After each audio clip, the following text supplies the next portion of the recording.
Stick with me, you and I are about to witness an epic revenge story. In class, our guy snaps awake, eyes wide, and screams, "Diep Kinengu, you are dead meat." His classmates are totally confused. What is wrong with this dude? Did he completely lose his mind? The teacher slams her desk hard, making everything bounce. Baili Yunxiao, sit down right now. She glares at the classroom. The students around him are still whispering. That scared the life out of me. Do you think that cripple, Baili Yunxiao, is actually possessed by a ghost? Yunxiao does not even care. He just sits there completely dazed, thinking, wait, this is my old high school. Was I not just murdered? Did I actually travel back to when I was 18? Back then, he completely failed his university entrance exams. And in the 7 years after that, his parents were murdered by enemies, and he was forced to end his own life. But his soul accidentally entered the Nine Heavens continent. He started cultivating, inherited the Jade Heaven Palace master title, and became an absolute god-tier legend. But get this, on the exact second day of his rule, he was brutally betrayed and killed by his own fiancée, Diep Kinengu. Unbelievably, after dying there, his soul somehow jumped back to Earth 3 whole years before everything went wrong. Thinking about this, Yunxiao smirks. You are all dead. In this life, I am going to master every single cultivation stage to absolute perfection. The school bell finally rings. Leaning heavily on his crutches, Yunxiao limps painfully down the long hallway. Right behind him, 2 guys are openly talking trash. That cripple is so unlucky. Wonder what kind of evil stuff he did to get hit by karma in a car like that. Every single word hits his ears, but Yunxiao just keeps staring straight ahead. His eyes are totally unwavering. Now watch closely, this is where the comeback starts. That accident changed everything. But so what? Give me just 1 day, and I will heal this broken body. Saying that, he limps forward. But after just a few steps, a harsh voice calls out from behind. Hey, why are you still following me around? We already broke up.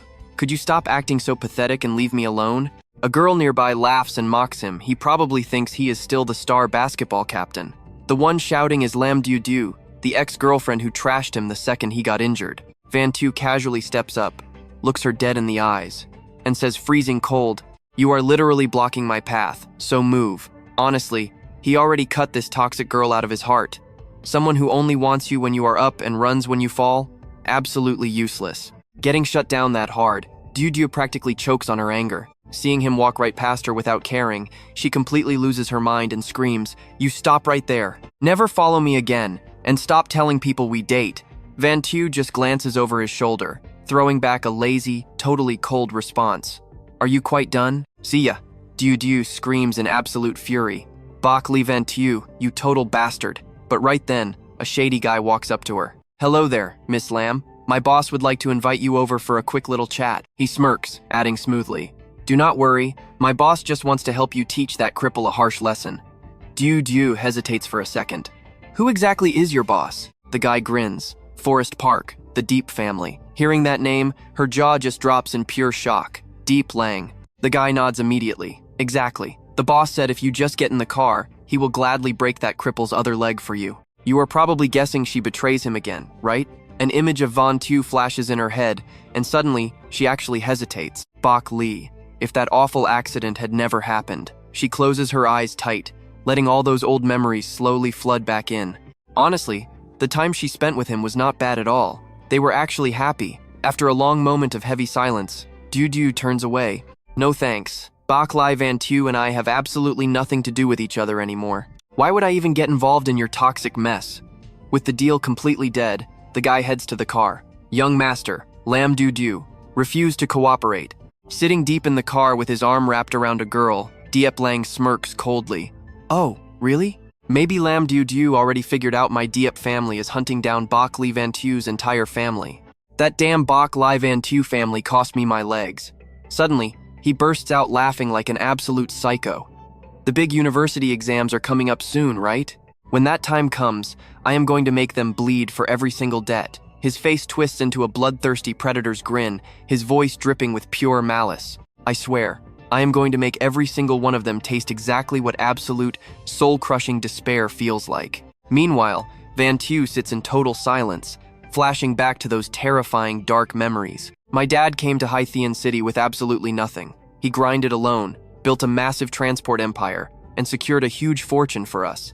But last year, one of our company drivers completely lost control. He caused a brutal crash that hit Diep Lang, leaving him permanently crippled. Since that day, non-stop disasters struck my family. I got into my own horrific accident, and we were eventually forced to sell the whole company. My dad knew right away it was the Diep family getting revenge. But their power was way too massive. We had zero chance to fight back. Van Tu's entire body shakes violently. He grabs his face hard with both hands. I need to heal this broken body fast and skyrocket my cultivation levels. That is the only way to crush these threats in the cradle. His mind set, he closes his eyes. And trust me, you are going to want to see what he does next. Alright, you and I are jumping right back in. Yunxiao puts everything into his training, and tiny specks of light finally start appearing all over his body. He makes a silent vow. He has to gather 100 light specks to become an official spirit apprentice. It is the only way to fully heal his broken body. If spiritual energy actually exists in this world, then for a former spirit venerable like him, pulling this off should be an absolute breeze. A new day arrives, and Yunxiao sits cross-legged on his bed. He is absolutely thrilled when a red sphere of energy finally condenses right in front of him. Success at last. But honestly, this progress is way too slow for his liking. He used to be the master of the Jade Palace. A legendary Nine Skies spirit venerable taking days for this? Outside the school gates, the morning crowd is super noisy and totally chaotic. While walking nearby, Yunxiao spots a guy leaning on a wall, puffing on a cigarette. The punk looks completely shocked to see him, but then decides to walk right up and talk. Baili Yunxiao, I thought you dropped out. Yunxiao just stares coldly. What do you want? He already knows exactly who this loser is. Li Minghao, the guy obsessed with Lan Diao Diao, and basically a loyal dog for Ye Ling. He blows smoke right into Yunxiao's face and points across the street. Someone is waiting for you over there. Better head over right now. Now pay attention here, because across the street stands a massive, angry-looking thug. It is him. In his past life, this exact guy broke his leg, completely ruined his college entrance exams, and even beat his parents until they were critically injured. If he remembers correctly, his name is Jin San, a martial artist. A line of text suddenly flashes right in the middle of his vision. Yunxiao instantly realizes Jin San has reached the Ming Jin realm. In China, martial artists are split into 4 tiers: Ming Jin, An Jin, Hua Jin, and Dan Jin. Ming Jin is the level where punches generate wind, packing over 300 pounds of pure force. Yunxiao calmly walks right past Minghao. Li Minghao, who the hell do you think you are, trying to give me orders? Hearing that disrespect, the punk immediately turns and tries to grab his collar. You little bastard! But before he even touches him, Yunxiao swats his hand away like nothing. Yunxiao glances back with ice in his eyes. Get lost. Minghao grinds his teeth together, his mind completely spinning with confusion. How is this crippled kid suddenly so strong? Impossible. Minghao suddenly starts screaming at him. You dead cripple, you actually got some strength, huh? Animal. While cursing him out, the guy launches a straight kick right at Yunxiao. Unbelievably, Yunxiao dodges it without breaking a sweat. Taking the opening, he counters with a brutal punch to the face, knocking out the guy's front teeth completely. Minghao collapses to the ground in agony, clutching his bleeding face. Seeing things go south so fast, Jin San immediately steps up. He looks genuinely surprised, not expecting this kid to actually have some fighting skills. His eyes lock dead onto Yunxiao as he speaks with a chilling voice. If you want to live, follow me into that alley to talk. Yunxiao smirks, firing right back at him. You work for the Ye family, right? And what if I do not want to go? He feels totally confident. Focusing 100 spirit specks into his forehead, he knows for a fact he can dodge this thug's punch.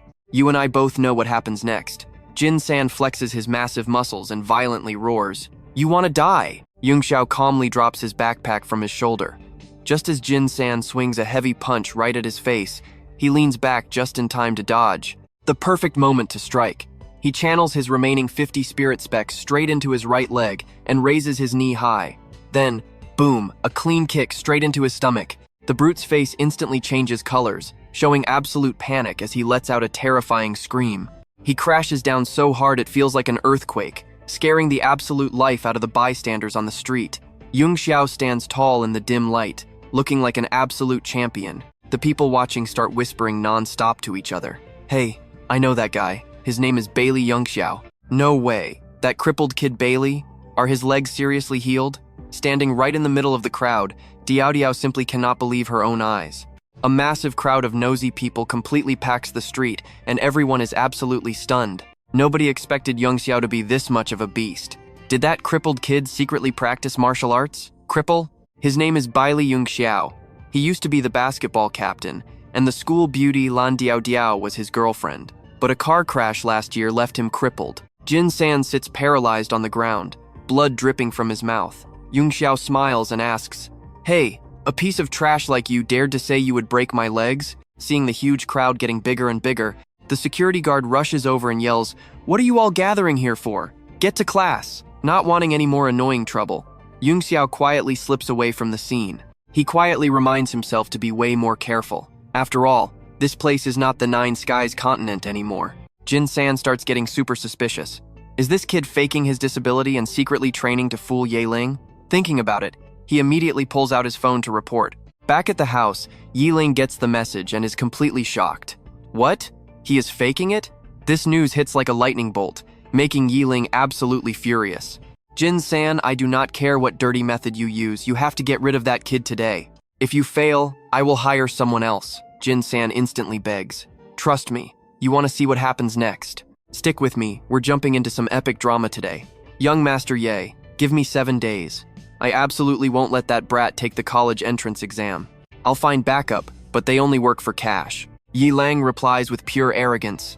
Money is not an issue, but if you fail this time, you better ask yourself if you can survive the wrath of Ye Lang. Meanwhile, over in Yunxiao's classroom, everyone is constantly crowding around him, asking questions left and right. Bailey, is your illness completely gone? Man, he looks even more handsome than before. A buddy walks up, pats his shoulder, and says, Tell me the truth, Baili Yunxiao. Have you seriously recovered completely? Yunxiao actually deeply values this friend in his heart. Lu Dong is a solid guy. He never looked down on me when I was disabled. We even live in the same neighborhood, and he'd always walk me home whenever he had the time. Suddenly, Lu Dong gets a brilliant idea. He immediately jumps onto a desk and shouts, This is awesome! I'm throwing a party today to celebrate Bailey getting his health back. Everyone instantly cheers in agreement, shouting, I'm totally in. Yeah, we definitely need to feast tonight.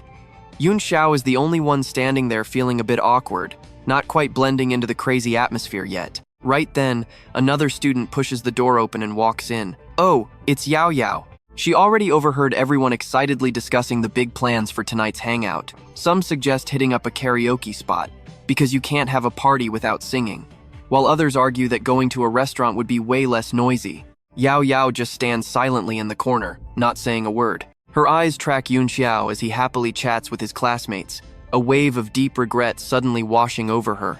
If only we hadn't gone through all that drama before, maybe I'd be the one standing next to him right now. At that moment, the class rep stands up to share his opinion. Here is what I am thinking. This afternoon, right after school ends, let's all gather together.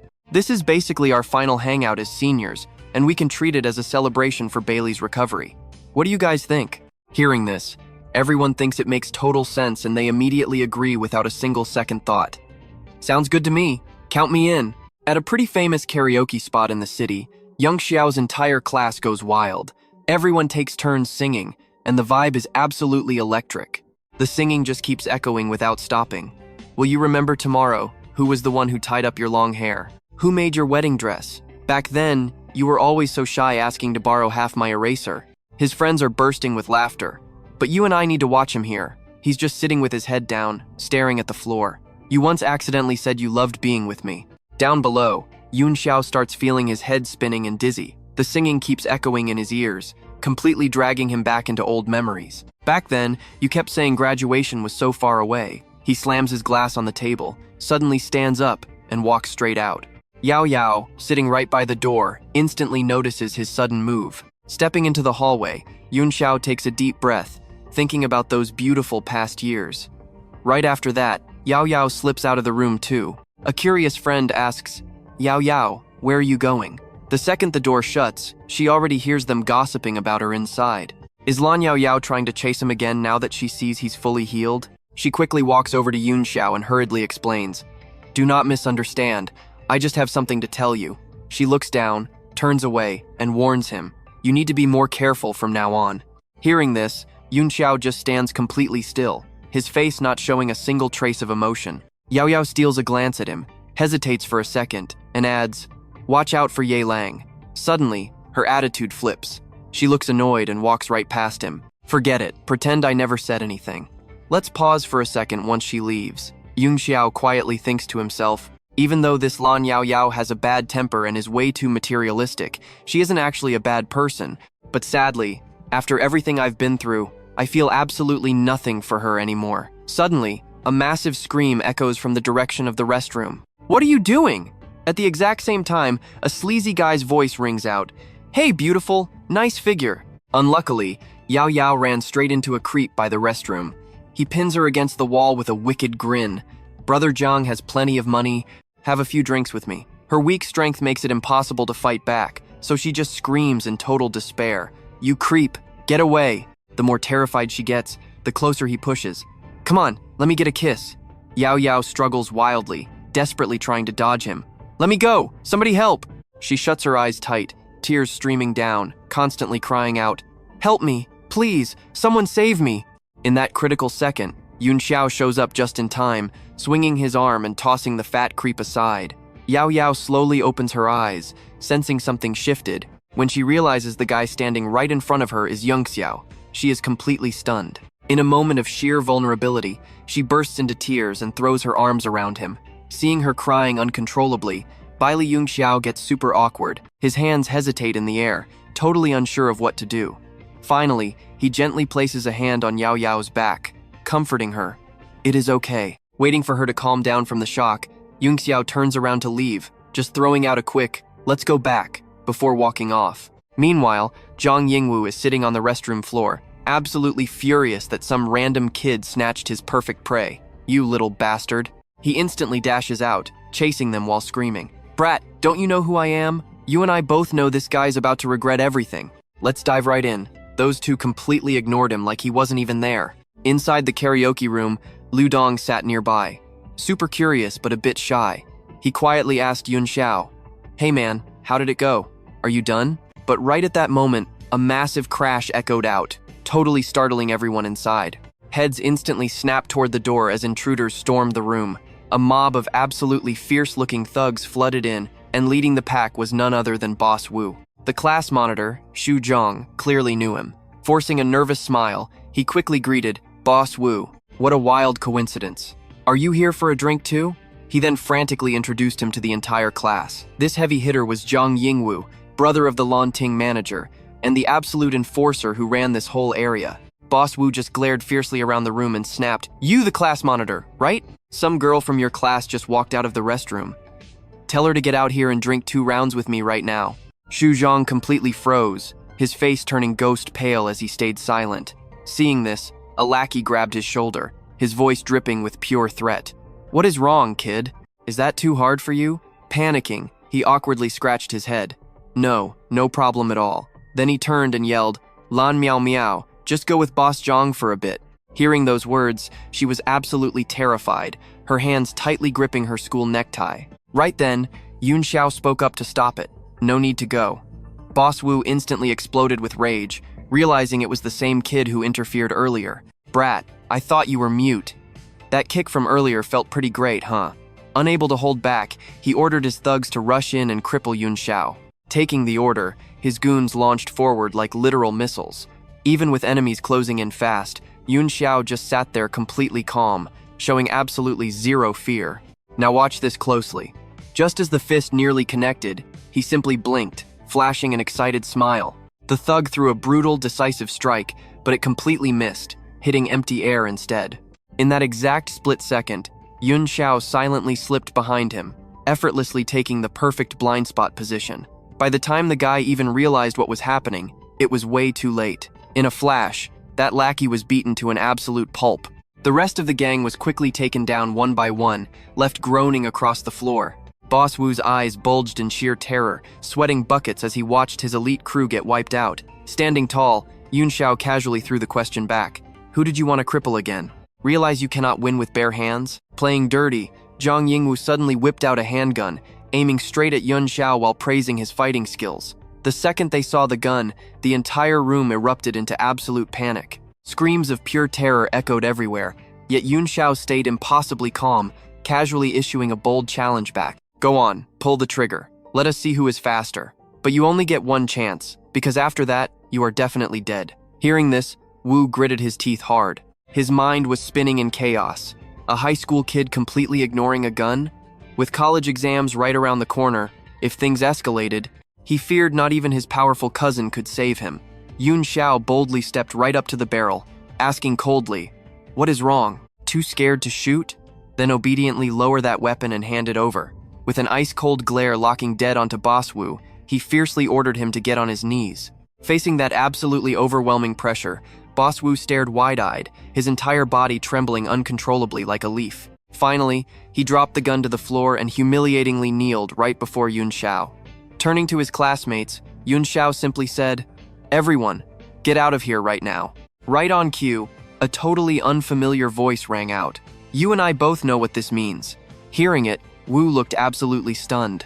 Turning around, he saw his older cousin standing right behind him. The man immediately roared out, "You dare fire a gun in here? Are you literally seeking death?" Standing off to the side, Yunxiao just shot him a quiet side glance. The newcomer immediately spun around and started interrogating Yunxiao. "So you are the one who injured my men and forced my little brother to kneel?" Frowning in heavy annoyance, he immediately called out for someone named Black Dragon. A heavily tattooed guy covered in a dark cloak stepped forward, his voice dripping with pure contempt as he mocked Yunxiao. "Kid, you actually practice martial arts? Make your move. I will even give you 3 free strikes." Staying quiet, Yunxiao secretly evaluated this Black Dragon's true strength level. This guy had reached the Ming Jin realm, his cultivation far surpassing Jin San. Still, if he unleashed every drop of his spiritual energy, winning this clash was definitely possible. He smirked slightly and shot back. "No need, just go ahead and attack first." Hearing such extreme confidence from a kid, the thug just burst into loud, mocking laughter. Raising his head with a wicked grin, Black Dragon sneered, "Little brat, do not get too cocky." Right as he finished speaking, he violently tore off his heavy cloak. Instantly, an insanely powerful wave of raw force rushed straight ahead. Yunxiao's eyes widened in genuine surprise as Black Dragon's attack hit with terrifying power, forcing him to quickly block. His strength was no joke. Thank God he prepared his defense. In just one split second of distraction, the enemy closed the gap entirely, standing right in his face with a raised fist. How was that? Scared yet? Yunxiao's mind raced at top speed, quietly gathering his spiritual light to counterattack. Using just one arm, he successfully blocked the incoming devastating punch, while his free hand instantly launched a brutally decisive and lightning-fast straight punch right back. The tables violently turned, making Black Dragon feel a sudden spike of deep panic. This was bad. Seizing the massive advantage, Yunxiao relentlessly battered his face with heavy punches, refusing to give the enemy even a single second to breathe. Concentrating all his spiritual energy, Yunxiao brought his leg up and delivered a flawless, pinpoint strike straight out of a pro fighter's playbook. The brutal impact launched Black Dragon through the air, sending his body crashing backward from the massive shockwave. Witnessing the entire brutal beatdown, Wu's cousin just stood there frozen. That is where we leave it. Wild, right? Alright, stick with me, you're about to watch this boss absolutely lose his mind. His top minion, Black Dragon, just got brutally trashed by a kid, missing teeth and totally wrecked. The terrified boss turns around, seeing Black Dragon slumped helplessly on the floor. Looking at that pathetic state, pure fear instantly covers his trembling face. Not good. To save his own skin, he does a total 180 and starts kissing up to Yunxiao. "Little brother, my bad memory is acting up. This is totally on me. Next time you visit, everything is completely free, okay?" Yunxiao doesn't even bother giving him an answer, just turns and walks right out. Before stepping out, he casually drops a cold warning. "Keep your dog on a leash. Let's go, guys." After that insane karaoke brawl, his crew is practically worshipping him. "Baili Yunxiao, how are you so insanely strong? 1 versus 7 without a single scratch?" Lu Dong just laughs out loud. "All right, everyone, time to scatter. We're heading home." Walking back, Lu Dong trails behind, bursting with curiosity. "Bro, since when did you become such an absolute beast? I don't care how. You have to teach me to fight like that." Yunxiao just smiles to himself. He figures Lu Dong is a solid guy, definitely someone who could be useful later on. But underneath that smile, he's actually worried his spiritual energy is almost completely drained. Now pay attention here, because this is crucial. If another thug shows up, he's in trouble. He desperately needs to find spiritual chi to level up. After thinking it over, Yunxiao tells Lu Dong, "How about this, after college entrance exams? If you're free this summer, I'll teach you." Hearing that, Lu Dong is thrilled. Good brother, don't break your promise. Late that night, Yunxiao sneaks deep into the dark forest to start his hardcore cultivation. Think of this mountain park as a massive dragon. That lake? It's the Dragon's Eye, basically a gold mine overflowing with pure, concentrated spiritual qi. Early the next morning, with the sun halfway up, Yunxiao lets out a massive roar that echoes loudly across the entire mountain area. He finally broke through to the Spirit Scholar tier. But suddenly, a loud snap echoes nearby, as someone accidentally steps on a dry twig. Yunxiao shifts his eyes, instantly on high alert. He's been spotted. Time to pack it up. Today's power boost was huge anyway. Seeing him trying to leave, an old man and a teenage girl rush over. Wait up, little friend. The girl crosses her arms, completely pouting. Grandpa, why run so fast? Did you even find them yet? Yunxiao is actually stunned by their power levels. The old man is a hidden energy expert, and even the bratty girl has manifested energy aura. The old man steps forward. I just heard a long, echoing whistle. Did you happen to see who made that sound? Yunxiao gives a completely cold, flat answer. Nope. The girl glares at him, clearly super suspicious. Then what are you doing out here? This is a private villa zone. Random people can't just wander in. Yunxiao scoffs, visibly annoyed. Got a problem with me? His totally careless attitude makes her absolutely furious. Thankfully, her grandpa actually has some sense and quickly steps in to apologize for her. My young friend, please excuse my granddaughter. She really doesn't know how to speak properly. Yunxiao just turns to leave, tossing one freezing cold line over his shoulder. Then leash her mouth, old man. Calling him old? She is boiling. Call him old? I'll cripple you. You and I both know this is a mistake. She launches a fierce kick, but Yunxiao casually dodges. The girl's eyes go wide with pure shock.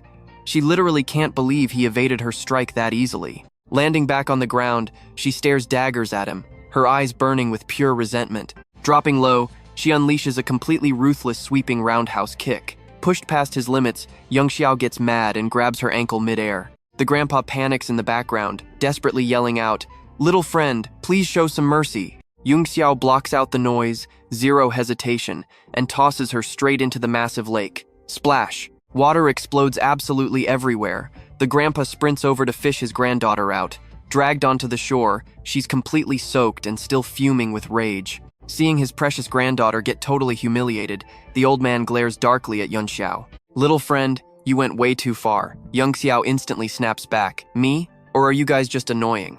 Facing that totally arrogant attitude, the old man makes his call. So young but so ridiculously violent.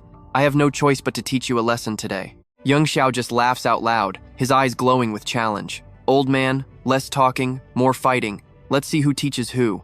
Zero hesitation. The old man steps in, throwing a massively heavy punch. Then taste my peak skills. Yunxiao doesn't even flinch. He stands firm, smirking, perfect timing. He blocks the strike with one hand, clenching the other to counterattack. In a flash, he unloads an insane flurry of rapid punches at the old man. But the old guy is no joke, easily dodging every single strike.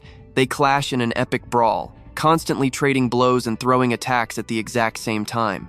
They fight like crazy, but it's a total dead heat. So what do you and I make of this? Absolute madness. They channel all their power, screaming as they violently clash. Stick with me here, because this opening clash is absolute madness. Equal power on both sides. The old man is completely shocked that this kid just casually blocked his full power punch. Yunxiao glares at him, shouting as he gathers all his strength to end this fight right now. The battle gets wilder by the second, and absolutely nobody is backing down. Moments later, their colliding energy gets too intense. Boom! A massive explosion blasts them both backward. The old man quickly stabilizes his footing. But Yunxiao gets knocked all the way back to a nearby tree, and his hand accidentally brushes against the trunk. In a split second, the entire tree just splits right down the middle, wood shattering everywhere. After that intense clash, Yunxiao stands perfectly still, locking his eyes intensely on the duo. Seeing her grandfather blasted away, the girl rushes over in an absolute panic, worriedly asking, "Grandpa, are you all right?" The old man clasps his hands, gives a slight bow, and politely introduces himself as Ye Hu Guo. He says he hopes our young friend isn't mad. It was just a friendly spar, and he begs forgiveness for the extreme rashness of his granddaughter Yeching Luan and himself. Yunxiao's confused expression instantly flips to pure, ice-cold rage. He glares back and coldly asks, "You are from the Ye family?" Hearing this, the old man is completely taken aback. He has absolutely no clue why just mentioning the Ye family name triggered such a terrifying burst of killing intent. Hu Guo quickly tries to invite him over, saying, "Yes, would you like to come over for some tea?"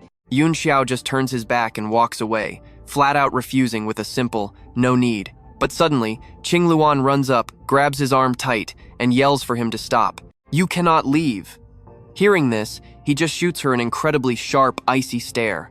Qing Luan keeps scolding him, furious that he dared to disrespect her grandfather. But Yunxiao's patience has officially hit its absolute limit. Using his very last ounce of patience, he warns her to let go, or he won't hold back. Qing Luan just smirks in pure disdain. "So what if you do not? Are you going to kill me?" Seeing she is totally clueless, Yunxiao's hand instantly shoots toward Qing Luan, ready to choke her out. Hu Guo panics from behind and screams out to stop him. "Young friend, please do not act rashly. My granddaughter does not understand." Now pay close attention here, because things get intense. His hand grips her throat tightly. He glares at her with a voice like ice. "Move again, and I will end you." But right at that exact moment, the glowing necklace around Qing Luan's neck catches his eye. A hand swings forward lightning fast. Qing Luan shakes in pure terror, too scared to even open her eyes as her tears just keep falling. Her grandpa uses every ounce of his speed to charge in, desperately trying to save her while shouting to stop. But as he arrives, he freezes completely, totally stunned by the sight. Yunxiao did not actually strike to kill Qing Luan. Instead, he just snatched away the necklace she was wearing. He coldly brushes her off, saying, "I will return it when I have time. Farewell." Qing Luan collapses to the dirt, her mind completely shattered in pure panic. Right after Yunxiao leaves the scene, a serious thought pops into Hu Guo's mind. This kid is so young but has monster-level strength. If they cannot recruit him into the Ye family, it could mean disaster later. Meanwhile, at the forest edge, Yunxiao sits quietly on the grass, closely inspecting his new loot. Over 7,000 spiritual points, enough to sustain a whole day and night of cultivation. He quickly drops into a deep meditative state. The necklace floats right in midair, radiating this incredibly magical blue glowing light all around. From noon all the way until sunset, Yunxiao finally sees some epic results. Success! He has finally managed to condense his very first spirit thread. Right at that moment, he suddenly hears people chatting nearby. Has that cripple really not shown up to school for 2 whole days? Yes, exactly. Eavesdropping from behind the bushes, Yunxiao starts wondering if the guy they are talking about is actually him. He decides he needs to confirm this. He quietly peeks out. "And I know you are thinking the same thing. What a crazy coincidence. Those two are young Master Ye Ling and his lover." That guy speaks with pure venom, saying, "The monk can run, but his temple cannot. Go find out exactly where his parents are hiding. Deal with his parents first." Hearing this dirty scheme, Yunxiao's killing intent explodes. Targeting his family already? If he does not kill this guy today, then when is the right time? Evening starts to fall, and the golden sunlight beautifully shines down on the luxurious Ye family mansion. Yunxiao stands hidden in the courtyard, silently tracking every single move Ye Ling makes. He worked so hard to condense that first spirit thread, consider it a special reward for this guy. After muttering that, he unleashes the spirit thread, shooting it straight forward. Inside the room, Ye Ling is completely clueless that lethal danger is approaching. He is still just enjoying a happy, romantic moment with his lover. In the blink of an eye, the massive mirror in the room violently shatters. A piercing scream rings out, shaking the entire luxury villa awake. "Ye Ling!" The guards outside immediately smash the door down and rush in, but the brutal scene leaves absolutely everyone dead silent. Ye Ling is lying totally motionless on the bed, while the girl cowers in a corner, violently shaking non-stop. What exactly happened to Ye Ling? Hu Guo's eyes widen in pure, unadulterated horror. Ye Ling's eyes are staring wide open, but his lips are locked in this creepy, twisted smile. The old man immediately checks his pulse. A few agonizing moments later, Hu Guo tremblingly announces, "Dead. He is dead." Hearing this awful news, nobody in the room can hold back their emotions. The shock is just too massive, leaving every single person completely stunned. Hu Guo immediately turns to intensely interrogate Ye Ling's terrified girlfriend. "Little girl, what is the meaning of this?" She does not dare look up, her whole body shivering as she replies, "I do not know. Everything was totally normal before. But trust me, she was so terrified by what she just saw, she gripped her arm until it literally bled." Let's jump right into the madness. Completely shattered, she screams that she only heard a single ping, and then Ye Ling just froze solid. Hu Guo frowns hard. A single ping? He scans the room carefully and spots the mirror, completely shattered into countless spiderweb cracks across the glass. Looking at these impact marks, a terrifying thought crosses his mind. Could this be a hidden martial arts expert? But to pull that off, they'd have to be a grandmaster capable of projecting pure chi. How on earth did Ye-Ling offend a literal grandmaster? He immediately asks if Ye-Ling made any new enemies recently. Sobbing uncontrollably, she chokes out a name. It has to be Baili Yunxiao. Ye-Ling had actually sent thugs to teach that kid a lesson. But somehow, he suddenly became ridiculously overpowered out of nowhere. She pulls out his photo. Hu Guo and Qing Luan stare at the picture, completely stunned. Wait, why is it this specific kid? He glares intensely at Yunxiao's face, his mind racing with questions. Could this brat's master actually be a terrifying martial arts grandmaster? Offend Baili Yunxiao in the morning, and his grandson drops dead by nightfall. Is this a brutal warning to stay far away from him? He stares at the phone for a long time before angrily crushing it to pieces, warning everyone to never speak of this again. They will tell the public Ye-Ling died of a sudden heart attack. Ye-Ling's father breaks down crying, screaming, "Dad, why? He is your grandson." Hu Guo furiously barks at him to shut up. Nobody is allowed to question this anymore. He will handle things his own way. But despite his tough exterior, his heart is absolutely shattered over losing his grandson. A single tear quietly drops right onto the floor. Meanwhile at school, Yunxiao is walking down the hall when Ming Hao suddenly appears, telling him to stop right there. He scowls, mocking him with serious attitude. "Baili, do not think just because you recovered and know a little martial arts that you are untouchable. Someone wants you to come with me." Yunxiao just licks his ice cream, teasingly replying, "You think you can invite me?" Ming Hao steps closer, lowering his voice. "It is the Ye family looking for you." Yunxiao barely even seems to care, mostly just annoyed that his ice cream is way too hard. But deep down, his mind starts racing. Does the Ye family actually know that he was the one who killed Ye-Ling? No, that makes zero sense. If they knew, they would not just send Ming Hao to deliver a message. After thinking it over, he smirks. Lead the way then. As sunset falls over the massive Ye family villa, Yunxiao finally steps right into their lavish living room. Now pay close attention here. The tension gets crazy. Qing Luan greets him coldly. "Baili Yunxiao, I investigated everything about you. You killed Ye-Ling, right?" Yunxiao dodges the question completely. "And what if I did? What if I didn't?" Seeing his absolutely arrogant and careless attitude, Qing Luan instantly warns him not to push his luck. "If Ye-Ling's parents had handled this instead of me inviting you, you would already be a dead man. Speak up. Who is your master?" Yunxiao is slightly surprised. "Master?" An idea flashes in his mind. Letting the Ye family falsely believe he has a terrifyingly supreme cultivator, backing him up might actually be highly beneficial. So, he completely makes up a story. "My master has never once shown mercy when it comes to taking lives. Forget just Ye-Ling. What if he wipes out your entire Ye family?"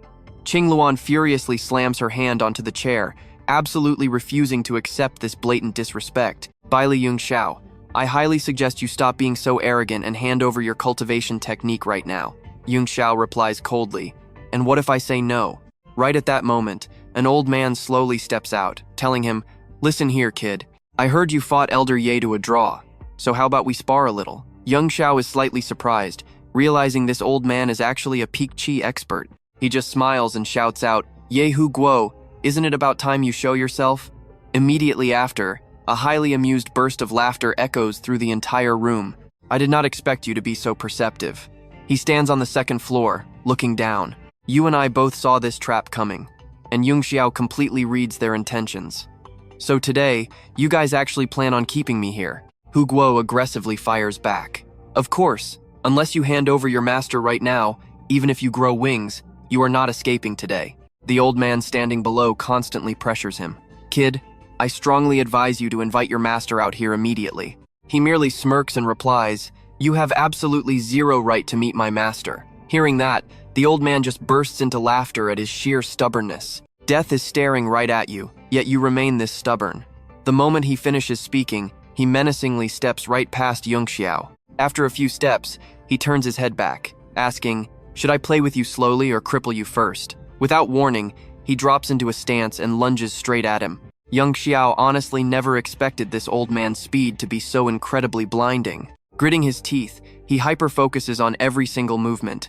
In a split second, he ducks incredibly low, dodging a lethal strike before twisting his body with absolute agility. Seizing that perfect opening, he instantly activates his cultivation power, conjuring a glowing green spirit thread out of thin air. The thread rips through the wind at terrifying speed, piercing cleanly straight through the bald old man's head. Standing behind them, Qingluan widens her eyes in pure, unfiltered terror. Just one tiny spirit thread was powerful enough to blast a massive hole straight through the solid wall. The old man takes the hit, his knees buckle, and he instantly collapses face first into a growing pool of his own blood. After effortlessly taking down an expert, Yunxiao coldly stares them down and asks, "Who is next?" Hu Guo aggressively grips the balcony railing above. He is now forced to use his absolute final resort. "Trust me, you are going to want to see what happens next. Stick with me here." He channels his power and drops into the living room, catching Yunxiao off guard. "Old man, stepping in yourself?" Pure fury explodes in Hu Guo's chest as he grinds his teeth and growls. Everyone expected an all-out bloodbath, but instead, the old man drops his head and begs, "Senior Baili, please do not be angry." He apologizes for the entire Ye family. And get this, he literally kowtows right on the floor to prove he is serious. "Please forgive us. Senior, whatever you want, just name it. I, Ye Hu Guo, will make it happen immediately." Down on the floor, tears and snot streaming, he silently curses his absolutely useless grandson. Good heavens, who knew this kid was a Danjin grandmaster? Good thing that Brat Ye Lang died early, or their whole family would be wiped out. Yunxiao just stands there, calmly analyzing their intense clash. That near Hua Jin tier is actually terrifying. His eyes could barely track the speed. If he had not fired off a spirit thread in that exact millisecond, he would be dead. Standing tall, he looks down at Hu Guo. "Actually, I fully plan to destroy your family, but since you are down there kowtowing and begging for peace, I will let it slide." Hearing that, the old man looks up, absolute joy on his face. "Yes, absolutely. Senior, please rest assured. As long as you spare the Ye family today, I guarantee nobody will ever bother you again. Plus, we will personally hand over 50 million to you every single year. Here is my phone. Just type your account number and the money transfers tomorrow. Now watch this." Typing his number, Yunxiao realizes they want to stall him, which matches his own plan perfectly. If that old man discovers he only has one spirit thread left and attacks, things could get ugly. Better to play along, avoid the hassle, and take the free cash. He coldly tosses the phone on the floor and turns away. "Fine, since you are so sincere, I accept. But know your place from now on. And a warning, do not even think about touching my parents. If they get a single scratch, the Ye family pays with blood." Qingluan trembles. "Grandpa." Seeing the old man freeze, Yunxiao's voice drops to absolute ice. "I will not repeat myself. Understood?" Swallowing his pride, Hu Guo bows low. "Understood." With that handled, Yunxiao casually strolls down the street. The Ye family thread is paused for now. But to stop his tragic past life from repeating, he desperately needs to boost his cultivation. Passing a shop, his eyes lock onto an old antique vase. He grabs it for a closer look. Instantly, an interested smirk crosses his face. Not bad at all. Thousands of spiritual energy points inside, saving him days of training. The shop boss picks his nose, glaring with pure disgust. "Hey, buying or what? Do not touch my stuff." Yunxiao just calmly asks, "Boss, how much for this teapot?" Assuming he is just some broke student, the boss immediately jacks up the price to 10,000, absolutely zero bargaining allowed. I know what you're thinking. He is completely broke right now. Since that 50 million arrives tomorrow, a deposit is his only option. Pulling a necklace out, he says, "Boss, I will leave this jade here. I am borrowing this teapot. Tomorrow I will bring it back with $100. Deal?" The boss freezes at the glowing blue gem. Without even blinking, he snatches the necklace right out of Yunxiao's hands. He is internally screaming with joy, pure jade like this is worth $1 million easy. Total jackpot. Yunxiao stands there and casually asks, "So, we have a deal?" The greedy boss instantly blurts out, "Yes, yeah, obviously." Teapot secured, Yunxiao finds a massive rock outside and immediately starts his cultivation. While he aggressively absorbs the energy, his phone suddenly starts vibrating like crazy. He glances over. Perfect timing, he just formed 2 new spirit threads anyway. Checking the screen, it is the massive money transfer from the Ye family. Smirking, he heads back to reclaim his necklace. But inside the shop, the boss totally flips the script. "What teapot? What necklace? Who even are you? Get out!" Yunxiao stares at him. "Seriously? Playing dumb with me? Hand over the teapot." The boss doubles down. "Playing dumb? You are just spouting pure nonsense. Yunxiao presses him. So you magically forgot about yesterday? The boss immediately loses his temper. I am warning you. Shut your mouth. Yunxiao just smiles coldly. Are you really sure you can swallow my $1 million jade without choking? Speaking, he crushes the solid bronze pot in his bare hand. The boss completely panics, bending thick bronze like it is paper. Realizing he messed with an absolute monster, he stumbles backward and immediately screams for his backup. You better behave. Do not think a little parlor trick makes you invincible. Dachwei, throw this trash out. You and I know this ends badly. Thugs surround him. Kid, walking out yourself? Or do we throw you out? Stick with me here, Van Tu smiles and tells them to just get lost. Seeing him act so arrogant, Dai Tru grinds his teeth in pure rage. He grips his iron bar tight and charges forward, yelling not to get cocky. So fast. Van Tu calmly raises his knee and lands a devastating kick right to his jaw. Teeth go flying, blood splatters everywhere, absolute lightning speed. He is not done yet. He grabs Dai Tru by the shoulder, spins effortlessly in midair, and literally throws him right into his own gang of thugs. Right after that, he unleashes a crazy combo of strikes before they can even react. One guy gets slammed in the head, another takes a brutal sweep to the jaw, another one is left bleeding from the mouth, and the last guy takes an agonizing hit straight to the groin. Van Tu flashes a huge grin. So, are you walking out, or am I throwing you out? The whole gang is groaning on the floor, probably crying about that low blow. Dai Tru is violently shaking, dropping his weapon as cold sweat pours down his face. He knows there is zero chance of winning this fight. He immediately drops to his knees in front of Van Tu, totally terrified, and begs for mercy. Van Tu steps inside the shop, his voice freezing cold. Hey, stop hiding and hand over the necklace. The terrified shop owner jumps from his corner, totally panicked. I do not have it. I already sold it to a rich merchant. Please do not kill me. Van Tu furiously yells at him. You knew it was worth 1 million and still sold it? Go buy it back right now. Not daring to disobey, the owner frantically nods. Yes, I will call him right away. The guy on the other end quickly picks up the phone. He nervously speaks up. Boss Quash, are you busy? I would like to negotiate with you about something real quick. But the other guy absolutely explodes, cursing him out. Negotiate what? How do you even do business? Get lost. Since the negotiation completely failed, the owner nervously tries another way. Boss, you heard him.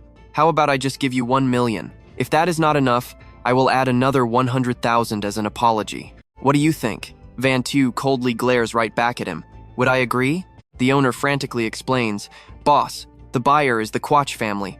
I really cannot afford to mess with them at all. How about I add another 100,000, and you can pick 2 more items from my shop? Van Tu stands there thinking. The Quach family. That old guy he beat up earlier was also from the Quach family, and their power is even greater than the Deep family. But get this, he decides to focus on cultivation. The Quach family can keep it for now, but you and I know they will soon pay the price. He quickly changes his mind. I do not care about your junk, but if you take me to an antique market, maybe I will let you off the hook. Hearing such an easy condition, the owner aggressively nods. Really, let us go right now. Once inside the car, he tries to strike up a conversation. Boss, I already transferred the money to you. May I ask what your name is? Sitting in the back with his arms crossed, he simply replies, Bach Li Van Tu. The car drives on until almost noon. Eventually, they arrive at the absolute most luxurious antique store in the entire area, and this is the place. Bach Li Van Tu is led by the owner straight into a massive, sprawling mansion. It honestly looks just like a royal palace. As soon as they walk in, he introduces him. Cousin, this is the special guest I mentioned. His cousin just looks Van Tu up and down with a totally icy gaze. Him? Yeah, her attitude is clearly not friendly in the slightest. Probably because he is dressed so casually and looks so young, she assumes he is definitely not a VIP and totally not worth her precious time. She turns around to lead the way. If my cousin brought you, then follow me.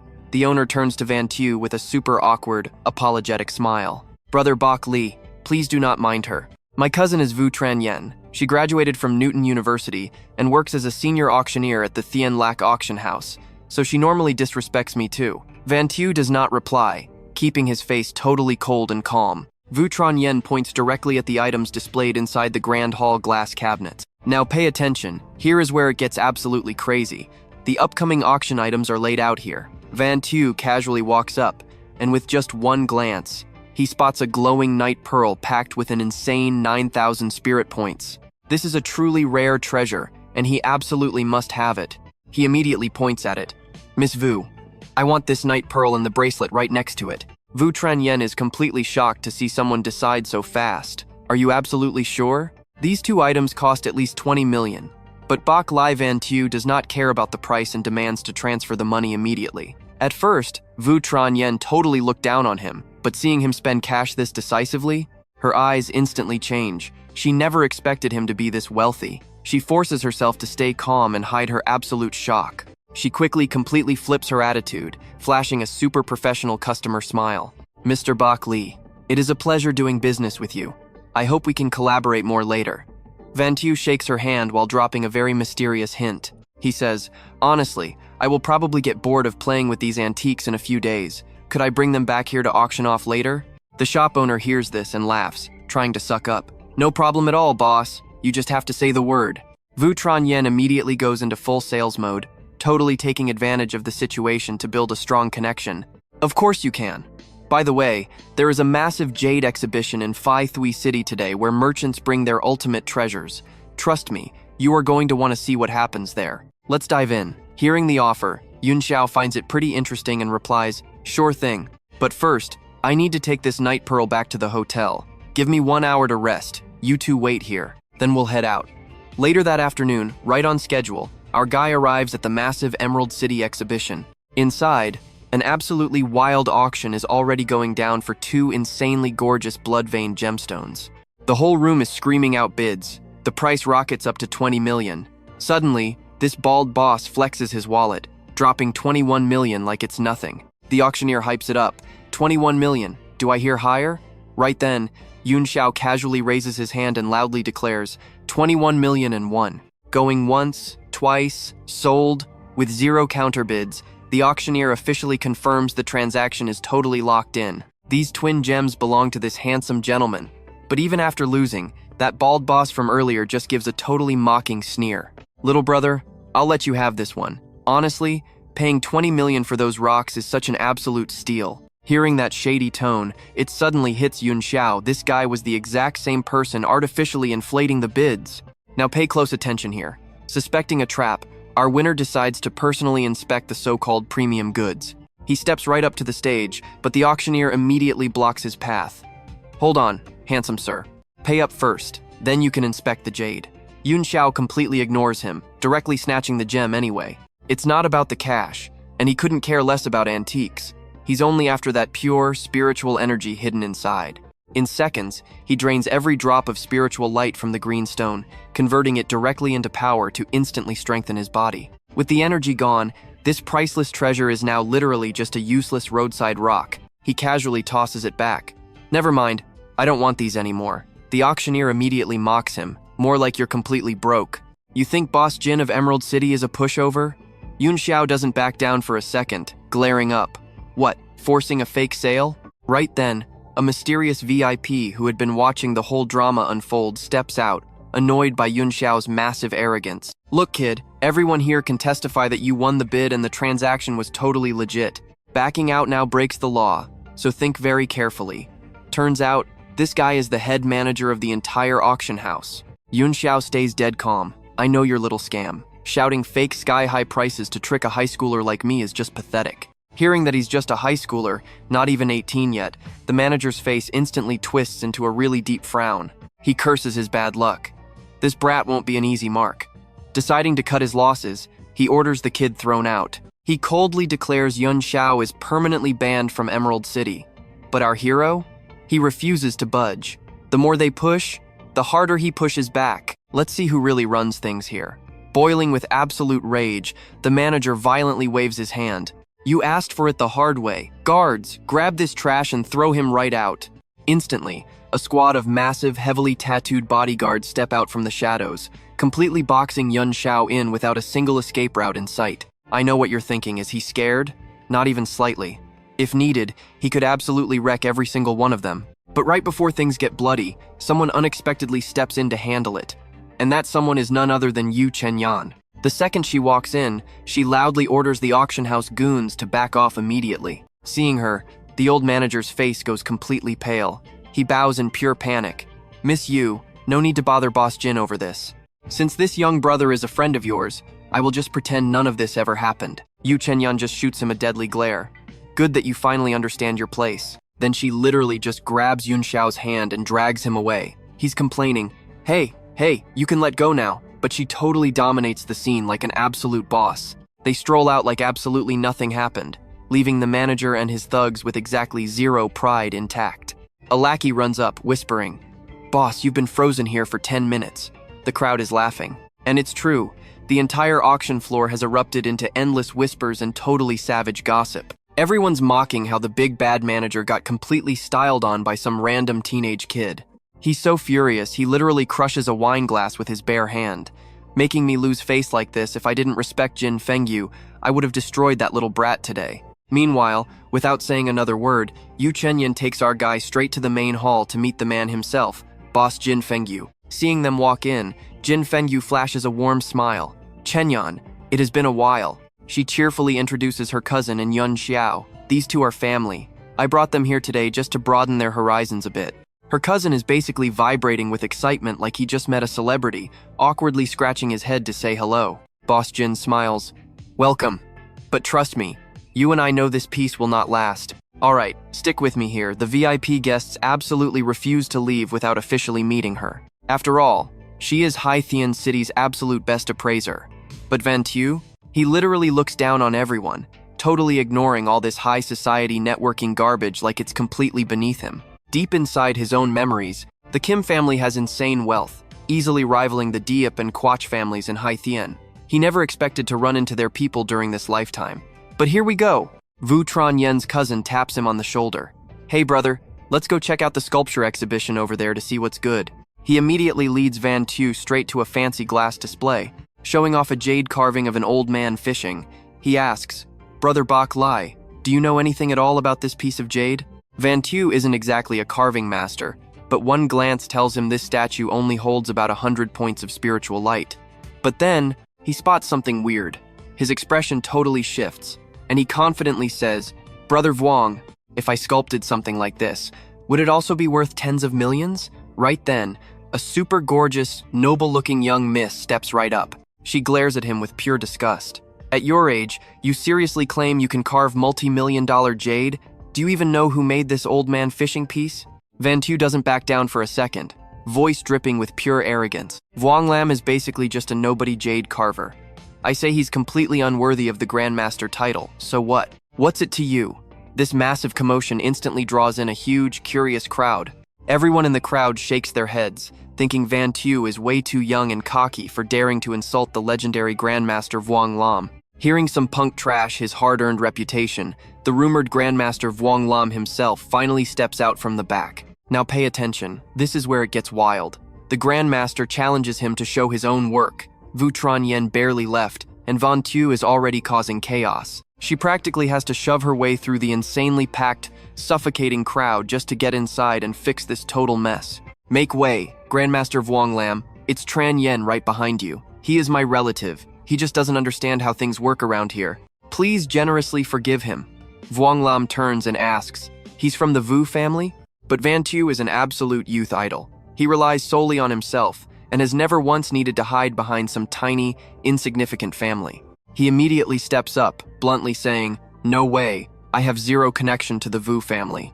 Even though I brought zero artwork today, I can easily make this old man fishing piece completely flawless. The real question is, do you dare make a bet?" Vuong Lam has spent his entire career swimming in praise. Nobody has ever had the guts to call his masterpieces imperfect. Honestly, if he could, he'd sue Van Tu right now for pure, unadulterated disrespect against an elder. Grandmaster Vuong glares daggers at Van Tu, his voice freezing cold. "What exactly do you want?" Without hesitation, Van Tu demands, "Bring the statue out, I'll give you a perfect answer." The snooty young miss from earlier still isn't buying it, muttering pure sarcasm. Planning to steal the statue? Hearing this absolute nonsense, Van Tu just laughs. He pulls out the night illuminating pearl he just bought from Vu Tran Yen as a deposit, proving he is absolutely rolling in cash. He scoffs, "That's hilarious. You actually think I care about this old man's artwork? Miss Vu, do me a favor, tell them exactly how much this pearl is worth." Vu Tran Yen immediately steps up to confirm the facts. He bought this at today's auction for over 20 million, flexing that insane wealth. Since Tran Yen is literally Hai Thien City's top appraiser, the second she finishes speaking, every single person stops doubting Van Tu's massive financial power. You and I know he's plotting something wild. Van Tu smirks, offering it as a bet just to borrow the Grandmaster's carving for a few minutes. Deal? In my hands, it will definitely become an absolute masterpiece. Completely provoked, Vuong Lam bursts into loud laughter. It's been a long time since anyone dared speak to me like that. Make it a masterpiece? This kid talks big. He confidently fires back. Then you have a bet. If you can actually pull this off, I will hand this sculpture over to you with both hands. But don't call me a curly-bearded old man. If Van Tu fails to transform this piece, he'll definitely suffer brutal consequences from the Grandmaster. Kim Feng Vu and Vu Tran Yen stand nearby, completely and utterly stunned.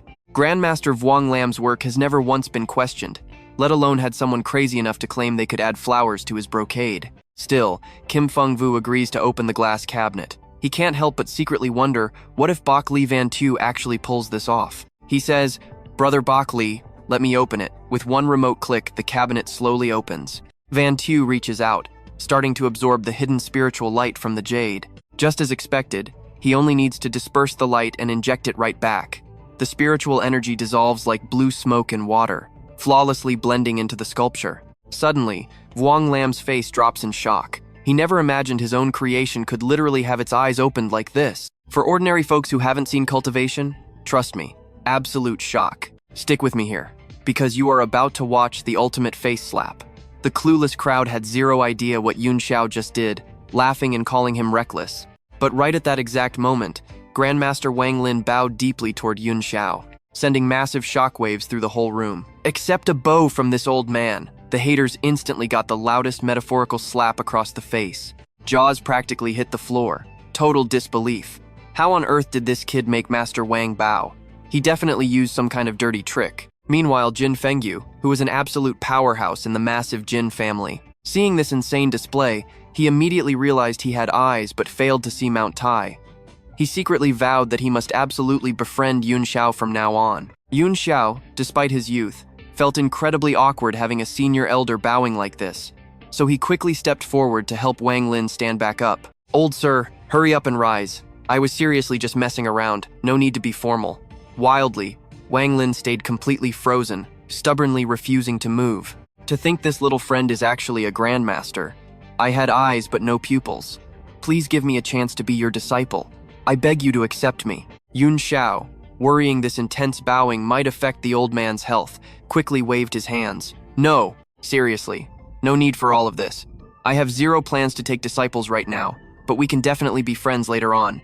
Standing right next to them, Jin Fengyu was burning with pure admiration, clapping his hands endlessly like a huge fanboy. Who would have guessed Haitian City hid another sculpting grandmaster?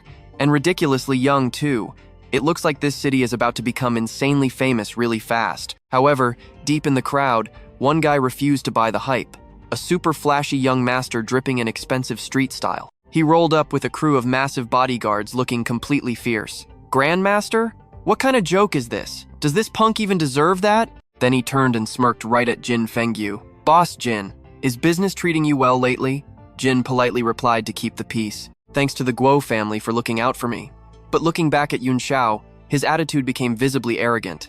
"Now pay attention. This is where the drama spikes." Chin lifted high, he sneered. "Let me see this supposed grandmaster. Hai Tian has not had one in 10 whole years." Yunxiao could not care less about who this guy actually was, but that arrogant tone was getting super annoying. Seeing the heavy tension spiking, Jin Fengyu desperately jumped in to mediate. "Young Master Guo, whether he is a grandmaster or not isn't my call to make. Master Wang Lin confirmed it himself. Chen Yen completely trusted him too." Hearing this, young Master Guo aggressively stepped on the Tonglei shoes on the floor, shooting Yunxiao a completely provocative glare. "If you are really a grandmaster, my Guo family will retract our insult and formally hire you as a top advisor." Hearing that name, Yunxiao just smirked. "Guo family? Never even heard of them in my life. Are you trying to humiliate me right now?" Their eyes locked, invisible sparks flying everywhere like fireworks. "Let us just talk this out calmly. Young Master Guo, Brother Yunxiao here has godlike skills. Ask Master Wang Lin if you still think it is a lie." But Guo, completely drunk on family power, dropped a cold threat. If Yunxiao keeps acting tough, I will personally throw him in a car and ship him straight to the graveyard. Right then, Yunxiao snapped his head sideways. Ye Qingluan, stop hiding. Answer me. She had been blending into the crowd, enjoying the drama. Being spotted instantly made her panic hard. Wait, how long has he been staring right at me? Yunxiao pressed harder. Tell me, does a VIP worshipped by your Ye family really need to bow down to this Guo guy? Ye Qingluan was instantly trapped in an absolutely brutal dilemma. The Guo family was right there. If she admitted the truth, she could not use them against Baili Yunxiao, so she shamelessly flipped the script, loudly accusing him. You and I know she is lying. Baili Yunxiao, you are talking trash. You injured my grandfather and murdered Senior Bai Yifeng. Why would my mighty Ye family ever worship trash like you? Hearing that, young Master Guo lost his mind. What? He is the one who murdered Uncle Guo? Guards, grab him and call the police. Hearing her spit such blatant lies, Yunxiao decided it was finally time to teach her a lesson. He locked onto Ye Qingluan with an icy dead stare. Are you completely sure those words are facts, or just slander? Ye Qingluan, think really carefully. I am giving you one final chance. Just one look into those dark eyes made her whole body shiver in pure terror. Deep down, she knew pushing him further meant total annihilation for her family. Every single mastermind plan her grandfather had set up would just burn to ashes. But her mouth had moved way faster than her brain, completely cornering herself in a situation she could not ever fix. With 100 eyes burning holes into her, she wanted the ground to swallow her alive. Sorry, I just remembered it all wrong. That pathetic excuse left the entire room completely speechless. Talk about digging your own grave. Young Master Guo, acting so tough before, just got totally screwed by his teammate. With boiling blood rushing straight to his head, he roared right at her. So is he the guy who killed Uncle Guo or not? Even offered gold, she wouldn't dare speak. Trust me, you and I need the next chapter. Let's jump right in. She quickly backtracks, claiming she was wrong and he isn't the killer. Young Master Guo is absolutely furious that his chance to ruin Yunxiao just vanished. Grandmaster Wang Lin watches the whole drama unfold and steps in, telling everyone to drop it since it was just a mistake. He tells Guo to dismiss his men. But Yunxiao totally adds fuel to the fire, turning to Ye Qingluan. Qingluan, does one simple denial from you just end all this? Hearing this, she gets even more annoyed. She pulls out her family's heirloom emerald necklace that Yunxiao had taken earlier and snaps. What more do you want from me? You took my family heirloom, promised to return it, and then you went and sold it to the Guo family. Yunxiao only wanted the starlight energy inside it. He never expected the necklace to actually end up with the Guos. He suddenly grabs the jade pendant, pulling Qingluan close to him like he's walking a pet on a leash. So if I return it now, we are good? Honestly, I was planning to wipe out the Guo family just to get it back for you. Pulled this close for the very first time, Qingluan's face flushes bright red. She always thought she completely hated Yunxiao with all her heart. But standing right in front of him, her heart uncontrollably skips a beat. To the crowd, this looks like pure romantic dog food, just a couple having a lover's quarrel. People start whispering. Isn't Ye Qingluan already engaged to Guo Yuhang? Why is she acting so cozy with Baili? Even without the necklace, Yunxiao pulls out a glowing night pearl and some emerald bracelets. I, Baili Yunxiao, always keep my word, he declares. Unless the Ye family breaks their promise, I will never betray our agreement.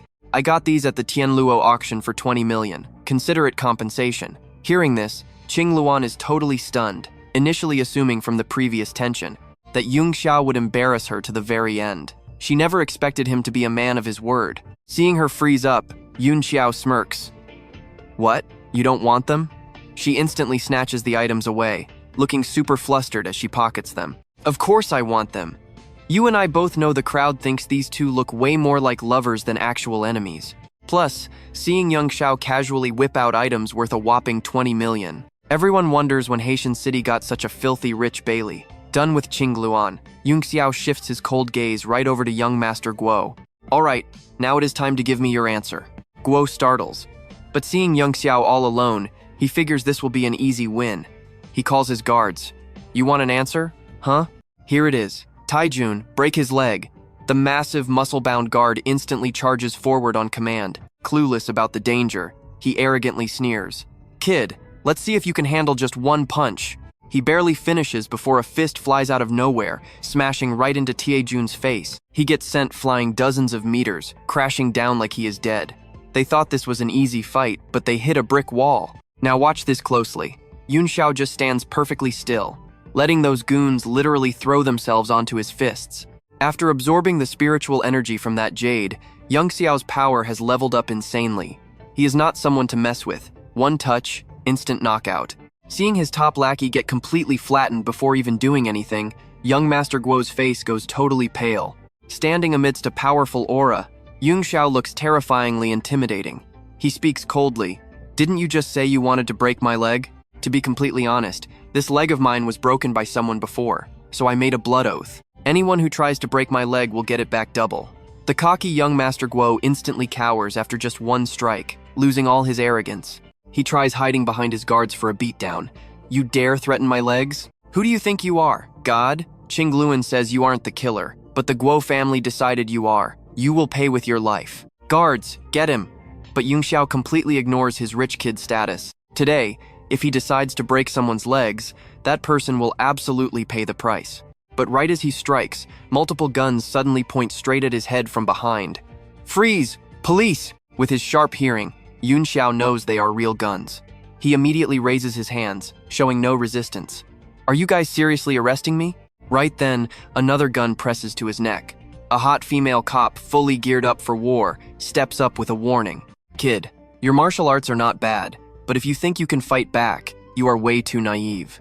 At this point, Yunxiao finally confirms that he actually ran straight into some undercover cops. People say normal folks just worry about what to eat today. But back in the Nine Heavens continent, the real question was why cultivate? Wasn't it just to achieve absolute freedom without being tied down? And because of that, in the Nine Heavens continent, Baili Yunxiao destroying entire kingdoms was super common. So what do you and I learn here? Just wait, because right now he is playing along. Alright, stick with me here. The female cop gives up on using force. She tells him to just come to the station to cooperate. If he is truly innocent, they promise not to make things difficult for him. Yunxiao just flashes a calm smile and agrees. Absolutely no problem. As Yunxiao gets escorted to the car, young Master Guo refuses to shut up. He threatens that the Guo family will never ever let him off the hook. Yunxiao glares right back. His eyes are dead cold, literally looking at a walking corpse. To him, the entire Guo family is an absolute joke. From a distance, a tiny flash of light suddenly sparks right from his fingertip. Instantly, young Master Guo hits the dirt, screaming like a dying pig. "Talk too much trash, you pay with your legs." The female cop instantly draws her gun, aiming straight at Yunxiao's neck. Did he just do that? Yunxiao keeps his chill smile. He reminds her she cannot accuse him without any solid evidence. Normal bystanders know absolutely zero about cultivation. They only caught a tiny flash of light from Yunxiao before the young master completely collapsed. It happened way too fast.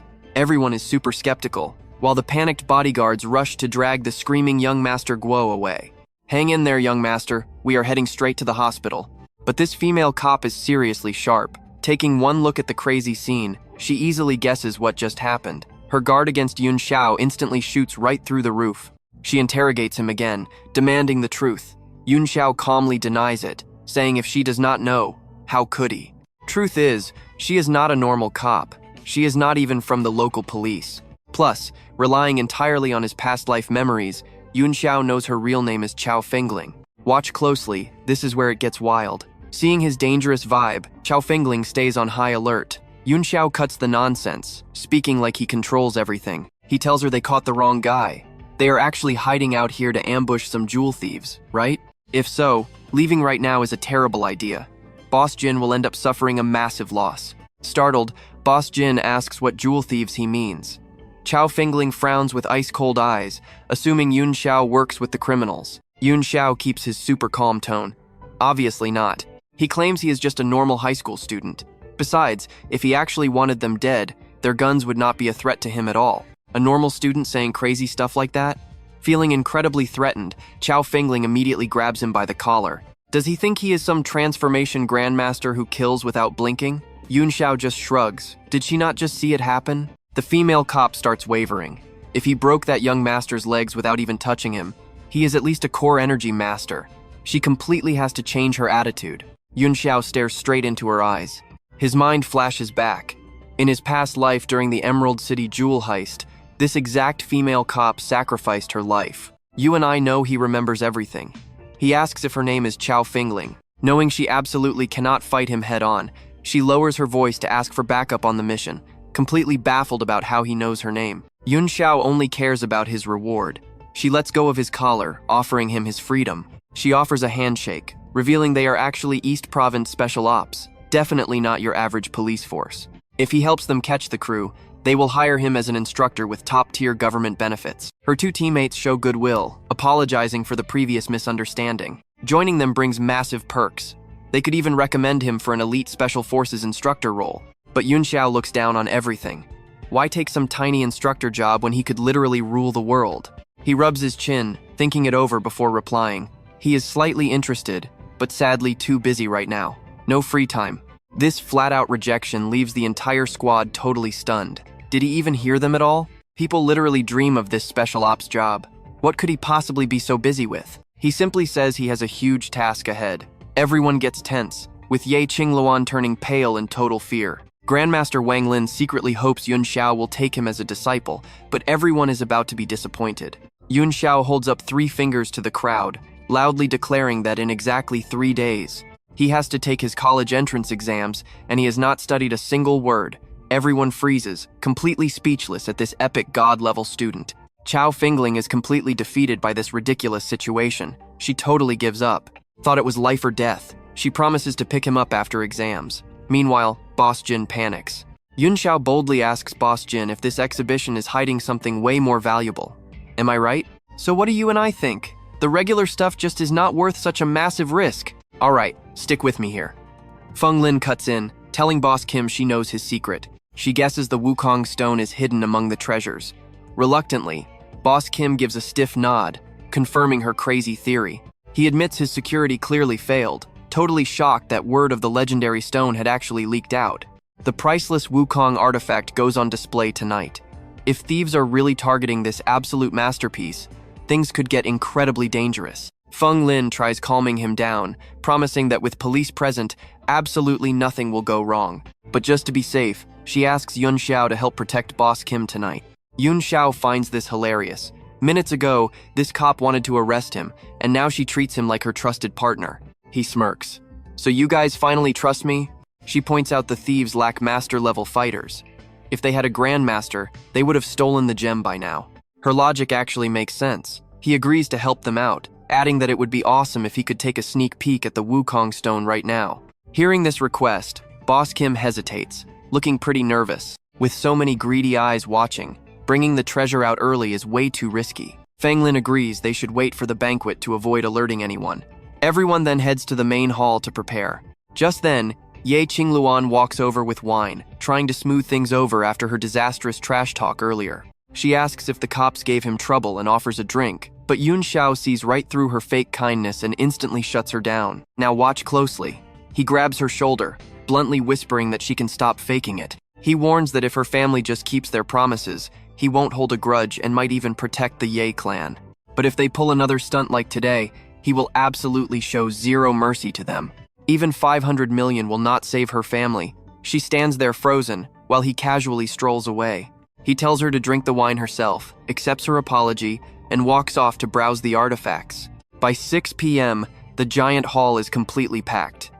Boss Kim steps right onto the stage to speak. He announces the Jade City treasure is finally making its debut, hyping up the crowd to see the real deal. Down below, the audience stares at a massive glass display covered in red cloth, completely buzzing with pure excitement. Someone actually yells out, telling him to stop stalling, saying they would have left already if he wasn't acting so mysterious. Others start shouting too, demanding the big reveal. Kim nods and stops wasting time.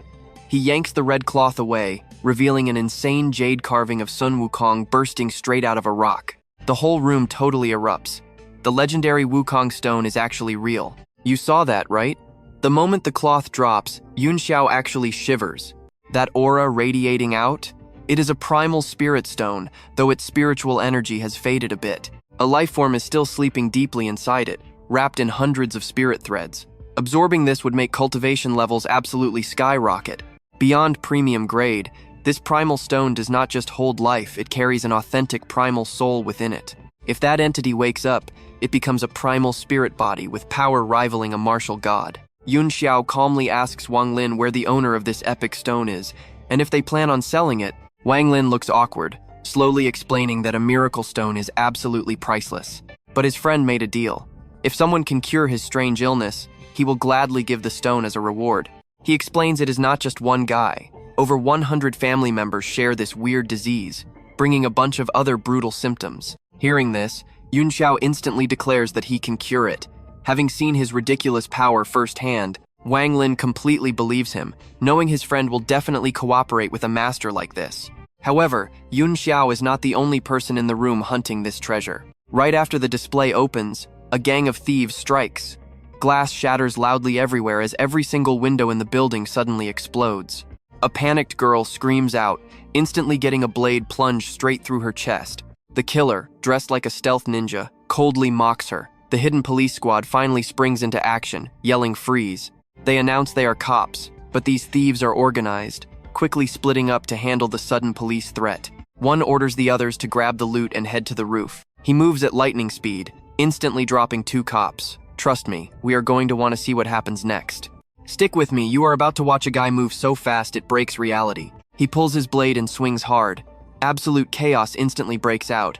Party guests are screaming in total panic, scrambling everywhere, while the killer casually walks right straight toward the main treasure. Open the doors. Run. Everyone scrambles to escape. But the second those doors swing open, pure horror. Guns are pointed right at their faces. The boss takes a drag of his cigar and smirks. Why run?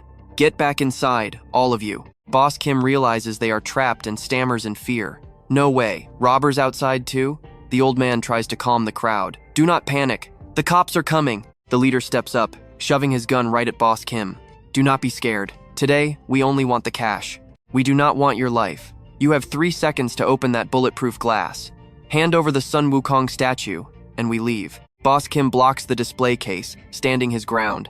Dream on, I am not helping you. The boss loses his patience and starts counting down. 3, 2, 1.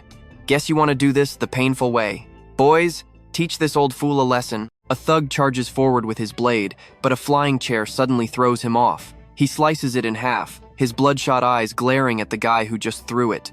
That guy is Yunxiao. He is actually carrying the body of the girl they just murdered, staring them down cold. You said you only wanted money, not lives. So did this girl stab herself? The robber instantly snaps, murderous intent exploding. You looking for trouble? Want to know how she died? I will send you to hell to ask her. Boss Kim panics. Master Baili, please do not act reckless. Yunxiao says absolutely nothing. He directly activates his spirit thread technique, sending it straight into the dead girl. Pardon me, let me borrow your body so you can get your own revenge. A thread thin as silk pierces the back of her neck. Right at that moment, the robber closes the gap with terrifying speed. Finding a blind spot, he presses his blade right against Yunxiao's throat. Watch closely. Just when this guy thinks he won, the dead girl's body suddenly springs to life. She launches a flawless spinning kick, sending the thug flying back several meters. He is absolutely paralyzed with shock. He knows for a fact he just killed her. 2 more completely clueless thugs charge straight at Yunxiao. Huge mistake. He controls the girl to unleash a brutal double flying kick, launching them both flying across the room like absolute trash getting tossed out. The boss loses all his color. His cocky smirk instantly vanishes. He panics and orders his whole crew to attack. Who cares what dark magic he is using? There are only 2 of them. Rush him right now. But every single guy who charges in gets instantly dropped. Nothing but desperate, agonizing screams echoing through the room. They are dropping like flies. They definitely have the numbers, but it is basically just mosquitoes biting concrete. 0 threat. Absolute domination by a literal walking corpse. The boss finally realizes he is completely screwed. As Yunxiao pulls his spirit thread back, the girl's lifeless body simply collapses back onto the cold floor. This spirit thread body control is actually a forbidden art. Controlling the dead damages your own karma pretty heavily, but to let a victim get her own revenge on these scumbags, he does not care at all. Yunxiao points right at the leader. You with the gun, it is just you now. What is your move? The boss is a dead man walking, but he still tries to draw his gun and look tough. Since it has come to this, I have no choice but to use my magic gun art. His reckless confidence actually puts Yunxiao on high alert. Magic gun art?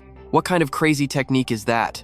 I have never heard of it. But the moment the boss fires his weapons, it is not bullets that come out. 2 tiny white surrender flags pop right out of the barrels. Big boss, I was so wrong. I performed my magic trick to apologize. If that made you happy, please spare my miserable life. I know what you are thinking. A white flag? Everyone watching was completely speechless too. Yunxiao walks over, totally chill. Since you actually have a talent for comedy, I can overlook the whole robbery and murder thing. The boss thinks he is safe, but he is completely wrong. Yunxiao snatches the cigar right out of his mouth. But you were smoking in a public place. And that? Unforgivable. Bam! He unleashes a brutal slap straight across the guy's face, planting him headfirst into the ground with his legs in the air. I am sorry. I will never smoke again. Having dealt with him, Yunxiao casually tosses the cigar aside, leaving the entire crowd absolutely amazed by him. This guy is insanely strong and just too cool. Wang Lin watched the entire crazy scene play out and was absolutely blown away by it. Master Baili is this incredible? A genius sculptor and a martial arts grandmaster? Compared to someone like you, a master like me is literally just an ant. Yunxiao just smiles lightly. You are exaggerating. But right at that moment, rapid gunfire suddenly explodes through the room. A storm of bullets rips straight toward Yunxiao. He instantly shoves Wang Lin away, saving them both from a fatal hit. Turns out 2 robbers slip through the cracks. Knowing they cannot win a straight fight, they resort to their guns.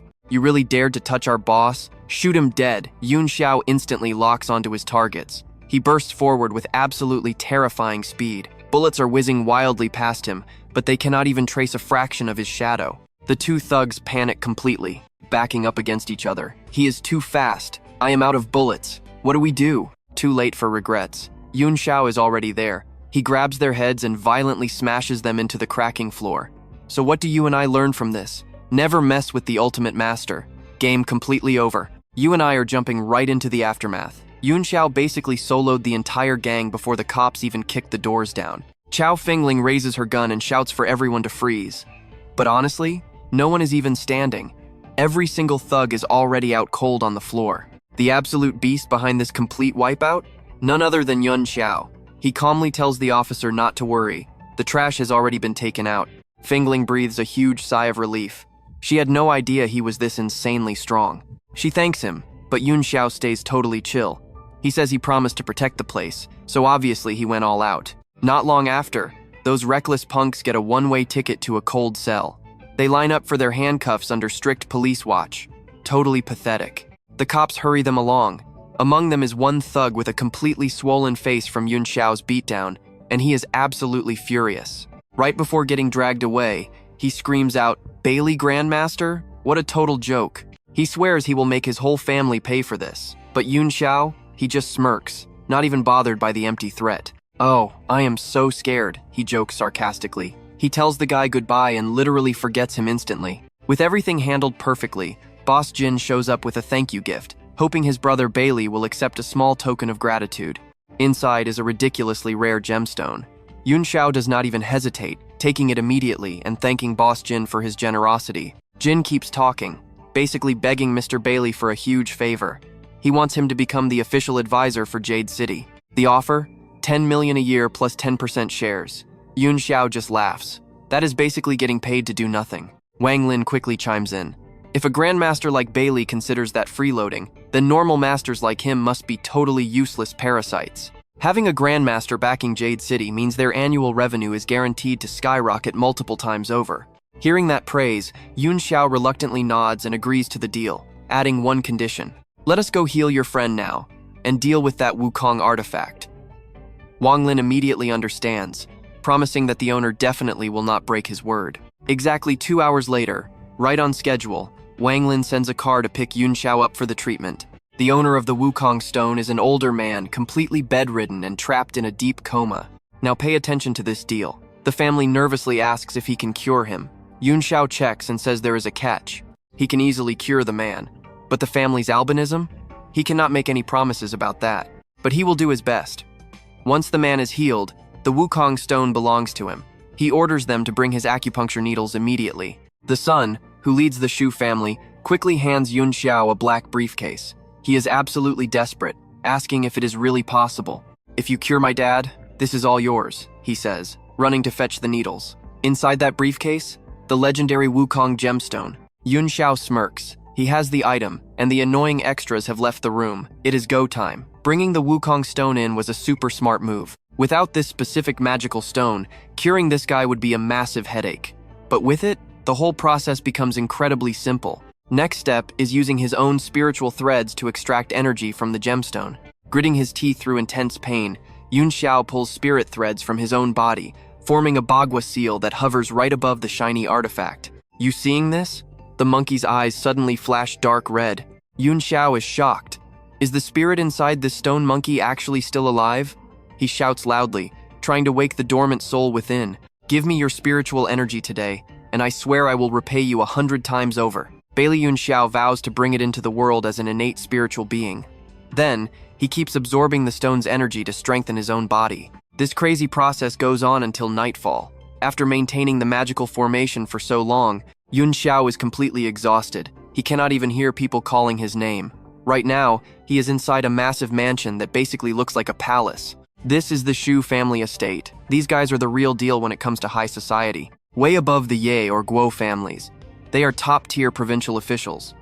The old man's son, Shu Genhe, waits outside while Yunxiao treats his father. He turns to Master Wang Lin and asks a serious question. Who exactly is this Baili Yunxiao? Why have I never heard his name before? Even Shu Yu, the blonde grandson standing nearby, is completely clueless about Yunxiao's background. Wang Lin strokes his beard. You guys severely underestimate Grandmaster Baili. Chao Fengling from the powerful Chao family over in Dongzhou. Jinling wants him as the Dongzhou agent instructor. He might even get promoted to head instructor for the elite special forces team. Hearing this, Shu Yu almost falls over in shock. Instructor for the Azure Dragon Special Forces? Is that real? Wang Lin does not really know how much power that title holds, but seeing the kid's massive reaction, he is definitely curious now. So what do you and I make of this? Shu Yu explains he is actually a member of that exact Azure Dragon team. Thanh Long Yong Chao, Kim Tan Nam Chao, Tuyet Ho Bak Chao, Manhwa Trung Chao, and Langxia Luong Chao, Fi Ung Hin Chao, Diem Hong Trung Chao. These 7 elite special forces guard the 7 regions of Huasha, plus Yen Chao handling the central hub. Let's jump into this. Tukan Ha is absolutely shaken by this. Master Vuong, are you completely serious?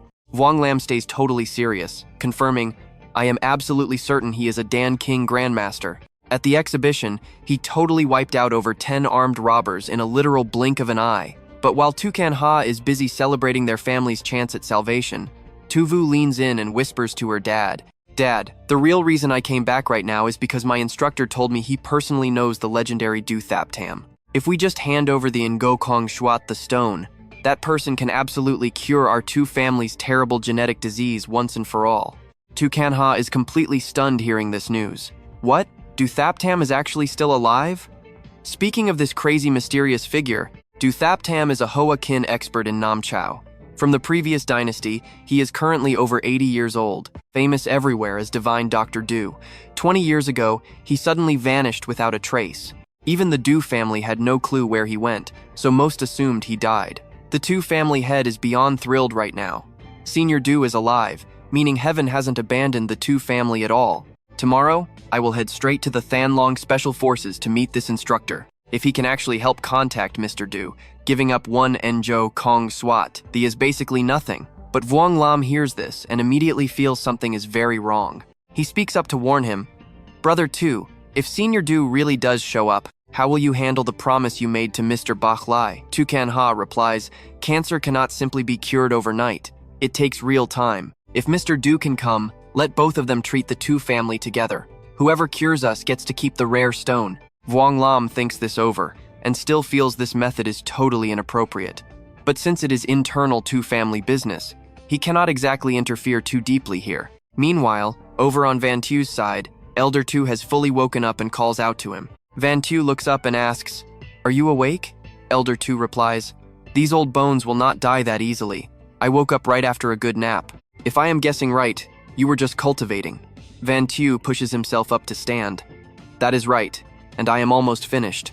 Old sir, I will treat your illness right now. Take off the blanket and sit on the bed. Van Tu holds a terrifyingly long, shiny needle in his hand. Watch closely now. If you or I saw this terrifying needle, we would definitely scream. But Elder Tu stays totally calm and obeys, sitting cross-legged on the bed. Van Tu sits right behind his back and asks, Are you completely ready yet? Once the Elder says they can finally begin, Van Tu instantly grabs his shoulders, suddenly lifting and violently flipping him backward into the mid-air. Even the patient himself is absolutely shocked beyond belief. Van Tu prepares to unleash the Nok Tiu Kung acupuncture. When this technique hits peak level, it literally reverses life and death. Although his current cultivation is still pretty limited, curing this genetic disease is still entirely within his abilities. Right after, Van Tu lifts him up and rapidly strikes with a crazy flurry of needles. Every needle is lightning fast and dense as rain, making the Elder's body look like it has been completely sealed up tight. Elder Tu thrashes and screams out in pure agony. This really is some supreme medical skill in action. As the body drops back down, Van Tu immediately supports his back with one hand, aiming straight at a vital pressure point for the final strike. "Old sir, this needle will hurt a bit. You must endure it." He then stabs down with extreme force. It is bone-deep pain, sending a tragically loud scream echoing outside the room. Tu Vu and her dad standing outside hear this and completely panic. What on earth is happening in there? Why does it sound like a pig slaughterhouse? The son is totally stunned. Is that really a scream? It is the very first time hearing Grandpa scream so tragically. Suddenly, the door bursts wide open. Van Tu is helping Elder Tu walk outside. Seeing this, his son is utterly shocked. "Dad, why are you walking out here? You and I saw that coming, right?" He still cannot walk perfectly yet, but his spirit feels so much lighter. He replies, "Can I not come out for some fresh air? Thanks to divine Dr. Bok Lai. Otherwise, who knows how long I would be stuck in bed." Mr. Bok Lai said that in less than a month, I will fully recover. He rests his arm on Tukan Ha's shoulder for support and continues. "Just now, I already agreed with divine Dr. Bok Li. I will give him the No Kong Shuat, the stone, as our two families' gratitude." Hearing this, Tukan Ha looks incredibly awkward and hesitates, unsure what to do. Elder Tu notices this weird attitude and immediately gets upset. "Are you ignoring my orders now?" Tukan Ha quickly leans into his ear to explain everything. "No, it is not that. Tu Vu said she already found Du Thap Tam, divine Dr. Du, and promised to give the Ngo Kong Swat to him instead. Divine Dr. Du will help our family cure the genetic albinism disease." Elder Tu is completely startled hearing this massive news. Has Du Thap Tam not been totally missing for 20 years? He is actually still alive right now? Tu Vu smiles proudly and replies, "Yes, my instructor officially contacted divine Dr. Du. I made a promise. As long as he cures the two families' illness, I will gift the Ngo Kong Shuat to him." So what do you and I make of this? They totally forgot Van Tu is standing right there, and those words basically treat him like he is absolute garbage. Let's dive right into this crazy showdown. Yunxiao's voice drops cold. "Hey, have some respect. Does your promise still count?" The room goes dead silent. The tension is sky high. Yunxiao is completely done playing nice. Luckily, Grandpa Shu is a reasonable guy. He is incredibly grateful for the life-saving favor just now, so he immediately steps up. "Divine Dr. Baili, rest assured. I will have someone turn down Dushi-san right away. Once you cure our Shu family, we will invite him over and find another way to repay him." Hearing this total sincerity, Yunxiao finally chills out and softens his glare. Grandpa Shu really knows how to handle things. He then adds, "It is getting pretty late. Could divine Dr. Baili stay at our estate for now?" Yunxiao doesn't refuse, giving a slight nod. Better to accept the hospitality. That night, he sits alone in the courtyard, cultivating. His spiritual energy explodes outward, radiating intensely. It seems Grandmaster Baili completely lives up to his legendary reputation. Shu Genhe steps up to ask his father's opinion. "I plan to have Baili Yunxiao finish treating you tomorrow, then check on little Yu too." Grandpa Shu gives a soft, hopeful nod. "Take me to see little Yu. Now pay attention, because this reveal right here is absolutely wild." They step into a pitch-black room. Inside sits a delicate young girl, but her eyes, skin, and hair are entirely snow-white and lifeless. Shu Xiangyu, seeing her grandpa, she asks in a fragile voice, "Grandpa, why are you here? Are you feeling better?" Grandpa Shu smiles warmly. "Xiangyu, I am doing much better. Your uncle actually managed to invite a brilliant young divine doctor to treat our illness. Our Shu family finally has some real hope." Hearing this, Shu Xiangyu absolutely cannot hide her massive surge of pure joy. "Really? That divine doctor can cure me? He can help me stop hiding in the dark all day so I can finally go wherever I want?" Her grandpa gently pats her head, comforting her softly. "That is right. I am absolutely certain this young man can do it." Xiangyu curiously asks where the divine doctor is right now and if she can meet him. Grandpa explains that Yunxiao is currently cultivating by the lake. He will take her there, but warns her not to disturb him. When they reach the garden near the lake, Yunxiao's spiritual energy cultivation has hit a massive snag. He looks like an absolute mess, resembling neither human nor ghost. Xiang Yu takes one look at him and accidentally blurts out, "Is that even a human?" Hearing the noise, Yunxiao instantly whips his head around. "How long are you two going to stare at me?" Xiang Yu just wanted to sneak a peek. She didn't expect to get caught, and jumps when he speaks. "He can talk." Yunxiao looks at her, completely confused and annoyed. "Of course I can talk. What exactly do you think I am?" Grandpa Shu hurriedly pulls his granddaughter closer. "Divine Doctor, could you please take a look and see if my granddaughter's illness can be cured?" Yunxiao stands up, totally unfazed. "All right, don't rush." But when he stares straight at Shu Xiangyu, he detects a powerful trace of yin energy inside her. You and I both know this isn't normal sickness. Innate spiritual eyes. Without cultivation, you'll spend your entire life trapped in the shadows. After checking her out, Yunxiao declares, "In my eyes, you aren't sick. This condition can actually become a special ability. Do you want to learn cultivation from me?" Hearing there is a real fix, Xiangyu gets incredibly hyped up. "Are you serious? How do I cultivate?" Even though Yunxiao wants to help, his voice turns ice cold. "If you enter my sect, you must obey my every command. If you betray me, I will end your life. Think carefully." Facing that intense aura, Xiangyu hesitates for a second but then drops to her knees and heavily kowtows. "I have thought it through. Master, please accept your disciple's bow of respect." Hey, what are you doing?" When she looks up, blood is pouring from her nose because she slammed her head too hard, but her eyes are fiercely determined. Isn't bowing required to acknowledge a master? It happens like this in all the movies. Then the master gets moved and gives a cool gift. Yunxiao is just completely speechless. This right here is the hilarious consequence of surfing the internet way too much. He quickly explains, "You don't need to formally bow. I, Baili Yunxiao, do not take disciples. I just need a sword attendant, and you're the perfect choice. Enough of this. Sit cross-legged. I'll transfer a breathing technique to you." 5 intense hours pass in a flash. The sun slowly peeks over the distant horizon. The second she feels the sunlight, Shu Xiangyu starts panicking. Yunxiao notices and asks, "Are you feeling a lot of pain right now?" The girl nods. "I can't open my eyes. Once the sun is higher, I have to go back inside. Can I call you Brother Yunxiao from now on?" Xiangyu shields her sensitive eyes from the glare, but that specific phrase instantly reminds Yunxiao of Ye Mingyu, the woman who completely betrayed him in his past life. He shuts that down immediately. "No need for that. From now on, just calling me Baili Yunxiao is perfectly fine. Come a little closer and look up." Shu Xiangyu crawls way too close, throwing Yunxiao into a total panic as he yells, "Stop there! This distance is just fine." Saying that, he presses 2 fingers directly against her forehead. "Hold this exact position. Do not move an inch." She obeys instantly, but right at that crucial moment, a totally clueless guy crashes the scene. Shu Yu completely misinterprets everything and aggressively charges forward with his fists raised. "Baili Yunxiao, you bastard. How dare you take advantage of my little sister? Even a divine doctor won't be forgiven for this." Yunxiao doesn't even bother explaining. For a troublemaker acting this stupidly, one single devastating strike is more than enough to handle it. So what do you and I learn here? Bam! Before doing anything, Shu Yu gets punched sky high, flipping straight into the dirt. Stick with me, guys, we are jumping right back into the aftermath. Huang Vu sits up, totally shocked, asking why her brother is here. Tu Vu snaps to his senses, absolutely stunned, blurting out, "Little Vu, can you actually see now?"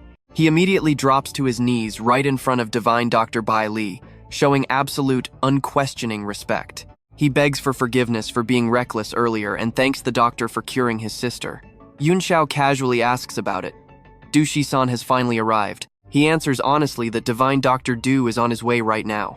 Plus, a backup squad from the Azure Dragon Special Forces is coming too. Deep down, he is completely freaking out.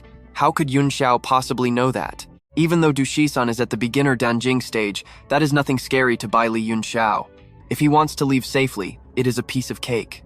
Yunxiao calmly says that in that case, he wants to meet this so-called Divine Dr. Du. Not long after, the man himself shows up at the door. The Tu family greets him, saying it is a huge honor to have him here today. The man surnamed Du speaks with a heavy undertone, noting that the old man does not look sick at all, and wondering why he was even called. The old man turns to Huang Vu, telling her to hurry and greet Du Shisan. Startled for a second, she quickly says yes and politely introduces herself to the Divine Doctor. Her family members hurriedly chime in to explain the situation. They explain she has been locked in her room for years and beg him to overlook her manners. He brushes it off, asking if she is Tu Vu's younger sister. Didn't they say she was completely blind? He says this out loud, but inside, Shizan is already sizing up the situation. He thinks the kid standing nearby has zero manners. Right on cue, Yunxiao speaks up, stating clearly that he has already cured her eyes. Watch closely now. He accuses the Tu family of trying to play both sides. Du Shisan's companion immediately explodes, shouting at everyone. He aggressively claims this fake Baili doctor is not even fit to carry his great-grandfather's shoes, demanding they kick him out right now. He warns them about getting scammed by a street quack. Yunxiao just shoots him a cold glare, asking if he is Du Shisan's great-grandson or just his pet dog. He says he looks human, but only barks out pure garbage.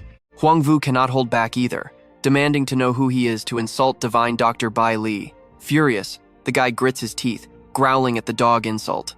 He yells that in all his years of throwing his weight around, nobody has ever dared speak to him like that. Yunxiao casually sips his tea, asking what he is going to do about it. The guy screams that he will beat him to death, instantly lunging forward to deliver a vicious knee strike. Standing on the sidelines, Shisan just smirks coldly. With Du Fei's explosive temper, he figures this kid is about to suffer. Yunxiao just sighs. He slowly raises his hand, channeling energy into 2 fingers, and strikes the incoming knee. A flash of light erupts, and Du Fei is instantly locked, completely frozen in place, unable to move a single inch. Shizan is completely shaken, realizing it is externalized chi. He panics, wondering how this kid could possibly be a Danjing Grandmaster. Screaming in sheer agony, Du Fei falls flat on his back. Blood pours out endlessly, sending him into total panic over his ruined leg. Completely ignoring the screams, Yunxiao calmly hands over his cup, asking for more of this excellent tea. Huangvu hurriedly nods in agreement. Eyes wide with absolute terror, Du Fei wails to his great-grandfather that his leg is crippled, begging him for immediate revenge. He screams at Lieutenant General Wu to arrest him. The Lieutenant General just coughs awkwardly, staying absolutely glued to his spot. I know you are thinking the exact same thing I am, arresting a 20-year-old Danjing Grandmaster who could easily become a martial arts myth. Telling him to do that is literally just asking for a death sentence. After a long silence, Shisan speaks up slowly. He never expected to see this after 20 years away. Great Xia actually has such a young Grandmaster, but that still does not give him the right to cripple his great-grandson leg. He fiercely demands to know the kid title. Yunxiao actually thinks about it for a quick second before casually replying, "You can call me Yu Lingxiao." Hearing that, Shisan bursts into a mocking laugh. Jade Heaven Soaring? He asks if the kid thinks he is the Jade Emperor, promising to teach him a brutal lesson today. His eyes turn incredibly sharp and cold. So what if he is a Danjing Grandmaster? At the absolute most, they are just on the exact same level. A total newbie in this tier is just a half-step Grandmaster, completely maxing out their external chi limits. Seeing the crazy tension building up, the 2 family members hurriedly jump in to defuse things. They beg Divine Dr. Du to calm down. Since both of them are half-step Grandmasters and incredible doctors, there is really no need for an all-out battle here. But he just replies with a freezing tone. Because they are both half-step Grandmasters, they absolutely must decide who is superior. He will not let word spread that an 80-year-old legend like Du Shizan wasted his entire life just to become a stepping stone for some arrogant junior. Hearing that, Yunxiao just casually agrees. Since he put it that way, he will not decline telling him to step out into the courtyard to exchange a few moves. In the blink of an eye, both fighters take their positions. Shizan instantly drops into his fighting stance, demanding in a deep voice if he is ready. Yunxiao casually shoves both hands into his pockets. He lightly replies that he has been ready, mocking the old man for holding that dramatic pose so long. Suddenly, the old man asks a chilling question. Does this little kid even comprehend just how incredibly fast a human being can actually move? Yunxiao is completely losing his patience now. He tells him to cut the garbage and just attack already. Instantly, a gust of wind rushes by. He looks back but sees nothing until the old man suddenly appears right beside him, launching a deadly full-power strike while screaming for him to die. Du Shizan roars, attacking without a single ounce of hesitation. But Yunxiao blocks it effortlessly, instantly activating his petrifying fist technique. His arm slowly turns ash gray, literally transforming into solid stone. Du Shizan instantly recognizes this crazy move, panicking inside. Trust me, you and I need to see how this ends. Alright, stick with me here. The old man stumbles back several meters, panting heavily, absolute fear paralyzing him. Our guy's power is just that terrifying. If the elder hadn't backed off in time, he would have been completely wiped out right then and there. Why on earth did he offend a future grandmaster and doom the Du family? In a split second, Du Thap Tam's arrogant attitude completely flips upside down. A true young hero indeed. Meeting Nok Langtu today proves he is an absolute genius of the Daiha nation. He begs, admitting his massive mistake today, pleading with young Master Langtu not to hold a grudge. Van Tu stays totally silent. Meanwhile, the crowd starts gathering around them. Both are legendary future grandmasters for Daiha. Losing either one would be a devastating blow, so calling a truce is clearly the best move here. Huang Vu cheers loudly, hyping up Master Bak Li Van Tu's insane skills. Du Fai just stares at his great-grandfather, totally confused, until Du Thap Tam angrily roars, "Why are you just standing there? Get over here immediately," and kowtow to apologize to young Master Lang Tu. Terrified, he instantly drops to his knees. "Sorry, big brother Lang Tu." Van Tu just gives a cold side-eye and calmly mutters, "These guys really love bowing down, don't they?" He turns to Huang Vu, telling her to come practice. She quickly agrees, super eager. Later, sitting directly opposite each other on a mountain peak, Huang Vu softly asks if she can call him Nok Lang Tu from now on. Now watch closely. She begs him to teach her martial arts to be a worthy sword attendant, and Van Tu finally gives a simple nod. Fine. His tone turns dead serious. He agrees to pass down his cultivation paths, but demands she strictly follow his ironclad rules. Never teach this technique to anyone else, or he will personally cripple her cultivation base, and absolutely destroy whoever dared to learn it from her. Huang Vu nods with pure determination. I understand. Telling her to listen well, the two plunge into deep, focused cultivation right there. From a distance, Du Thap Tam slowly observes, muttering that Daiha has produced a real dragon with an unshakable mindset. He does whatever he wants, the absolute true peak of martial arts.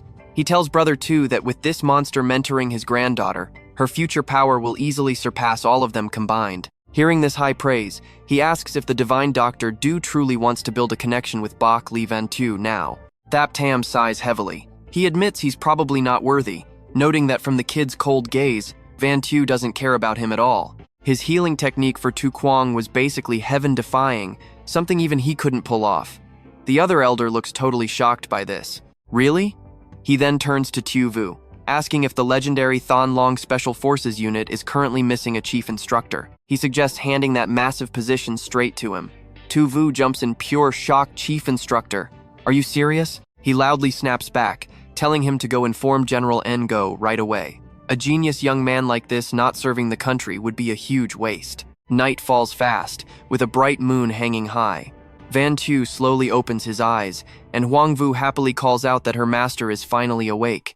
You're hungry, right? He asks, praising her solid progress for reaching the initial Spirit Apprentice realm. Hearing Spirit Apprentice, Huang Vu is completely clueless. Standing up, he explains that right now, she should be able to feel a glowing energy deep inside her core. I know what you're thinking, an instant cure? Yeah.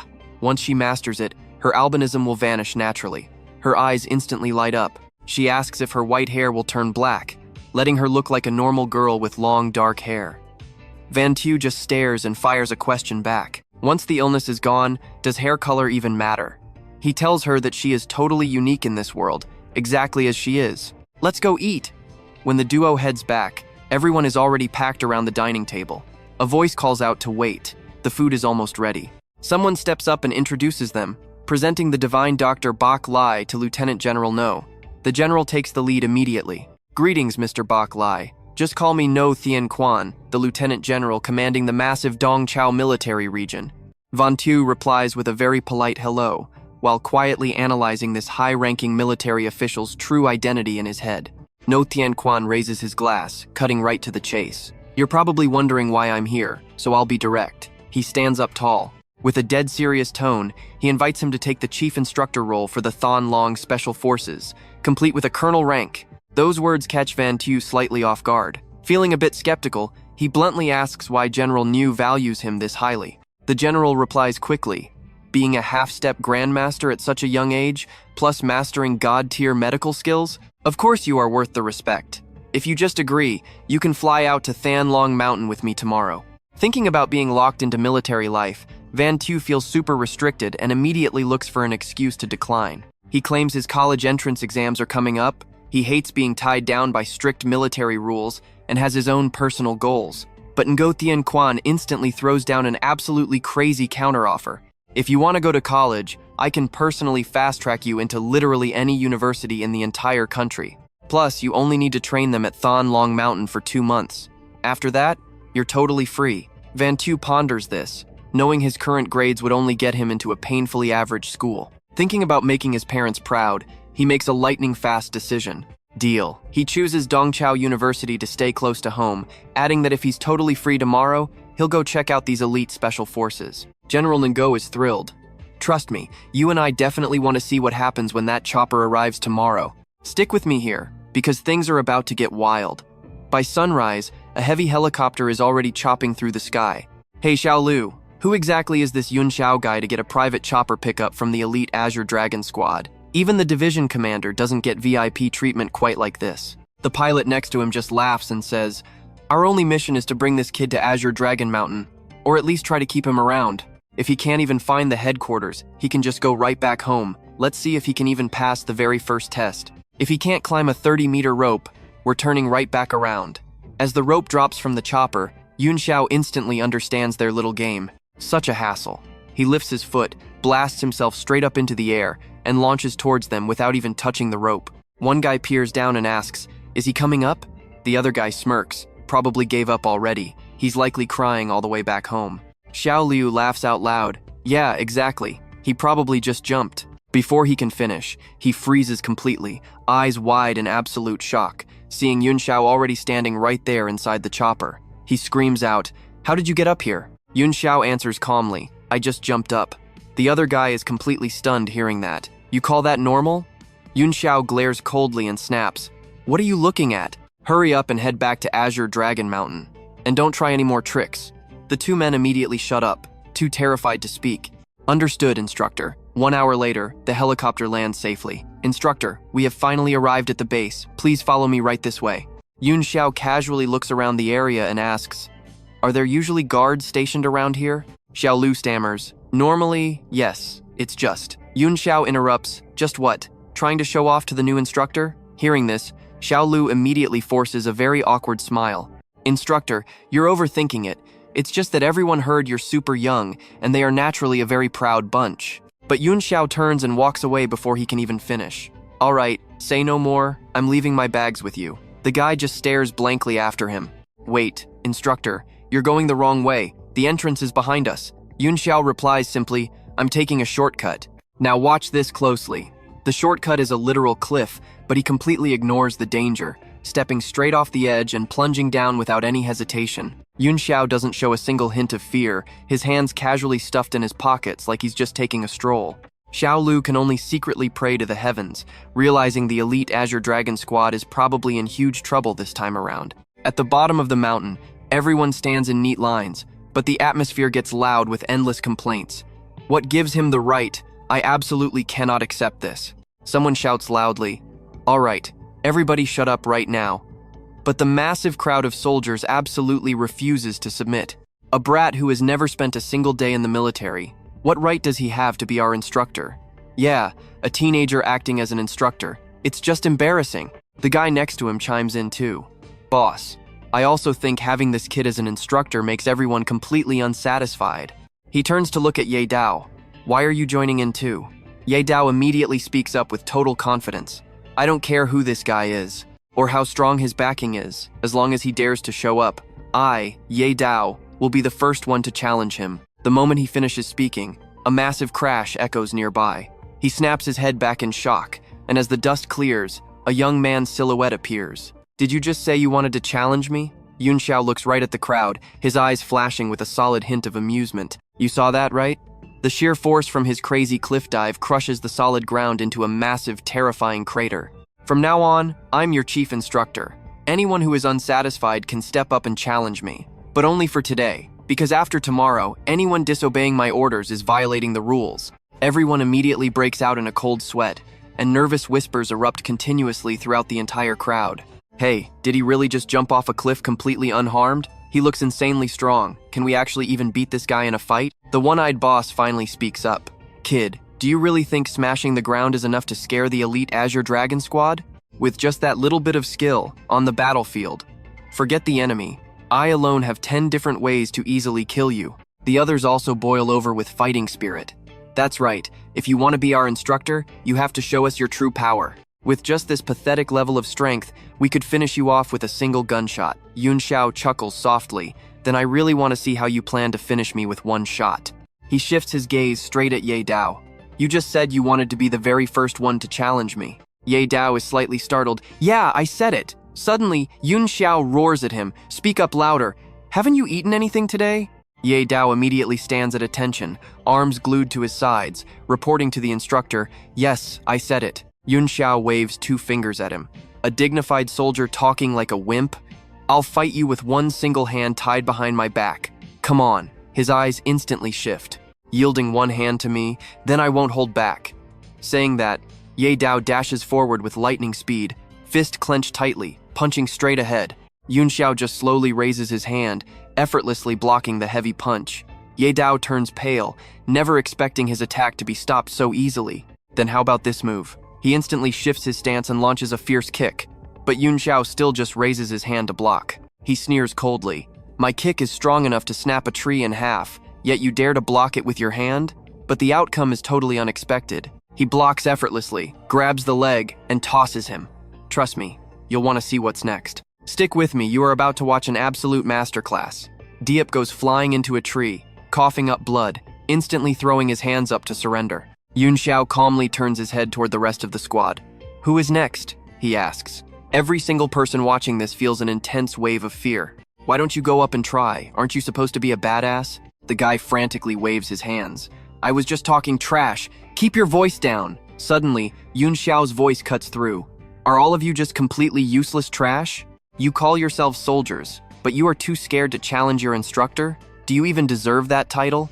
I suggest you all just go home, get married, and be done with it. A moment later, a guy with a fierce look steps right up. I am Kui Hong. I challenge you on behalf of the 3 vice instructors.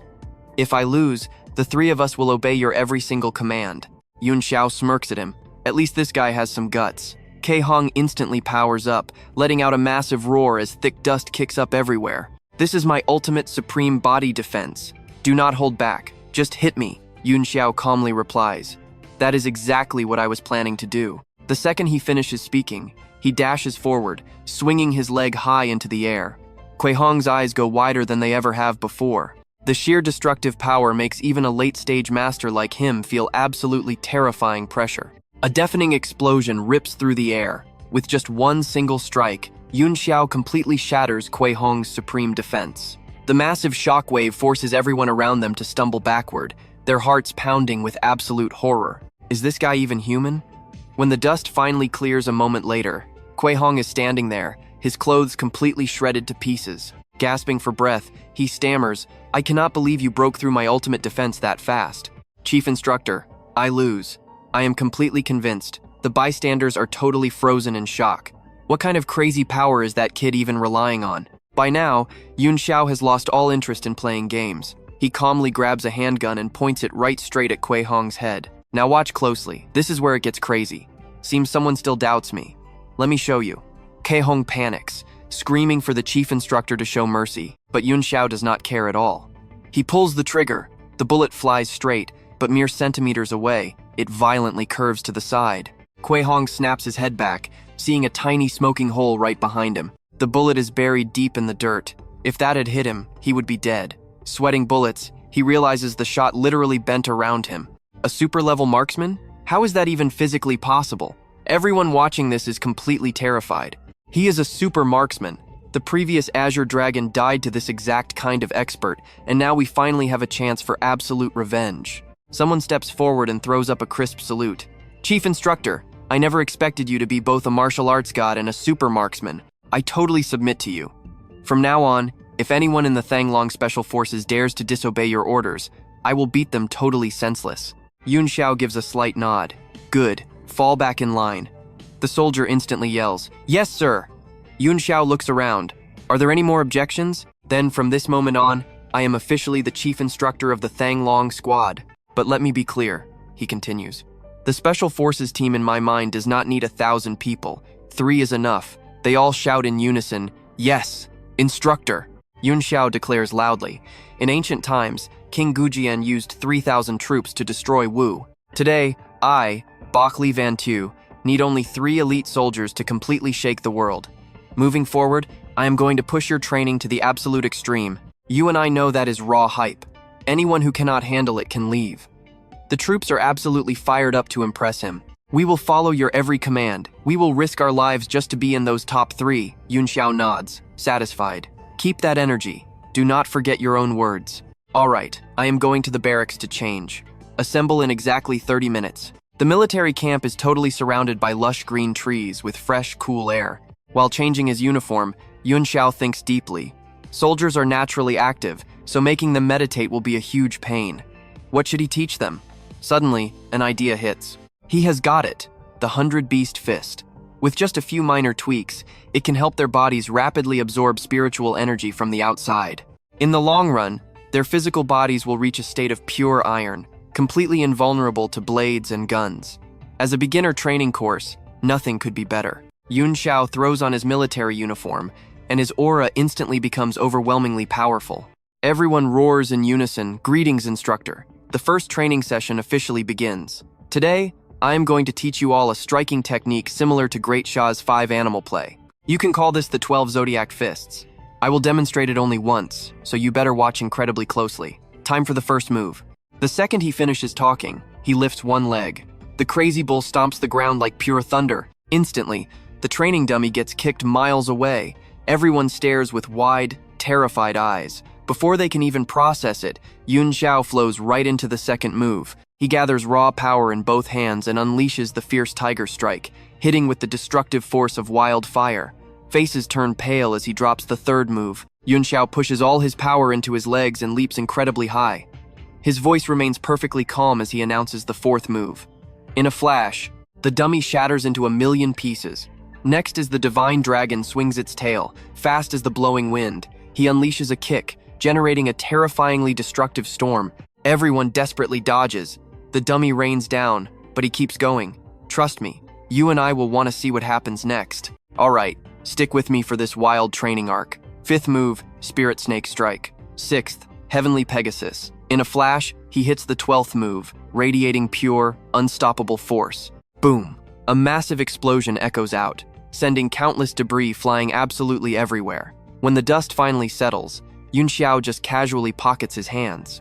Alright, besides that final move, I have completely finished demonstrating the 12 Zodiac Fists. He stares at the crowd and asks, "Did you guys notice? Those first 11 moves are all pure offense, brutally charging straight forward with raw power. So why call it 12 moves?" He glances over them and continues. The 12 Zodiacs are still missing one thing, the boss rat. If those first 11 moves fail, my advice is to run like a rat. Sprint as fast as possible, because surviving is your top priority. Laughter instantly breaks out.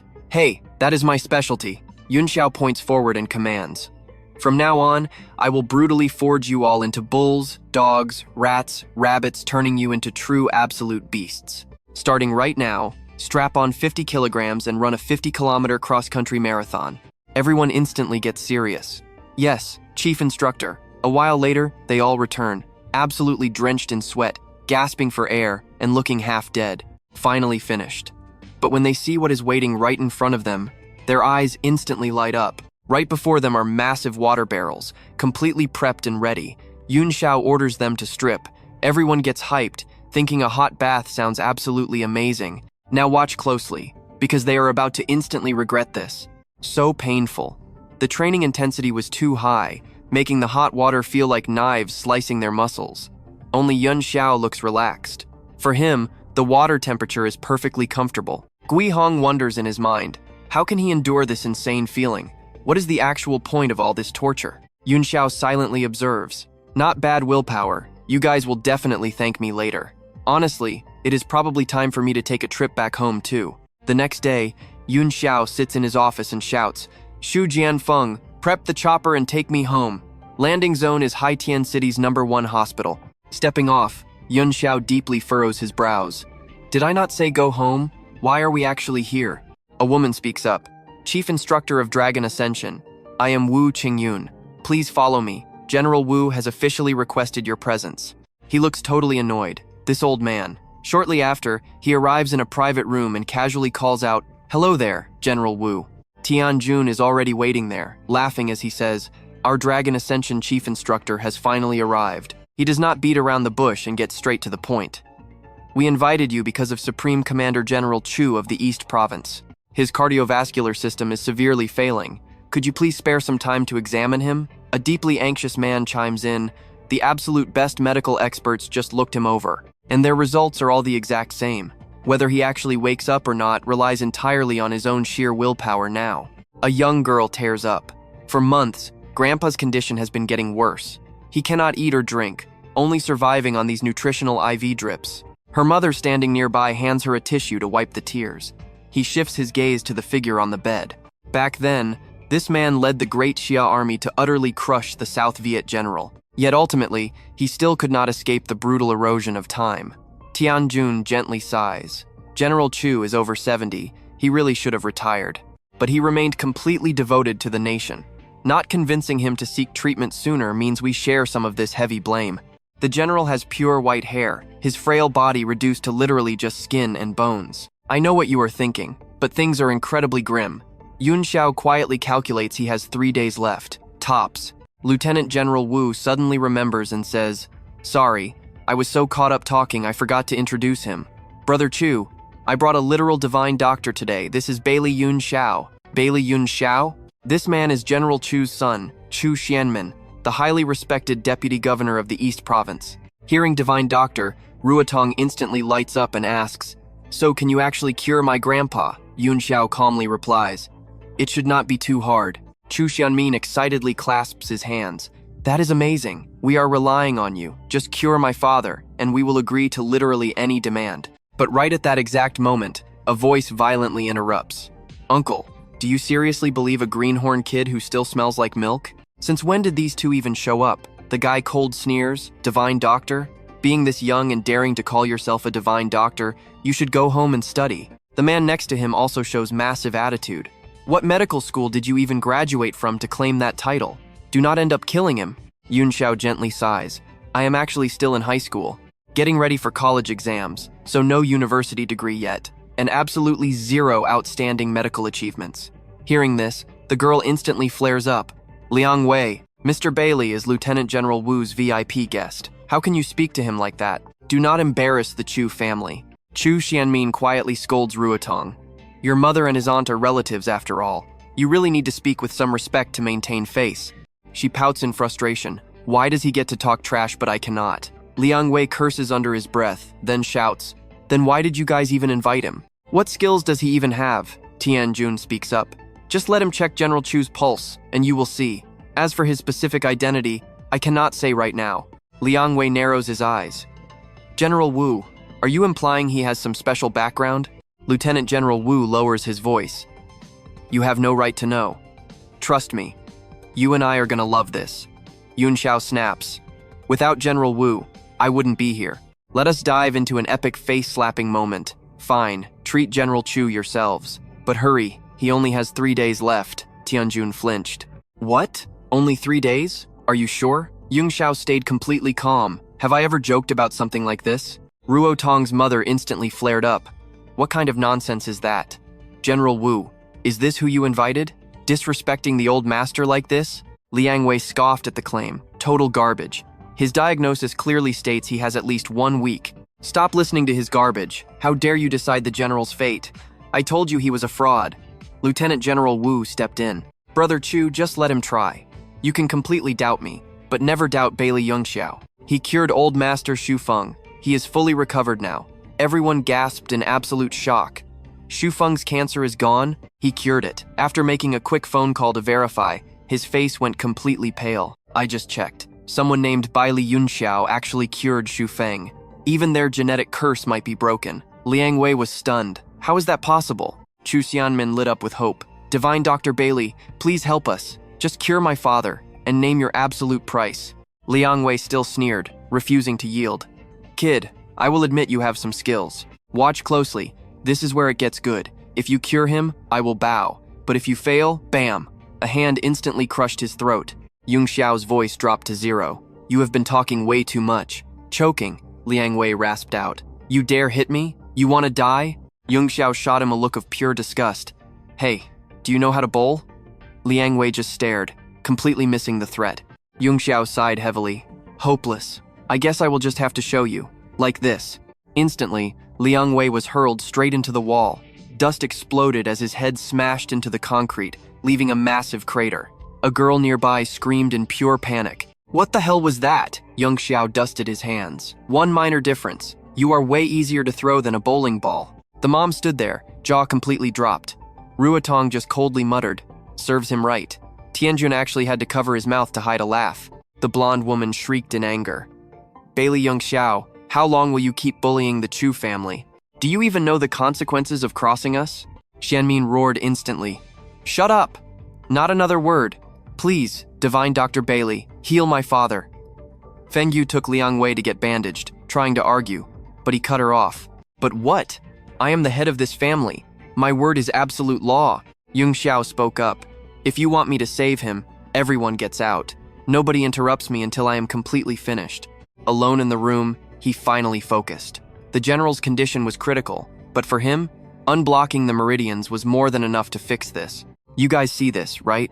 He pulls back the blanket, points 2 fingers, and pure energy flows right into the general. Might as well finish the job completely.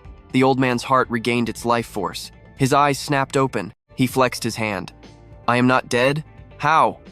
Yunxiao stood there calmly. General, you are cured. Just quit smoking, and you will easily live another 10 years. The man stared at him. Quit smoking? Are you some kind of doctor? Yunxiao shook his head. No. Actually, I am your subordinate.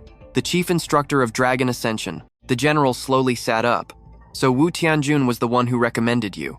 But a soldier who only knows medicine? Yunxiao interrupted. I am a super divine doctor and a super divine marksman. Are you satisfied with that, General? Hearing this, he was stunned. The Eastern region actually has a super divine marksman? Seriously? Yunxiao just gave a slight nod. Outside, Fengyu was still scowling. Old Chu, why trust that kid? If he actually cures your dad, it would be a literal miracle. Xianmin sighed heavily. Enough, drop it. The bald old doctor pushed up his glasses and scoffed. Looking like that, he has absolutely no right stepping into a hospital. Liang Wei stood there, head fully bandaged, nose bleeding. Exactly, he is a savage. Suddenly, the door swung open. The general walked out, arm slung over Yunxiao's shoulder, looking completely relaxed. Come eat at my place. I am cured, and I want to cook. Everyone froze, staring in total disbelief at the sight. What? Liang Wei grabbed his bandaged head. It is over. We messed up big time. The old man held his jaw, literally dropping. Xianmin teared up. It had been years since his dad looked this healthy. The general completely ignored the haters. Let us go, do not give me that look. People used to praise my cooking. Yunxiao was curious. Well, I have to try it. The bald man crept up. General, you need a checkup. This might just be temporary. You really should.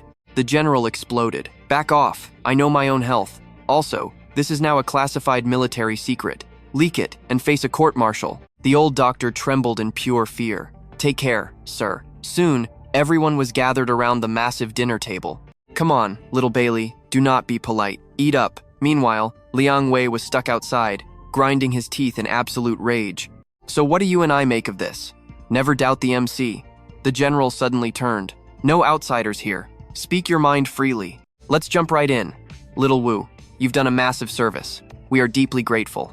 Tianjun slowly replies, General, you're too kind. As long as you recover and keep leading us, that's all we need. The old man couldn't stop showering him with absolute praise. Young Baili, to be this outstanding at such a young age, and truly a terrifying new generation. Keep making achievements, and I'll personally promote you to the rank of Major General. Right on cue, his phone starts ringing. He instantly picks it up. Hello, Mom. A few minutes later, he turns back. My parents are rushing me home. They're worried, so please excuse me. He nods. Old General, until we meet again. The old man didn't want him to leave. Young Baili, at least eat a bit more. But before he could even finish, Yunxiao was already long gone. In such a rush? Liang Wei scoffs coldly, daring to show zero respect. General Zhou and Lieutenant General Wu instantly snap back. Shut your mouth! He flinches, completely shocked they just yelled at him. General Zhou sternly warns him. Liang Wei can rely on the Zhou family's reputation, sure, but he needs to know his place. Compared to Baili Yunxiao, he is absolutely nothing. Meanwhile, Yunxiao is literally leaping across city rooftops. Give me a second. Mom, I'm almost home. Back at the base, General Zhou gets straight back to his military work. He still can't believe his failing eyesight is completely cured. Now pay attention. This is where it gets crazy. Young Bailey surprised him again, no more glasses needed. But holding that thick file, the general frowns. This intel? Way too little. Tianjun sighs too. Yeah, that's literally all the data they have on Baili Yunxiao. Where on earth his insane powers came from? They still haven't found a single clue. Suddenly, General Zhou freezes dead in his tracks. He stares at the words Bailey family. He's actually from the Bailey clan, he asks, completely stunned. He never expected the kid to come from such a massive family. But if so, why was he living in poverty? Tianjun recalls the intel. According to their deep investigation, Yunxiao's father is Baili Yingji, from a tiny branch of the western province Baili clan.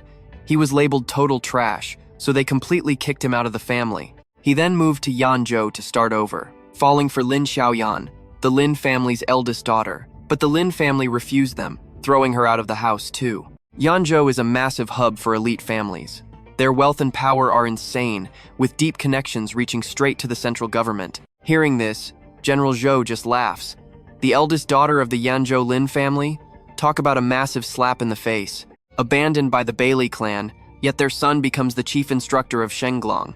If they find out, they're going to completely lose their minds in pure rage. Lieutenant General Wu looks serious. Old General, let's table Yunxiao's background for now. Right now, the United States is making some very shady moves behind the scenes. Their massive military legions might not be the best at large-scale operations, but their individual solo combat capabilities are completely off the charts. General Zhou sighs. I know what you're thinking. That's exactly why I've pinned my hopes on the Shenglong Special Forces for years, and why I've been so disappointed. Tianjun suddenly realizes the plan. Is the commander planning to deploy Shenglong to fight the United States? General Zhou nods heavily.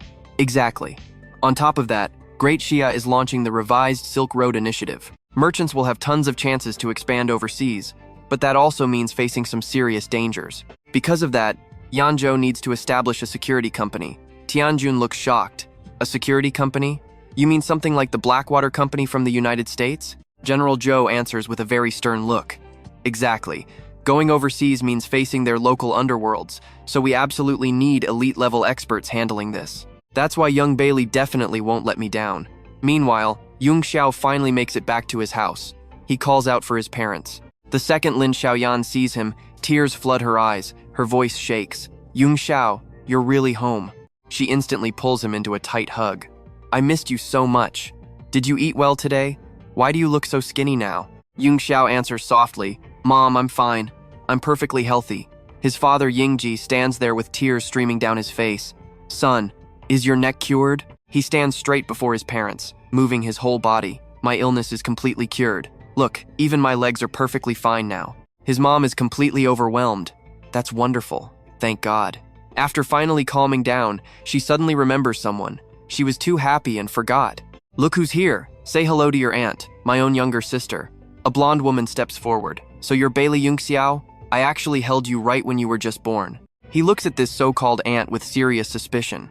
From what he knows, his parents cut all ties with the Bailey family. So why the hell is she showing up now? Plus, when that huge disaster happened before, they were nowhere to be found. Still, he keeps it polite. Hello, Aunt. His mom speaks up slowly. Son, you know about the big crisis that happened to our family. Your college entrance exams are coming up soon. We just want to give you a much better environment. After your exams, go live in Yanzhou with your aunt, okay? Yunxiao frowns slightly. Yanzhou is dusty, and the spiritual energy there is way too thin. I'm not going to Yanzhou. I get it. Mom, you're terrified the Ye family will want revenge, right? Yingji looks stunned. You know about all that? Pure panic shows on Xiaoyan's face. Yes, everything that happened to us was the Ye family's doing. If they come back for revenge, what are we supposed to do? The Yi clan is a massive powerhouse in Tianhai City. Deep ties with officials and merchants. We're outsiders who shouldn't have crossed them. The aunt interrupts. Trust me, you'll want to see his reaction next. Let us dive right into the family drama. The aunt tells her sister, just take Yunxiao home, apologize to our parents, and they will absolutely soften up. She remembers the past. Her sister ran away with Jie, only returning after having a baby. Their father called her a total disgrace and threw her right out the door. I was young then and clueless. But for Yunxiao's sake, you and Jie need to go to Yanzhou and beg for mercy on your knees. Yunxiao immediately shuts that down. He tells his parents to stop living in fear. The Ye family stole their company, but they will be giving it back in days. Plus, Ye Ling is already dead. His mother panics completely. Son, please tell me you did not do anything stupid. Yunxiao stays perfectly calm. Do not worry, Mom. Ye Ling died days ago. Not my fault. Ye is just confused. What do you mean they will return the company? Yunxiao, what exactly did you do behind our backs? He lets out a quiet sigh. Fine, I will tell you the truth. Your son was actually selected to be an elite Air Force pilot. I have officially joined the military. I was sent to study at Dongzhou University, so the Ye family will not dare touch us. His mother is stunned. The military? Dongzhou University? Is this real? Tears fall down Jia's face. Son, you are amazing. But the aunt refuses to believe it. She knows Air Force requirements are insanely strict. Which military officer recommended you? He simply replies, this was all set up by a senior named Chu Baoguo. Even the Ye family respects him. Hearing that name, the aunt literally spits out her coffee. Chu Baoguo? The Chu Baoguo in Dongzhou? How is that even possible? He casually nods. Yes, that is him. I literally just had dinner with him. His mother quickly jumps into the conversation. All right, calm down.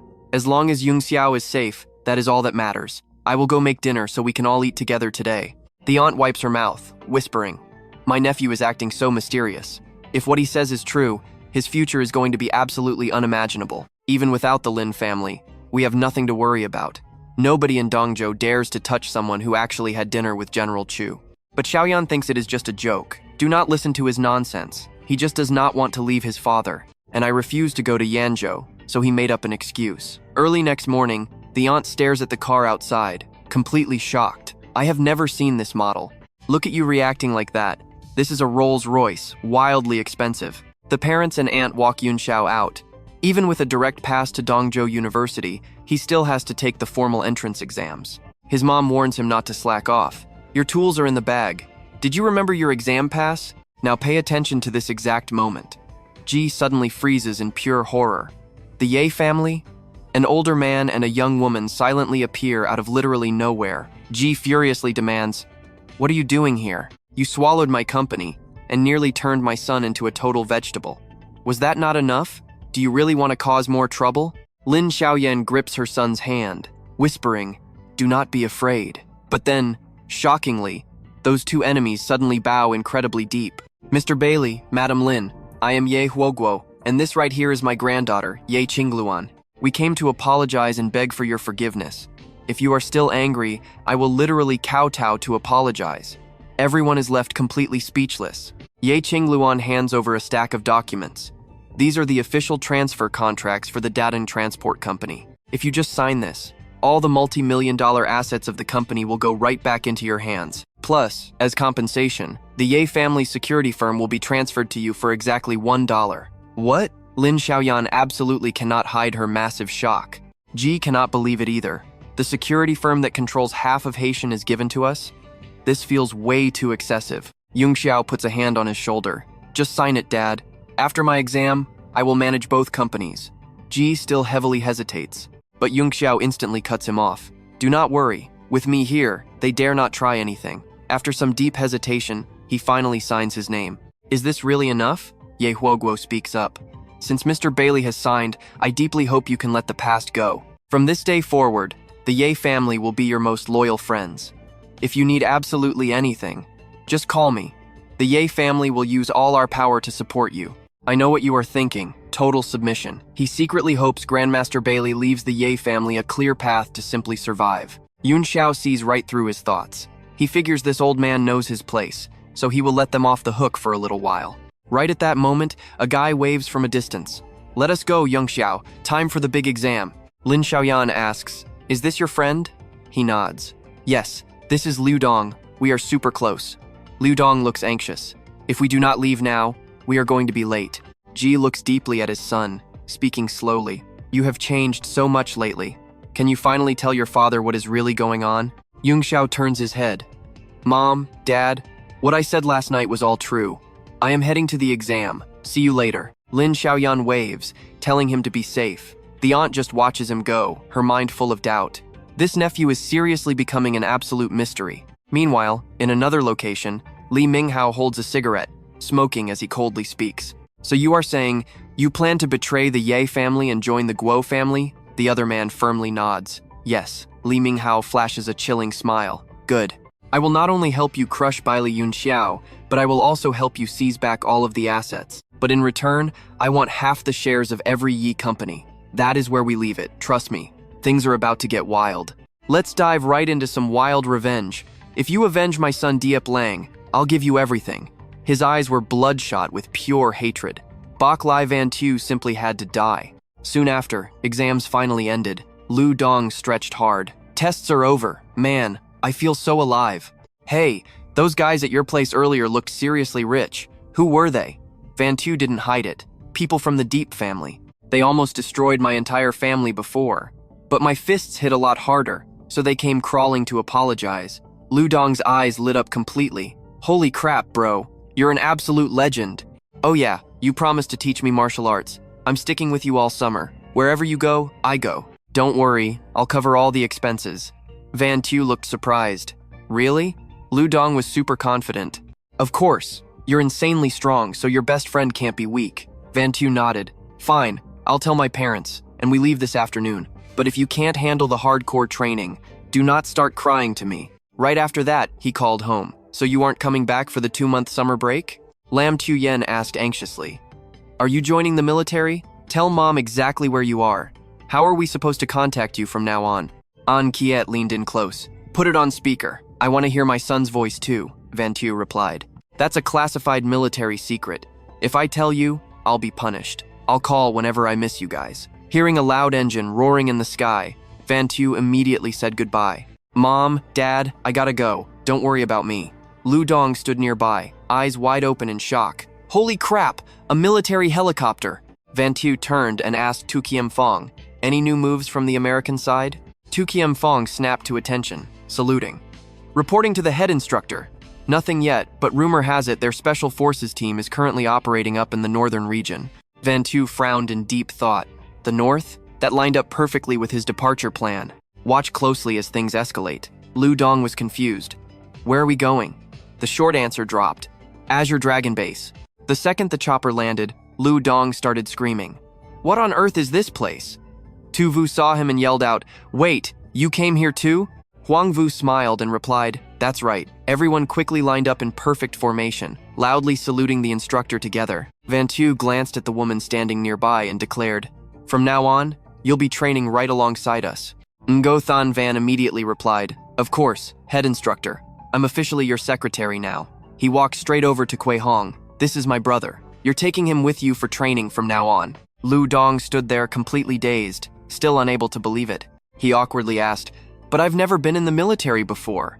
Can someone please explain what's going on? Kui Hong laughed loudly, flexing his massive, bulging muscles. Don't be shy, kid. From today on, we're all brothers in the elite Azure Dragon Special Forces. Before he could even prepare, the massive guy rushed him. Come on, strip down. Getting you into training gear. Lu Dong panicked hard. No way, stop. Kui Hong chuckled. You're a grown man. Why are you blushing? Let me help. Van Tu watched the chaos, nodding slightly. Seemed they were bonding well. A moment later, Huang Vu returned rocking a brand new military uniform. Master, how does my uniform look? He looked her up and down, then commented, It fits perfectly. No Thanvan leaned in close and whispered, Head instructor, you know the Azure Dragon rules. Absolutely no outsiders are allowed in here. But Van Tu just adjusted his collar and cut her off. I am the head instructor. What I say goes. If General Ngo or General Chu have an issue with it, tell them to find me. Huang Vu came here to learn combat. Having spirit silk magic without actual physical techniques was a massive disadvantage in battle. Let's go, she nodded fiercely. I will do my absolute best. When he stepped outside, the whole squad shouted together, Greetings, head instructor. Van Tu's voice turned deadly serious. For the next 2 months, you're all confined to camp training. I'm dragging you all through deep forests, toxic waters, freezing snow, deserted islands, and scorching deserts. But my demands are extreme. In 2 months, your combat power must hit the hidden energy tier, and your marksmanship must be 100% flawless. You and I both know that sounds impossible, right? The team panicked. Can we even survive? He roared. What was that? You think my standards are too damn high? He pointed straight at Diep Dao. Step out. Let me ask you. What is your current cultivation level? How long did it take? Diep Dao stammered. Hidden energy tier. It took 12 years. Van Tu frowned hard. 12 whole years just for that. He pointed right at Huang Vu. This girl is 16. She's trained in martial arts for less than 5 days. Cut the chatter. Do you dare fight her? Don't hold back just because she's a girl. Give me everything you've got. Huang Vu smiled softly. All right then, I'm up. The whole squad was instantly shaken. Seriously? Letting her fight the squad captain? Ngo Than Van was completely stunned too. What was the head instructor thinking? Even if she was a total genius, how could 5 days of training beat a hidden energy expert? Diep Dao hurriedly spoke up. Head instructor, I'm not disobeying orders. I just don't dare strike her. What if I injure her? Everyone shook their heads. With a frail body like hers, this was just an absolute joke. Huang Vu snorted lightly and immediately shot forward like a fired arrow. Do not underestimate me. Diep Dao quickly took a defensive stance. Bad move. 2 fists clashed head-on, and the massive shockwave forced both of them to slide several steps back. Diep Dao's breathing suddenly became incredibly heavy. This raw power from just a few days of training? How could she possibly reach this insane level? Ngo Than Van stood dead silent. She was actually overpowering him. Huang Vu looked dazed. Am I really this strong? That's where we leave it wild, isn't it? Let's jump right into this wild training arc. Tu Vu stood there completely frozen. His sister was this ridiculously strong? His pride was shattered. Yunxiao just calmly dropped the mic. Do you believe me now? Others fail. I succeed. For now, just follow my orders. Train like your lives depend on it. Then, the brutal regimen began. First up, just a warm-up. They had to start at the barracks, crawl all the way up the mountain ahead, then circle back down. Finally, they'd gather by the river basin to practice the 12 zodiac fists. Sprint to the top, maximum speed. I'll be waiting at the peak, he ordered. The last 100 people to arrive? No dinner tonight. Move out. Everyone just stood there. Wait, start right now? Shouldn't the chief instructor head up first to wait for them? Where did he go? A blur flashed past their eyes, and he was gone. Panic hit. Everyone bolted immediately. The chief instructor's speed was absolutely terrifying. No wonder he told them to move. Why wait? Run slow. Starve tonight. Up on the peak, Yunxiao was already counting and checking his timer. 998, 1,000. Someone stumbled past, gasping for air. The last guy? No, wait, one more left. Now watch closely. This is where it gets real. Number 1001 arrived. 3 hours for 5 kilometers? Still time to quit. It was Lu Dong. Sweating buckets, he forced out. I followed you, boss. A real man never gives up. Boss, I am not quitting. I swore to learn martial arts from you. I will endure anything. Yunxiao's voice turned ice cold. This is the military. I am the chief instructor, not your boss. Lu Dong screamed with his last ounce of strength. Reporting, instructor. I might be weak, but I am no coward. I will not quit. Yunxiao just replied in a deep tone. Go down. Regroup. He shouted a confirmation and dragged his feet. His breathing turned heavy. Vision going dark. Can't fall here. Suddenly, the world flipped upside down. Liu Dong collapsed, tumbling down the steep slope. 2 guys chatting below jumped. Well, I'm last, you're second to last. No dinner for us tonight. Then they heard the crash. Whoa, who's screaming? Seeing Liu Dong rolling down, their faces drained of color. Save him! He fell off the mountain. Get a medic! He was still breathing, still had a pulse. Savable. Right then, Yunxiao stepped right in. Cancel the doctor. I will handle this myself. Then he ordered everyone to move west. The squad hesitated, hating to leave Liu Dong behind. But military orders are absolute. They had to go. Yunxiao crouched down. Liver and lungs were wrecked. Only a precious spiritual thread could fix this. Moments later, Liu Dong's eyes shot open. He jumped up, shaking. I'm alive? Boss, did you save me? Yunxiao stood tall, expression strict. How many times do I have to say it? Call me chief instructor. Listen well. I will only save your life 3 times. This was 1. 2 left. Liu Dong just grinned. The instructor couldn't let me die. But how did you heal me anyway? I actually feel way stronger than before. Yunxiao glared. Of course you do. I just burned a spiritual thread on you. How I did it is none of your business. You and I both know the stakes just skyrocketed.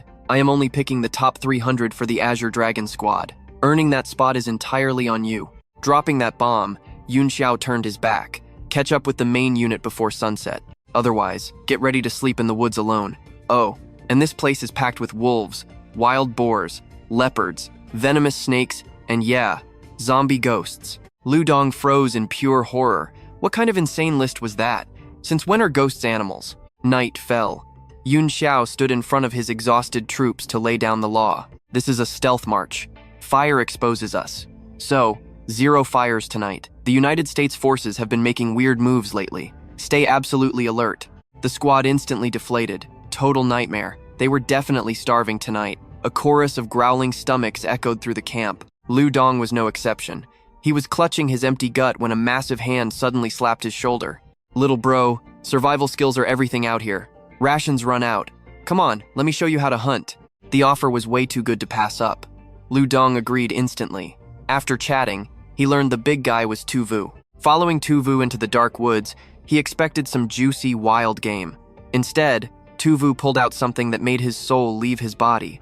A massive, squirming jungle grub. A local Great Xia specialty. Supposedly tested by some Professor Lu, who confirmed these larvae were totally edible and delicious. Professor Lu swore it was an absolute delicacy, but there was one tiny footnote. 3 months later, that professor died of anorexia. Lu Dong was absolutely speechless. Meanwhile, Tu Vu just tossed the fat worm into his mouth and chewed. Amazing. Soft as silk. Like a beautiful girl gently touching your tongue. An absolute masterpiece of flavor. Eating this is a blessing. Hearing that description, Lu Dong practically gagged on the spot. Tu Vu happily held out another thick, juicy grub. Got plenty more. Don't be shy. Dig in. Terrified and disgusted, Lu Dong snapped. Who's being shy? You could beat me to death. I am not eating that. So what do we learn here? Hunger always wins. 3 minutes later, Lu Dong was happily chewing, holding another bug. All right, you and I are jumping right into this. While happily eating the delicious food, Tu Vu laughs out loud. He excitedly claims they are absolute foodie soulmates now. But then, his face turns dead serious. He warns that joining the army right now is incredibly dangerous. Since he just graduated high school, there is 0 reason to risk his life. Lu Dong calmly replies with a super simple reason. He wants to get closer to his main goal, becoming a widely respected martial artist, just like his absolute idol. In this ruthless dog-eat-dog world, you either strike first or get eaten alive. If he has to choose, he is swinging first. Tu Vu looks at him with pure admiration. But suddenly, bam! A massive spike violently pierces right through Lu Dong, launching him into the air and pinning him to a giant tree. Tu Vu completely panics. Pale as a ghost, he slowly turns his head around. Now watch this next part closely. Standing there is a terrifying, massive monster. Trembling, he asks what the hell that thing is. The beast opens its giant jaws, and Tu Vu screams for his absolute life. Right on time, Van Tu shows up, unleashing his epic divine dragon strike. The monster instantly drops dead. Turns out Van Tu had been secretly tailing them the entire time, saving them perfectly. But he is super confused. Why on earth is a beast from the Nine Heavens continent hanging around here? Tu Vu rushes over, desperately trying to keep Lu Dong awake, but his blood is literally pouring out. He looks weakly at Van Tu. With a fading voice, he apologizes to the boss. He admits he caused trouble again. Hearing those apologies, Van Tu's face completely drops. He realizes this poison belongs to the deadly spirit, King Bug. There is literally no known cure back in his world, except for one crazy method. You have to mix a cultivator's heart blood with the beast's stinger. But absolutely no sane cultivator would ever sacrifice their own life essence for that. Plus, the Spirit King Bug is insanely fast. Even top-tier masters going all out can barely catch one. Staring at the monster's corpse, Van Tu weighs his options. If he does not do this, Lu Dong is 100% dead. He instantly snaps off the tail stinger and extracts his own heart blood to make the cure. Now, everything completely depends on Lu Dong's body absorbing it. Shortly after, Lu Dong actually wakes up, and his very first words are still him apologizing to the boss for being such a heavy burden. Seeing his friend open his eyes, Tu Vu totally loses it with joy. He cries out, thinking Lu Dong was absolutely gone for good. Van Tu cuts in, brutally reminding him that this is the second rescue. He only gets one absolute last chance after this. Burning those words into his mind, Lu Dong speaks up loud and clear. He promises the boss he will become insanely strong and prove his true worth. He swears his effort will not be wasted. Following that, for 15 brutal days, the Azure Dragon Squad faces absolute hellish training in the wilderness.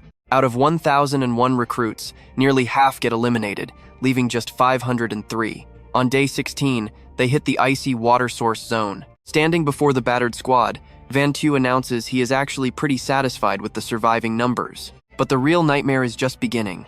Everyone must now survive for 12 straight days. I know what you and I are thinking, this is brutal. Form small teams, zero winter gear, and survive on your own. Absolute madness. After dismissing them, he turns to the two girls. He casually mentions they need to build an igloo, or else they will freeze to death. Secretary Ngo looks completely skeptical. She asks the chief instructor how they are supposed to survive 12 days here when literally nothing lives in this wasteland. Van Tu calmly replies that they can eat snow. Plus, if they master their blood chi, their bodies will not freeze in this Arctic cold. He declares that anyone failing to unlock their inner energy here does not deserve the Azure Dragon badge. This brutally honest answer only makes Secretary Ngo way more anxious.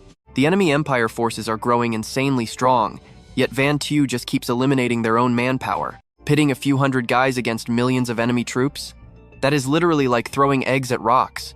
She immediately confronts him, desperately suggesting that the eliminated recruits could definitely still be useful somehow. Furthermore, General Chu wanted to build the Black Water Force under the Huaxia Company. Wouldn't it be way better to let those guys join up there? Van Tu coldly shuts her down without hesitation. He states he already trashed the dead weight because they are totally unworthy of following him. Completely rejected and furious, Secretary Ngo huffs and storms off. Huang Vu walks over and sees him doing something weird. She asks why he is wasting precious spiritual energy on a random rock. While weaving his threads, Van Tu casually explains that this seal will awaken the mythical stone monkey. Time flies, and it is already day 9. Early morning, Secretary Ngo sprints in panicking. She reports that Lu Dong and Tu Vu are under attack by a polar bear. Van Tu doesn't even flinch. He just coldly says to let them handle it alone. Right on cue, a gigantic polar bear suddenly bursts into their line of sight, roaring aggressively as it charges. Secretary Ngo completely freaks out, but Van Tu calmly tells her to look closely behind it. Sure enough, two aggressive figures are actually violently chasing the massive beast.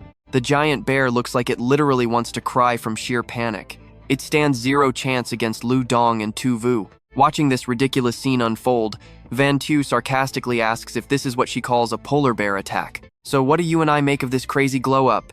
Secretary Ngo is left totally speechless. Lu Dong instantly headshots the beast with his spear, then happily waves good morning. Stick with me to see Lu Dong's insane energy. Siyu is completely exhausted, panting like crazy. He admits Liu is incredibly strong. Watching from a distance, Yunxiao casually asks them, "So how did hunting that massive polar bear feel? Did you guys run into any other squads out there?" Lu Dong smiles bright, proudly showing off his loot while reporting back. "No pressure at all. This beast feels way better than a teddy bear. We did encounter a few other teams. They already broke through to Dark Force. They know how to circulate their inner energy, so they will not freeze to death." Seeing Liu Dong's powerful aura, Yunxiao feels totally satisfied. That spirit thread he planted in Lu Dong's body definitely was not wasted. From now on, this kid can absolutely hold his own in a solo fight. Suddenly, Lu Dong lets out a massive sneeze. He was so hyped to see the chief instructor again that he totally forgot to maintain his body heat. Rookie mistake! He quickly circulates his energy to adjust his core temperature. A blazing and wild aura erupts around his body, leaving Secretary Wu completely shocked by the sheer intensity. This guy is definitely no longer the weak high schooler she met 10 days ago. He has officially stepped into the legendary Dark Force realm, absolute beast mode. Could General Zhou's crazy words actually be the absolute truth? Right at that moment, dozens of enemy aircraft touch down on the icy plains. They are gearing up for a brutal surprise attack to completely wipe out Yunxiao's troops. Secretary Wu urgently reports the situation. 2 United States Special Forces teams, packing about 2,000 heavily armed men, just landed right near the camp. We sent a warning, but they clearly want war. Yunxiao frowns, mocking their impatience. Now pay close attention here, because things are about to get absolutely wild. He instantly barks out orders. Tell logistics to prep weapons for every single soldier, and get the entire squad assembled right now for an all-out clash. On the American side, the troops just want a fast victory. But their chief instructor, Mai Tansen, has a completely different tactical plan in mind. The actual goal here is hunting down the Great Xia Special Forces. If we just give them time to gather, we can annihilate way more of them at once. Yunxiao scouts the area using his binoculars. Over 2,000 enemies, and they have already built solid barricades out of the thick ice. Our side only has 50 people. We might get completely crushed in numbers, but there is still a solid chance to win this epic battle. Yunxiao's cold, sharp eyes leave Secretary Wu feeling super doubtful. Up against elite United States Special Forces, their chances of surviving this bloodbath are basically sitting right at zero. Following orders, the whole team gets into position. They aim their heavy weapons, and the explosive battle between the two sides instantly kicks off. Heavy gunfire echoes everywhere. Yunxiao's side takes some tragic casualties. At the same time, an American soldier gets shot straight through the eye, dropping dead on the spot. The guy pulling the trigger is none other than Liu Dong. Siyu turns to him, totally stunned. "Since when did your sniping skills get this insanely good?" Liu Dong laughs. Still fighting, he casually explains his secret. Push inner energy to the brain, then combine it with the 12 Zodiac Fist. You will see enemies 1,000 meters away like they are right in front of you. One shot, one guaranteed kill. Hearing this clear explanation, Yunxiao stands behind them and gives a subtle nod. He picked the right guy. Siyu tries the trick and instantly drops multiple enemy targets. He looks over at Liu Dong with absolute admiration. Secretary Wu accidentally overhears them and tries circulating her energy too. Turns out, he was right. Her accuracy becomes 100% perfect. These constant losses are making the American chief instructor highly suspicious of the battlefield situation. Why are their shots suddenly so accurate? Do they have dozens of expert snipers? I know you are wondering too. Right then, a panicking soldier runs up, reporting to the chief. Headquarters just sent an urgent message. If we do not wipe out these gunmen in 1 hour, the main army will launch a full sweep from the base. Hearing that the rear guard also lost to Yunxiao's Azure Dragon Squad, Mai immediately explodes into a massive fit of rage. Secretary Wu turns to Yunxiao and asks, "You knew the squad could become elite snipers, right? You were just dragging out the time for reinforcements to set up a pincer attack?" Yunxiao nods, openly admitting it. Then he casually praises her. "Your aim is great too." Hearing that compliment, Secretary Wu slightly blushes. Meanwhile, Liu Dong and Siyu report in. "Chief Instructor, they stopped firing. Someone is walking toward us right now. Should we shoot?" That guy stepping forward is none other than Mai, the American Chief Instructor. The second he appears, he loudly provokes them. "Who is your top commander? Get out here. Duel me one-on-one if you actually have the guts." Unlike Secretary Wu's pure panic, Yunxiao stays perfectly calm and steps out. Mai drops his conditions. "We fight one-on-one. If you win, my entire squad will surrender to you right now." Yunxiao confidently fires back with his own terms. "If I win, I might let you retreat, but you are never allowed to attack us ever again." The American soldiers hiding behind the barricades just sneer with pure, unfiltered contempt. Relying entirely on their leader's monstrous strength, they do not take Yunxiao seriously at all. Secretary Wu's face turns pale green. Mai is literally one of the 5 great generals. He once wiped out a great Xia special unit in just 2 hours. The prisoners who fell into his cruel hands faced fates way worse than death. This guy is a total nightmare. "Chief Instructor, are you actually prepared for this fight, or are you just acting impulsively?" Maitan-san, fully relying on his raw power and combat experience, just views Yunxiao as a clueless kid with no real experience. In his arrogant eyes, tossing out just one single strike will blow Yunxiao to pieces. He blatantly mocks the Azure Dragon Squad with a twisted tone. "You great Xia trash. I used bare hands to peel your kind before. You cried for help, and I loved hearing every second of it. I only realized later, you were actually begging for your lives." That sick joke enrages the squad. And trust me, you and I are about to see Yunxiao's cold revenge. "Let's dive in." He just drops one line. "Cherish the time you can still speak." Mei laughs, thinking our boy Yunxiao is about to beg. He attacks instantly. Yunxiao immediately feels that Grandmaster-level core aura blasting outward and quickly throws up his guard. The sheer force of their clash makes bystander Liu Dong turn totally pale. After that first hit, Yunxiao takes slight damage. Seeing blood, Mei gets cocky and tries a sneaky attack right from behind, but Yunxiao spins and blocks it. The massive recoil sends Mei flying back to smash right into a boulder. Mei is absolutely stunned he got deflected. Yunxiao just stands there, eyes blazing with pure rage. He wipes the blood from his mouth, his voice freezing cold. "You dare fight me? Are you even worthy? Absolute trash." Then Yunxiao unleashes his ultimate move. A massive sword materializes, hovering in the sky. One single slash, and the United States head instructor is cut completely in half. Invade our nation and kill our soldiers? Unforgivable. The United States Special Forces freeze in panic, then scramble away. Without their commander, they scatter in completely different directions like headless snakes. Victory is secured. That last attack burned a ton of Yunxiao's spirit threads. To recover his strength, he needs at least a dozen days of absorbing spirit aura. When he gets back, the Azure Dragon soldiers go wild, cheering his name. Yunxiao just smiles and orders them to the next location. 2 whole days later, they arrive at a ship way out at sea. Here is his final test. Swim tens of thousands of miles to shore to graduate. Hearing this, Liu Dong and Xu Yu dive right in, swimming at top speed. Yunxiao looks over at Secretary Wu, who is taking off her outer clothes. She is getting ready to jump in, totally surprising him. She used to fight his orders, but now, she trusts him completely after seeing his power. With everyone gone, Yunxiao just casually walks right across the ocean surface. Now watch closely here. A giant vortex suddenly appears underwater, revealing something that immediately catches his eye. He dives down and grabs a massive clam. He realizes that if placed in a spirit zone, a spirit monkey could hatch from it in under 10 years. This deep-sea clam contains a spirit pearl, holding at least 300 pure spirit threads inside. Yunxiao stays down there for 10 days absorbing everything.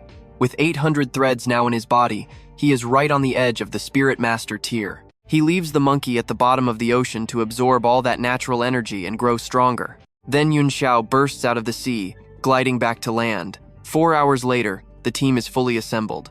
He announces it loud. The bottom 80 become reserves. The top 300 pass. Congratulations. After 2 brutal months of hellish training, you met my standards. Get to the choppers and head back to base. Your special training is officially over. Hearing those words, every single soldier erupts into pure joy. Secretary Wu cannot hide her huge smile. The Azure Dragon Squad's chances of winning the Big Autumn tournament just shot straight through the roof. Liu Dong runs into Yunxiao's office, hyped out of his mind. Boss, wait, Chief Instructor, can you get me into East Province University? You are just too amazing. Yunxiao gets dead serious. Let me be clear. Once you leave this camp, never ever return here without a direct order. And never tell anyone what happened here. Not even your parents. Break that rule, and it is treason. Liu Dong happily agrees. Xiang Yu stands nearby, smiling and congratulating the guy. Just then, General Chu walks in with 2 of his secretaries to personally congratulate Yunxiao. He praises his safe return and his massive victory wiping out enemies on the ice, officially promoting him to Major General. This heavy medal right here is your ultimate honor. Yunxiao quickly thanks him, then invites the general out to see the 300 elite absolute beasts he just trained. You and I know what a real veteran looks like. One glance at their eyes, and Chu realizes the sheer hell they survived. Yunxiao flexes a bit. All 300 are elite sharpshooters, and their cultivation is at least early-stage dark Qi tier. The 3 vice instructors hit peak, transform Qi, while Gei Hong reached half-step core tier.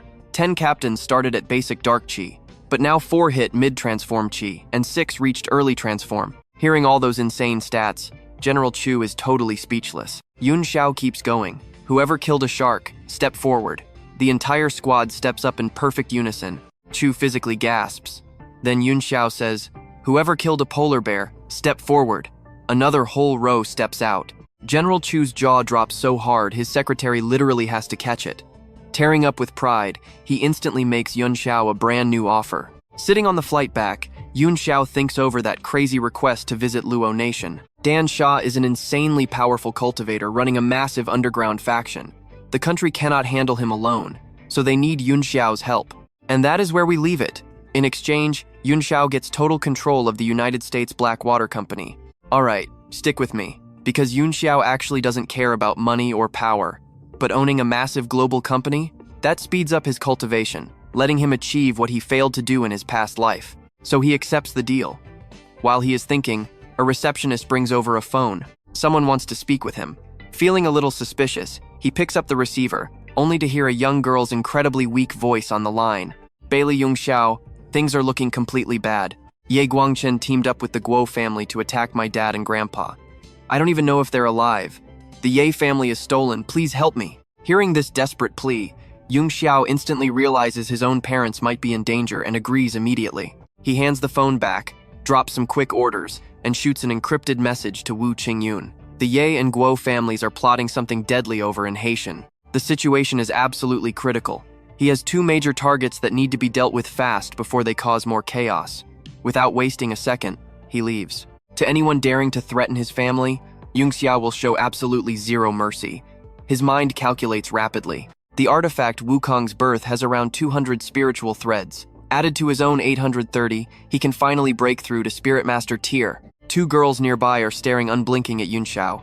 Their minds are wandering, faces flushing completely red. Suddenly, a massive gust of wind rips through the airplane cabin, blowing their skirts right up. Before they can even react, the captain is standing with Yunxiao by the open door. Panicking, they think he'll fall. But Yunxiao just straight up jumps out, leaving everyone absolutely horrified.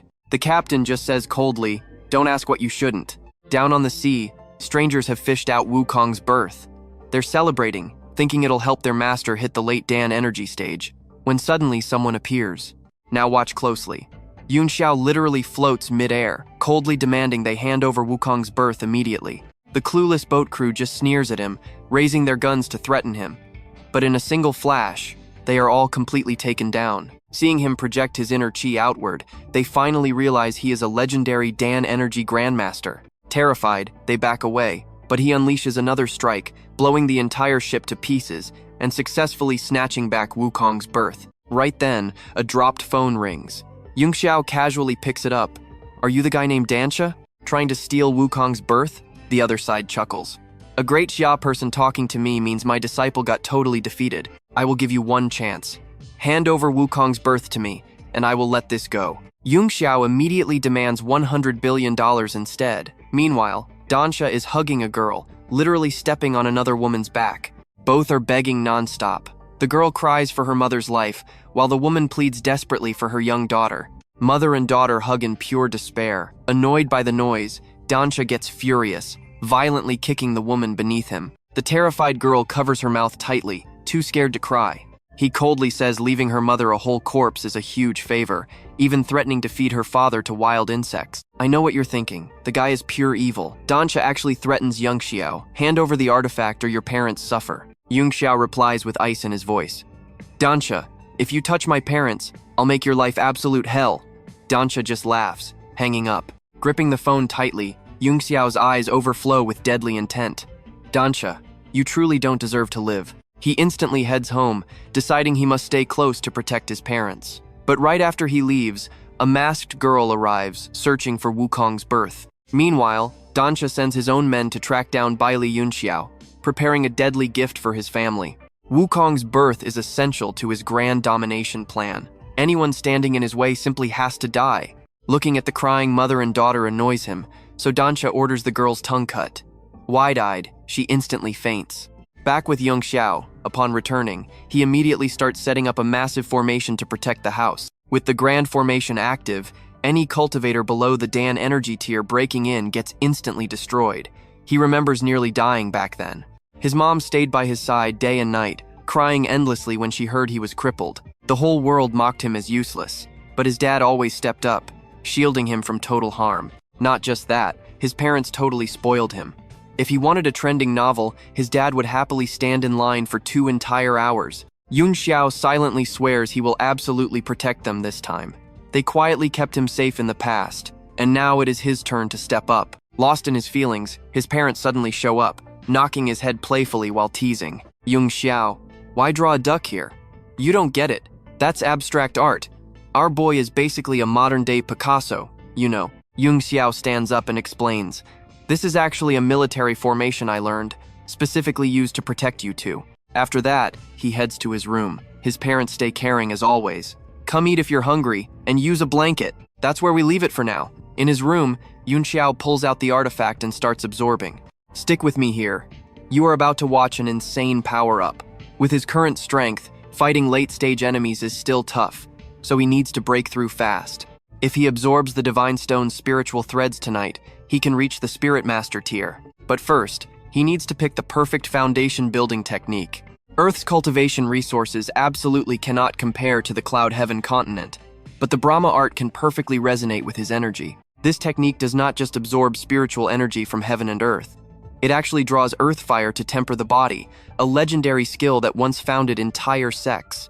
Plus, Earth has absolutely no shortage of earth fire, giving him more than enough fuel to reach the Great Spirit Master realm. Suddenly, the doorbell rings.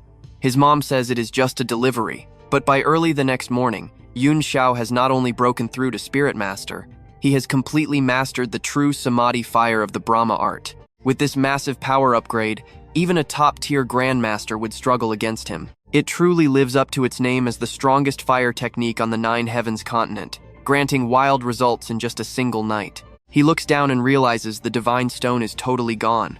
Even worse, he cannot feel his parents' auras in the house anymore. A chilling sense of absolute dread suddenly crashes over him. He rushes outside immediately, but all he finds is a cardboard box with two strange talismans crossed right on top of it. Flashing back to last night, he furiously punches the wall, leaving a massive crater in the concrete. Now pay attention, because this gets wild. It was Dan Shaw. That bastard kidnapped his parents and took the divine stone to Champa. How could he not realize his warding array could not stop the curse hidden in that package? Pure murderous intent explodes in his heart as he swears to kill Dan Shaw. At the same time, he notices his defensive array has been completely destroyed by someone else. He turns around and sees the girl from the beach yesterday. She instantly calls him a brat, then demands to know the exact location of his glowing miracle stone. Seeing her right there, Yunxiao instantly assumes she is one of Dan Shaw's lackeys. Without waiting for any explanation, he blasts a palm strike right at her, sending her fleeing in total panic. The moment she saw him casually controlling heaven and earth energy, she ran for her life to avoid dying right there. Yunxiao picks up the card she dropped, seeing two massive words written on it. Hongmen. He had actually seen this exact name on the dark web, but never expected it to be real. Hongmen is the biggest overseas Chinese syndicate, with global power, insane martial forces, and endless wealth holding the absolute top spot in the underworld. But no matter who they are, if they dare touch his parents, Yunxiao will never let them live.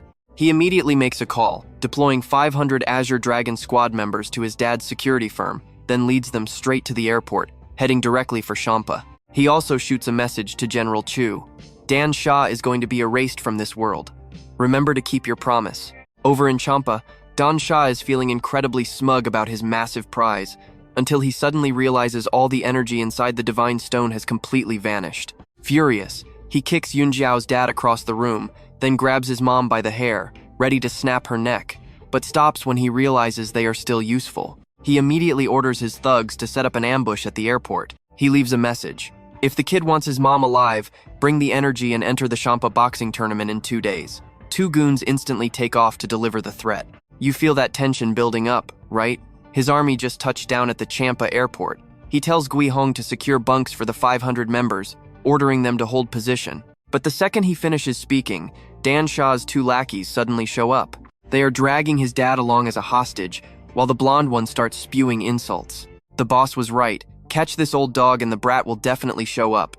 Every single word feels like a knife plunging into Yunxiao's chest. The other guy arrogantly chimes in. Our boss says if you want to save the bitch, bring the energy to help him level up, then join the boxing tournament in 2 days. Those exact words immediately ignite Yunxiao's absolute boiling rage. As those two turn to leave, he attacks. Brutal flames erupt out of nowhere, burning them alive as they thrash around in pure despair. Their pathetic screams for mercy are way too late. In just a split second, those fools violently explode into bloody fireworks across the sky. His father collapses forward, but thankfully he catches him just in time. He hands him off to Gui Hong. Take my dad to the absolute best hospital in Champa. Little did he know, this entire brutal scene was being watched, and immediately reported to a superior. The watcher belongs to an incredibly powerful overseas Chinese family. After hearing the report, the patriarch instantly wants to team up with him. For years, Dan Shaw has used brutal force to suppress their family. Now that an outsider is fighting back, the Liu family decides to completely destroy Dan Shaw. He stares at the photograph on his desk. It shows a young man next to a beautiful woman, as he gently whispers, "Bing Bing, our son and I are finally going to meet." Meanwhile, at the hospital, the test results show his dad's internal organs are completely scrambled. Even worse, he was hit by dark magic. If not handled perfectly, it will permanently shatter his mind. Yunxiao speaks in a heavy tone. Dad, I will use the Phoenix Nirvana art to rebuild your body. This grueling process will take 49 hours and hurt like hell, but you have to endure it. To save his mom, he absolutely has to annihilate Dan Shaw. And to pull that off, entering the boxing tournament is his only path forward. And trust me, you and I know he will wreck that tournament. But first he needs sponsorship from one of Champa's top 10 elite families. Stick with me, we are diving into pure madness. With Dan Shaw holding absolute power, no family dared cross him. Suddenly, a window bursts open. Yunxiao instantly moves to strike the intruder down, but the old man speaks up fast. Wait, do not attack. We are on the same side. Let us talk. This guy claims to be the Lu family head butler, Hua Chaozhan. His goal? He wants to team up and completely wipe out the Dan Sha organization. At first, Yunxiao rejects him flat out, but the old man keeps begging, claiming he actually knows a way to save his father. This makes Yunxiao agree, even though he completely distrusts the Lu family. Plus, his mother is still a hostage. He needs to move fast, like right now. Tournament day arrives. Yunxiao steps up alone against 3 Zhan Luo fighters, Du Shan, Death God, and Nishi. The second he walks in, a huge, big-bellied guy challenges him instantly. He drops a crazy 30 million bet, completely confident he can easily kill Yunxiao with just one single punch. Yunxiao just glances over. He already sees through their real power. The girl and the big guy? Merely at peak Dan Chi tier. The third guy feels weird, hard to read. Yunxiao turns to the butler, ordering him to bet $20 million on himself, promising to bring back double the cash. The butler gets completely spooked but still agrees, even though it is his personal money. The three keep trash-talking, but Yunxiao ignores them completely. Then he spots Dan Sha members hiding in the crowd, and his eyes instantly go ice cold. If you work for Dan Sha, there is only one ending: absolute death. All three attack at once. Death God throws a devastating meteor punch straight at him, but Yunxiao catches it barehanded. He counters with the 8 trigrams first stance, sending the guy stumbling back completely stunned. The heavy guy, Du Shan, charges in with a massive earth-shaking slam, but Yunxiao just chains his twin sword techniques together. Form 2 and Form 3 blast the remaining fighters away instantly. The referee and the whole crowd cannot believe their own eyes right now.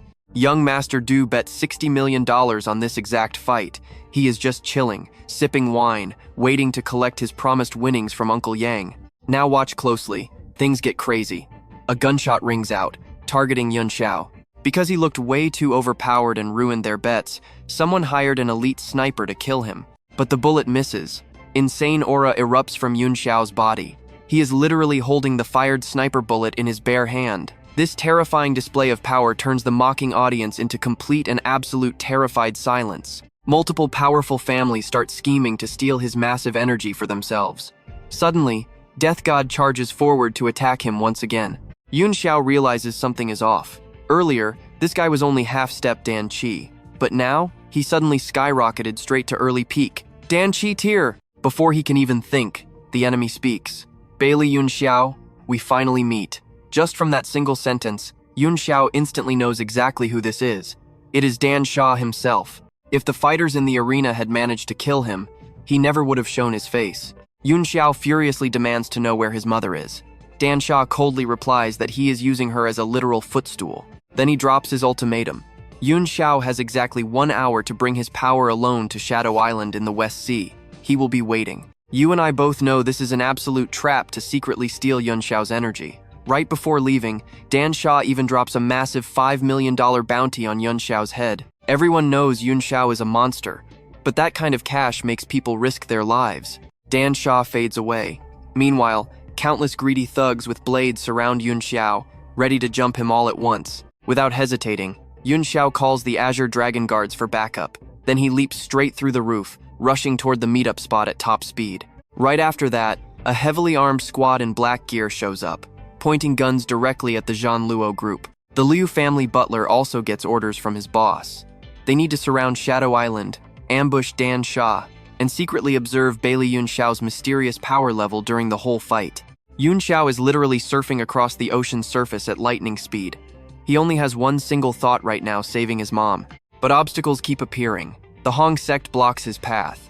Their goal is obvious: steal his energy so their master can finally break right through mortal limits and level up completely. And it is not just them. The Black Dragon Society, Green Snake, and some totally unknown factions show up too.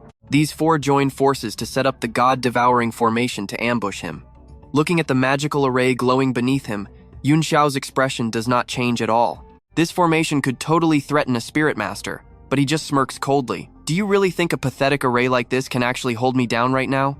Hearing this, the woman's eyes widen in pure shock. She is suddenly feeling totally anxious and terrified. Could he actually know how to break the ultimate killing array? The blindfolded guy notices nothing and just screams arrogantly. Stop talking. You are going to die right here today. Kill him immediately. Start the formation. Instantly, a dark lightning bolt crashes down toward Yunxiao's head. His face turns dead serious. This lightning array feels exactly like the 4-9 minor heavenly tribulation back in the Nine Heavens realm, just much weaker. With his current cultivation tier, breaking it will still cost half his spirit energy. Suddenly, a massive blast of pure flames erupts to clash with the heavenly lightning. Yunxiao unleashed this himself. His Samadhi true fire is fighting the lightning directly. The heavenly lightning gets completely snuffed out in seconds, leaving the girl absolutely shaken. How is this possible? Even a martial god cannot break heavenly lightning this easily. Her look turns into pure terror. She thinks to herself, has he actually reached the legendary martial god realm already? She realizes they must retreat immediately. From the red smoke, Yunxiao's freezing voice echoes, "Trust me, you are going to want to see what happens next. Stick with me here.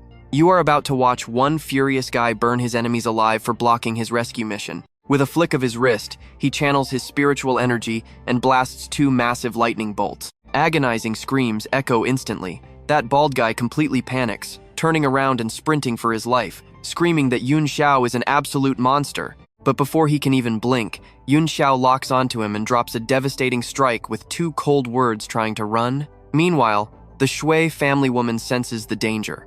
Someone on the boat waves frantically. "Auntie Shui, get on quickly!" She desperately yells that Baili Yunxiao is catching up. "Push him back or we all die." Her crew immediately pulls out a heavy cannon. Yes, an absolutely massive shell fires right at him, sending shockwaves across the entire ocean surface.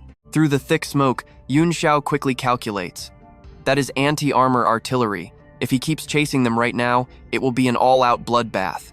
His top priority is reaching Shadow Island to save his mom, so he decides to just let them go. Before leaving, his voice turns icy. "Hongmen sect, I will never forget this grudge." Seeing him retreat, the blonde guy asks if they should chase him down. Collapsed on the ground and coughing heavily, she snaps back. "Chase him? Do you literally want to die today?" Nobody in Janla should ever mess with this guy. But the kid argues that the energy they lost was worth $200 million. She shakes her head helplessly. "Sure, the money and power matter. But if he wipes out our entire sect, are you taking the blame?" Hearing that brutal truth, the blonde guy finally nods. "Fine." In a flash, night falls. Thick fog blankets the creepy mountain as Yunxiao steps onto the island, realizing this is the Shadow Island base. Now pay attention. Suddenly, he feels a strange shift inside his body. He looks down at his hand covered in dark energy. He frowns. His spiritual power is draining away. Shadow Island is completely rigged with an energy-sucking formation. Since he already burned through his aura, he needs to end this fast. "Dan Shaw, get out here!" From the dead center of the island, black smoke rises with a totally twisted, creepy laugh. Dan Shaw slowly materializes. "We finally meet. Baili Yunxiao." Our MC replies coldly, "Hand over my mother, and I might just let you die in one piece." Dan Shaw just smirks. "Little boy, want to sit down and wait? My subordinates are still playing with your mom. By the time they finish, your energy will be completely drained dry. Then I will kill you both. Sound good?" Meanwhile, Yunxiao does not even notice the woman hiding right behind the wall. Yunxiao's voice drops to absolute zero. "You are dead." He explodes with full power, unleashing the ultimate Samadhi true fire from the heavens. Dan Shaw's eyes actually light up with crazy excitement. Such pure heaven and earth energy? He refuses to back down, roaring for his shadow army to attack. The terrifying shadow monsters appear, diving straight into Yunxiao's raging, blazing inferno. Dan Shaw laughs arrogantly. "You think this little spark can hurt me? This environment belongs to me. It boosts my power. How can you win?" But a second later, he freezes. Right before his eyes, the fire suddenly mutates into a flaming lotus. You and I both know forcing this forbidden flame puts an absolutely crushing pressure on his physical body. But there is zero room for retreat. He roars, pouring everything into the Flame Emperor Demon Lotus. Dan Shaw is completely stunned by this divine-level power. The Shadow Army launches an all-out strike. They merge into a massive energy sphere, but the Fire Lotus instantly overpowers and swallows it whole. The entire zone basically explodes. Dan Shaw collapses to his knees, coughing from the intense heat. Yunxiao doesn't care. "Tell me the truth if you want to live. Where is my mom?" Dan Shaw smiles wickedly. "Did you seriously think I was stupid enough to fight you without keeping a hidden trump card up my sleeve?" At that exact second, a blade pierces right through Yunxiao's chest. Blood gushes out as he stumbles. He turns his head, eyes wide with pure shock. His own mother is holding the bloody knife, completely brainwashed and controlled by Dan Shaw. Yunxiao is in absolute disbelief. Dan Shaw, you bastard. Dan Shaw laughs hysterically. How does it feel getting stabbed by your own family? Don't worry, I will send you to the grave right now. He charges in, throwing a punch packed with absolute destructive force. But right at that moment, Yunxiao's mom suddenly snaps out of her trance. She rushes forward, violently shoving him backward to shield him, and screams, "Do not hurt my son." Before Yunxiao can even react, she takes the devastating hit and goes flying. He screams for his mom in pure agony. The rage explodes, no more holding back. Dan Shaw, even if I burn my soul, I will butcher you today. Dan Shaw just laughs, refusing to fight fair. So where does this leave us? Trust me, you and I need to see this revenge next. Stick with me, we are diving into an absolute bloodbath. Come out and take Baili Yunxiao's life. But dead silence follows. Nobody shows up. Dan Shaw's face drops instantly. He roars out, "Idiots, why hide? I wasted years raising you." And just like that, Dan Shaw finally pays the ultimate price. Under Yunxiao's completely overwhelming power, he gets beaten so badly he barely looks human anymore. Nothing left but miserable, echoing screams before he completely vanishes from existence. A second later, Yunxiao rushes to his mom. Worried, he says, "Mom, hang in there. I am taking you home."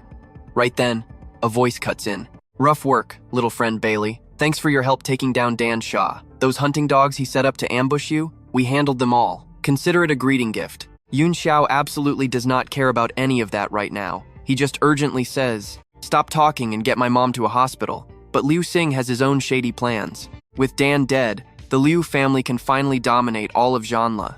His lifelong wish just became a total reality. He speaks up, "Little friend, do not rush. I helped you out so much. Shouldn't you pay me back? I don't want much, just all the energy inside you." He glances at Yunxiao's mom and says, "She is still breathing.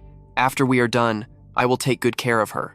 Do not blame me for this. To become the absolute #1 family in Zhanla, I have zero other options left." Without waiting for a reply, Liu Xing barks an order. "Grab him. Do not worry. He is completely out of strength." Now watch this part closely. They messed with the wrong guy. Yunxiao goes ice cold. "I wondered why you helped me for nothing. Turns out your patriarch just wants to steal my entire cultivation base." Boom! A fiery red dragon energy explodes outward, sending pure terror down Liu Xing's spine. The goons stumble back, totally panicking. How is he moving? The other thug stares at the corpse, absolutely horrified. Did he just absorb Dan Shaw's spiritual energy? Dan's leftover essence power is still pulsing. Yunxiao's eyes turn dead and terrifying, his voice freezing cold. "Even though this borrowed energy will not stay in my body for very long, it is more than enough to slaughter all of you." Liu Xing frantically changes his tone. "Little friend, hold back. I can cure your mom. I can cure the curse placed on both your parents." Yunxiao sneers. "You think I still believe you? Go down and meet Dan Shaw in hell." Liu Xing refuses to give up. "Listen, that curse from Zhanla, only the Liu family can break it. Plus, Zhanla martial artists are hunting you. Only my territory can keep your parents safe." Hearing this, Yunxiao finally stops his hand. He thinks for a split second, then says coldly, "Nobody who betrays me survives. You and I both know betrayers usually get wrecked instantly here." But Yunxiao says, "You showed slight conscience. One day to prepare your last words." Liu Xing chokes up, drowning in deep regret.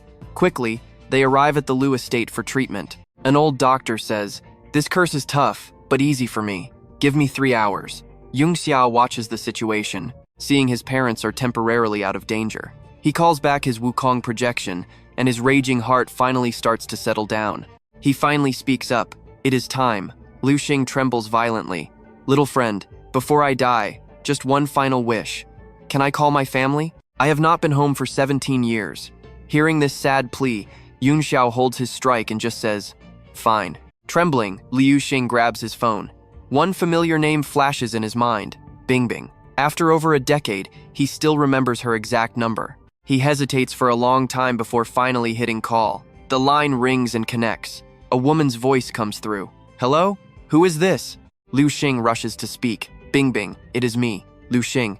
Are you still in Tianhai? Is our son Liu Dong doing okay?" Hearing that specific name, the young man standing nearby is totally shocked. "Liu Dong?" On the other end, Bingbing starts crying. "I told you already. Stop bothering me and my son." Liu Xing frantically explains, "I really did not mean to bother you. I just wanted to know how you two have been living all these years. Bingbing replies with absolutely zero warmth. We are doing very well. Do not ever call and bother us again. Goodbye. At that exact moment, she glances over at Liu Dong. Her son is just glued to his game, completely clueless about the call, hyped about finding a new item to upgrade his gear.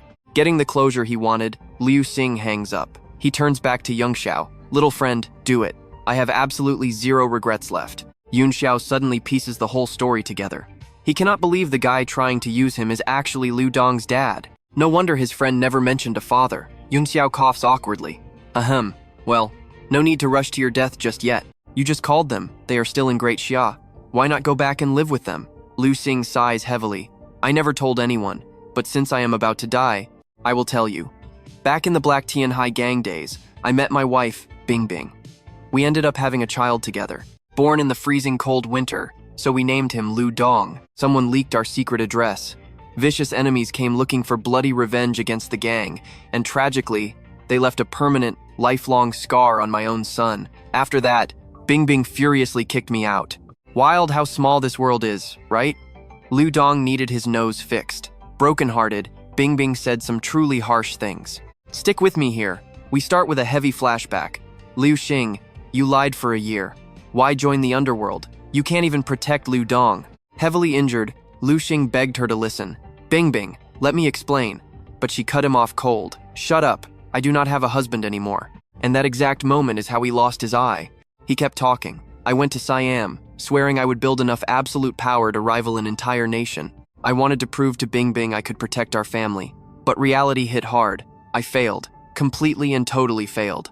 Yunxiao acted cold, but honestly felt bad. No wonder his best friend Liu Dong was so tough growing up with just his mom was not easy. Learning martial arts just to keep his loved ones safe. Reuniting their family would be great. Plus, the Liu family holds massive power, perfect bodyguards for his own parents. Instead of destroying a powerful force, making an ally was definitely the smarter play. Yunxiao spoke up. Liu Dong is my absolute best friend. You messed up, so you will pay. Stunned, Liu Xing asked. Wait, you know my son? Yunxiao did not pause. Bring your Danjin tier experts back to Great Xia. You are going to protect my parents. I am sparing your life today for Liu Dong, not for you. Thrilled, Liu Xing thought. Bingbing, I am coming back. Choking up, he swore. Thank you for my life. The Liu family will absolutely never back down. Meanwhile, the entire world was shaking as massive breaking news dropped everywhere. Now watch closely, because this is where the hype explodes. Baili Yunxiao completely crushed Siam's top fighter. Everyone lost their mind seeing a 20-year-old kid with godlike power. Someone yelled, he is the true martial god. Dan Shaw is absolute trash compared to him. But others were stressed. Beating Dan Shaw meant all the other rival factions were definitely going to make a move. Sure enough, on a skyscraper roof, two shadowy figures were plotting. The cloaked man spoke. Word is the Liu family and Yunxiao teamed up. Looks like the entire Siam underworld is falling right into the Liu family's hands. The blue-haired girl nodded. Exactly, young master. Plus, it only took the Liu family 18 years to completely rival Dan Shaw. Their leader is a monster. Our Qingyi society needs to lay low for now. Hearing this, the cloaked guy just stayed dead silent. Meanwhile, on the highway, inside a blacked-out car, the Hongmen members got the news too. And man, they were absolutely furious. Baili Yunxiao, our branch failed, but the Hongmen headquarters is the absolute #1 organization in the whole world. Let's pause for a second. You saw this coming, right? The long-haired guy reported their failure. On the other end, an eye-patch-wearing youth turned ice cold. His brother stood behind him in total silence, but his heart was already boiling with pure, unfiltered hatred. Baili Yunxiao, you killed my brother. The Black Dragon Society will never forgive you. Meanwhile, on the cruise, Yunxiao made a call. Hey, I am on the cruise. Be at the Haitian port in exactly 2 days at 12 noon to pick me up. They agreed instantly. He remembered the doctor's warning. His parents just had a deadly curse lifted. Absolutely no heavy movement allowed whatsoever. The air pressure would be too much, so flying was banned. Yunxiao sighed. Taking the boat was slower, but he had zero choice. He just prayed nothing crazy would happen on this trip. He needed to craft protective artifacts fast. And that is where we leave it. Right as a bizarre light suddenly flashed before his eyes, Yunxiao instantly leaped forward. Let's dive in. He hopped off the yacht onto a nearby island, completely confused. Why was the aura of a spirit stone glowing on this haunted beach? He spotted a dead body washed up on the shore. Wait, this felt familiar. It was the guy from Dongying he had just killed. Did the waves drag him all the way here? Out of habit, Yunxiao searched the guy's pockets. Surprise, he actually found spirit stones holding ghost spirits inside. It was absolutely wild to think that natural-born ghost spirits still existed on Earth in this day and age. Yunxiao picked up the spirit stones to check them out. The dark energy inside was incredibly heavy. This type of ghost spirit would be super useful for Xiangyu.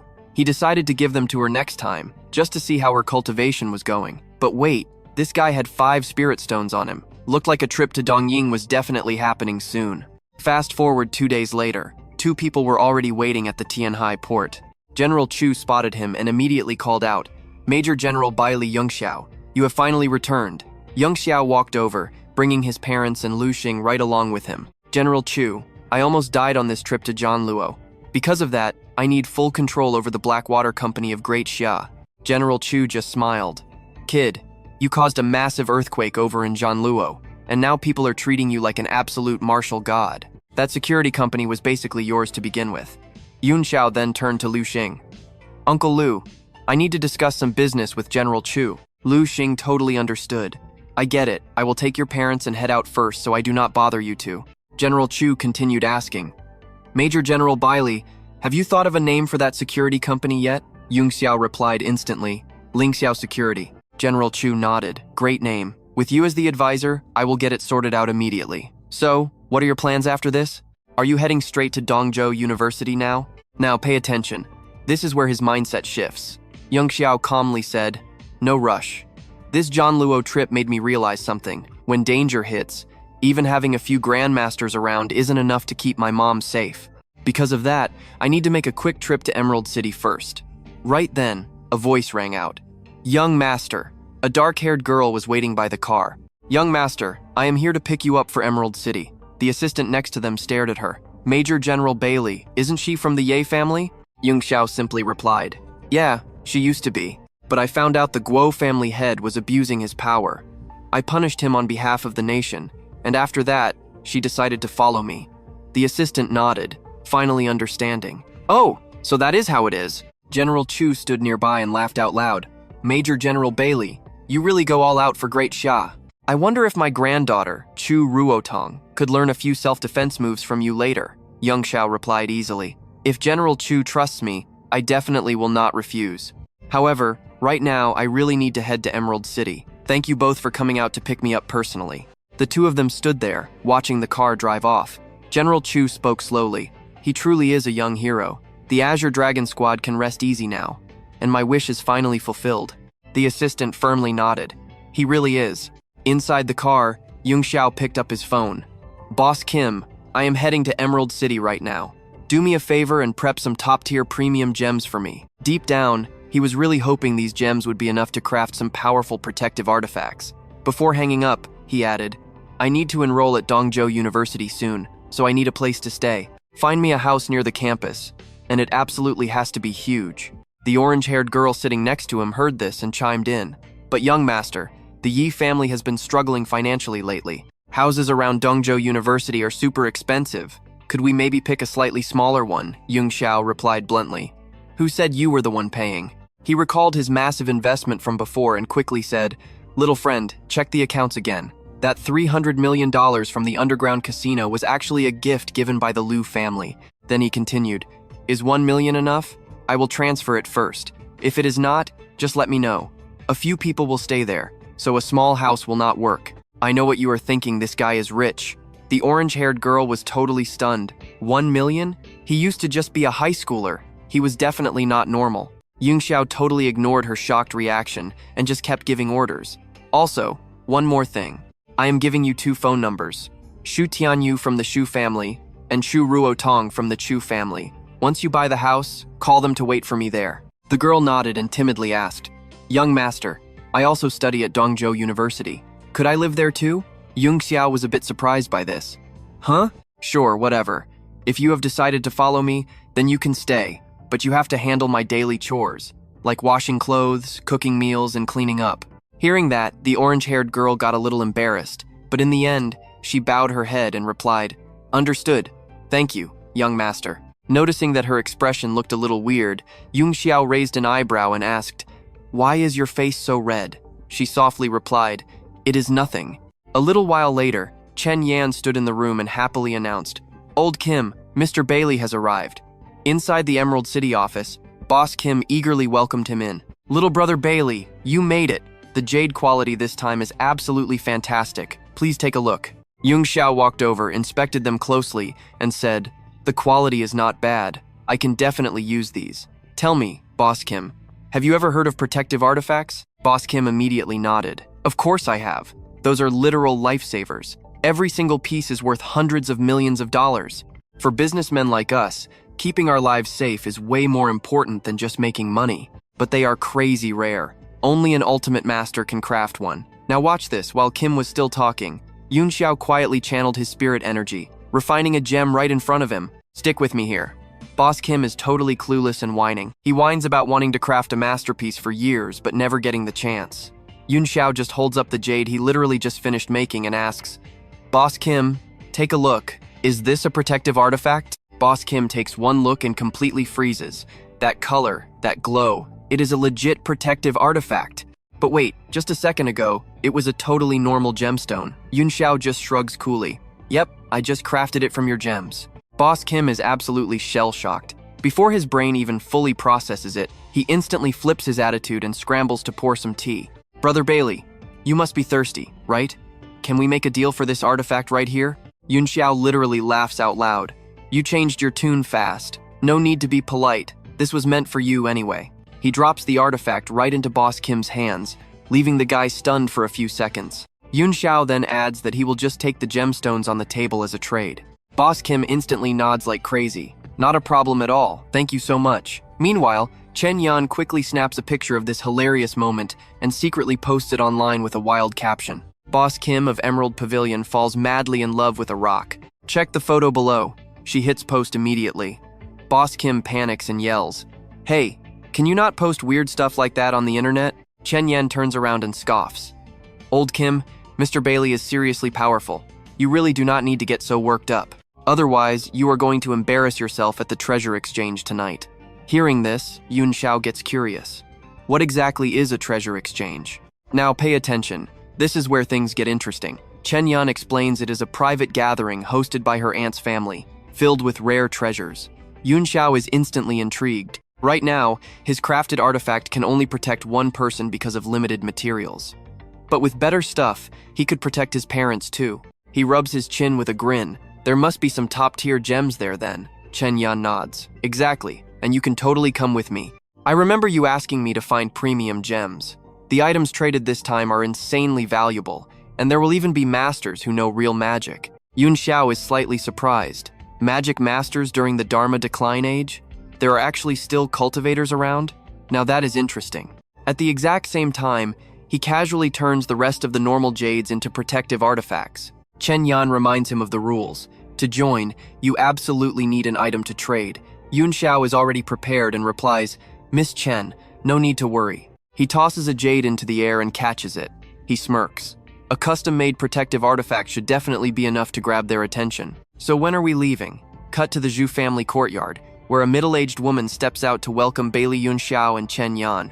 She smiles warmly. Chen Yan, you made it. Chen Yan happily replies, Auntie, I brought Yunxiao since he does not know anyone here yet. Chen Yan introduces him. This is Baili Yunxiao. He might look young, but he is incredibly powerful.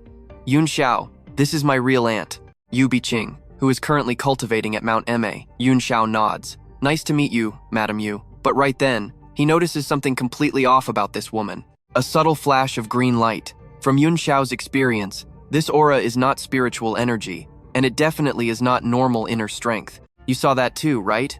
Real cultivation during the Dharma Decline Age. Yu Biqing waves her hand humbly. I dare not claim to be a true master, just call me Layman Yu. Yunxiao is still thinking. This person is definitely not simple. Just based on her magic, she has already reached the peak Huajin tier. It seems this world still has so many crazy secrets left to uncover, making this entire trip totally worth it. Following her lead, Yunxiao politely changes his tone and calls her Layman Yu, while secretly wondering to himself, if Mount Ma has them, does that mean Wudang and Shaolin also have real cultivators? Yu Biqing cuts straight to the point. Young friend, since you were invited here, you must have an item to trade? Yunxiao does not hide it. Yes, I brought a gemstone. Please take a look, layman Yu. He pulls out a brilliantly glowing yellow jade piece. Yu Biqing takes one look and her face completely changes. Everyone around feels that special aura and snaps their heads over. Old Qian immediately steps right up. A protective artifact! It really is a protective artifact! Kid, where did you get this? Who crafted it? Yu Biqing glares at him, clearly annoyed that he interrupted her moment. Yunxiao answers calmly, Fellow Taoist, it is not really convenient for me to reveal its origins right now. If you guys are interested, bring out your items. If I see something I like, I will trade. Yu Biqing quickly speaks up to stop the chaos. All right, old Qian, do not give our young friend a hard time. Let us just enter the exchange. Shortly after, the grand meeting begins, and old man Zhu speaks up. Thank you all for attending the Zhu family's once-in-a-decade treasure exchange meeting, and for bringing your extremely rare and precious artifacts here to trade with one another. The whole crowd laughs together. Old man Zhu, no need to be so polite. If you did not host an event like this, where else would we ever find such an incredible opportunity? Yunxiao sits back and observes Zhu Xianyun, thinking to himself, this guy's cultivation is not bad, at least Grandmaster tier. Zhu then opens the box next to him and slowly says, then I will not waste any more of your time. Everyone gets ready to reveal their treasures as he announces, I will go first. A guy nearby takes one look and gasps in shock. This jade pendant is actually glowing with raw energy. That dragon eye is shining like a star, definitely an ancient emperor's treasure, and that is where we leave it. Trust me, you are going to want the next part. Alright, stick with me. You and I are diving into pure cultivation madness. As the man speaks, the pendant glows, radiating massive energy. Yunxiao instantly recognizes it. Dragon Qi, the absolute strongest race across the entire universe. Since ancient times, dragon-shaped jewelry was strictly reserved for emperors only. Every single emperor carried a dragon pendant on them, and inside it, a tiny trace of imperial dragon Qi was hidden. Dragon Qi is essentially a raw form of heaven and earth energy. It might not heal you like normal Qi, but its power to physically upgrade someone is completely off the charts. But in Yunxiao's eyes, Old Man Zhu's artifact is heavily flawed. Honestly, it's a huge shame. The dragon Qi inside is way too weak. Otherwise, he could have easily used it to master some godlike dragon techniques. Standing nearby, Tong Yi jumps into the conversation. Since Brother Zhu brought out a literal emperor's treasure, I cannot afford to lose face here. Take a look at this, everyone. This is a bone relic left behind by a supreme monk who passed away thousands of years ago. He pulls out a pristine necklace, and sitting right in the middle is a crystal-clear blue gemstone. The whole crowd gasps. My god, this is an emperor-level artifact too, just as epic. Qianling strokes his beard, inspects it closely, and says, Fellow cultivator Tong Yi, I am afraid this is no ordinary bone relic. There are literal runes carved onto it. This is clearly a powerful protective artifact. Tong Yi hears this and nods, looking super smug. You've got sharp eyes, cultivator Qianling. Exactly. This is a 1,000-year-old protective charm, though sadly its magic has faded. It cannot protect anyone anymore, but as raw material for crafting a magical artifact, it is incredibly valuable. Yunxiao also instantly recognizes the true value of this item. If he can trade for it and craft a magic weapon, he could at least block a strike from a core master, keeping his parents totally safe. He nods slightly, muttering, yeah, this thing is actually pretty decent. Now pay close attention, here's where it gets interesting. The blonde guy sitting nearby sneers. Little friend, did you actually see through its true bone structure too? Yunxiao replies coldly, obviously. The blonde man immediately scoffs at him. Are kids these days really this shameless when they brag out loud? Tell us then, what exactly did you see? Or are you literally just repeating our words like a parrot? Yunxiao just laughs internally, his eyes turning absolutely ice cold. Bragging? He raises an eyebrow and smirks. I didn't just see the bone relic, I saw entirely hidden things that you're totally blind to. Do you even believe me? The blonde man's eyes flare up dangerously, his voice dripping with pure threat. Does this little brat want to compare eyesight with me? Yunxiao doesn't back down one bit. You don't even deserve to compare with me. The blonde man violently jumps up from his seat, screaming, You arrogant little punk, I don't deserve it. Do you even have any idea who I am? Before Yunxiao can even answer, the bystanders quickly jump in to stop him. Master Tang Hongji, don't stoop to a kid's level. Getting angry ruins the vibe. Exactly. Everyone in this room knows you're the legendary Grand Magic Master of the East Province. The ignorant are innocent. Someone laughs and adds, I bet this kid doesn't even understand the hierarchy of the magic world. The others immediately chime in to agree. Grandmaster Tang, please don't be angry. Qianling and his crew stare at Yunxiao with total disgust. This brat is way too arrogant, daring to provoke his seniors. Absolutely disrespectful. The magic and martial arts of our great nation are declining. How can trash like this succeed? Yunxiao casually fires right back. So you're Tang Hongji? In the cultivation world, raw power is the absolute king. Age means literally nothing here. You saw that coming, right? You call me junior, but you're the amateur. Hearing this, Zhu Xinrong cannot hold his temper back anymore. He violently yells out, "How ridiculously bold. Zero respect for your elders, absolutely no manners at all. My place doesn't welcome you. Please leave." Chen Yan frantically steps in to smooth things over. "Grandpa, please don't be mad. He's my good friend." Surprisingly, he instantly redirects all his raging anger right at Chen Yan. "Shut up. It is not your turn to speak." The crowd around them loses all desire to tolerate Yunxiao and shouts together, "Yeah, get out of here. We don't welcome punks who disrespect their elders." Yunxiao could not care less. He stands up, turns around, and smirks. "If I am not welcome here, then I will take my leave." He barely takes 2 steps before Tang Hongji's voice booms out, "Halt!" He summons his blade, challenging him with a freezing cold tone. "Brat, if your eyes are really that sharp, I will use this eastern treasure as a massive bet. But if you lose, you have to drop to your knees and beg." Yunxiao turns back around, smiling with absolute hype. "Oh?" The man standing nearby is completely shocked. This is the legendary Jade Sword the Tang family's ancient ancestor used to wield. Yunxiao silently scans the weapon. This sword has actually reached the spirit tier. While it cannot rival flying swords from the Nine Heavens continent, in this magic-depleted earth, it is definitely a top-tier item. He asks calmly, "Betting such a precious sword? It seems you really think I stand absolutely no chance of winning at all. If you lose, you hand this sword straight over to me." Tang Hongji laughs arrogantly. "If I lose, Elder Zhu will be our witness. Today I am going to watch you grovel on your knees." A man steps up and asks, "How will you two compete?" Tang Hongji suggests since they are comparing their raw eyesight, then they should bring out a gemstone with spiritual light spots and see who counts the exact number inside. The man speaks slowly. "I wonder if the ocean blue, guarded by Longting Guang, is good enough for your match?"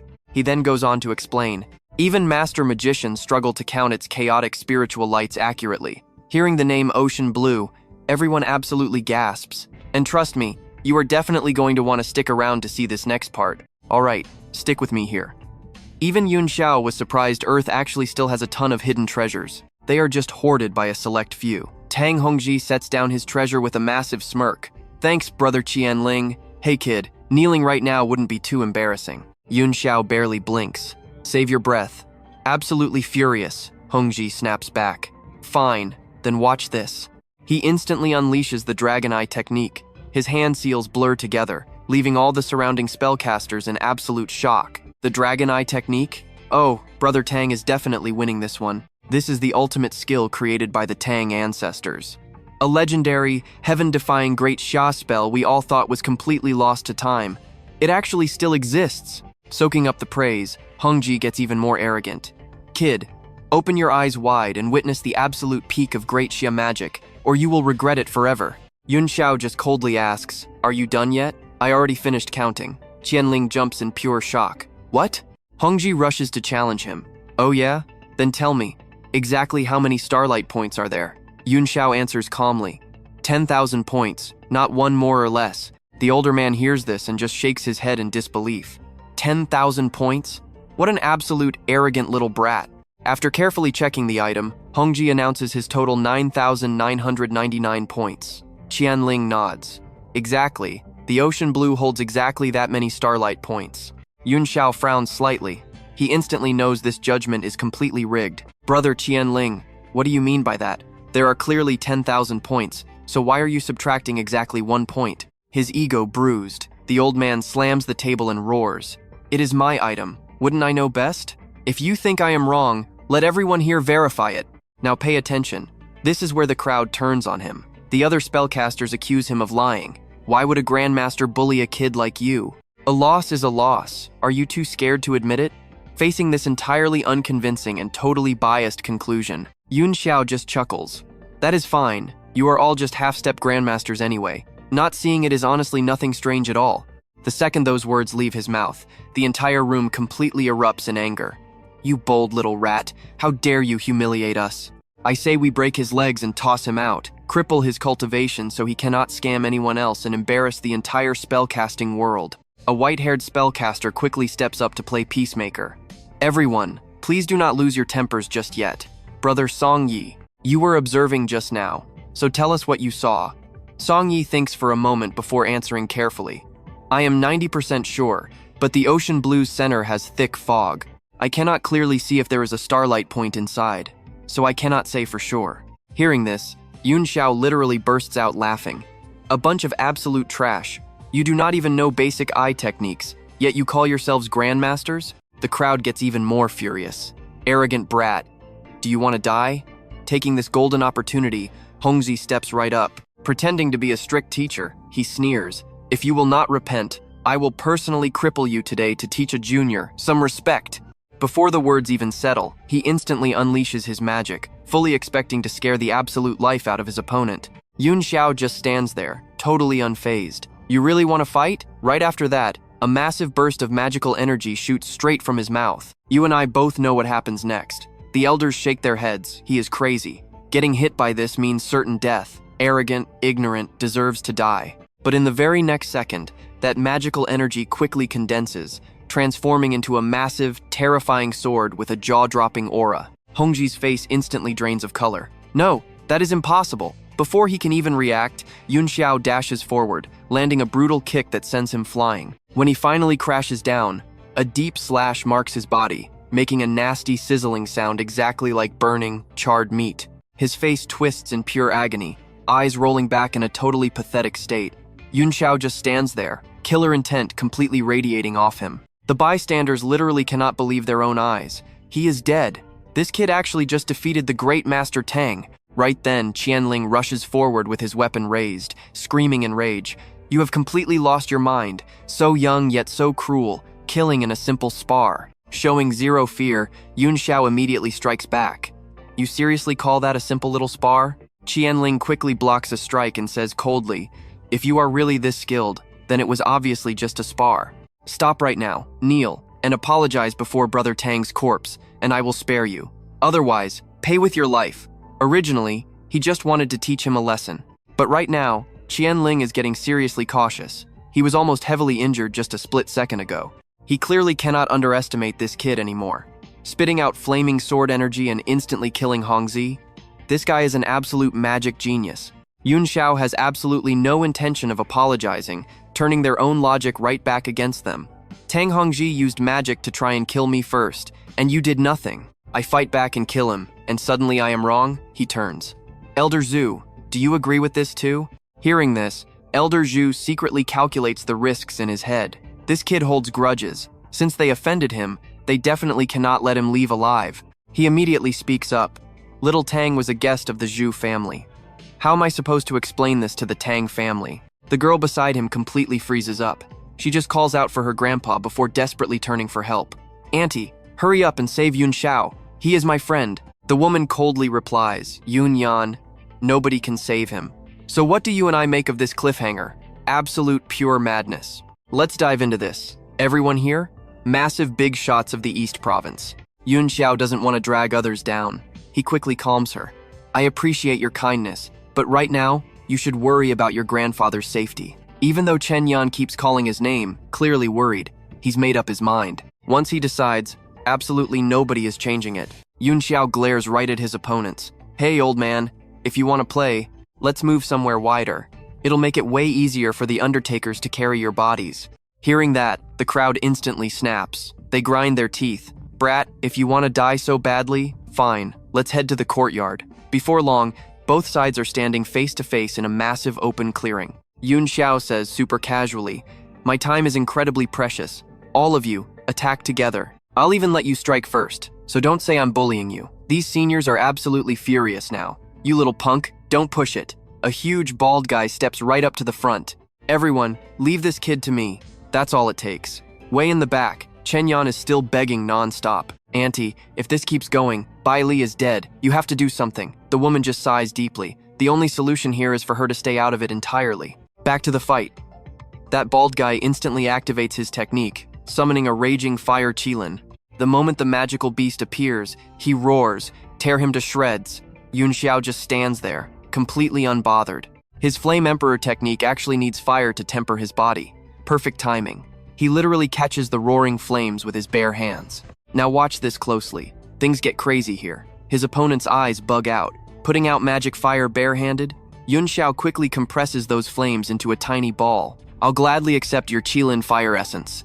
After saying that, he tosses it into his mouth, chews, and swallows. In just a split second, his aura skyrockets. His face regains its color, and to top it off, he casually lets out a burp. The bald guy looks like he just got struck by lightning. He swallowed it. Yunxiao calmly replies, "Tastes pretty good, actually. Thanks for the meal. Got any other moves? Bring them on." Qianling has lived for decades, but seeing this for the first time, he is literally stuttering in absolute shock. This is impossible. Isn't this kind of energy absorption something only a mythic martial artist can pull off? The crowd instantly erupts into a massive uproar. How could this brat be a mythic martial artist? Someone else guesses, "Wait, didn't they say an ancient treasure was appearing? Maybe he already got his hands on it." Another guy nods. Highly possible. Otherwise, how is someone so young this ridiculously overpowered? A mythic martial artist. The absolute peak realm, basically invincible. China hasn't seen one of those in 50 straight years. Hearing this, Zhu Xinrong goes dead silent. The Zhu family were the only ones who knew about the treasure. How did he get it? Qianling refuses to back down. He yells out, even if he isn't a mythic martial artist, he's at least reached the half-step realm. "Everyone, join forces with me and let's destroy him." The entire crowd immediately agrees. The East Province Luo family will help. Song Mo will help. I, Zhu Xinrong, am in too. Me too. Grouping up, they pour in all their energy, summoning a colossal dragon, endless wind dragon. If we don't strike now, when will we? Qianling takes the lead. Everyone, control the wind dragon and attack. Right at that second, someone yells to stop them. Qianling, wait, something is wrong. The wind dragon roars furiously, making everyone's faces go completely pale. You guys seeing this? It's totally out of control. Its eyes and mouth look like they are literally catching fire. Qianling can't believe his own eyes. A terrifying thought flashes through his mind. Did this kid actually steal control of the wind dragon? On the other side, Yunxiao says with a cold voice, "All summoned beasts only bow to the strong. This wind dragon is my gift to you." With that said, he orders the magic beast to charge straight ahead. Qianling and his crew panic, scrambling to block it. "Hurry up and defend." Zhu Xinrong quickly reassures them. "Don't panic, my friends. I will open the barrier. Everyone pour in your power. We can definitely block this." Hearing that, the crowd gets a little hope back. "No problem, Senior Zhu. We totally believe in you." Right after that, they all channel their power at once. A deafening explosion rings out. The whole screen just flashes with blinding white light. When the smoke finally clears, absolutely everyone's face drops. The Zhu family's ancestral barrier couldn't even last one single second. Up in the sky, another massive beam of light appears. After trashing that entire group, Yunxiao turns to look at Zhu Xinrong. His voice is freezing. "Are you ready to die?"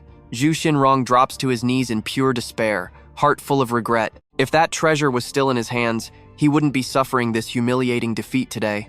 Chen Yan's aunt mutters to herself, "I can't believe someone this young is so powerful. Multiple grandmasters teaming up couldn't even scratch him. If I had attacked earlier, I'd end up exactly like Zhu Xinrong." Right then, a girl rushes out, grabs Yunxiao's clothes, and drops down to beg. "Yunxiao, please spare my grandfather.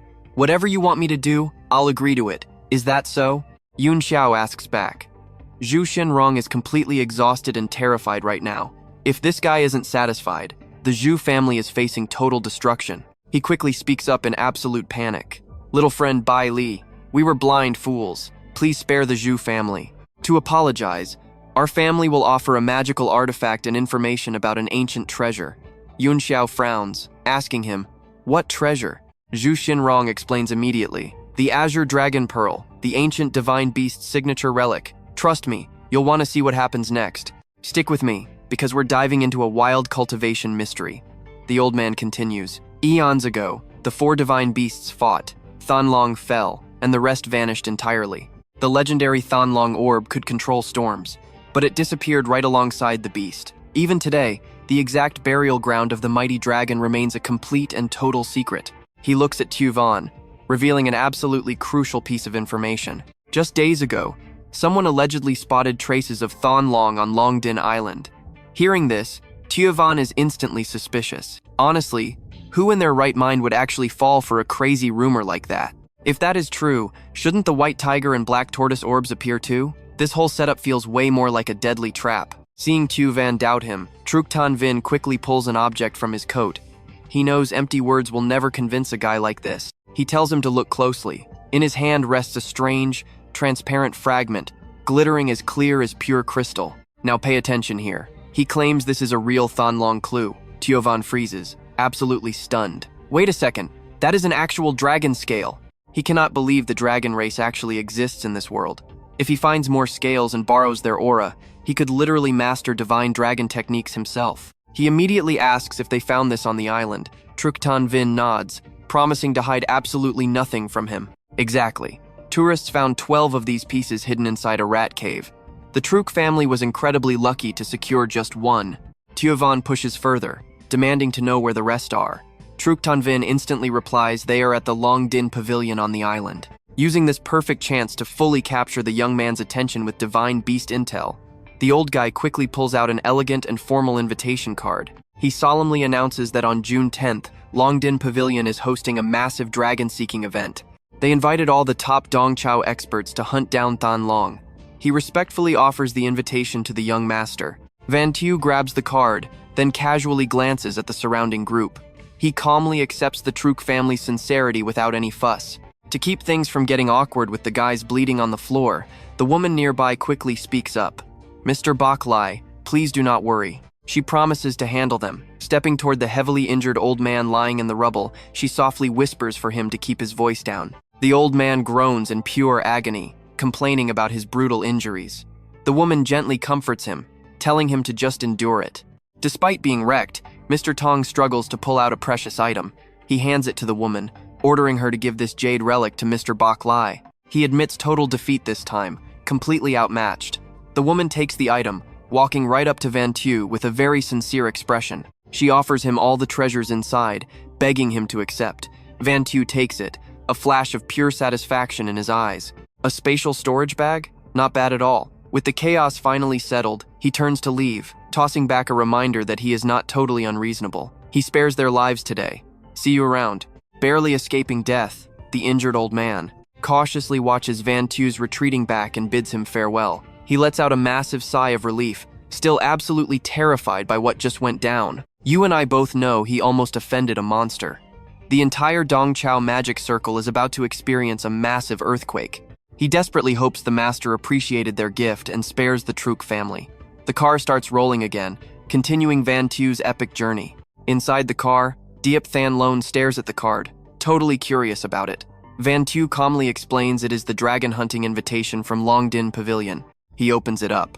The text claims Thon Long's appearance is somehow linked to the famous singer Han Tu Yet Ni, or the sacred dragon bloodline. Van Tu ponders this deeply. Sending him exclusive intel like this proves Truktan Vin actually knows how to play it smart. He turns his head and asks if she knows Han Tu Yet Ni. Slightly surprised by his sudden question, Diep Than Lone immediately replies. If he means the insanely famous singer with millions of fans who graduated from Dongchao University, then yes, she knows her. Deep down, she wonders why her master cares about an idol. Van Tu does not explain, just ordering her to investigate the girl and monitor her recent activities closely. Hearing that, wild assumptions flood Diep Than Lone's mind, making her face turn bright, blazing red. Does the young master actually like her?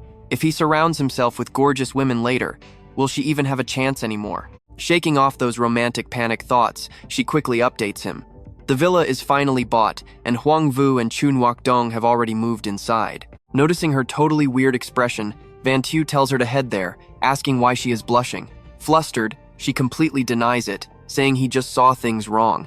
The car finally pulls up to their newly prepped luxury villa. Stepping through the front doors, Van Tu looks around and admits it is not bad at all. Inside the living room, the two girls are furiously mashing buttons, arguing while gaming hard. One yells to block the enemy and drop bombs. The other complains about screen cheating. The cat-eared girl rages loudly, blaming their total mission failure entirely on Huang Vu blocking her view. Huang Vu coldly fires back, pointing out she lost 2 lives instantly upon joining. Watching this chaotic mess, Van Tu gives a light, fake cough. Hearing him, The girls immediately spin around, excitedly welcoming Mr. Bok Lai back to their new home. The two happily sprint right over to him.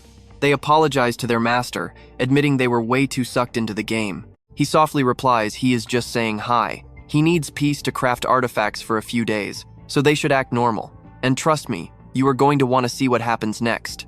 All of them reply yes in perfect unison. Stick with me, we are diving right into the action.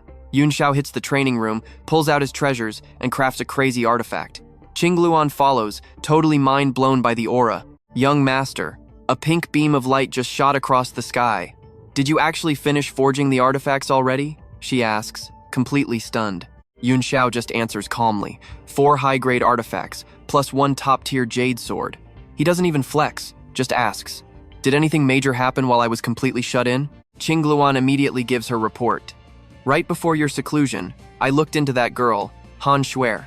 Funny enough, right after she started digging, the superstar actually showed up looking for them today.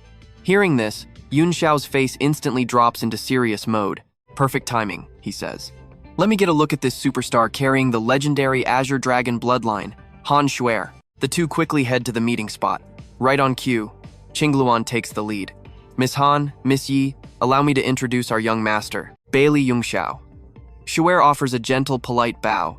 Greetings, Mr. Baili Yunxiao. I am Han Shuer, and this right here is my personal assistant, Yi Hong. She steps up, hands respectfully clasped. Yi Hong greets Senior Baili. Yunxiao cuts right to the chase.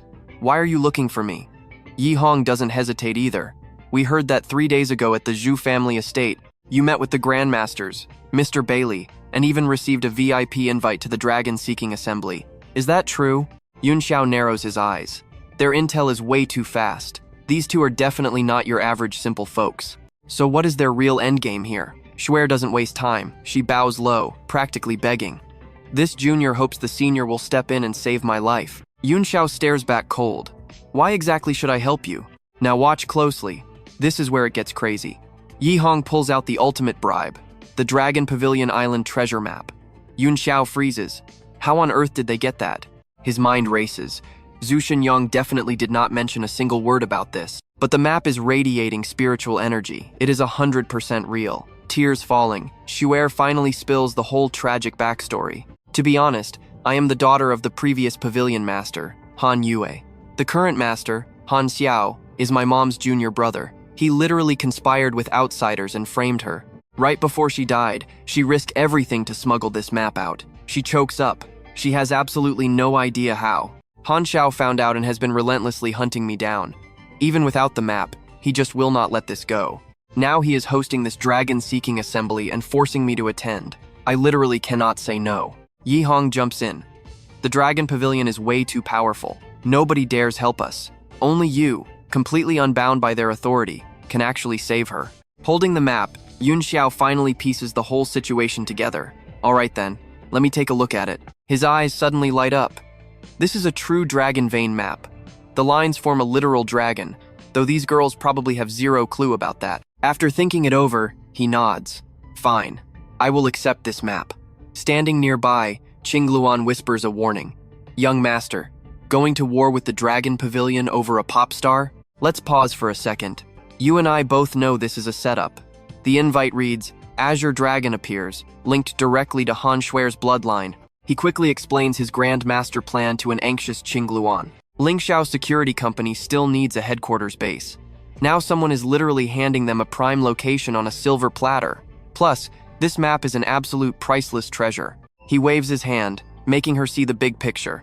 The decision is absolutely final. When Xiangyu and Chu Ruotong get back from class, hand them this necklace. You keep the bell. Yunxiao casually tosses a super rare artifact straight to Qingluan, and she catches it in a heartbeat. This is a top-tier artifact. Qingluan gets a little shy, bowing her head in gratitude. Thank you, young master. I will prepare for the island. Right on schedule, according to the fancy invite, Yunxiao and the whole crew arrive at the meetup spot. 3 days later, inside the massive Dragon Peak Hotel lobby, Qingluan points around. Young master, this is the place. Every single invited VIP guest is staying right here. Yunxiao nods smoothly. Not a bad place at all, but his mind is racing. The artifacts are totally done. He can give them to his parents and sneak in a quick break before the intense dragon-seeking assembly kicks off. Qingluan hands him a key card. Young master, we are right next door. He gives a short nod. Then, she spins around to talk to Shuer. Miss Han, your room is directly opposite his. Here is your key. Shuer blushes super hard. Wait, Mr. Baili is staying right across from me? Yi Hong instantly seizes the chance to tease her. Shuer, if you want him, just be bold. Qingluan joins in laughing. Sister Han, I still don't have a master's wife yet. Shuer frantically waves her hands. No, it is not like that. Suddenly, an angry voice cuts right through the lobby. Han Shuer, a guy aggressively marches over, shouting out loud. Han Shuer, I have been waiting forever. Didn't I explicitly tell you to get here early? Why are you so late? Boss Liang doesn't even wait for an answer. He grabs her wrist hard. Hurry up and come apologize to the VIP. Shuer panics completely. Boss Liang, what are you talking about? I told you, I only agreed to sing. Seeing this mess, Xiang Yu yells out, Sister Shuer. Yi Hong completely loses her temper. Hey, let go of her right now. But he completely ignores them. It is just one dinner. As long as that guest is happy, you get whatever you want. Stop being so stubborn. Shuer desperately pleads back. If I go with you, Miss Baili will think I am totally unreliable. Boss Liang, I won't go. And trust me, you and I know this won't end well. You and I are diving into some wild action. He coldly shouts. Your words are useless. Tuyet Ni is stubborn, so he immediately gives the order. Someone, take her away. Dick Hong completely loses her temper. What are you doing? Tuyet Ni already said she isn't going anywhere. A guard raises his fist, threatening her to shut up. But Dick Hong doesn't even flinch. She directly counters his attack. She said no. She immediately unleashes a series of vicious attacks, holding absolutely nothing back. Tuyet Ni panics and screams. Tu Hong. Right at that critical second, a hand reaches out, catching Dich Hong. She turns, realizing it is Tu Van. Thank you. Van Tu stares the guy down, calculating. He has two half-step grandmasters protecting him. Who exactly is he? Tuyet Ni sees him crossing the line and shouts a warning. You actually dare to hit someone? Boss Luong, if you keep this up, I am calling the cops. Right then, another guy steps in. Han Tuyet Ni, Boss Luong couldn't invite you, so how about me? Can I, Bai Xiangshan, personally invite you? Tuyet Ni stammers. Boss Bai, I.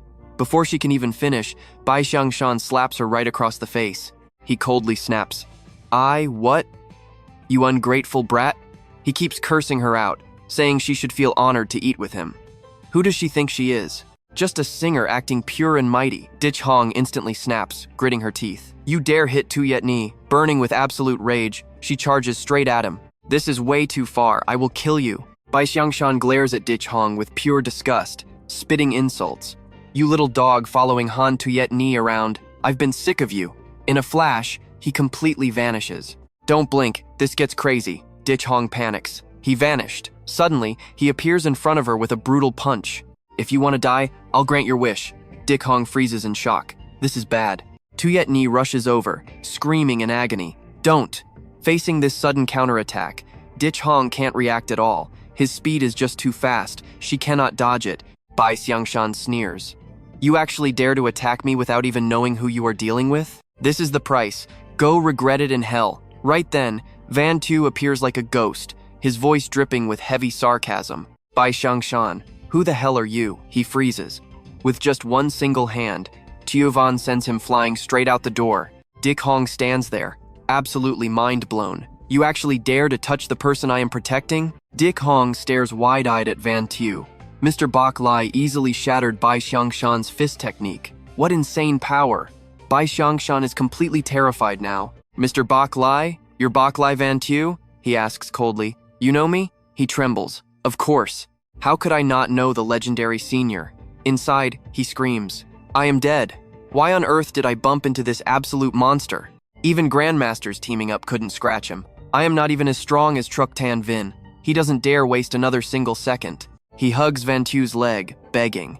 Bai Xiangshan of White Pavilion greets Mr. Bok Lai. My blind eyes didn't recognize you. Please spare my life.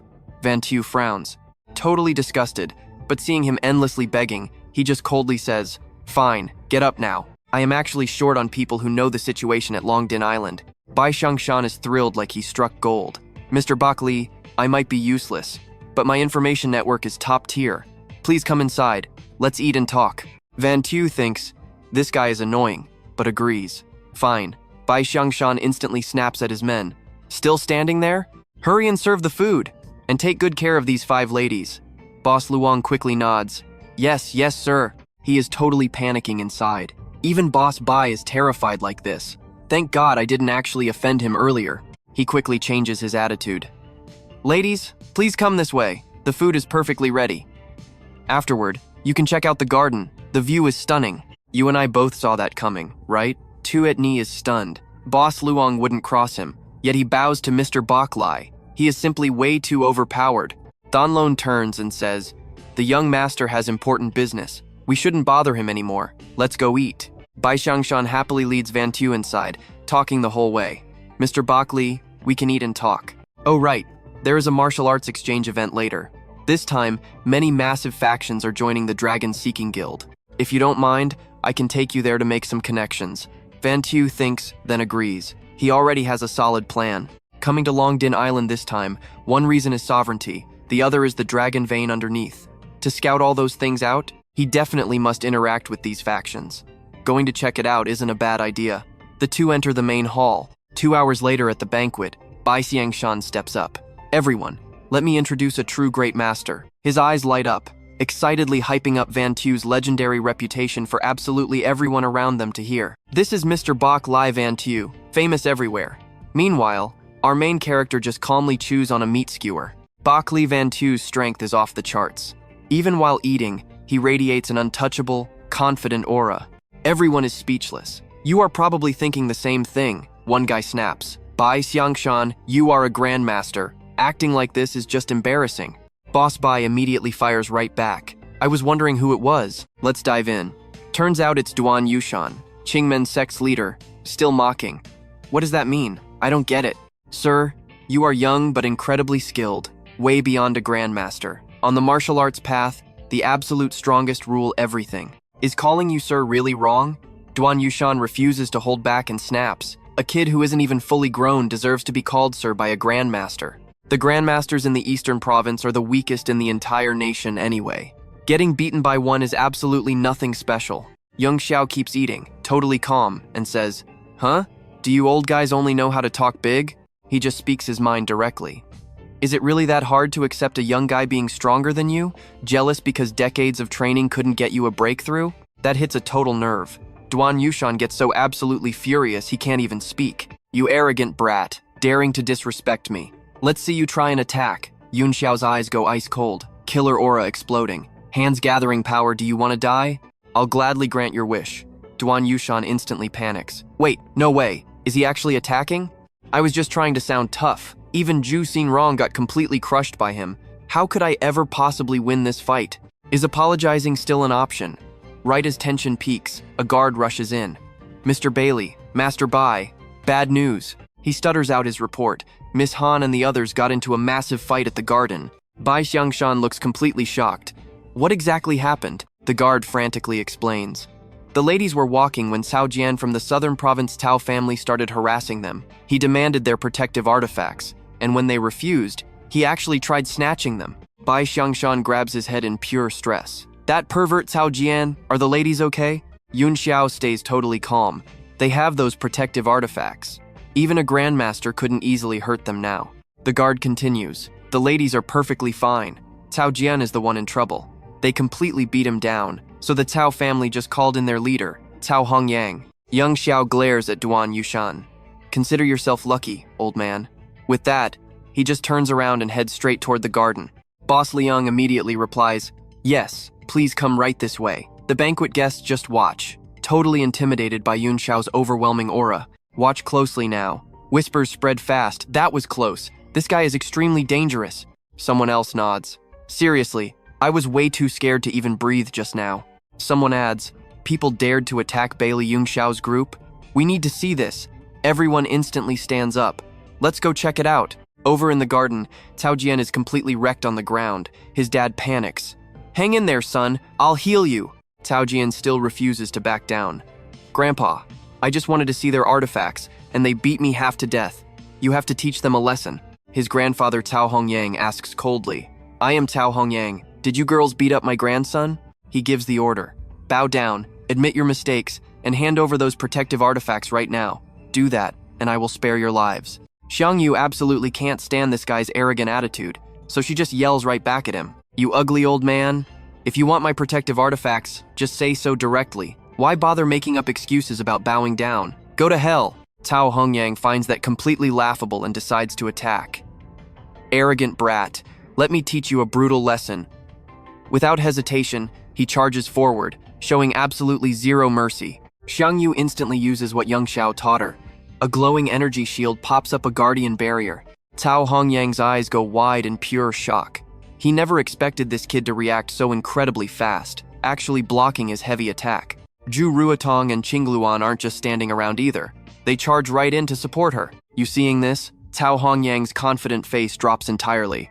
Bad news. A massive wave of force slams right into him. The terrifying power knocks him totally backward. If he hadn't defended, he would have been critically injured. These three girls can actually match my strength? It must be high-tier artifacts, he thinks to himself. Could they be disciples of some hidden elite sect? Cao Hongyang pulls back his killing intent. Which sect do you belong to? We are Jade Heaven Palace disciples. Hearing that, he frowns, calculating his next move. Never heard of them. They probably just got incredibly lucky and found some powerful treasures. He drops a cold warning. Jade Heaven Palace? Noted. After I'm totally done teaching you a lesson, I'll go have a chat with your palace master. With that, he swings his blade, unleashing an ultimate technique. Tao family blade arts, furious demon slash. He roars, go to hell. Xiang Yu quickly shouts. Sister Ye, lend me your spiritual energy. I will block this. Qingluan panics. Sorry, Xiang Yu. I already used up all my spiritual energy. Seeing this, Cao Hongyang smirks. So your protective artifacts are totally useless now? Today, your palace master is going to lose 3 disciples. Right as they brace for impact, an invisible force suddenly erupts, completely shattering Cao Hongyang's ultimate technique. Before the girls can even process it, an absolutely freezing voice rings out. What a shame. Today, the Tao family is also losing their leader. Trust me, you are not ready for this. Everyone gasps as Yunxiao arrives, eyes blazing with murder. Shuer nervously asks, are we just watching? Yihong slowly shakes his head. I get why you are worried, but jumping in now would only drag Mr. Baili down. Let's dive into this madness. Outside, a bald guy is speechless watching Baili literally shatter Cao Hongyang's blade barehanded. Is he even human? Someone steps up from behind to calm him down. Do not panic, brother. If things go south, I will attack. The guy lights up. Master Han Xiao, you made it. With you here, we are completely safe. Han Xiao replies coldly. The rumors are true. Baili Yunxiao has peak martial arts power. If he had not ruined things, the East Province would already be ours. Meanwhile, Cao Hongyang is totally on guard after his attack failed. Even a grandmaster struggles against that move. This guy cannot be a nobody. He drops his voice and asks, is Jade Soaring Heaven your title? May I please know your real name, sir? Yunxiao answers coldly, you are dying soon, so my name does not matter. This disrespect makes Cao Hongyang furious, unleashing his full power. A terrifying phantom general in heavy armor suddenly appears right behind him, radiating insane energy. Arrogant brat. Do not think breaking just one of my techniques puts you on the exact same level as a true grandmaster. You and I need to watch closely. He roars his ultimate Sao Blade attack, laughing as power explodes. Dare to fake it? But instantly, the old man freezes completely. Nobody even sees Yunxiao move a single muscle. Yet that massive phantom general shatters into tiny pieces like it never existed. The strike completely fails. Cao Hongyang clutches his chest, coughing blood and dropping down. His son and grandson run over in total panic. Dad, Grandpa. He quickly stops them. Do not move an inch. I am still the head of the Cao family. If I just apologize, he will definitely show mercy. Deep down, he knows he cannot win, so pride is useless now. Yunxiao glares with icy eyes. Apologize? I never actually said I was going to spare your life. Without hesitation, he swings his sword straight into his opponent's back. Han Xiao panics and screams, Mister, no! It is too late. The sword pierces Cao Hongyang. He screams out, and his son wails watching this happen. Father! Han Xiao clasps his hands together. I am Han Xiao, Dragon Peak Master. Greeting Mr. Baili. Let me ask one bold question. Taoist Cao decided to apologize, so why did you still strike him down so ruthlessly? Yunxiao ignores the question and asks right back. So, are you trying to get revenge for him now? Internally, he sizes him up. Han Xiao is a deep schemer. Showing up right now? Does he really think I will stop killing people? If I had not just used so much spiritual energy, I would have killed him too, stopping him from targeting Han Shuer later. Han Xiao continues, "Your strength is truly profound, sir. I dare not offend you, but everyone here is a guest today. If the Tao family seeks revenge later, I cannot stop them." Yunxiao replies calmly, "No problem, let them come find me." Then he gives an order, "Xiang Yu, take them away." She immediately replies, "Yes, master." Yunxiao stares hard at Han Xiao, thinking, those words were clearly meant to push me into a war with the Cao family. What is his real goal here? I know what you are thinking. This dragon event is totally rigged. Meanwhile, Han Xiao calculates. Yunxiao is arrogant. Better to just use him to eliminate the other threats. He turns to Cao Hongyang's dead body and sighs heavily. "Brother Cao, Dragon Peak has failed you today." Cao Xiao grits his teeth. "Not your fault, master. It is that evil Baili. My father died unjustly. I will absolutely call our clan elders out of seclusion to destroy Baili Yunxiao together. Please support us, Master Han." Han Xiao nods slowly. "Brother Cao, tomorrow is the dragon-seeking event. I will host a tournament. If your family offers treasures, half-step martial arts seniors will join your elders. He will be destroyed." Cao Xiao totally agrees. "That is a brilliant plan.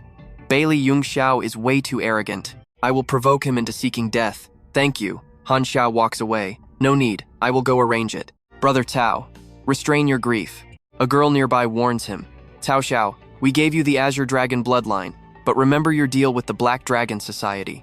This mess was not in the plan." Han Xiao replies, "Relax, I remember. If tomorrow succeeds, the plan shifts, and we get to eliminate many half-step martial arts masters at once." The next day at the dragon-seeking event, Baili Yunxiao asks, "Are those two on the boat yet?" Xiang Yu says they are heading to East Province. Yunxiao nods. "Good, they do not need to be involved anymore. Xiang Yu, help me keep an eye on Han Shuer and Yi Hong. Something is wrong with them. If anything happens, report to me immediately." She immediately leaves to follow his orders. Inside the hall, Han Xiao speaks very formally. "Everyone, please pause and listen. It is Dragon Peak's ultimate honor to invite all of you from the South, West, and Qing provinces to this dragon-seeking event. The event lasts 15 days, starting right now." Yunxiao glances over at a white-bearded old man. "Here is where we leave it." Yunxiao instantly senses this balding old man is a half-step martial master. Let's dive right in. This guy wasn't around yesterday, and despite his smile, his eyes are completely dead, hiding pure murderous intent. Han Xiao announces the Azure Dragon Dojo has 15 items up for grabs, including a pair of real dragon horns. To keep things fair, a martial arts tournament will decide the winner. A subordinate, clearly a half-step martial arts expert, bows respectfully. He whispers to the ancestor. The 5 half-step experts have been notified. They are perfectly positioned and ready to strike at any moment. Since intel confirms Baili Yunxiao is collecting rare treasures, Han Xiao is using the dragon horns as bait. The arena? It is already rigged with the deadly 8 extremes array. Han Xiao loudly declares this stage is for grandmasters to show their true power. Whoever manages to stay standing, they will walk away with the dragon horns and 5 jade seals. But secretly, he knows the second Yunxiao steps up, he is a dead man. He orders anyone below the Grandmaster tier to step back 5 meters. The martial arts tournament officially begins. Instantly, someone leaps onto the stage. It is Duan Yushan from the Evergreen sect, ready to fight. Bai Xiangshan jumps up right after him, formally challenging the crowd. The onlookers are absolutely stunned to see 2 massive powerhouses stepping up. Now watch this. Closely, grandmasters fighting over top-tier treasures means things are about to get totally wild. But the actual fight leaves everyone speechless. One guy waves his arms like a snake, calling it the Mantis Strike. The other flaps around, yelling flying crane spreads wings, but honestly, he looks like a dizzy duck. Han Xiao is completely speechless at this clown show. He asks if Mr. Baili will join. Yun Xiao replies that with dragon horns on the line, he cannot refuse such generosity. Then he adds, "You seem awfully eager to get me up on that stage." Han Xiao clicks his tongue mentally, this kid is too sharp. Outwardly, he flatters Yung Xiao, claiming the dojo just wants to partner with the final champion. They need to find the Azure Dragon, which is why they are watching top experts closely. Hearing this, Yung Xiao immediately leaps onto the arena. "What a coincidence," he says. He also wants to cooperate. Han Xiao is thrilled inside. He smiles and wishes Mr. Baili best of luck. Secretly, he is already counting down to the bloodbath. Standing calmly, Yunxiao announces Baili Yunxiao of Yunxiao Palace is ready to fight them both. The moment those two hear his name, their faces go completely pale with sheer panic. Bai Xiangshan stammers that he dares not fight Mr. Baili. Duan Yushan immediately starts looking for any excuse to run. He suddenly claims his grandson wet the bed and needs a diaper change. Right then, Han Xiao sees his golden opportunity. Someone points at Yunxiao and screams that the target is inside the array. He orders the seniors to strike. A terrifyingly murderous voice echoes. "You killed my father yesterday. Today, the Cao family claims your life." A sharp command rings out. Cao Shu, Cao Min, Cao Yi, Ding Feng from the west, and all the GIF family masters. "You and I know this looks bad." 8 masters trigger the killing array. The Cao grandson trembles outside. He mutters his family is fighting a literal god of death. Looking at the array, Yunxiao is genuinely surprised. Finding such a powerful formation in this era is rare. Just keeping it active drains massive spiritual energy. He coldly laughs. 8 half-step masters setting up this array just for him? The Cao family really honors him. But taking his life requires actual skill. One of the masters barks out that this kid is dangerous. They cannot let him escape the trap attack now. Instantly, they all unleash their techniques. Wind element transforms into sharp blades. The water position activates. Soft water overcomes the strong, while the fire element creates a blazing prairie. Mountain rocks seal the wind. Yunxiao feels the crushing pressure. This array is highly lethal. With several people controlling it, his body is basically locked in place, unable to move. A sinister bearded elder calls out the ultimate strike of the 8 extremes array. Thunder position, heavenly lightning descends. He sneers, telling the kid to go to hell. Instantly, a massive explosion of fire and roaring screams echoes from the center. The masters holding the formation are shocked. Is Baili Yunxiao actually dead already? Another instantly denies it. Impossible. A monster who effortlessly shattered his boxing technique would never die that easily. The knife-wielding guy tells the ancestor that anyone caught inside should be completely dead, but somehow, this kid still has a pulse. He volunteers to finish the job. The elder nods. The guy approaches coldly, saying Yunxiao only has himself to blame for provoking the Cao family. Right as he finishes, he violently stabs his knife downward. But before the blade even connects, Yunxiao suddenly grabs his wrist. "I return those words to you," he says coldly. The attacker's eyes widen in pure terror. How is this possible? A blood-curdling scream rings out as Yunxiao cleanly slices his throat. Blood sprays everywhere. Instant death on the spot. Elder Cao screams out Cao Min's name in horror. Yunxiao just turns to him. "Do not rush. You are going to hell with him soon." Another panics, screaming to retreat. "Trust me, this revenge is just beginning." Watch closely, because Yunxiao just dropped 2 punches so fast they hit the dirt instantly. He steps right up to the old man. "Your turn next." The guy is literally shaking, completely speechless. Right then, a younger guy in the back frantically bows and begs. "Mr. Baili, the true villains from the Cao family are dealt with. Please, I beg you to spare my elder. They were just totally tricked by those guys, so please show us some mercy." He rushes to add, "Our sect will hand over our most priceless magical artifact as a huge apology. Whatever you need in the future, we will never refuse." He turns and desperately yells, "Grandpa, hurry up and apologize right now." The old man instantly drops to his knees, practically crying. "Please spare us. We swear to give you our absolute best artifact. Take anything you want, even the gold straight from my ancestors' graves." His grandson totally agrees. "Yes, exactly. You will definitely be totally satisfied with our offerings. We know we messed up." Yunxiao just stares at them with freezing cold eyes. What an absolute bunch of clowns. He slowly says, "Since you were just pawns in this game, hand over the artifact and I will let today slide." But before he can even finish talking about the Cao family, a voice interrupts. Han Xiao suddenly steps forward, dragging a dead body. "Mr. Baili, this guy right here is the real mastermind. I personally killed him for you. I really hope you can forgive our pavilion for such a massive and terrible oversight today.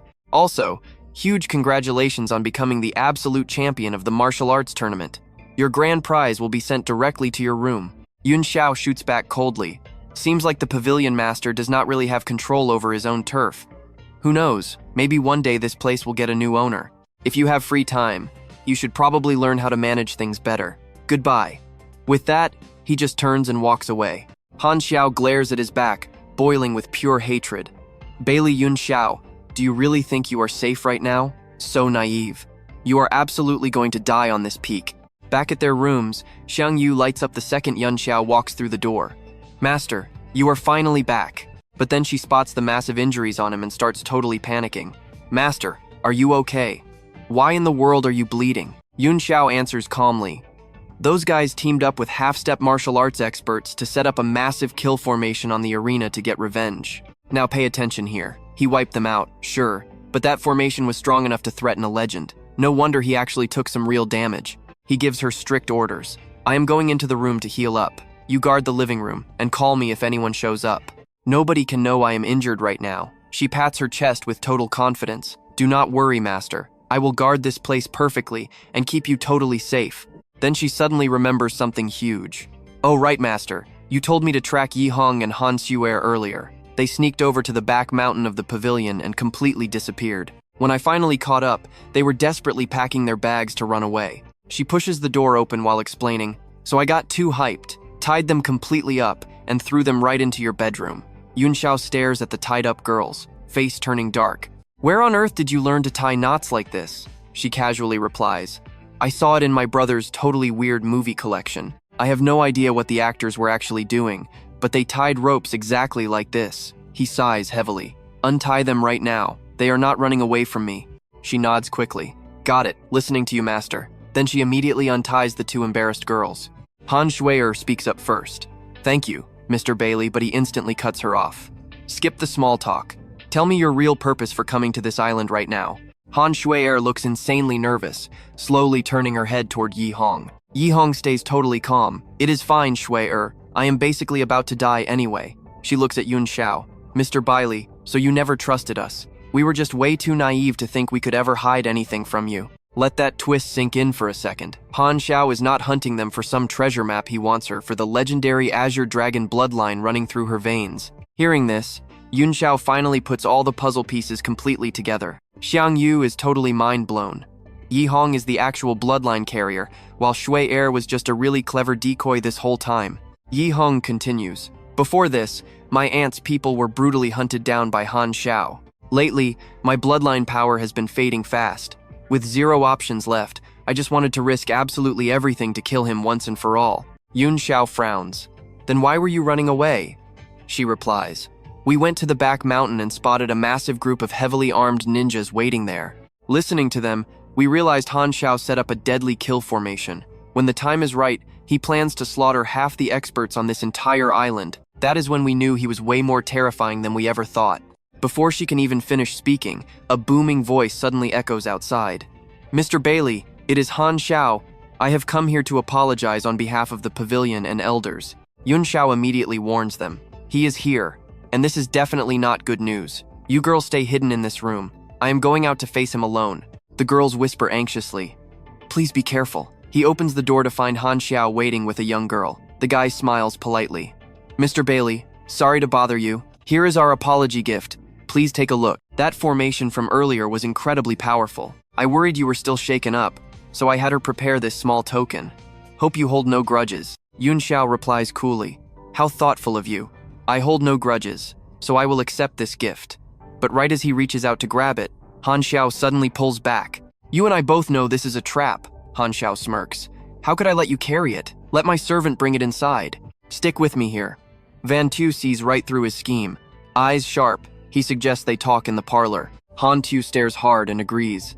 But inside, he's totally suspicious. He just struck with 60% power. If it landed, the kid should be crushed. How is he completely unhurt? They step into the parlor together. Han Tu fakes a polite smile. Mr. Baili, you're so young yet incredibly strong. Facing those half-step martial arts masters without breaking a sweat? I'm honestly impressed. I heard you're currently a lone wolf. Any interest in joining the Long Din faction as our guest expert? A guest expert? Van Tu asks. Han Tu nods eagerly. Exactly, if you agree. All our cultivation resources and connections are yours. Even better, I can act as a bridge with the Hak Long Hoi. I'll help you eliminate a massive enemy. Van Tu replies with pure ice. So you're tied to the Hak Long Hoi? Honestly, sounds like pure treason to me. Hearing this, Han Tu violently slams the table. What nonsense are you spouting? They're just an underworld gang. Having friends in that circle is completely normal. I'm kindly trying to fix your blood feud, and you insult me like this? Seeing his guilty conscience, Van Tu stays perfectly calm. You're getting old, Guildmaster. Getting this worked up is bad for your fragile health. I'm just saying, why the rush? You're lucky it's me. Anyone else would have lost their temper by now. Han Tu turns dark with rage, shooting up from his chair. Watch yourself, Baili. He turns and storms out. Van Tu stays seated. Take your time leaving. I won't see you out. He adds, hey servant, leave the gifts. The servant agrees. Once they step outside, the heavy door slams shut. Dick Hong steps from behind the curtain. Senior Baili, that servant was actually the Don Chow leader. I know, Van Tu says. He grabs his phone. Ngo Thanvan, bring the Blue Dragon squad to Longdin Island. Execute the traitors. Meanwhile, Han Tu returns to his base, absolutely seething with pure rage. He tells his servant, we can't let Baili live, but his raw power is way too high. We can't touch him directly just yet. Watch closely. This is where it gets wild. Continuing his slaughter plan, he issues orders. You'll disguise yourself. Gift poisoned items to those half-step masters using Baili's name. When they weaken, finish them off. She smirks coldly. This clears his name and frames Baili perfectly. Han Tu smirks at the absolutely ruthless and evil scheme. I like it. I'll set it up and completely destroy Baili's entire reputation. Night falls. Van Tu tells Wang Vu, I'm scouting outside. Contact me when Ngo Thanvan arrives. Yes, master. She nods back. Van Tu steps out and immediately spots a server.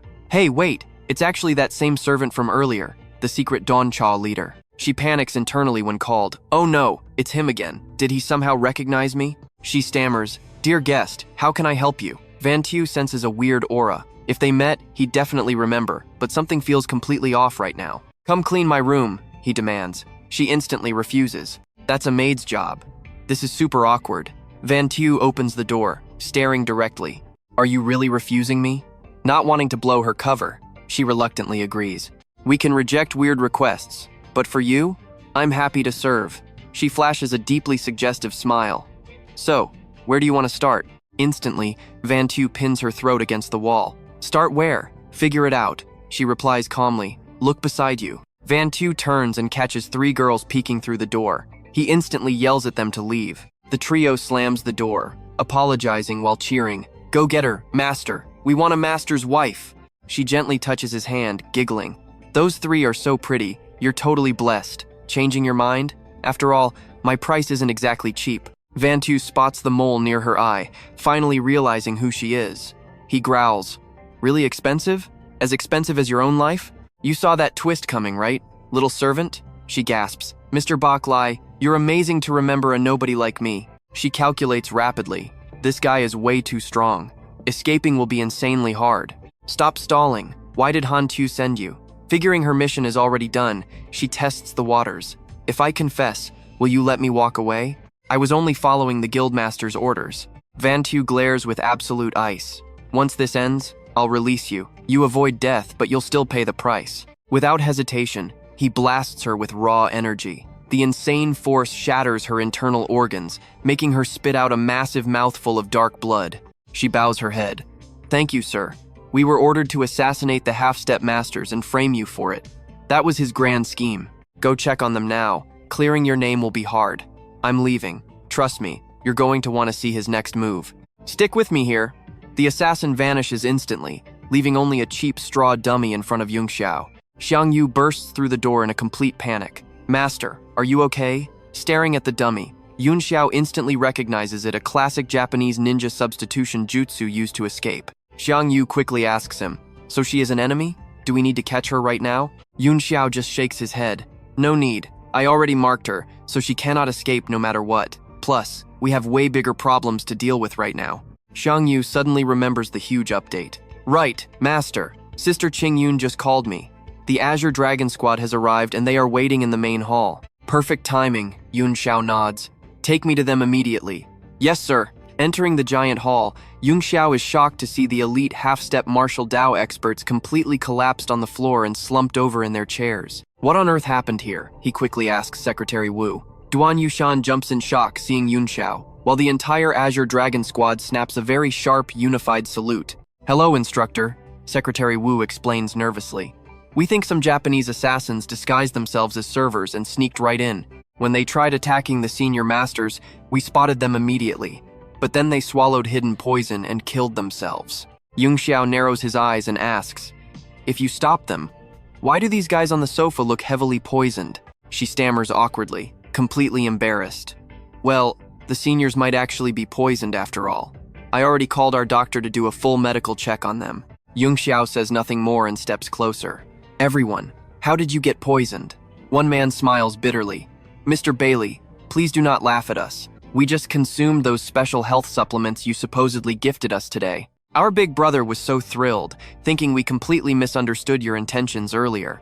But later we realized the gift was not actually yours, so big brother felt super embarrassed and lost major face." Yunxiao drops his voice, sensing trouble. There were originally 8 half-step martial Dao experts, minus the Tao trio. Where are the other 2? The old man they call Big Brother replies with a heavy sigh. Ding Feng and Ping Sha? Those 2 absolute idiots ate it too.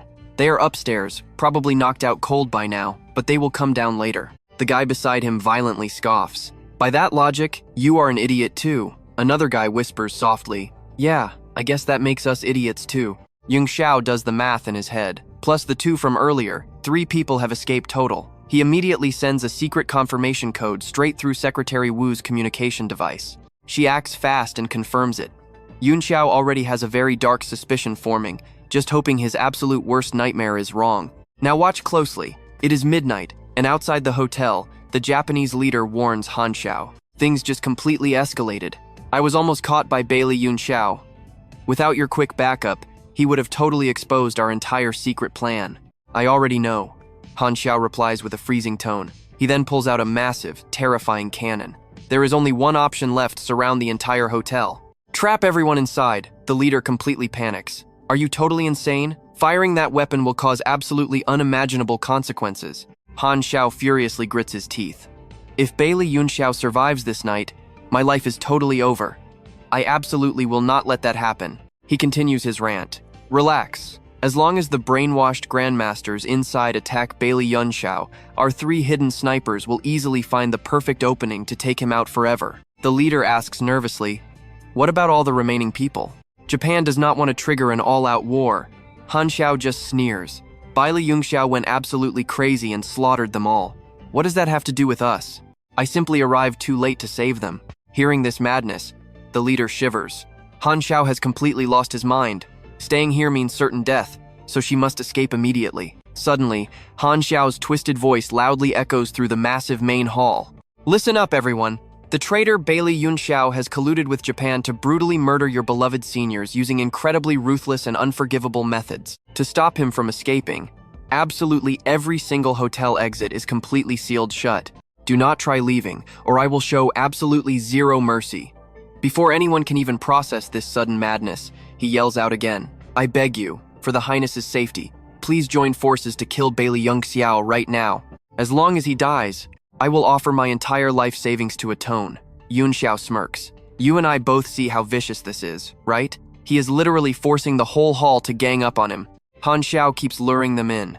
Once this massive hunt truly begins, even a legendary martial Dao myth will definitely be crushed to death. "Just listen to me, and nobody will hurt you. Baili Yunxiao has committed the most unforgivable crimes. Killing him eliminates a massive threat to the people, and only by killing him can you all survive today." Suddenly, every single person inside the main hall seems completely mind-controlled, all screaming out together like zombies, "Kill Baili Yunxiao! Kill Baili Yunxiao!" Xiang Yu totally panics. Why is this happening right now? Bai Xiangshan also completely loses his mind, his eyes glowing blood red as he aggressively mutters, "Kill! Kill Baili Yunxiao!" From far away, the half-step elder brother desperately shouts, "Shan, wake up!" He violently flinches, exactly like waking from a terrible nightmare, completely confused about everything. He drops his voice in absolute terror. "I once heard Longting possesses a special drug that drives people completely and utterly insane. When Han Xiao spoke earlier, my own blood was violently boiling. If I feel it as a half-step expert, the others stand zero chance. I fear everyone got hit by this trick. Han Xiao's method is absolutely twisted and cruel. If Baili Yunxiao falls, we definitely will not survive either." Another guy totally panics. "Wait a second, so we actually have to put all our hope into Baili Yunxiao now?" That is where we pause, trust me. This next fight is epic. Xiang Yu sees the extreme danger and yells, "Go first, we 3 will hold them back. Stick with me here, because things are getting wild." Yun Xiao shakes his head. These are transformation stage experts. You can't fight them. Plus, I'd never let you take the fall for me. Fall back and find a safe spot. Just then, several masked ninjas rush forward out of nowhere, screaming at the top of their lungs, "Die!" Yunxiao stays completely cold. Trash like them actually dare to challenge the vast ocean? He draws his sword. One single strike blows them dozens of meters away. Gunfire erupts everywhere. Han Xiao realizes the hotel is fully compromised and immediately prepares to call in his elite sniper team. He pulls out his phone to order the snipers to take out Baili Yunxiao instantly. But all he hears on the other end is a dead beep, followed by a calm voice. "Sorry, the number you are trying to reach has already been dealt with. Please call back later. It's Secretary Wu." Han Xiao grinds his teeth in pure rage. "You useless trash! Get out of my way, all of you." He steps right up to the heavy sniper cannon and boots up the system himself. Firing sequence locked. He's absolutely certain Yunxiao will be blasted into literal dust. Xiang Yu senses a massive surge of terrifying energy outside and looks over in pure panic. Yunxiao lowers his voice. "Everyone stay completely still. Let me handle this." The group is terrified for him, constantly begging him to be careful. Yunxiao assesses the threat. This weapon's power is way too high. If it detonates, this entire place gets completely wiped off the map. Even he'd barely escape. He has to use spirit threads to block it. Gritting his teeth, he thinks, "Han Xiao, you forced my hand today. I definitely won't let you live." Without another word, he goes all out. He unleashes the 10,000 spirit threads, locking down the cannon's barrel directly. Watch closely now. Things are getting tense. Inside, the system finishes loading and starts the 5-second countdown. Han Xiao laughs smugly. "Baili Yunxiao, your struggling is so pathetic." 4. Yunxiao thinks to himself, is it already too late?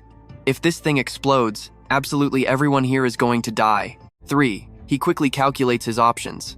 Kill Han Xiao? No time, it's fully automated. 2. Yunxiao tightens the spirit threads, clamping down hard on the cannon. Han Xiao laughs like an absolute maniac. Die. 1. At the very last split second, the spirit threads erupt, striking the barrel and blowing the cannon up instantly. Han Xiao gets caught in the blast, his body shredded, but still screaming madly. "Baili Yunxiao, you are insane. Blocking a cannon with spirit threads? Even if I die, you are never making it out alive." 1 week later at Dragon Pavilion Island, the news broadcast flashes on screen, reporting the latest updates on that massive explosion from last week. The military has finally released the official classified document. They strictly confirm that Pavilion Master Han Xiao fully colluded with foreign enemies. He schemed to assassinate one of our major generals, and even deployed highly destructive military weapons. Luckily, this major general noticed the threat and stopped it just in time. 0 casualties reported. Han Xiao has currently been either arrested or shot dead by the military. That wraps up the entire broadcast. Yunxiao sees Secretary Wu watching the news and walks right over. "You've worked really hard. That intense battle with Han Xiao definitely left me injured. Thank God for the Dragon Vein's spiritual energy. I'm fully recovered." Secretary Wu replies, "You and I are probably wondering the exact same thing she is. It's my duty. Instructor, I shouldn't ask while you rest, but how did you survive Ground Zero?" He answers totally casually. "Han Xiao wanted to drag me down to hell with him? Not that easy. I usually carry defensive artifacts around. I originally planned to trade them for treasures, but surprisingly, they saved my life." Secretary Wu is still super suspicious about this. How could just one single defensive artifact block an explosion like that? He answers smoothly, "Who said I only had one?" Hearing that, she is literally shocked, speechless. A moment later, she continues, "While you were in closed-door training, something massive happened." Yunxiao immediately asks, "What happened?" "You've been put on the international bounty hunting list. The reward is up to $1 billion. He frowns hard. "How did the Dragon Pavilion incident leak internationally? The military didn't expose my real identity, right?" Secretary Wu explains everything. "After Han Xiao died, a woman used the pure chaos to escape. Her stealth techniques were incredibly high level. We just couldn't stop her at all. After that, the Dragon Pavilion video was leaked on foreign networks. Then, your name popped right up on the global kill list." Hearing this, Yunxiao thinks to himself, "A woman?" The image of Huanzi immediately flashes right into his mind. Right at that moment, his phone lets out a sharp beep, and the screen goes completely black. He holds it up and asks, "Secretary Wu, what is going on here?" She answers seriously, "When 3 people accept the mission, the system automatically locks it. Only when those 3 die will the mission open back up. Anyone qualified to take this hit has to be at least a half-step martial god." Yunxiao presses further. Can we see the info on the people who took it? If possible, look into it for me. Secretary Wu grabs the phone. She checks it, since these elite bounty hunters all have public rankings on the dark web. Anyone bold enough to take this definitely wouldn't hide their identity. Found them. The screen slowly pulls up their profiles. First up is Poison Snake. Height and age are completely unknown. Half-step martial god cultivation tier. Specialty, using extremely deadly poison. Number 2, Sickle. Height and age unknown. Cultivation tier, completely unknown. His absolute specialty lies in cold weapons and elite level camouflage. Number 3, Flame. Height 1.58 meters. Age unknown. Half-step martial god cultivation. Specializes heavily in high-powered thermal weapons. Secretary Wu adds a warning. Out of these 3 assassins, the one to fear most is Flame. Records say she once solo-raided a heavily guarded United States military base, killed a martial myth expert, and walked out totally fine. General Chu also found out while you were resting. That's where we leave it today. Trust me, you're gonna want to see this billion-dollar showdown next. Alright, stick with me. You and I are about to watch the ultimate bait and switch. He originally planned to wait in Dongzhou to discuss the Yunxiao security team, but later asked if he should lay low. Yunxiao just smirks. No need. I will wait right here for them to kill me. Meanwhile, the Yunxiao Palace and the Yunxiao security team will officially be established. I'm short on cash. They want my head for the bounty, but I want their money too, he adds. Bounty hunters are definitely loaded. Secretary Wu just forces a smile. In his head, he's screaming, shouldn't you be worried about those 3 deadly bounty hunters instead? A moment later, Yunxiao gets dead serious. He says to General Chu, I am heading back to Dongzhou today. Tell him to just wait for me. Understood, she replies simply. Meanwhile, as he sets up the spiritual array, Yunxiao says, I've established a defensive formation. If enemies ever invade, just use your spiritual energy to trigger the dragon vein. The grand array will activate instantly. He adds, this array can actually withstand 3 direct hits from a half-step martial arts master. I will bring my parents here. From now on, Longting Island will be Baili Yunxiao's ultimate home base. 5 hours later, at General Chu's house, the two sit across a tea table. He speaks up. General Chu, it's been a while. The older man smiles back. Major General Baili, long time no see. After the Longting Island incident, you brought massive glory to Great Xia, but you also dragged in some serious danger. I checked the bounty list. Money always makes people lose their minds. He probes. Secretary Wu mentioned you're using yourself as bait to hunt them. If you need money, just say the word. He smiles, thanking General Chu for his kindness. But cash is only part of the plan. If I hide in fear, how could I ever deserve to be the Azure Dragon Squad's head instructor? Watch closely. You're going to love his absolute fearlessness here. I fear no trivial threats. Let them come. General Chu laughs loudly. Excellent. Truly an outstanding young hero. He continues. Thanks to you at Longting Island this time, we finally grasped Dongjing's fatal weakness. From then on, the Yunxiao security team was officially formed. Just pick a location and sign. Little Wu hands the paperwork to the Major General. Someone instantly brings the documents over. General Chu says, take a look. He takes it, asking, I wiped out the traitor Han Xiao. Claiming Longting Island as my personal war trophy isn't going too far, right? The man nods. Of course not. I will personally arrange to transfer Longting Island's ownership straight to your name. Yunxiao smiles. Thank you, General Chu. He immediately signs the document and hands it right back. Before leaving, he adds, when Yunxiao security officially opens, I will invite you both to the island for the ceremony. I hope you'll honor me. The man replies, being invited by the Major General is my absolute honor. General Chu agrees. How could I ever refuse such an invitation? He nods. Then it's settled. It's getting late, and I just got off the boat. I haven't even been home yet, so I gotta run. General Chu says, you really should head home. I won't hold you up any longer. Little Wu escorts the Major General out, thinking this guy's future will surely bring immense glory to Great Xia. Lieutenant General Wu walks him to his car, chatting along the way. Major General Baili, I'm incredibly honored to have you as the Azure Dragon Squad's head instructor. Under your lead, they've become Great Xia's core force. He replies, you're too polite. The Lieutenant General continues, I truly believe that once the Azure Dragon Squad merges with Yunxiao security, they will become a top global power, but you and I know peace never lasts. Suddenly, Yunxiao roars loudly, Lieutenant General Wu, watch out. Boom. A massive rocket blasts straight at their position, erupting into fierce flames and heavy smoke. Flame watches coldly from afar. Baili Yunxiao is nothing special. One direct hit means death or crippling. Killing him now is a breeze. Yunxiao urgently catches the Lieutenant General. General Wu, I am so sorry. I completely failed to protect you. The Lieutenant General gasps. I'm the one who should apologize. Ordered to protect you, but became a burden. As long as you're safe, I can rest easy. Yunxiao gets emotional. Don't say things like that. Far away, Flame looks absolutely stunned. Impossible! The guy next to him is critically injured, yet Baili Yunxiao is totally unharmed. Yunxiao raises his head, glaring at the opposite building, his eyes overflowing with pure killing intent. You dared to hurt my comrade. Die! In a flash, he blasts into the sky, effortlessly dodging Flame's next incoming strike. He glares right at her. Are you the Flame who hurt my man? Hand over your life right now. Flame sneers coldly. You are fast, but so what if you dodged one shot? Where do you get this crazy confidence? Before she even finishes, Baili Yunxiao says coldly, shut up. He instantly fires a beam of light straight at her. Caught off guard, she desperately leans backward, while raising the massive gun on her shoulder. She frowns and scoffs. Sneak attacking a girl while she's talking?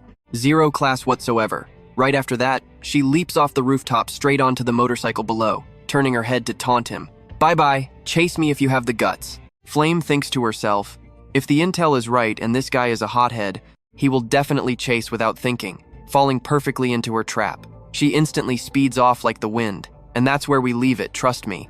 You'll want to see this chase. Stick with me, he watches her retreat, quickly calculating his next move. A failed assassin should retreat, yet she provokes him. This is obviously bait to lure him in. He frowns. You want me to follow? Fine. I will play your little game and see what tricks you have left. High up in the sky, a red signal arrow suddenly flashes. Toxic Snake looks up, realizing Flame is luring the target into a trap. But Baili is a massive prize. She cannot hog him all to herself. Let us follow them.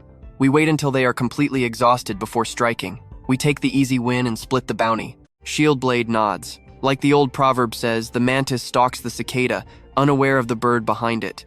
At an abandoned factory, a motorcycle parks outside. Baili stops right at the entrance. He thinks to himself, the bike is here, so you are definitely hiding inside. He walks in, his voice freezing cold. Flame, there is no escape for you. From high above, Flame just laughs. Run? Why would I ever run? She stands on a wooden beam, a barrier already set up around her, sounding insanely confident. Baili, do you honestly think I am stupid enough to flee? I purposely slowed down because I was worried you could not catch up. Watch closely now, she holds up a remote, smirking. Your life is in my hands. Once I trigger these seals, not even a god could escape. Baili just calmly replies. Oh, so you want to die with me? That is pretty bold. Flame sneers. Dying with you is a joke.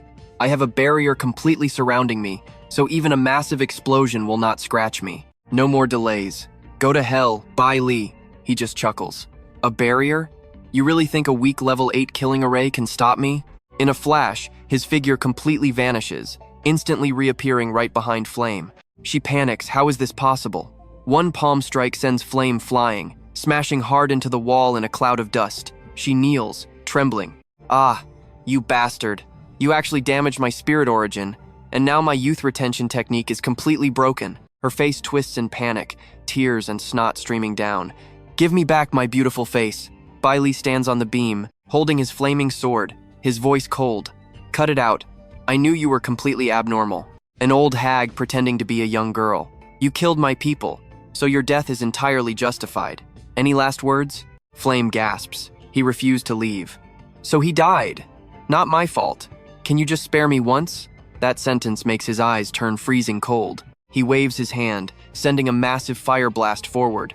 Flame screams, then I will risk everything. Right then, two figures walk through the door. One smirks. A killer named Flame dying in a fire? That is absolutely hilarious. The other says, told you women are unreliable. Shieldblade steps up. Our turn to strike. I am the ace assassin Shieldblade. The other sneers, and I am Toxic Snake. Together, we are the ultimate assassin duo. Hearing our names makes grown men tremble, women swoon, and stops children from crying. They both lock their deadly stares right onto Baili. Baili, are you scared? I am asking you. Their annoying trash talk instantly makes Baili absolutely furious. We all know trash talking, the MC ends badly. He immediately attacks with rapid, deafening strikes. Shield Blade gets grabbed, turning pale and begging. "Boss, is it too late to apologize?" Baili raises a fist. "Too late, but if you spit out the name of your employer right now, I might just give you one chance to live." Toxic Snake kneels, desperately trying to slip away, shouting, "I will talk." The bounty was not placed by one person, but a whole organization, the Black Dragon Society. He frowns. "Black Dragon Society? I will definitely settle the score with them very soon." He drops Shield Blade, speaking coldly. "I heard killing me earns you a $1 billion reward, so if each of you pays me $1 billion, I will spare your lives. Is that fair?" Shield Blade trembles. "Yes, completely fair." Toxic Snake kneels, feeling completely bitter. "Fair my foot. I barely have enough money to buy my own coffin." Baili checks his phone as transfer notifications pop up endlessly. User Trash Finder has transferred $1 billion to your account. User Dead Darling has transferred $1 billion. He chuckles. These screen names are basically modern art. He looks at them. "Money received, so I will not take your lives. However, I already contacted the military, and their elite forces have completely surrounded this entire place. Your fate is up to General Chu." The two battered assassins kneel there, cursing internally. "Damn you, Baili." Meanwhile, Baili is sitting quietly right next to a hospital bed. He looks at the patient. "Lieutenant General Wu, I got your revenge. Just focus on resting and healing up now." General Chu speaks in a heavy tone. "Major General Baili, doctors say little Wu needs 6 months of recovery. Do not worry, he will pull through." He pauses. "Baili, since you are here, we need to talk. Diplomatic relations with the Eastern nation are actually going pretty smoothly right now. The Black Dragon Society agreed to compensate all damages at Dragon Court Island, but they demand you act as a peace envoy and visit them completely alone." His face darkens. "Trust me, chaos awaits us next.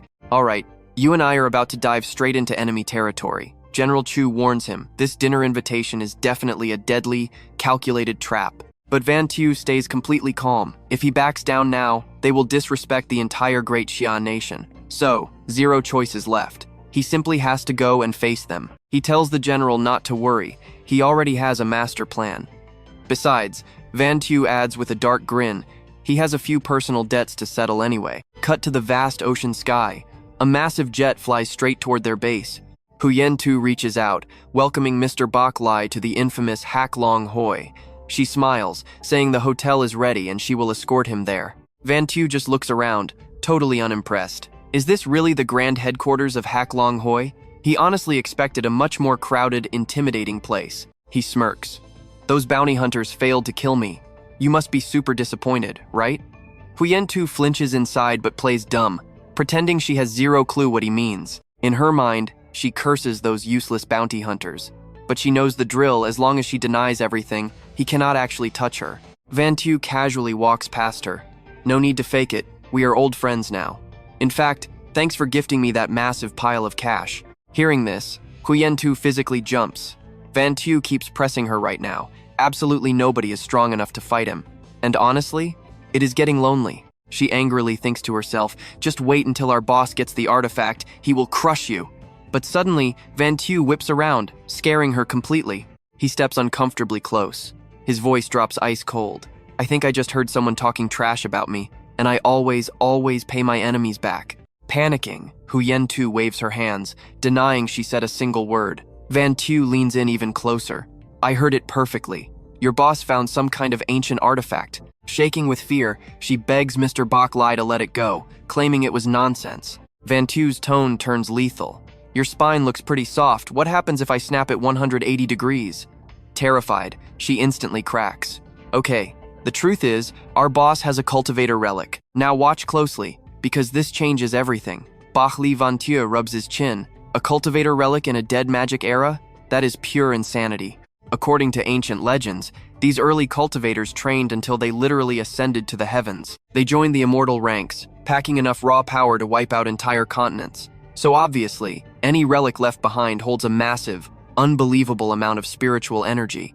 He immediately demands to know what it is. Clutching her chest, gasping for air, she reveals it is inside the Hak Long Hoi Museum. "Tonight, you take me there, or else," he threatens. Her face turns completely pale as she agrees. But inside, she smirks. The boss was right. Bok Lai Van Tu is completely obsessed with cultivator relics. Luring him to the museum is going to be incredibly easy. Cut to the heavily guarded museum. Hu Yantu leads him right up to a glass display case.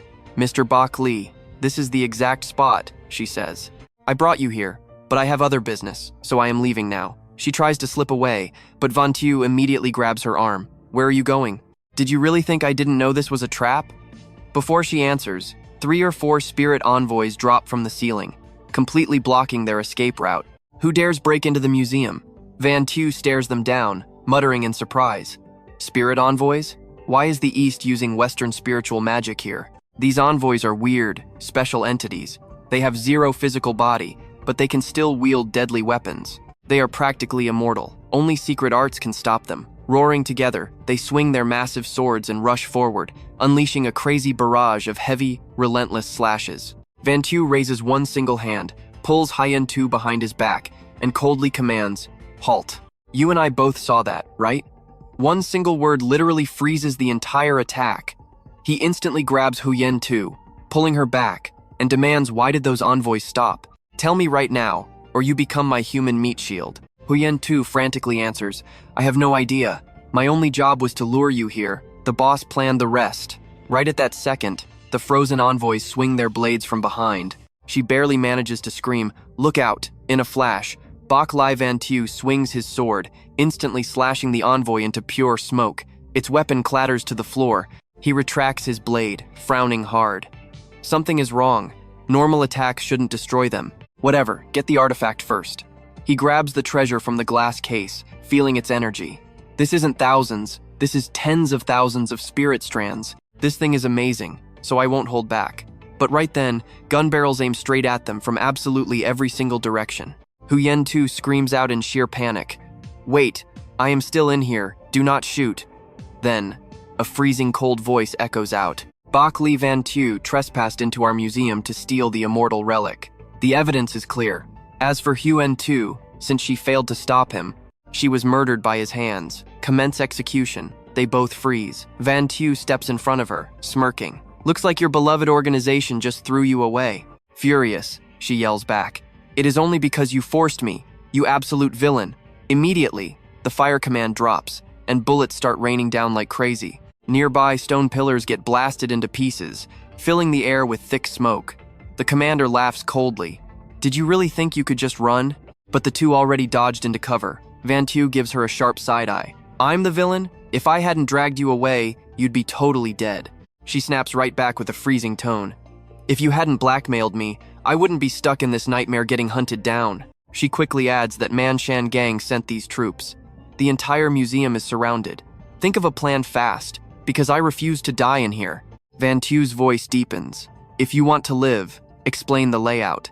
She hesitates, then spills. "Elite snipers are hiding everywhere. Trust me, you and I are not ready for this. Weak close combat, but they are protected by 2 heavy grandmasters. All right, stick with me here. 8 heavy hitters are locking down every exit, ready to blast him the second he shows up." Before Huanzi can even finish her sentence, a massive blast shatters the wall they're hiding behind, making her flinch back in terror. Yunxiao stares at the rubble, realizing instantly this is magic. The enemy is a cultivator. Doman steps through the dust, hands smoking. "Are you committing treason, Miss Tianhe?" Huanzi is terrified, but she glares right back. "Treason? What are you talking about?" "You talk too much, Commander Doman. If you kill me here, my father will absolutely destroy you for this. The Tianhe family won't forgive you." He doesn't flinch, he just smirks. "Is that so? Let's find out." Boom! He fires another massive blast of energy straight at her. "The Empire will remember your brave sacrifice." Yunxiao grabs Huanzi, dodging the fatal strike by an inch. "Why are you just standing there?" Through the blinding smoke, he drags her away. "Talk fast, where's the weakest link?" Huanzi points. "Third guy. He just leveled up." Doman hears them. His face twists into pure, absolute rage. His killing intent explodes. "Fire everything! Don't let them escape!" He forms a giant energy hand to smash them. Yunxiao suddenly stops, turning back with a crazy, confident smirk. Huanzi gasps.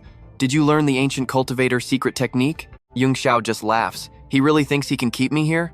Now pay close attention. This part is wild."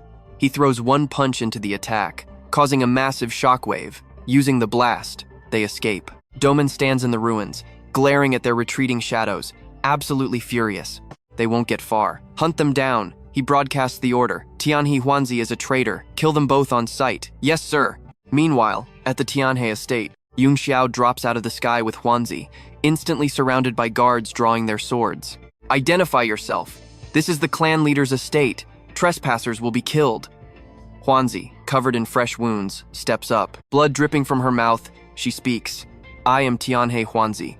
This is Mr. Baili. I must see my father immediately. A heavy, commanding voice echoes out. Everyone, stand down. Yes, my lord. Tianhe Xuankong steps from the shadows, glaring at Yunxiao. Are you Baili Yunxiao? Did you hurt my daughter and bring her here?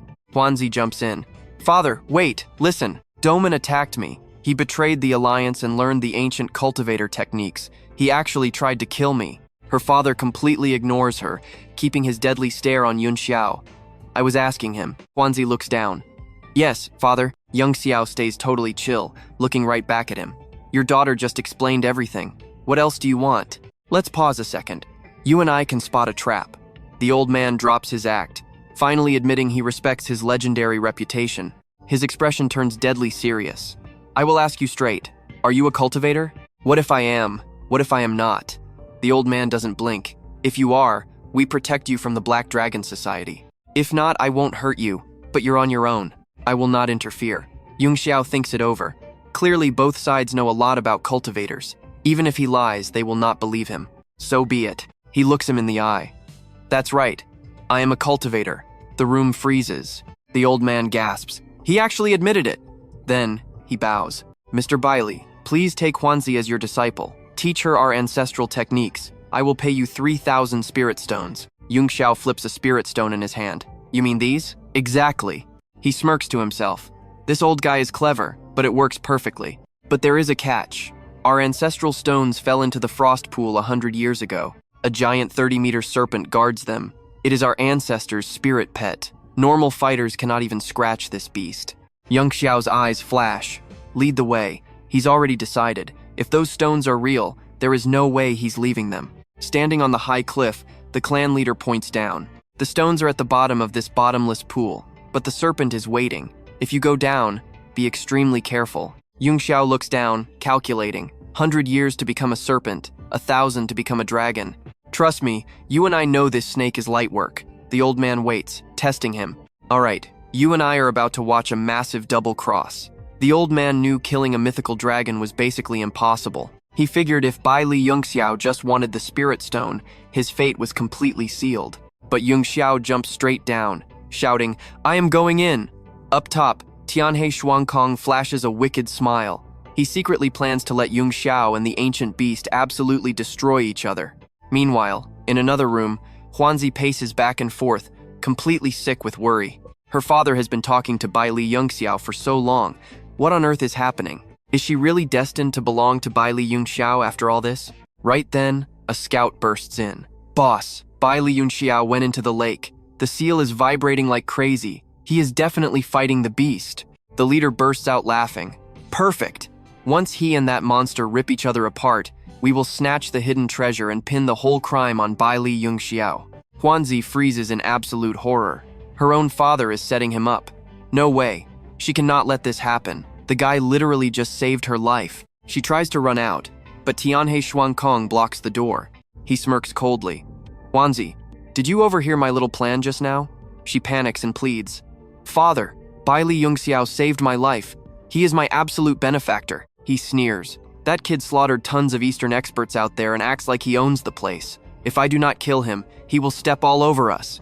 Huanzi immediately tries to push past him, yelling, No way. You cannot do this. Tianhe Xuankong coldly orders his guards to grab her. 2 men in black charge forward, slamming her hard to the floor. She struggles, gasping. Father, Baili Yunxiao is insanely strong. He will not die that easily. Now watch closely, because this is where it gets crazy. The old guy laughs. He is convinced the ancient beast already swallowed our main character whole. Down at the bottom of the lake, Yunxiao faces the monster. He wipes his mouth, totally unfazed. A dumb beast dares to show off? The monster opens its massive jaws, flashing razor-sharp teeth, and lunges straight at him. Yunxiao instantly dodges upward, leaving the beast to bite a mouthful of rocks. He blasts out of the water, and the monster is right on his tail. In a flash, Yunxiao summons a blazing sword, spots his perfect opening, slashes down hard, and roars. Flaming arm. The brutal strike smashes the beast right in the head. Blood sprays everywhere. Furious, it flicks its tongue, ready for a counterattack. Yunxiao leaps high into the air, unleashing his 10,000 flames technique. Boom! A massive explosion rocks the area. A barrage of attacks rains down, making the beast howl in pain before diving away. Yunxiao immediately chases after it. He thinks to himself, that drained way too much energy. Time to pause my aura and find that spirit stone first. Suddenly, a voice makes him stop dead in his tracks. Boss, the aura of the monster and Baili Yunxiao, they have completely vanished. Yunxiao instantly conceals himself behind a rock wall, watching their every move quietly. Tianhe Xuankong laughs like an absolute maniac. Finally, that arrogant kid is dead. This treasure is ours. He proudly forces open a hidden section of the rocky cliffside. Yunxiao watches in pure shock. The ancient cultivator's magical seal has already been completely broken. The old man leads his goons into the cave. Yunxiao shadows them silently, stopping right at the massive entrance. He touches the water barrier, realizing this cave is entirely sealed off from the lake inside. I know what you are thinking. We totally saw this coming. The greedy old man finds the treasure, laughing like a maniac. But then, a familiar voice crashes his victory party. Yunxiao steps out from the shadows, eyes ice cold. Playing the fisherman to catch the prize? Nice try. The old man jumps in terror. Baili Yunxiao. His goons are absolutely stunned too. How are you not dead yet? Yunxiao looks right at them and calmly says, killing me is not that easy. Actually, I should thank you, old man, for giving me the perfect chance to slay the dragon and steal its blood. Hearing this, Tianhe Xuankong loses his mind. So what if you are alive? Once I master this ancient jade scroll, you are as good as dead anyway. They all charge. Two guys get close, and Yunxiao immediately blasts them away with blazing fire. He roars. Pathetic bugs. Back the hell off. Seeing his absolute best men get crushed, the old man instantly triggers his backup plan. He waves his hand over the scroll, and a massive blade materializes. He sneers, I knew these trash minions could not even scratch you. Then try surviving a divine weapon left by an ancient cultivator. Behold, the heaven-severing sword.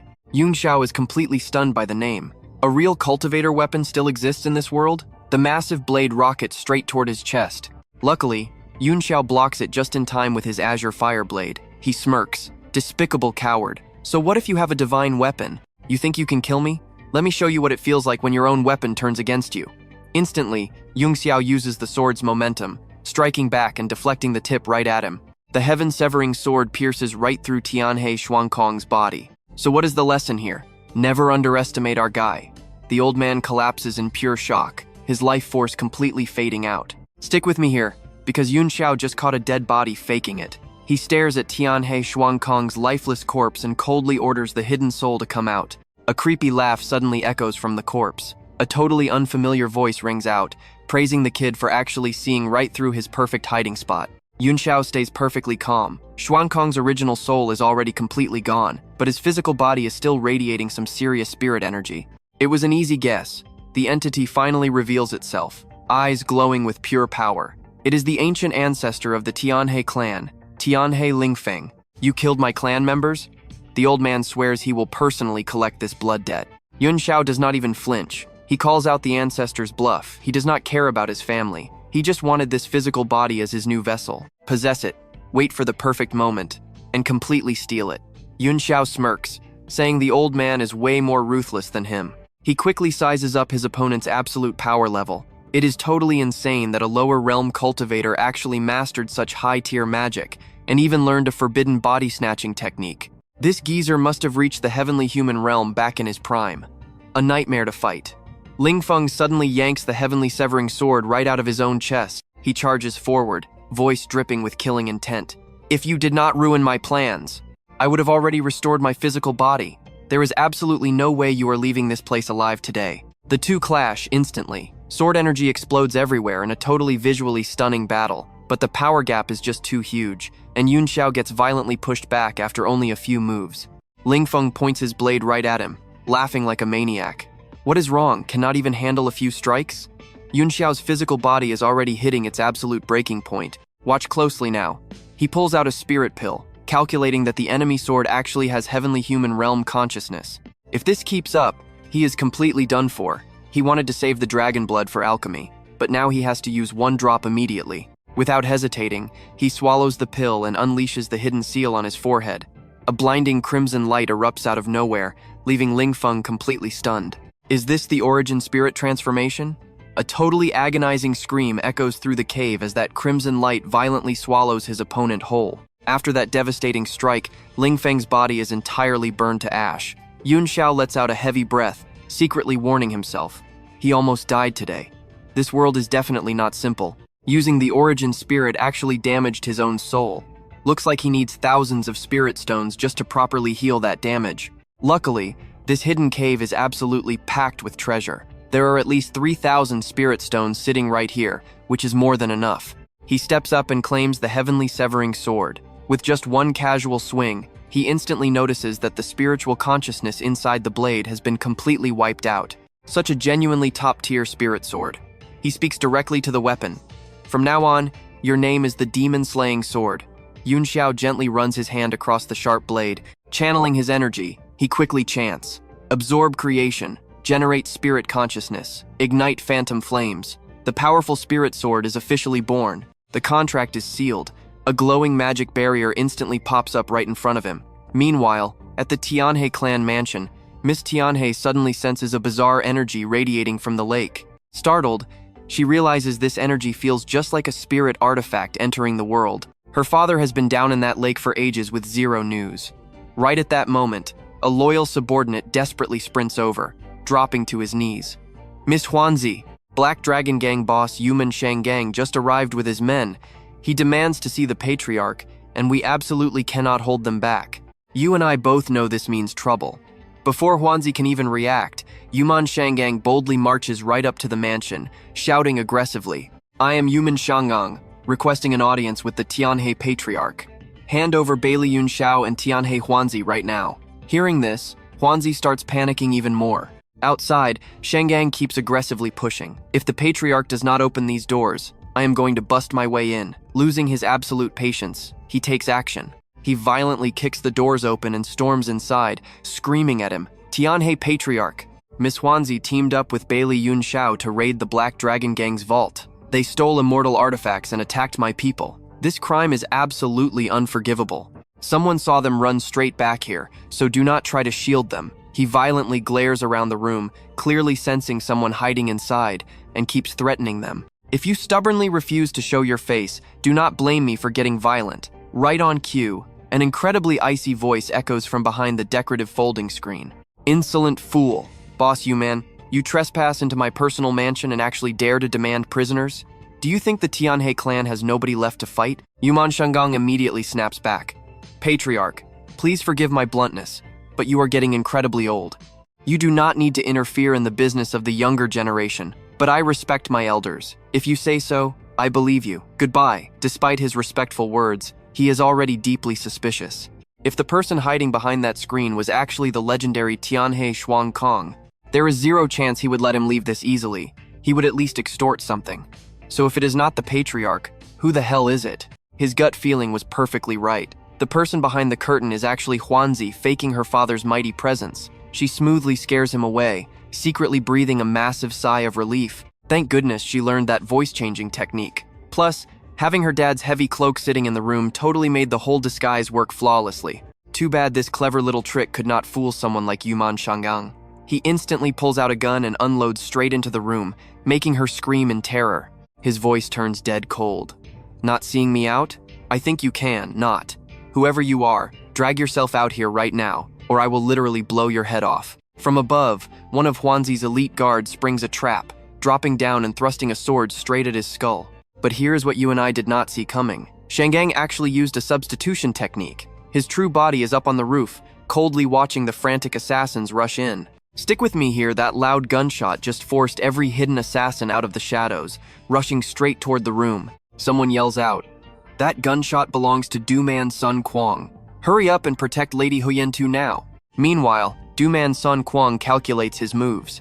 Wasting time fighting these absolute weaklings here is completely useless. Suddenly, massive movement echoes from beneath the lake. He instantly figures it out that Kid Bok Lai is pulling some serious tricks down there. Without hesitating, he dives straight down. On the other side, the frantic assassins finally reach Hu Yen-tu.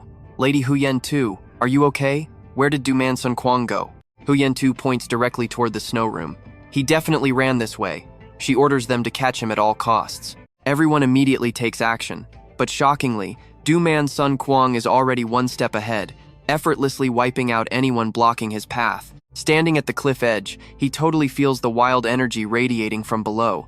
He thinks to himself, with this much chaos, why hasn't Thien Hak Hoyen Kong showed up? Even Bach Li Vantiu is missing. Could both of them be hiding under the lake?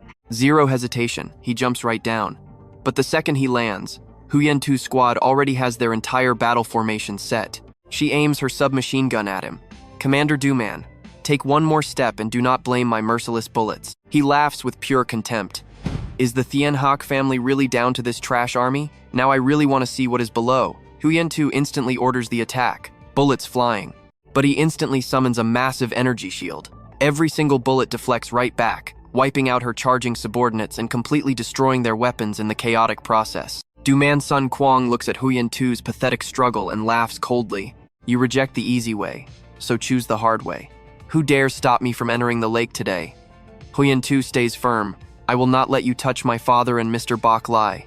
Take one more step, and I'm going to blow this entire place up. Mutual destruction. He aims his gun right at her. Now pay attention. He originally wanted to keep her alive, but now he wants to see if her detonator is faster than his trigger. Right at that very moment, a massive force strikes from a distance. Before he can even react, his gun is completely blasted away.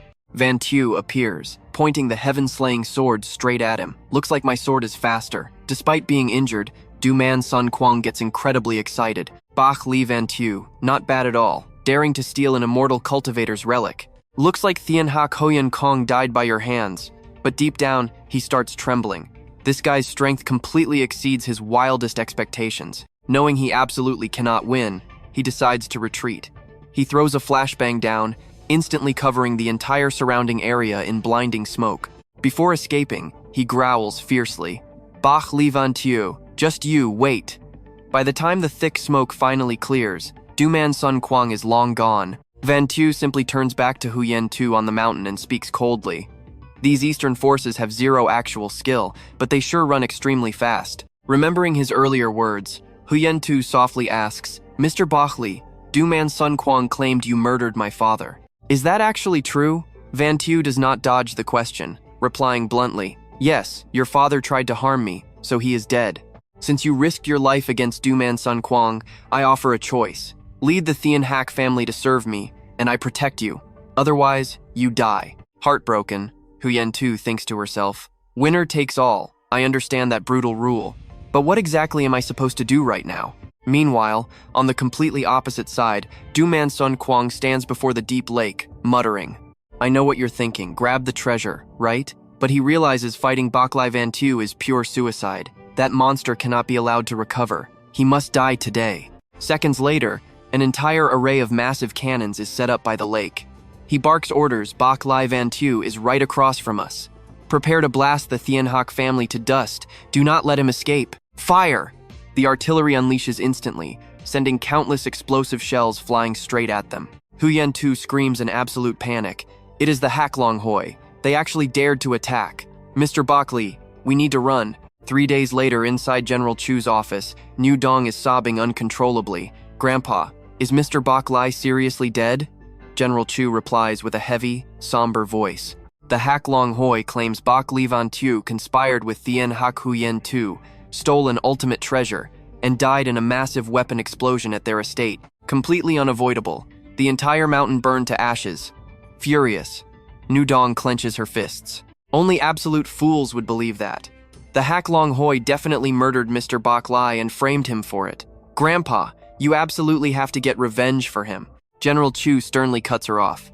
New Dong, mind your words carefully. The military has dispatched investigators to the Hak Long Hoi, so drop this topic for now. Still unwilling to give up, New Dong mutters.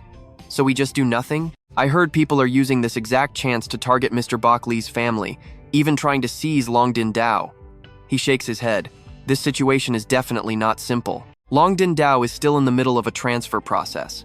If they attack using the excuse of getting revenge, Even the military will struggle to interfere. Let me think about this. Nu Dong whispers quietly. Maybe, just maybe, Mr. Baili is still alive. He is incredibly strong.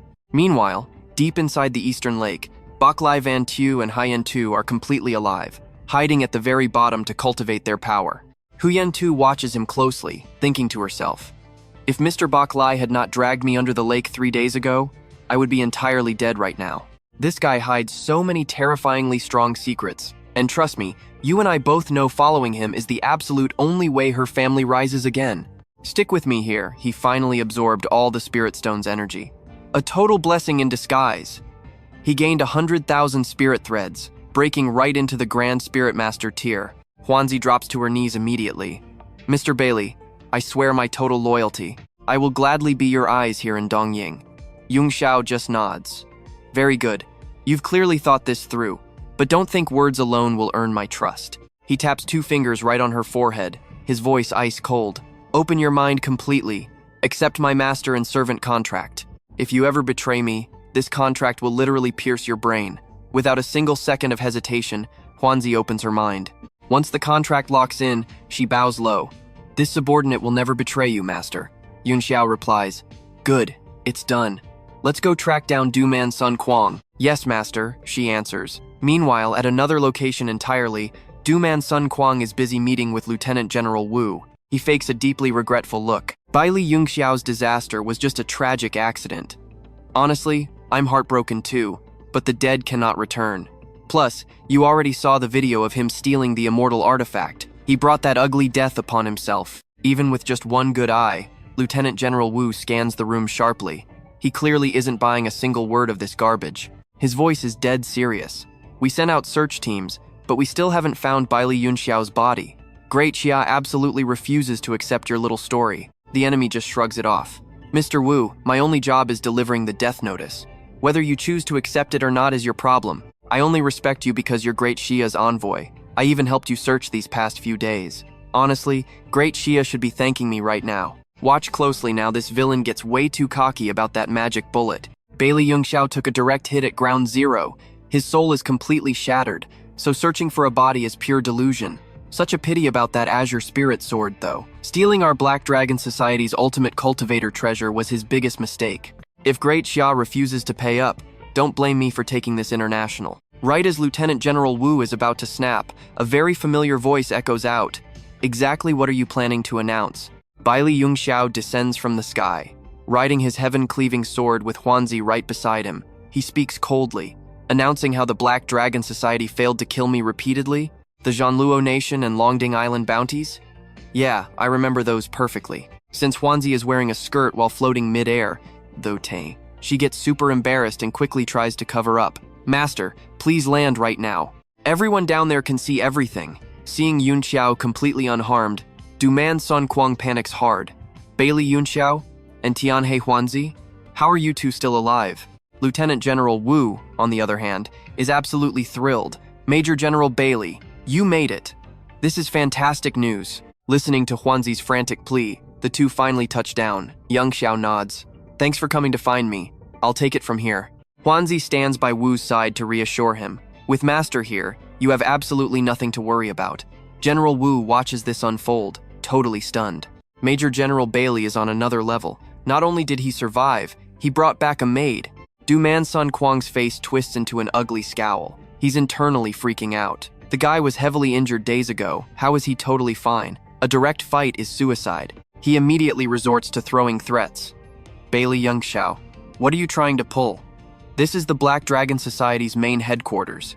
If you dare attack, Dongying will not let this go, and the international public opinion will completely destroy you. You know exactly what happens next, right? The heaven-cleaving sword literally ignites in Yunxiao's hand as he sneers. You think they'll wage war over a dead man? Especially an enemy? Playing fair? Yeah, right. Du-Man Sun Kwang sneaks his hand into his coat for a gun, yelling loudly just to create a distraction. Baili Yunxiao, you're pushing things way too far. I am the leader of the Black. Before he can even draw, a blade pierces straight through his heart. Yunxiao's eyes are merciless. You talk way too much for a dying man. The agonizing pain makes it incredibly hard for him to speak. How? How did your power grow so insanely fast? Yunxiao replies calmly, I should be thanking you for gifting me that cultivator relic. That's why my strength spiked. Rest in peace, knowing Huanzi will gladly take over the Black Dragon Society for you. Still not fully grasping his defeat, the boss smiles viciously, going for maximum psychological damage. You're good, Baili Yunxiao. But so what? Your entire family is going straight to hell with me. Hearing this, Yunxiao completely freezes. What did you say? Du Man Sun Kuang sneers through the blood. I might as well tell you. An hour ago, Great Xia's martial artists surrounded your parents on Longding Island. Run back now and you might just collect their corpses. The exact second he finishes that sentence, another brutal slash drops down, silencing him for good. Yunxiao's gaze turns ice cold. It looks like Great Xia's martial arts world is long overdue for a bloody purge. Seeing Yunxiao's terrifying killing intent, Lieutenant General Wu quickly steps in to calm him down. Major General Baili, please stay rational. I haven't received any bad news regarding your parents yet. Yunxiao asks in a freezing tone. General Wu, what exactly is going on back home? Wu recounts the grim situation. 3 days ago, news of your death spread across Dongzhou. The Great Xia martial world used this excuse, claiming your parents weren't worthy of monopolizing Longding Island. They wanted to seize the island's resources before anything changed, completely forcing your father to flee from Dongzhou. The main ringleader is Tu Gei. He is the loyal lackey of the Western States' dragon-slaying war god. He reached the half-step martial myth tier years ago, and is basically hailed as unbeatable at that level. Trust me, we both feel that icy glare. Let us dive right into this insane revenge arc. Van Tu swears pure bloody payback if his parents are hurt. General No immediately offers a private jet, but Van Tu shakes his head. A plane is way too slow, and he is out of patience. He leaves the messy cleanup to No. Stepping onto his heaven-slashing sword, he literally takes flight. Watching him go, General No promises he will not fail this crucial mission. The main villains are dead, and the remaining trash is easy to handle. Have a safe journey. Fast forward a bit, and Van Tu finally reaches Longdin Island. Suddenly, a weird flying beast with razor teeth bursts from the water, screeching like a chicken. Van Tu glares. A mere beast dares block his rescue mission? He unleashes a brutal punch straight to its head, completely dizzying the monster. With Earth having such weak energy, gaining intelligence means you are blessed. Submit to me right now and become my flying mount, and I will spare your pathetic life. The beast instantly nods, sealing a master and servant contract. Meanwhile, massive flames erupt at the island center as a giant guy screams. Listen up. Hand over Bak Lian Kiet and Lam Tu Yen, and I guarantee the rest of you can leave here safely. The islanders shout back, telling him to keep dreaming. Huang Vu steps forward, swearing they will never hand their family over to scum. Lam Tu Yen quickly stops her. With Van Tu missing, she refuses to let everyone else risk their lives just to protect her. Bak Lai, and Kiet mutters that it is useless. Du Bak Lai is a brutal savage who just wants to bathe this island in blood. Secretary Enjo blocks an incoming attack, telling them to stay calm. The defensive barrier can withstand exactly one more heavy strike. Once the barrier shatters, the Azure Dragon Squad will escort you both away. Lam Tu Yen softly replies that the island does not matter. Nobody should have to throw their lives away just for their sake. And Kiet shakes his head. This is way bigger than the island now. Years ago, Du Bak Lai spared them because they were weak. But with Van Tu becoming a massive threat, everything has changed. Since Longdin Island belongs to the Bak Lai family, he refuses to let any rival power stay alive. Outside, Du Bak Lai draws his massive broadsword, coldly ordering his men to launch an all-out assault. A barrage of intense artillery blasts the barrier, creating insane heavy pressure. Now, pay close attention here. A crack appears, and Du Bak Lai charges inside, laughing. He mocks Kiet, demanding he stop hiding in his broken turtle shell. A young voice abruptly cuts him off. Just who are you? A group of fearless youths blocks his path. Lu Dong steps up, declaring he cannot just meet Uncle Bak Lai whenever he wants. We are your opponents, Azure Dragon Squad. Prepare to attack. These kids are burning with fighting spirit, but to Du Bak Lai, they are literally just annoying mosquitoes. Smirking, he swings his blade, stained with endless blood. You puny brats really think you can stop me? He laughs in sheer disgust. Azure Dragon Squad? Pathetic. He keeps mocking Kiet, calling him a total coward. First you hid behind a woman, and now you send literal kids to die. You are absolutely pathetic. Pushing Huang Vu aside, and Kiet finally appears. He tells Du Bak Lai to stop, saying his true target is right here. A bloody Lu Dong desperately grabs his leg, begging him to run away. Du Bak Lai just sneers. He mocks Kiet for never improving, falling for a basic taunt so easily. Every word he speaks cuts like a jagged knife. You only survived this long because your sister, Bak Lian Hoa, served me day and night. Are you not ashamed enough to end it all? Hearing this, Kiet loses his mind and charges, screaming for blood. He laughs with pure contempt. You overconfident fool. If you want to die, I will gladly help. You and I saw this coming, right? Just as the blade falls, the heaven-slashing sword flies in, leaving everyone absolutely stunned. Riding his flying beast, Van Tu crashes down from the sky, shouting that this scum is not worthy of fighting his father. The real final boss has arrived. Du Bak Lai stares in disbelief. You are actually still alive? Those Black Dragon Society losers spread fake news. But he still tries to attack Kiet, roaring that survival means absolutely nothing. Long Din Island is mine, and Bak Lian Kiet dies right here, right now. Everyone holds their breath. Leaping off his beast, Van Tu delivers a brutal flying kick while calling back his sword for a lethal strike. His speed is unbelievably fast, terrifying even Du Bak Lai. They instantly clash as Van Tu strikes from above with devastating earth-shattering sword power. Du Bak Lai wildly swings his blade to block, but the raw impact craters the solid ground beneath him. Van Tu steps back, charging up his next epic attack. Du Bak Lai jumps back, face pale with fear. Impossible. His speed was unstoppable for a half-martial god. Did this kid actually reach the mythical realm? Van Tu just raises his sword. Trust me, you and I know dead men need no explanations. Stick with me here. Backed into a corner, Tu Baili whips out a miniature golden bull artifact and scoffs. A brat like you wants to kill me? He chucks it forward.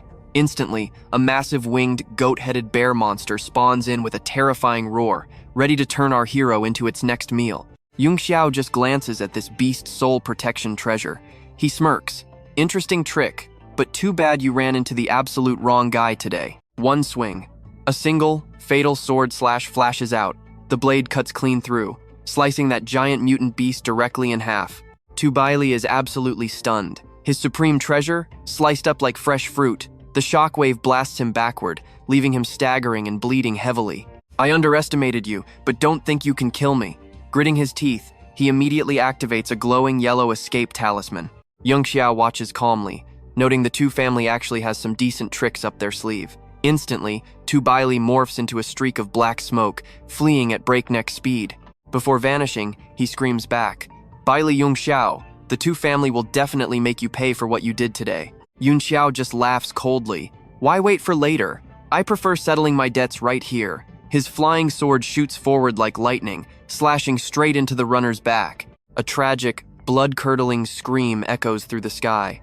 Baili Yunxiao, you will pay the ultimate price for this. Tu Baili grits his teeth in agony. Yunxiao yells, you better thank Tu Long for leaving you that life-saving item. But both your legs are completely crippled now. Keep your pathetic life. I will personally take it later. With the threat gone, Yunxiao turns to the two guys doing pirate cosplay. His voice is ice cold. Tu Baili is gone. Are you two waiting for an invitation to my island? The Zoro cosplayer frantically shakes his head.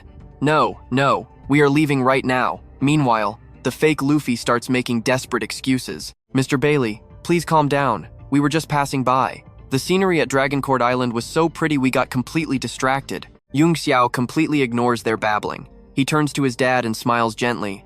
All right, business is handled. Let's head home. Everyone lets out a massive sigh of relief, happily agreeing to head back. Before long, they finally arrive safely at Baili Yunxiao's house. Now pay close attention here, because the plot thickens. In the living room, Yunxiao sits across from his dad. Everything is settled now. Who exactly is Tu Baili? What kind of grudge do you have with him? Anji decides not to hide it anymore.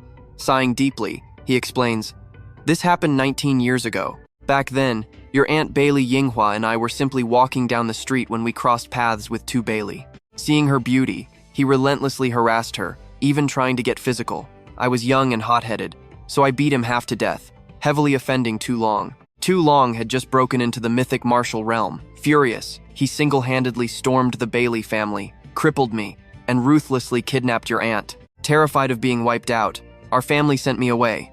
But your poor aunt, he chokes up, unable to finish. He completely blames his own past recklessness for trapping his sister in the Tu family dungeon for 19 long years. Hearing this, pure killing intent explodes in Yunxiao's eyes. What?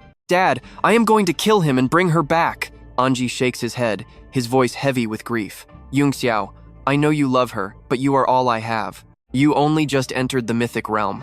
Tu Long has been at that peak for decades. Even as a half-step mythic back then, he dared to slaughter military commanders. Rescuing her requires a serious, long-term plan. Yunxiao stares at his dad, promising not to act recklessly. Before he finishes, Xiang Yu sprints in panicking. Master, bad news. Tu Baili just had someone deliver a formal invitation. He invited you to the Tu estate in West Province. He says if you refuse to show up, he will execute your aunt and the entire Baili family. You feel that tension, right? The news hits like thunder. Yunxiao clenches his fists, eyes freezing over. Anji slumps into his chair, his voice grave. Yunxiao, this is a total death trap. No matter how hard they threaten us, you absolutely cannot go. He continues, desperation in his voice. I offended the Tu family, so I will bear the consequences. I refuse to watch my only son walk into certain death. Yunxiao stubbornly shakes his head. I cannot let Aunt suffer any longer, and I definitely won't let you take the fall for me. Don't worry, Dad. I won't do anything stupid. I'll contact my allies and formulate a plan. Suddenly, a loud voice rings out. Now that is the right mindset. General Chu, who magically appeared out of nowhere, strides forward with a smile. Major General Baili, I rushed over here, terrified you would accept the invitation out of anger. Seems I worried for nothing. You're staying frosty. Yunxiao replies, you can relax on that front. Honestly, I should be thanking you for protecting my family so I could make it back in time. General Chu pats his shoulder warmly. You are the absolute pillar of East Province. You've sacrificed so much for us. If I abandoned your family in a crisis, what kind of leader would I be? He continues, his tone shifting. Actually, I came here because I have something important to discuss. Follow me. Yunxiao looks confused. Is it something we really can't talk about right here? General Chu laughs heartily. It's not very convenient here. Let's go. I promise it's good news. So, the two of them leave the house, following the general's lead. We're ending on a high note today. The scene reveals itself, leaving Yunxiao totally shocked. General Chu, what is all this? Up on a massive stage, the announcer grabs the microphone. The rank promotion ceremony has begun. Major General Baili, please, step up. Seeing the sheer confusion on his face, Chu smiles and explains. By completely wiping out that mountain bandit gang, you achieved massive military merit. The higher-ups decided to promote you straight to Lieutenant General. They even told me to host a grand ceremony truly worthy of General Baili. Hearing this epic news, Yunxiao breaks into a huge smile. Thank you so much, General Chu. Let's jump into this wild story. The host calls General Chu up, proudly pinning that shiny military medal onto Van Tu. Bak Lai Van Tu, you achieved massive glory for Dongchao and Dai Ha. Today, representing the Dongchao army, I officially promote you to Lieutenant General. Keep fighting hard for Dai Ha. Gripping the badge, Van Tu feels the heavy weight of pride and duty. He places a hand on his chest, declaring he will never disappoint the general. After the epic ceremony, General Chu and Van Tu take a quiet walk. The general asks the new lieutenant general how he liked the grand event. Following closely behind, Van Tu smiles. Everything was absolutely perfect. How could he complain? He remembers this favor, but knows there is a catch. General Chu stops, turns around, and cuts straight to the real business. We need to talk about Du Long. He is a powerful marshal, and the Du family influence is completely off the charts. Since you brutally crushed Du Baklai, those guys are definitely seeking brutal revenge. If you do not go to them, they will attack first. So the higher-ups are officially making you the special envoy of Dongchao. Van Tu is stunned. You want me meeting Du Long and Taichao as a military envoy? General Chu nods. Exactly. With our army backing you, they will not dare go too far. But Du Long is incredibly ruthless, so you must stay extremely careful. Here is his intel file. Handing over the documents, Van Tu reads them and falls into deep thought. A mid-tier martial arts myth is no joke. The general turns dead serious. This trip is highly dangerous. You absolutely must survive. Now pay attention. The villains are mad. At the Du estate, a fully bandaged Du Baklai angrily smashes his phone while watching the news. Baklai Van Tu beats me half to death, and the Dongchao army actually promotes him. A bunch of pure suckers? I will kill them all. Standing nearby, Du Long knows the army is just warning their family. He is their golden boy now, so raging is useless. Just focus on your cultivation. Heal up quickly, and then we will destroy Dongchao completely. Du Baklai refuses this. Are we really just letting it slide? Look what he did! The Du family cannot swallow this insult, or people will think we are weak. Du Long frowns. I never said I forgive him. He dared to strike, so he will absolutely pay the price. Dong Chao is sending him here pretending it is for peace. He arrives in 7 days. When he does, I will personally show him the brutal consequences. Time flies by. Day 7 hits fast. At the Du family villa, everyone is already standing outside waiting. Welcome to Tai Chao, Lieutenant General. Sorry we didn't greet you sooner.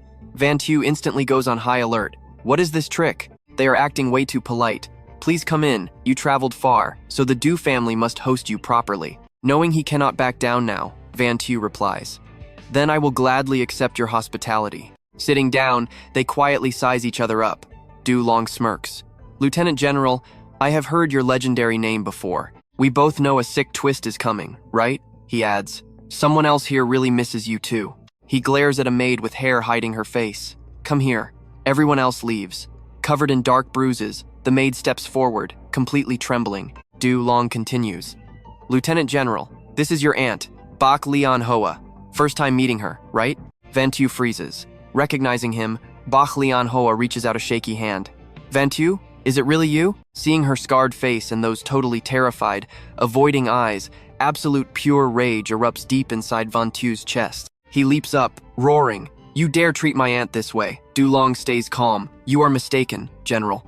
If the Du family abused her, why hasn't she ever spoken up to demand any justice? In his wheelchair, Du Bak Lai smirks, slapping her arm. Why stand there? Go brew tea for our guest. She trembles violently. Yes, right away. Van Tu is furious. She is a lady of my family. How dare you command her? Du Long answers casually. What do you mean? She is legally married into our family with a proper wedding. A wife serves her husband and does chores. What is wrong with that? It is just tea. Do not overreact. Du Bak Lai chuckles coldly. I am technically your uncle too. Shouldn't you show some basic respect? Bringing the tea. She shakes. Husband, please drink. He sips and instantly spits it out. Too hot. Trying to kill me? Even though it isn't hot, he is acting tough. He chokes her, shouting, acting rebellious just because your nephew is here. Choked tight, she can only whimper weakly. I am not. Boom. Van Tu launches a massive kick, sending Du Bak Lai flying 10 meters away. Touch her again, and I will chop that hand off. Trust me, this is where it explodes. Du Long jumps up. You have serious nerve hurting him. You are not leaving alive, Van Tu scoffs casually. Heard that line before, try a new one.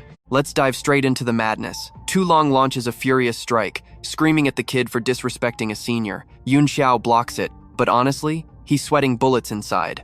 The old man is a martial arts myth for a reason. One more hit like that and it's game over. Yunxiao instantly makes the call and leaps back. Seizing the opening, he grabs Baili Yunxiao. Hold on tight, auntie. We are getting out of here. With that, he blasts right through the two families' blockade. Down in the dirt, Baili loses his mind.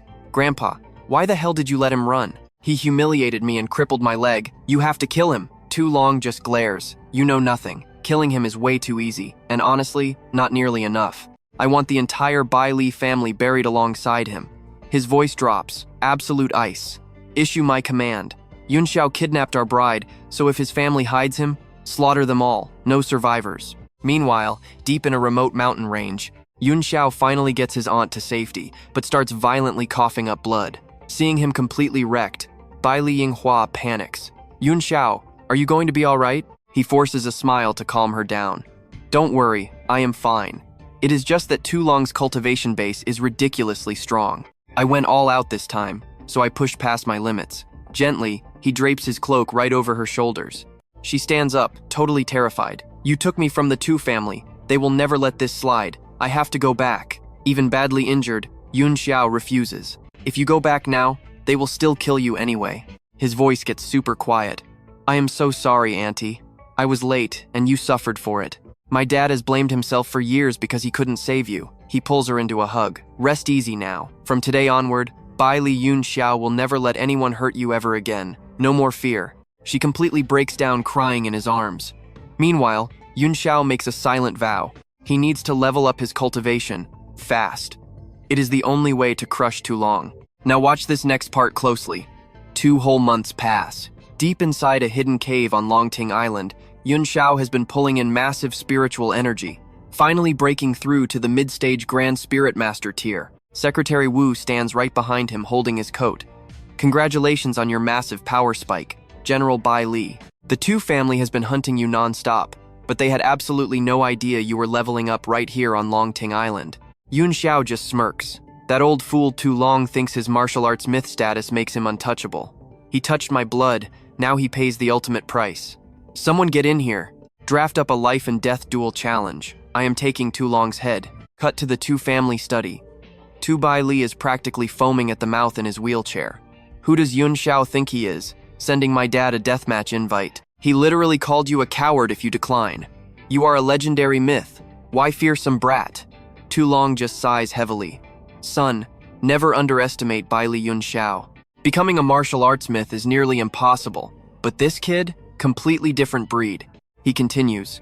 Just a year ago, he had 0 martial arts power. 2 months ago, my strike damaged his foundation. But right now, 2 whole months have passed. It suddenly clicks for Tu Baili. His dad thinks the kid can actually match him now. Tu Long growls. Not just match me. He is absolutely a massive threat. He breaks it down. Everyone claims Yunxiao is an arrogant, hot-headed punk who got famous too fast. But look at the actual facts, the kid has literally never lost. Every single person who underestimated him ended up completely dead. Hearing that, Tu Baili turns pale as a ghost. Then why are you even accepting the duel? Tu Long's voice goes dead cold. If I back down, he crushes our family's reputation forever. He backed us right into a corner. We have to take this death match. But do not worry. I have a solid backup plan. Okay, I know what you're thinking. Is it finally showdown time? Absolutely. Outside the Donghai Hotel, the crowd is going completely feral, begging Senior Tu Long to absolutely humble this arrogant kid. Random guys are screaming, Senior Tu Long, we believe in your absolute victory. Eating up the hype, Tu Long announces everyone who traveled here today. Once I squash this bug, the Tu family is throwing a massive 3-day banquet. The crowd's hype hits peak levels. They are absolutely certain Tu Long wins this. Some experts analyze his stance. Steady aura, completely terrifying internal energy. Facing a kid who just hit the myth tier, and the old man is just chilling. Senior Tu is on a whole different level. Another guy chimes in. Seriously? Fighting a monster like him? That kid is basically already dead. Meanwhile, on the sidelines, Baili Yunxiao leans over to General Chu. Tu Long does not look 100 years old at all. Is Yunxiao walking right into a trap? General Chu just shakes his head. If General Baili sent a deathmatch invite, he guarantees a total victory. Plus, there is no backing out now anyway. Let's just watch the show. Back up on the stage. Yunxiao locks eyes with Tu Long, his voice absolute zero. Tu Long, you let that brat commit pure evil. You chased my father from his home. You turned my aunt into a slave for decades. And you dare plan a banquet? Today, your life ends right here. Tu Long just bursts into a psychotic laugh. You arrogant little punk. You want my life? Then stand right there and accept your death. Boom. He gathers massive spiritual energy into his palms, blasting a giant tidal wave straight at Yunxiao, trying to completely drown him in the deep sea, rot at the bottom of the ocean. But right as he starts laughing his head off, Yunxiao simply teleports right behind him. Tu Long's instincts kick in. He spins around just in time to block a lethal sword strike. He sneers. So young, yet this strong. Give it a few years, you'd be a supreme expert. Too bad you are dying by my hands today. Yunxiao narrows his eyes. A spatial storage ring? He came prepared. So what do you and I take from this? When the enemy plays dirty, you end the fight instantly.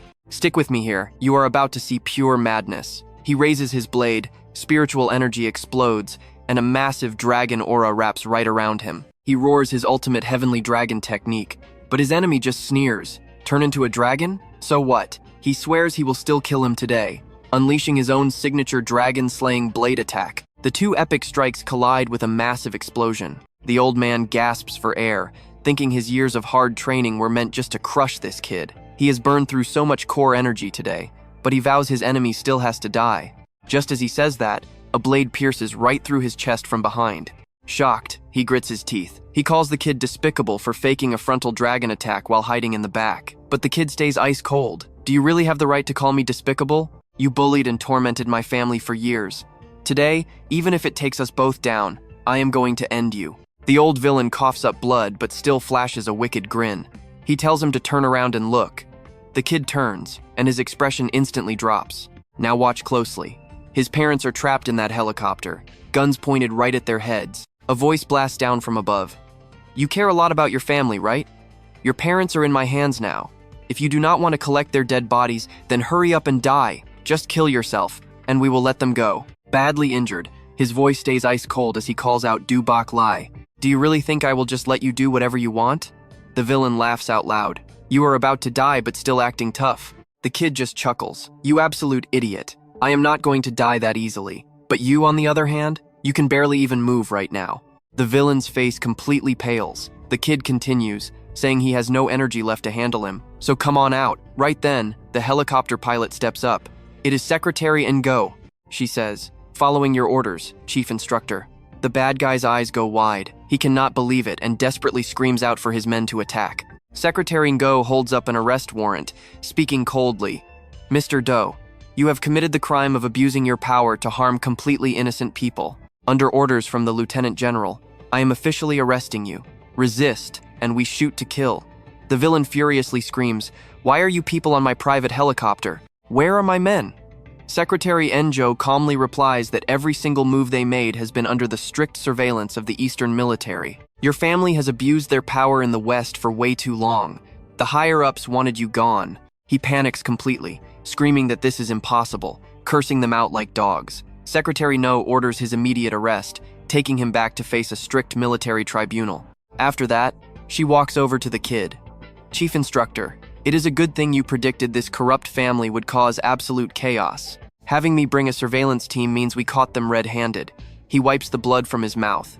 With their years of corruption, this really is not surprising. But my parents... Before he can finish, Secretary Ngo just smiles at him. I forgot to mention, General Chu actually asked your parents to help act out a little play. The kid freezes. Well, my mom is way too good at acting. Secretary No laughs too, saying she did not expect them to play their roles so perfectly. After the battle officially ends, the huge crowd starts flattering him left and right. You and I know how crowds work, right? Suddenly he is a handsome young hero, and that old guy was never a match. Exactly. How could that old fool even compare to you, sir? Some people immediately try to take advantage and invite him out. Please come rest at our place, sir. I have a $5 million project to discuss with you. Another guy aggressively pushes in. Back off, everyone. If you need something, send an official invitation to the island. He just lets out a sigh and quickly slips away from the crowd. He rushes straight over to check on his parents. I am so sorry for making you two worry. His mother gets teary-eyed, telling him that as long as he is back safe, nothing else matters at all. Hearing that, he flashes a genuine smile, suddenly realizing something in his head. Oh, so she really was not acting after all. Right at that touching moment, an annoying voice cuts in. Auntie, stop spoiling him so much. A young guy struts over and smugly introduces himself. Hello, Uncle and Auntie. Do you two have any idea how much pressure the main family has been under for the last 2 months because of him? Grandfather almost lost his life at the hands of that villain. His father stands by and speaks up. You were too young to know, but I was kicked out of the family years ago, so my son and I are no longer part of your clan. The cousin quickly makes up excuses. Second uncle, you cannot forget your ancestors. They only kicked you out back then for your own good. Now that everything is fine, they sent me to invite you back.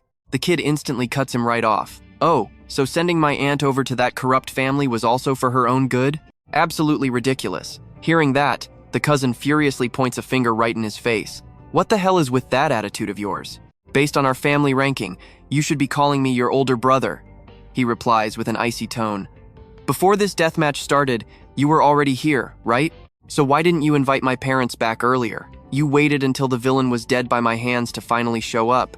A family like that? A cousin like that? I don't need you. The cousin's face drops in total panic, and he tries to backtrack. Hey, we are all one big family. Why would you ever think about us like that? After saying that, he turns and signals for backup. Secretary No, go ahead and tell him, what exactly has the main family done? Secretary No steps up and casually reports. 60 days ago, your precious clan secretly met with the enemy family. 59 days ago, they visited your parents, bringing along over 10 trained assassins. 58 days ago, before she can even finish, the cousin is dripping in cold sweat. He is internally panicking. How did this get exposed? And this is where we leave it. He drops straight to his knees. All right, let's dive into the madness. A man desperately begs, Yunxiao, listen to me. They threatened my family's lives. We were totally forced. Yunxiao's voice drops ice cold. If you guys did it willingly, would the Baili family even exist right now? I have said my piece. You know exactly what to do. 3 days later, Inside the massive living room on Dragon Tripod Island, Ye Qingluan gives her report.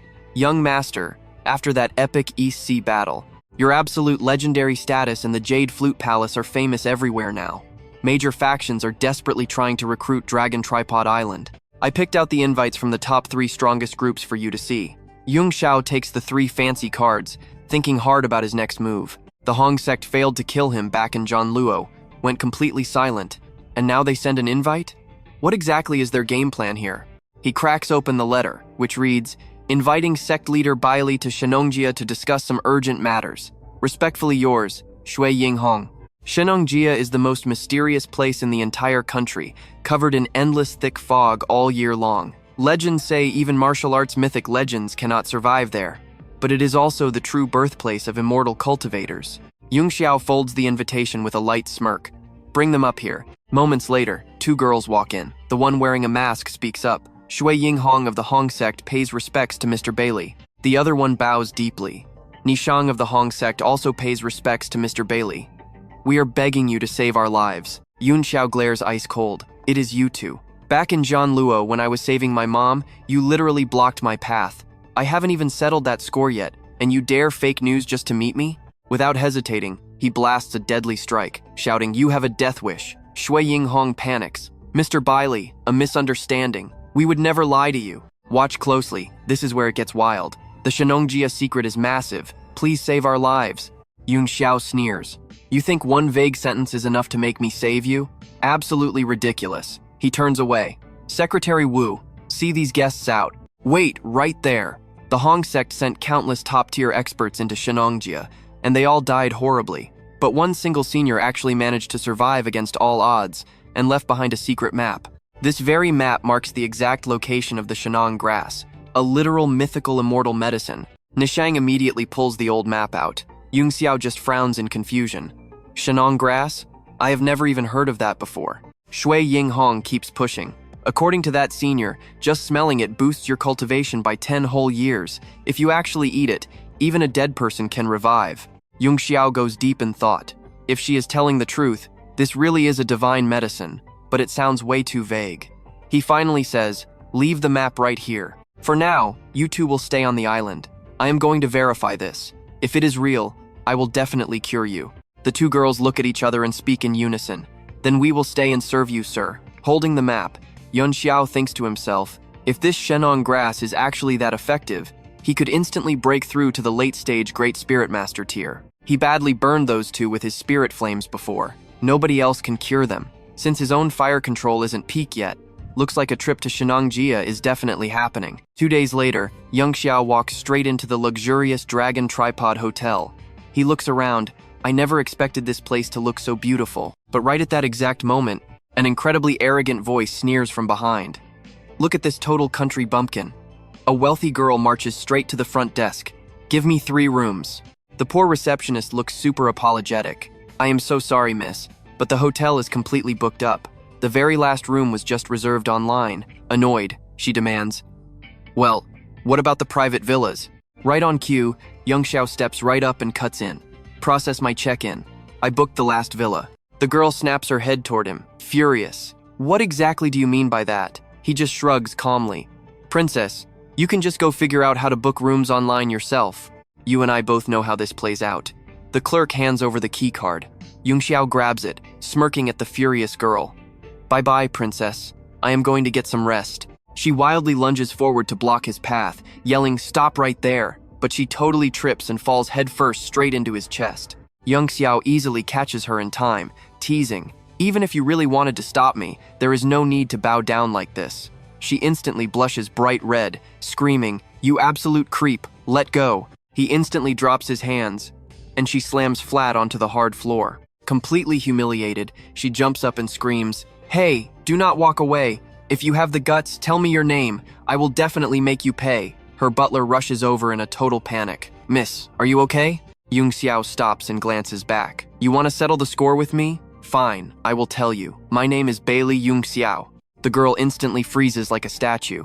The butler leans in and whispers frantically, Miss, I think he is that exact expert we failed to invite last time. Is he going to Shenongjia too? Hearing their whispers, Yunxiao thinks to himself, You failed to invite me? Why were they even looking for me? The butler stammers. Miss, the family head ordered us that if we could recruit Baili Yunxiao before he even finishes. She snatches the silver briefcase away. I know, give it here. She cracks the case wide open, bowing slightly. I am Fan Qingju of the Fan family. I offer our ancestral spirit artifact, begging Mr. Baili for help. Yunxiao stares inside and his heart literally skips a beat. No way. That is the undying spirit fire.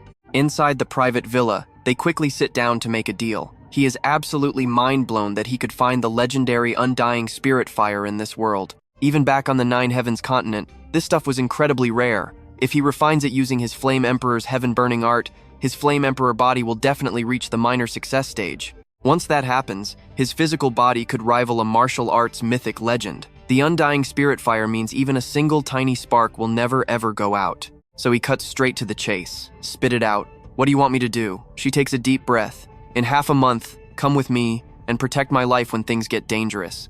And that's where we leave it. Yunxiao shakes his head. One artifact isn't enough. Let's jump right in, she signals her butler. If he agrees, the Fan family will hand over a whole chest of century-old herbs. Yunxiao secretly gasps.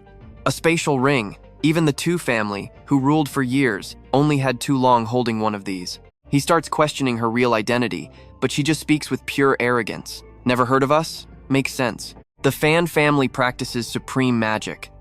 Why would we ever stoop to the level of basic body cultivators? Facing that massive ego, Yunxiao stays totally calm. He definitely needs that undying spiritual fire, but first, time to teach this spoiled girl a little lesson. He coldly replies, let me remind you of one thing, you are the one begging me right now. Hearing this, she instantly explodes with rage. The butler panics and steps in. Miss, please remember the master is waiting for life-saving medicine. Mind your manners. Swallowing her pride, she snaps back. I know. The butler sets the herbs down. Mr. Baili, please forgive any offense we caused. Kindly accept this humble little gift. Yunxiao makes it crystal clear. I can protect you, but if she starts trouble, do not blame me. The butler immediately promises, rest assured, the young lady will not cause any issues. 3 days from now, we head to the 100 Herb Valley for the pill gathering. We need your help. Yunxiao simply nods. Deal. Just do not bother me for 3 days. He already has a plan. He needs to refine the undying spiritual fire within these 3 days, then craft some basic pills to prepare for the 100 Herb Valley. 3 days later, arriving at the Shenongjia area, Yunxiao immediately notices something wild. The entire place is completely wrapped in a massive magical barrier. Now pay attention here. He instantly realizes a massive protective formation is keeping everyone out. No wonder nobody just walks in. He turns and asks, you said the 100 Herb Valley is hidden deep inside Shenongjia? The Fan family lady nods to confirm. Exactly right. Since thousands of years ago, the 100 Herb Valley was built in the deepest part of this area. You can only teleport inside if you are holding an official invitation. Saying that, she pulls out a talisman. The second that glowing paper appears, the magical barrier immediately starts reacting. In a flash, the massive barrier opens up, revealing an absolutely unbelievable, jaw-dropping landscape right before their eyes. Endless mountains, overflowing spiritual energy. It literally looks like a heavenly realm. Yunxiao is briefly stunned. He heard the valley was picture perfect and, wow, it really lives up to the hype. A wild idea suddenly pops into his head. He needs to catch some immortal cranes for Dragon Peak Island and set up a grand array later. Just then, an elder approaches them politely. Welcome to the 100 Herb Valley, you three. I am in charge of guiding you. Please follow me. Soon after, they arrive at the bustling inner market of the valley. The guide explains, today is the very first day of the Grand Pill Gathering, so you are free to trade whatever you want. Right then, Yunxiao spots a nearby herb stall. An old man is loudly trying to sell something, trading a 1,000-year ginseng for a resurrection pill. Yunxiao frowns. That name sounds incredibly arrogant. He steps up and asks, what exactly does this pill do? The old man fires back. Resurrection pill. The name says it all, kid. It can literally bring the dead back to life. Hearing this, Yunxiao is actually stunned for a second. You mean it cures all hidden illnesses and internal injuries? The old man nods firmly. Spot on, kid. Wait, do you actually know where this divine pill is? You and I both know what is happening here, right? Yunxiao thinks to himself, is not this just the basic essence recovery pill I make? That flashy name totally threw me off. Seeing him just standing there, the old man gets super annoyed. Kid, a resurrection pill is not something you can just play around with. Stop talking nonsense at my stall. Two guys standing nearby also start hating on him. Yeah, he looks decent enough, but he clearly does not know how high the sky is. Seeing the tension totally spiking, the fan family lady turns and asks her butler. He is causing trouble again. Should we call him back? But the butler shakes his head. Miss, let us just watch and see how capable he really is. If he can actually produce that pill, we can make an offer too. Back to Yunxiao, he just flashes a cold smirk at the old man. Hey old man, what if I can actually take out that pill? The old guy immediately snaps back. Bragging a bit much, aren't we? If you can seriously produce it, I will give you all these herbs for free as an apology. Yunxiao drops a confident smile. Your apology is worthless, but I will gladly take everything here. Saying that, he hands a small pill bottle right to the old man. Here is exactly what you need. The old guy takes it, totally suspicious. You are not scamming me, right? I am not easily fooled, kid. He pops the cap open. Instantly, an insanely rich fragrance bursts out, making him flinch. This smell? The old man asks in absolute shock. Little friend, where did you get this pill? This fragrance is unbelievable. Could this actually be a real resurrection pill? The scent spreads, drawing a massive crowd of bystanders. Someone gasps out loud. Just smelling it makes my entire body feel totally incredible. Others just cannot believe it. Is it true? Outside the 100 Herb Valley, someone can actually forge this kind of divine pill? Yunxiao calmly speaks up. I would not give it a crazy name like that, but my essence recovery pill can definitely heal hidden illnesses and internal organ damage. He looks dead straight at the old man. You have your pill now. Isn't it time to hand over what you promised? So what do you and I make of this? The old guy suddenly changes his tune. Kid, words mean nothing. I have to test its effects first to know if it's real. Stick with me, Yunxiao is furious, because the value of this pill is completely off the charts.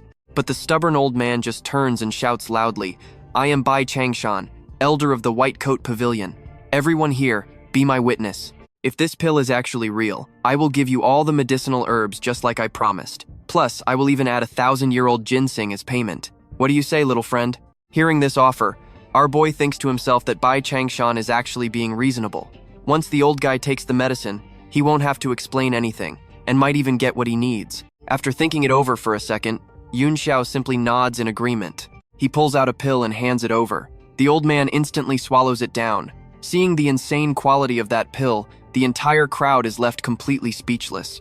This medical energy is totally on par with 100 Herb Valley's legendary resurrection pill. If it actually works, Bai Changshan literally just scored the ultimate god-tier treasure. Exactly. Even with billions of dollars, you probably could never buy a resurrection pill. Standing nearby, Xiangshan whispers in pure panic. This guy is openly selling a resurrection pill right inside their valley? He definitely has to report this madness. As the medicinal power kicks in, Bai Changshan's body erupts with massive waves of energy radiating everywhere. A few moments later, his eyes snap open, completely filled with absolute excitement. This pill is unbelievable. It did not just cure the hidden injuries in my body, it actually helped me break through to the half-step Grandmaster tier. Simply legendary. He quickly cups his hands in apology. Doubting you just now was incredibly disrespectful of me. All of these things now belong to you. Please accept 5,000-year-old ginseng roots as my apology. May I ask what your name is, little friend? Yunxiao replies calmly. I am Baili Yunxiao. I accept your items. If you ever want to trade in the future, just come find me at Dragon Peak Island. I still have 2 more origin recovery pills left. Anyone here want to trade for them? Hearing that exact name, the old man is instantly shocked. But before he can even speak, the surrounding crowd completely cuts him off. Mr. Bailey, I have 1,000-year-old spirit mushroom. Can I trade it for just half a pill? I will pay $100 million. Just give me one single pill. The butler whispers to his lady, if Baili Yunxiao's pill is really authentic, we absolutely need to buy it right now. She steps forward quickly.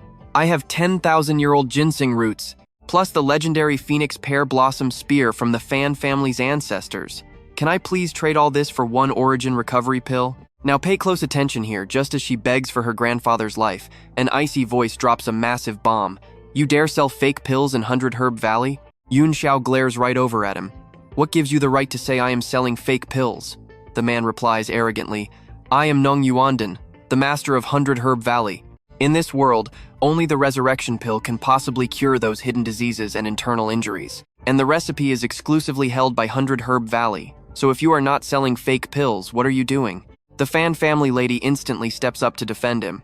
But his pill is real. This senior here just took it and fully recovered. He literally confirmed it himself. Bai Changshan nods along. That is right, I just used it. My hidden injuries are gone and I even leveled up. Is there some kind of misunderstanding here? Yunxiao gives a cold smirk. This is my first time ever hearing that the origin recovery pill belongs to some random sect's secret legacy. It is absolutely hilarious. Plus, you call my medicine fake, but literally everyone here just saw the medicinal effects with their own eyes. These words make Nong Yuandan hesitate.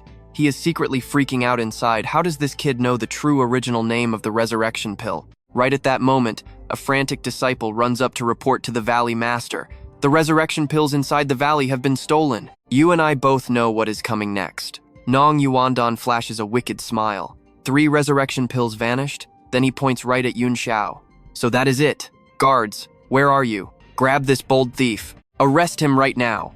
The tension instantly snaps like a tightrope, but Yunxiao just stands there, totally unbothered, and says coldly, "You could not frame me for selling fake pills.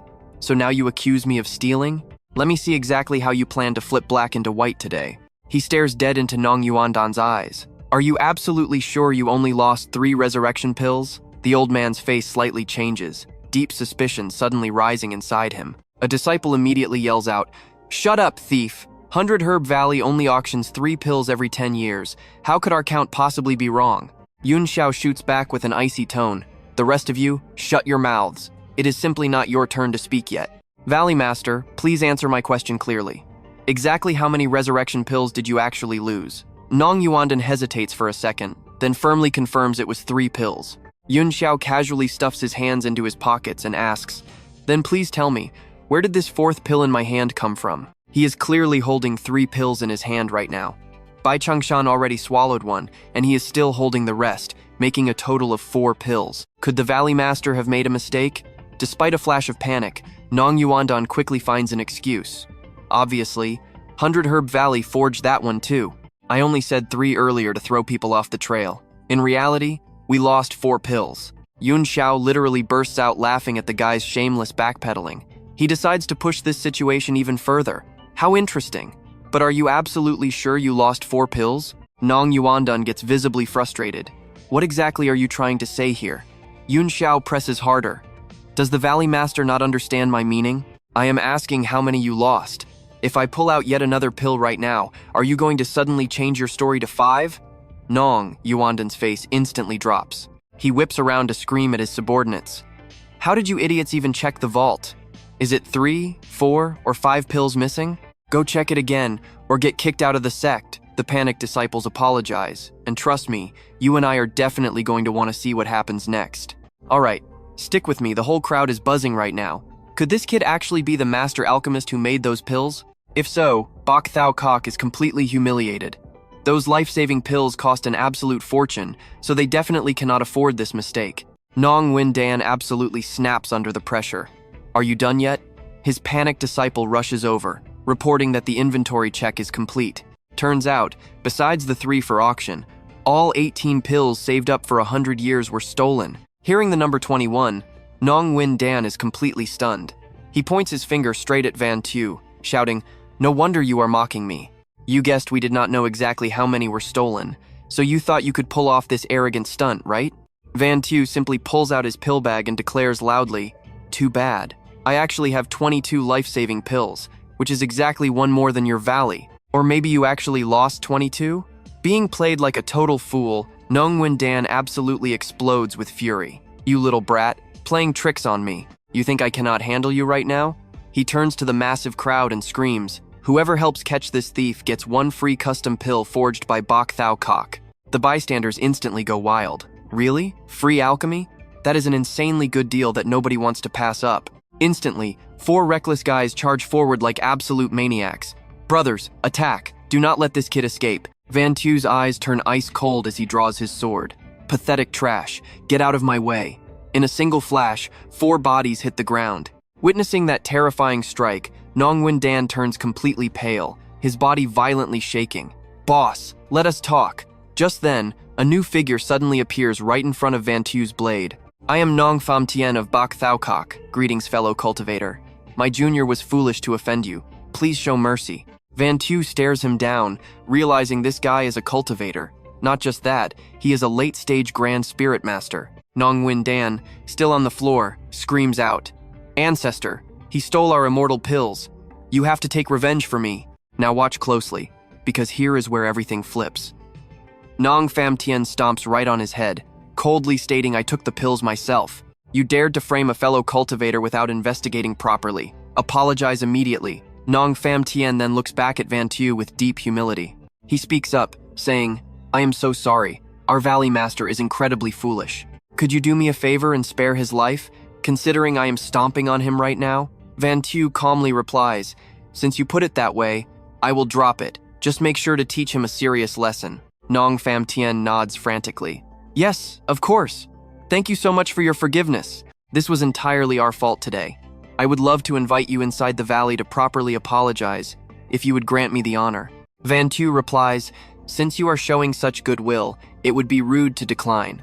After arriving at Bach Thao Kok, the two of them sit down by a scenic waterfall to chat. Nong Fam Tien raises his teacup, speaking very solemnly.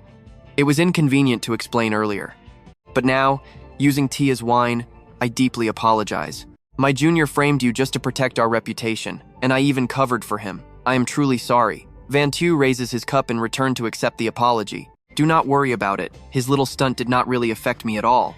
The atmosphere finally relaxes. "You are so young yet possess shocking cultivation and an open mind. I am truly impressed. Oh right, I have not even asked which sect you belong to." Van Tu calmly answers, "Nok Tu Kung, Bak Li Van Tu." Nong Fam Tien looks slightly surprised. "Forgive my lack of knowledge. I have never heard of No Dio Kung, but to nurture a genius like you, that sect must be absolutely incredible." Right then, a little girl's voice chimes in, "Grandpa, you really do not know anything." Little Lak Lak runs over, pulling up some info for him to see. Nok Tu Kung is newly established. "Look, this is a picture of their palace master." She glances back and forth at Van Tu, muttering, "This big brother looks exactly like the picture." Nong Fam Tien bursts out laughing. "Van Tu, this is my granddaughter. Little Lak Lak has been spoiled rotten since childhood." Van Tu simply smiles. "It is fine. A little girl like her should be spoiled." Nong Fam Tien asks her, "Why did you come here anyway?" The girl beams. "I heard your friend was visiting, so I prepared some fruits and pastries to bring over." "Grandpa, am I not the sweetest?" Nong Fam Tien laughs heartily. "Yes, you are very sweet, but where are the snacks?" She quickly turns and runs off. "Over there, wait right here for a second." Van Tu watches her, quietly impressed. Her grandpa sighs. She acts purely on impulse. Please do not laugh at her. Shortly after, Lak Lak returns carrying a plate of sweet pastries. "Grandpa, try some. You eat some too, big brother. These are my favorite pineapple cakes." They both take one. "You and I both know this is sketchy, right?" Van Tu instantly spots the sleeping drug, but hides it. He still takes a huge bite, chewing as he casually says, "Wow, this is delicious. Way better than the ones I usually eat." Internally, he is already scheming. If they want to drug him, he might as well play along to uncover their true hidden agenda. He completely fakes being dizzy, complaining about a slight headache before suddenly collapsing onto the table. Lak Lak innocently looks at him. "Big brother, pineapple cakes do not cause headaches. I eat them all the time." Right then, Nong Fam Tien's true colors finally show. He glares at Van Tu with a cold sneer, mocking him for ruining their reputation. So what do we learn here? Trust absolutely nobody. Let's dive right into this madness. "Did you really think I would treat you as an honored guest?" he barks. "Guards, take him to the alchemy room." Instantly, hidden men grab Yunxiao and drag him away. Lak Lak tightly grips Nong Fam's shirt, pleading frantically.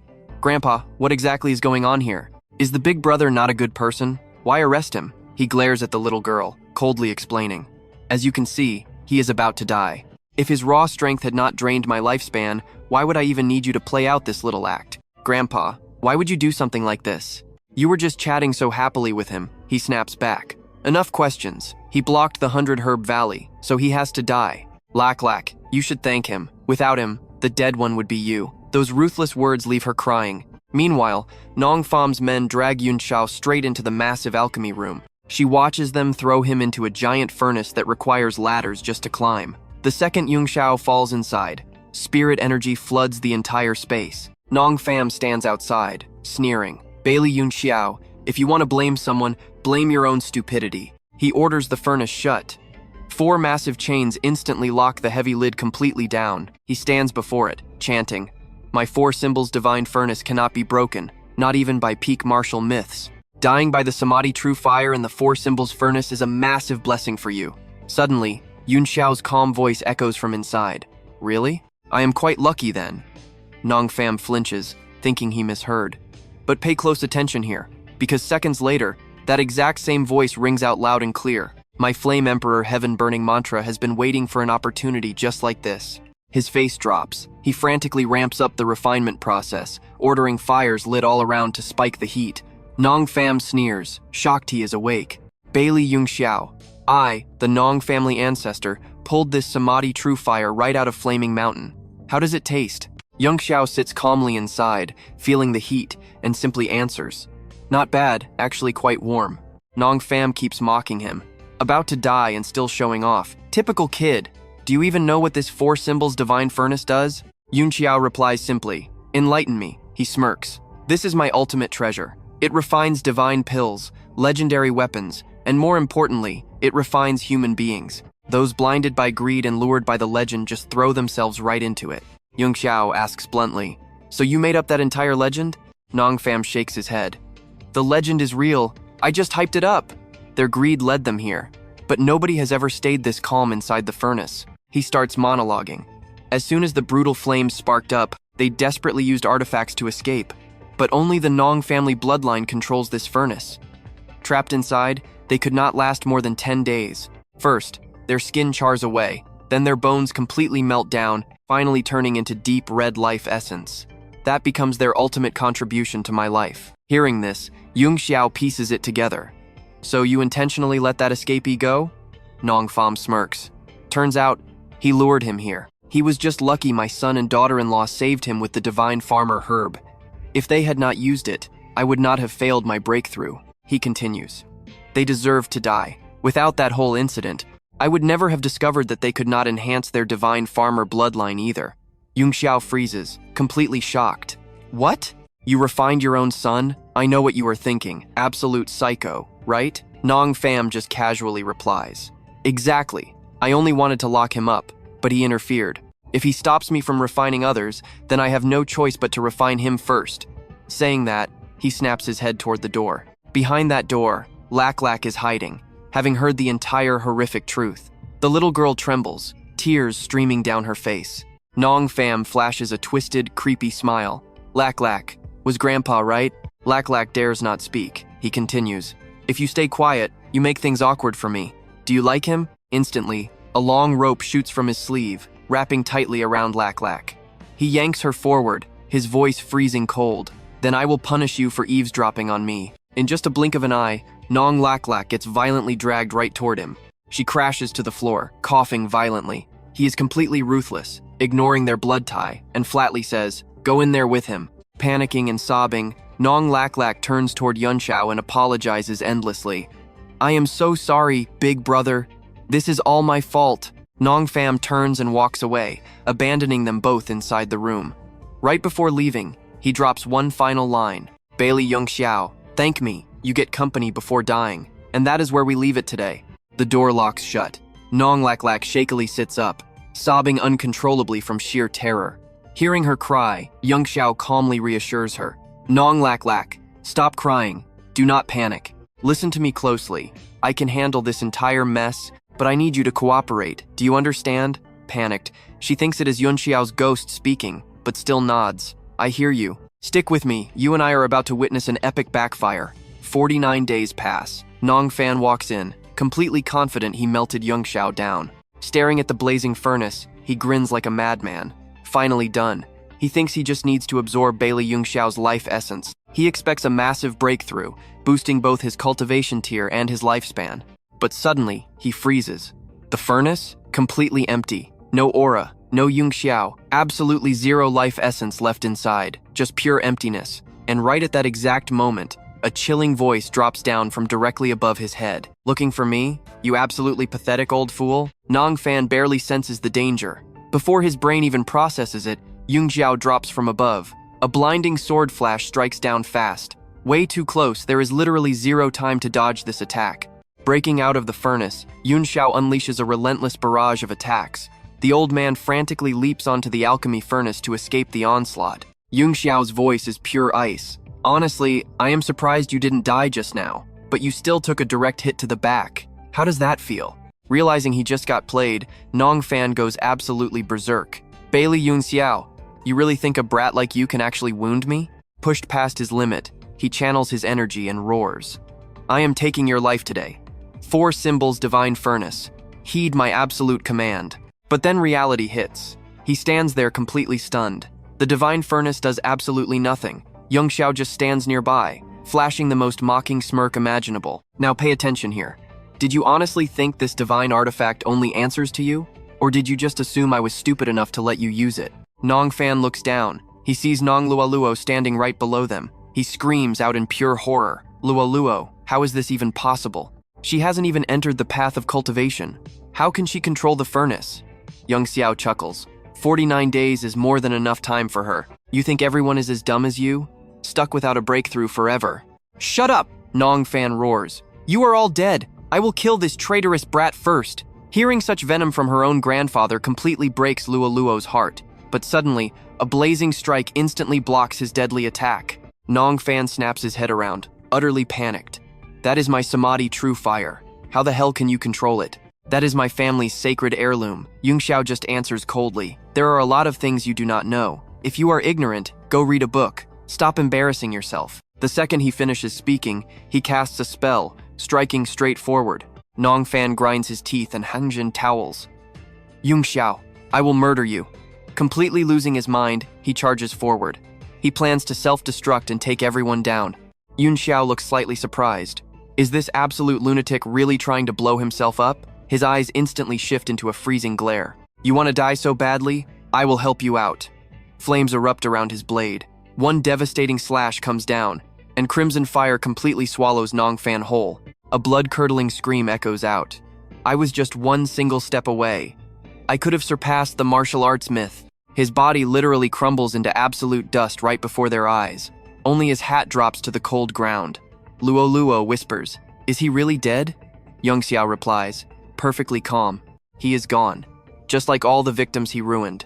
Burned to nothing by the Samadhi true fire, leaving absolutely zero trace behind. Let's pause right here. Things are about to get really awkward for his goons. Yunxiao spots them easily. Stop hiding. I know exactly where you are. Well, were you planning to arrest me? Hearing this, the entire squad instantly drops to their knees, begging frantically. Boss Baili, we would never dare do that. Please spare our lives. From this day forward, Lady Luoluo is our official young Valley Master. And you are the Valley Master. If you say go east, we will never go west. Point us at an enemy, and we will absolutely never back down. Seeing them fall in line so quickly, Yunxiao nods. At least you are smart. Keep managing the valley yourselves. But the treasure's inside here. The guy instantly catches the hint. Boss Baili, let me show you directly to that old man's private medicinal garden. This entire herb valley is yours now. The garden is all yours to use. A few moments later, Yunxiao is guided into a massive, lush garden. One guy eagerly plays tour guide. Mr. Baili, this is the main herb garden. There are hundreds of spiritual herbs growing right here. We even planted legendary ingredients right in the center. Seeing these ultra-rare materials, Yunxiao is actually blown away. Phoenix bronze leaves, mystic heaven cloud scales, and even divine farmer grass. His mind is racing. He just hit the absolute jackpot. Spirit swords, massive cultivation gains, but on the outside, he keeps a totally straight face. Obviously, I am a famous alchemy master after all. He turns and drops an order. Do me a favor and contact Secretary Wu at the Dragon Pavilion. The guy gasps. You want to expose Herb Valley to the entire public? Yunxiao nods. Exactly. Why should a sect this good hide forever? Plus, this is a massive opportunity to make some serious money. 10 days later, at the entrance of Herb Valley, a massive crowd gathers for the grand assembly. Invitations get checked, and guides lead everyone straight inside. This giant pill assembly will last for 3 solid days. Anyone with a VIP invite gets special accommodations sorted out. A while later, a military officer swaggers up.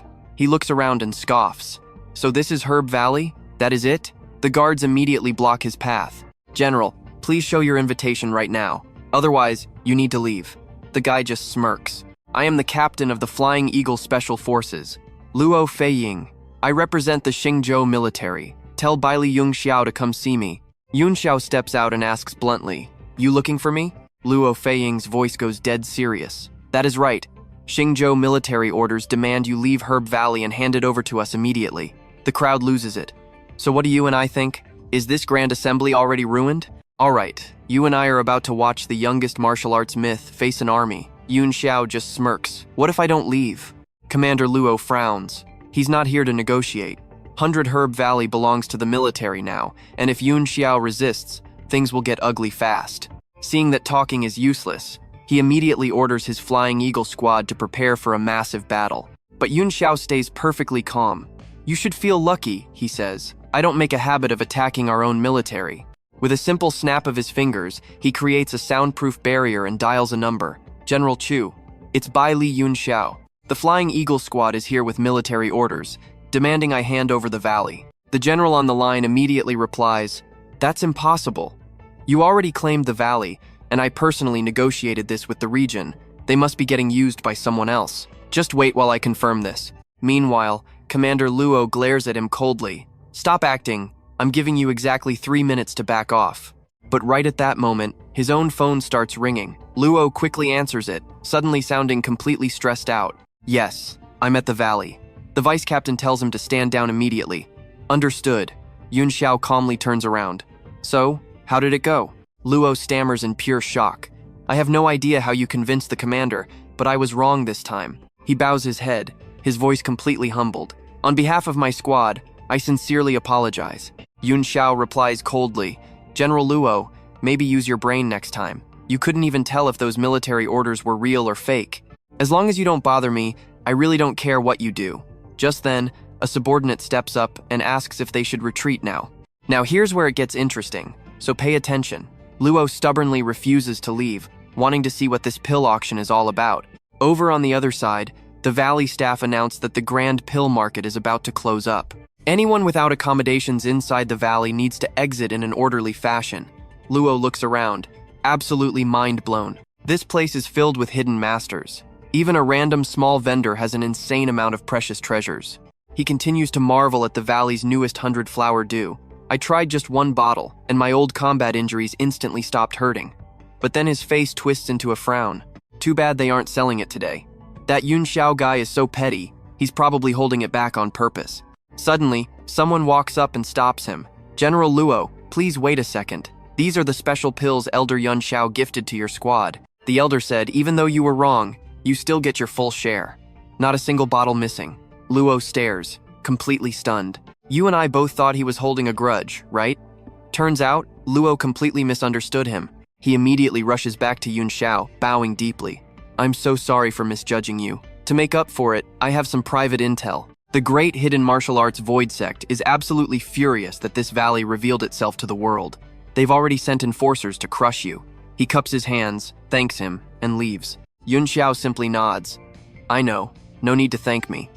He then turns to ask about this mysterious Void Sect. An elder standing nearby trembles with fear as he answers the question. He explains that the Void Sect used to work with them. "We're also a hidden sect, but we're so tiny and weak that we're only considered a minor branch." But the Void Sect? They have a massive mountain protection array and 5 legendary martial arts myths leading them. They are a true major hidden sect. He panics even more as he speaks. Hidden sects have a strict rule. Normal people cannot know they exist. Hosting this public auction breaks a massive taboo. What are we going to do? He practically screams in pure panic. "Boss Yunxiao, you have no idea how terrifying those guys actually are. Are we really going to have to cancel the grand pill auction now?" Yunxiao stays perfectly calm. "Relax. The auction continues exactly as planned. The Void Sect can't do a single thing to stop us. Don't worry," he adds. "I'll bring in my own Lingxiao guard squad to maintain absolute order here. I want to see what this Void Sect thinks they can do to me." A few days later, the auction officially begins. Dan Yuan excitedly brings out the glowing pill bottles alongside Luo. "Fellow cultivators, here is the absolute newest auction item straight from our valley, 100-flower dew. It restores vitality, erases scars, and heals major wounds. We have 10 bottles total, starting at 1 million each." The moment he finishes, crazy bids echo through the crowd. 2 million, 5 million, 10 million. Dan Yuan happily shouts, 10 million going once, 10 million going twice. Yunxiao watches this massive bidding war and thinks to himself, I literally just whipped up that do in my spare time. I never expected it to sell for such an insanely high price tag. Looks like selling these custom pills is insanely profitable. The girl next to him crosses her arms. That's just because you're a genius. Only you could craft something with such incredible effect. Right as they're about to lock in the final price, a group of strangers suddenly descends from the sky with a cold shout. A bunch of worthless trash dares to host an auction. He violently crashes down, kicking Dan Yuan straight in the chest, heavily mocking them for not knowing their rightful place. A pathetic minor sect kills an ancestor, steals the valley, and then invites a bunch of worldly garbage to host a fake auction? This is an absolute joke. Dan Yuan cries in pain. Why is it always him? But trust me, you and I absolutely need to see the payback next. Stick with me here. Luo steps right up, blocking their path, and screams, Shut up! I won't let you insult 100 Herb Valley or my big brother. The guy just glares at her with total disgust. He thinks since she is just a kid, she should kick this trash out of the valley and follow the old rules. Handing pill sales to the Void Sect. Luo is furious now. Shameless, you just want to steal our medicine. I'll never agree. Seeing her standing her ground, he completely loses his patience. He orders his goons to attack. Don't blame me for being ruthless. Grab her. Boom. Luo leaps up, launching a crazy kick that drops two guys instantly. He is stunned. Little brat, I will handle you. Before he can even move, Yunxiao steps in. Are you done acting? State your business here, or leave your life behind. The guy just smirks, stepping right up. You are Baili Yunxiao? Listen closely. I am Shu Shaoshan, young master of the Void Sect. If you dare touch me, you will regret it. Yunxiao's face goes dark. Lose your head or get chopped in half. Pick your death. The massive pressure makes Xiaotian tremble. Such heavy killing intent. Now watch this backpedal. Xiaotian waves his hands in panic. Wait, let us be reasonable.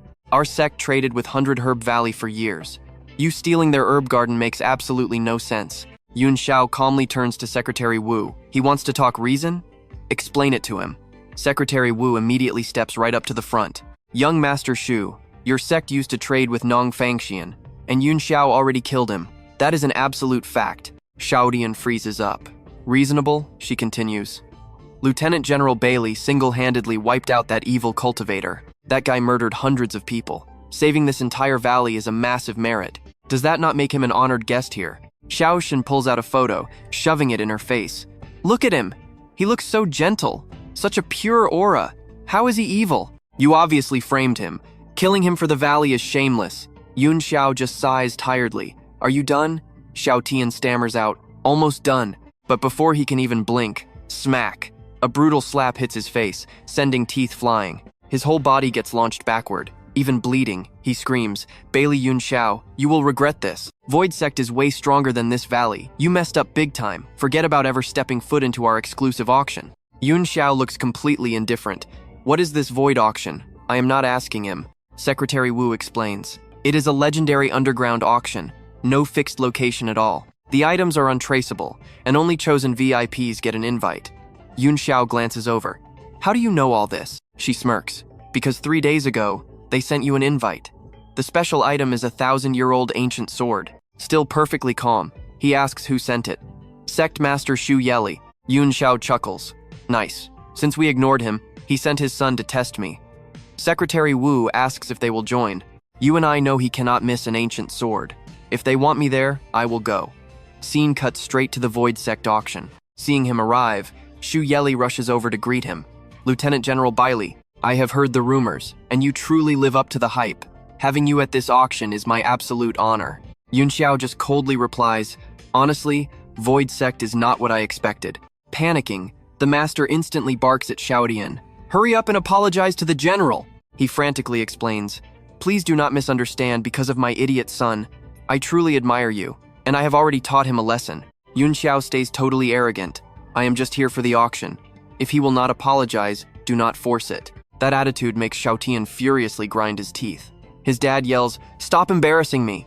You offended the general, so during this whole event, you will serve him like a butler to atone for your massive mistakes. Scolded in front of everyone, he reluctantly agrees. He cannot exactly disobey his dad's direct orders. Gritting his teeth, he says, General, right this way. Yunxiao just nods. Farewell. Xiaoshan leads him into the auction hall. On the way, he keeps making threats. I do not know what dark magic you used to trick my dad, but I am not serving you. Get lost. Yunxiao coldly snaps right back. Trick your dad? Shouty sneers. Still playing dumb? Why else would our grand void sect master try sucking up to a random junior? Either way, I am out. Be a good boy and wait here for the auction. We both know threatening Yunxiao is a terrible idea. I can send you to the afterlife right now. Shut up and get out. Tiu Tian angrily walks away. Yunxiao thinks to himself. According to Tiu Tian, Xu Yeli originally planned to attack him but suddenly changed his mind. Things are definitely not that simple. He needs to find out exactly what this guy is plotting. The waiter confirmed that Xu Yeli is still in the main hall. Stick with me here, because you and I are about to uncover a wild twist. Yunxiao decides to investigate, but opening a room door, he unexpectedly finds someone sitting inside. Looking closer, it is actually Xu Yeli himself. Yunxiao is shocked. The guy is completely unconscious. How could a legendary martial arts expert actually get knocked out by drugs? Right then, a knock echoes from outside. Yunxiao instantly hides in the back just in time to watch the door open. Someone steps into the room. What absolutely shocks him is that this newcomer is wearing Xu Yeli's exact face. To Xu Yelis, the imposter finally speaks up, claiming that all the Void Sect members have already been completely controlled by them.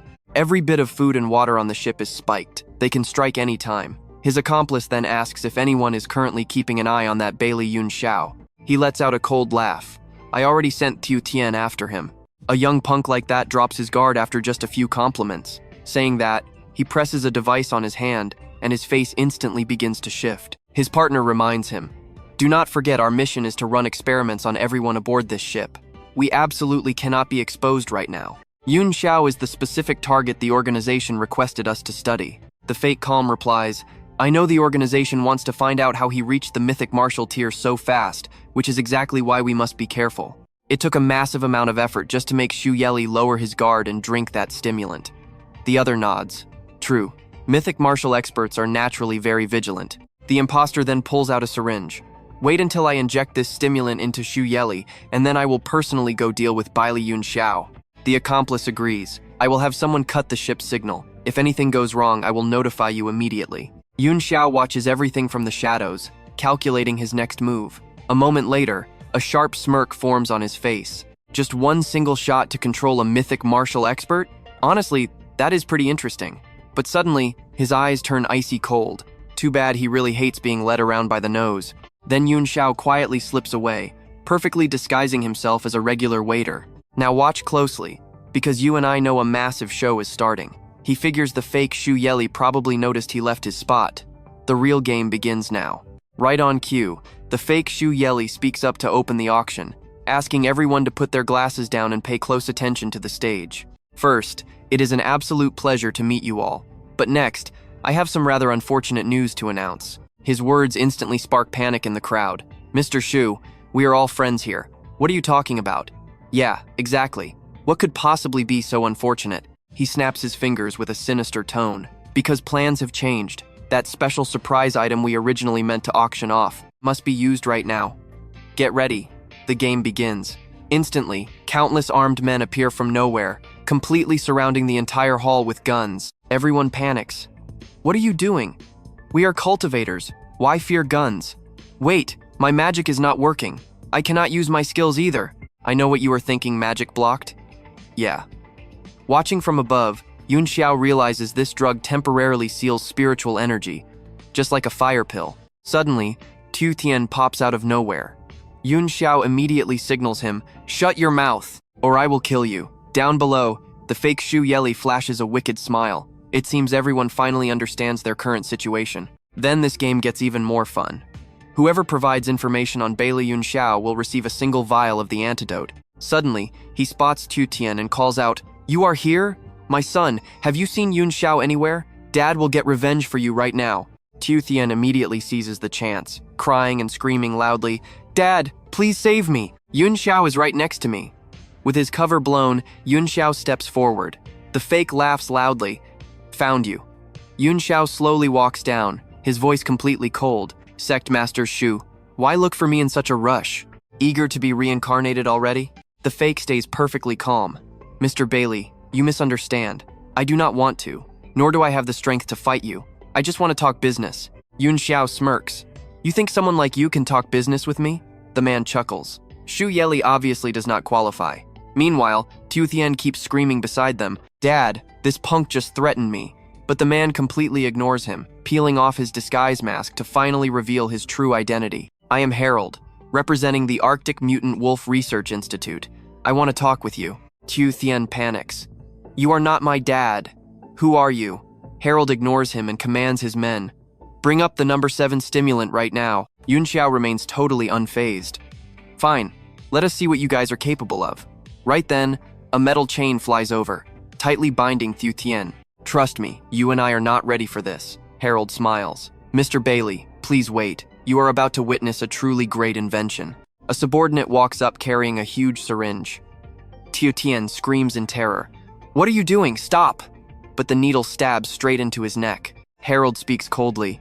"This is your ultimate honor. You should be extremely grateful." This drug pushes the human body past its limits, forcing a massive power level up. Instantly, Tu Thien's body erupts with a terrifyingly colossal wave of magical energy. Let's jump into some absolute madness today. Yunxiao watches the whole scene without blinking. "Just an artificial Danjing master," he says. "Nothing special." He Luo just laughs at that. "Oh, this is just the warm-up act. Stick around. I will show you an even better show right now." He orders his guys to push another injection. The test subject screams, "You sick bastards! Using me like a lab rat? I will slaughter all of you." But the second that next needle goes in, the guy's raging body instantly calms down. He Luo'd flashes a super smug grin. "See that? Even a top-tier Danjing Grandmaster can be perfectly controlled. 2 shots are just child's play, but what if we pump him with thousands of them? We can completely strip a Grandmaster of all their power." He turns to look at Yunxiao, flashing a very calculating, dangerous smile. "So, Mr. Baili, I believe we finally have the right to talk business." Yunxiao stays dead quiet for a second before coldly replying, "State your terms." In his head, Yunxiao is already connecting the dots. This guy is intentionally leaking secrets just to earn his trust. So he decides to play along and see what this guy is really plotting. Luo explains that the Moon Organization is super obsessed with his insane leveling speed. If Yunxiao hands over just 1 tube of blood every month, they promise to make him the absolute king of the martial arts world. Yunxiao agrees to the crazy deal, but his voice drops to a freezing tone. "I really hope you aren't playing me." Luo quickly cuts him off. "This is a win-win. I have zero reason to trick you. If you don't believe me, we have a lab on this ship you can tour." Hearing this offer, Yunxiao calmly accepts and lets Luo lead the way straight to the laboratory. Now, watch closely. As they walk in, Yunxiao fakes his surprise. "This lab actually looks pretty high-end." Luo smirks. "Obviously, it is also the perfect graveyard we prepared just to take you down." Before the words even finish, his goons trigger a hidden device, and thick, suffocating smoke violently blasts out, completely trapping Yunxiao inside. Finally, Luo reveals his true, treacherous colors right here. "Baili Yunxiao, let's see where you can run now. Enjoy the super high concentration stimulant we cooked up specially for you." But plot twist, Yunxiao instantly teleports right behind him and launches a lightning-fast counterattack. One strike, and Luo realizes this is a legendary array formation. Yunxiao just smiles. "What a crazy coincidence. I was actually planning to infiltrate your shady organization anyway. Thanks for handing me such a perfect opportunity." And in a literal flash, Yunxiao completely shapeshifts to look exactly like Luo. The guards run in, completely losing sight of Yunxiao. They start panicking. "Where did Baili Yunxiao go? We still can't find him." You and I know they have zero clue who they're talking to. Disguised as Luo, he screams, "You useless trash! He just escaped! Go hunt him down!" The guards bow in pure terror, totally fooled. He coldly barks his final order.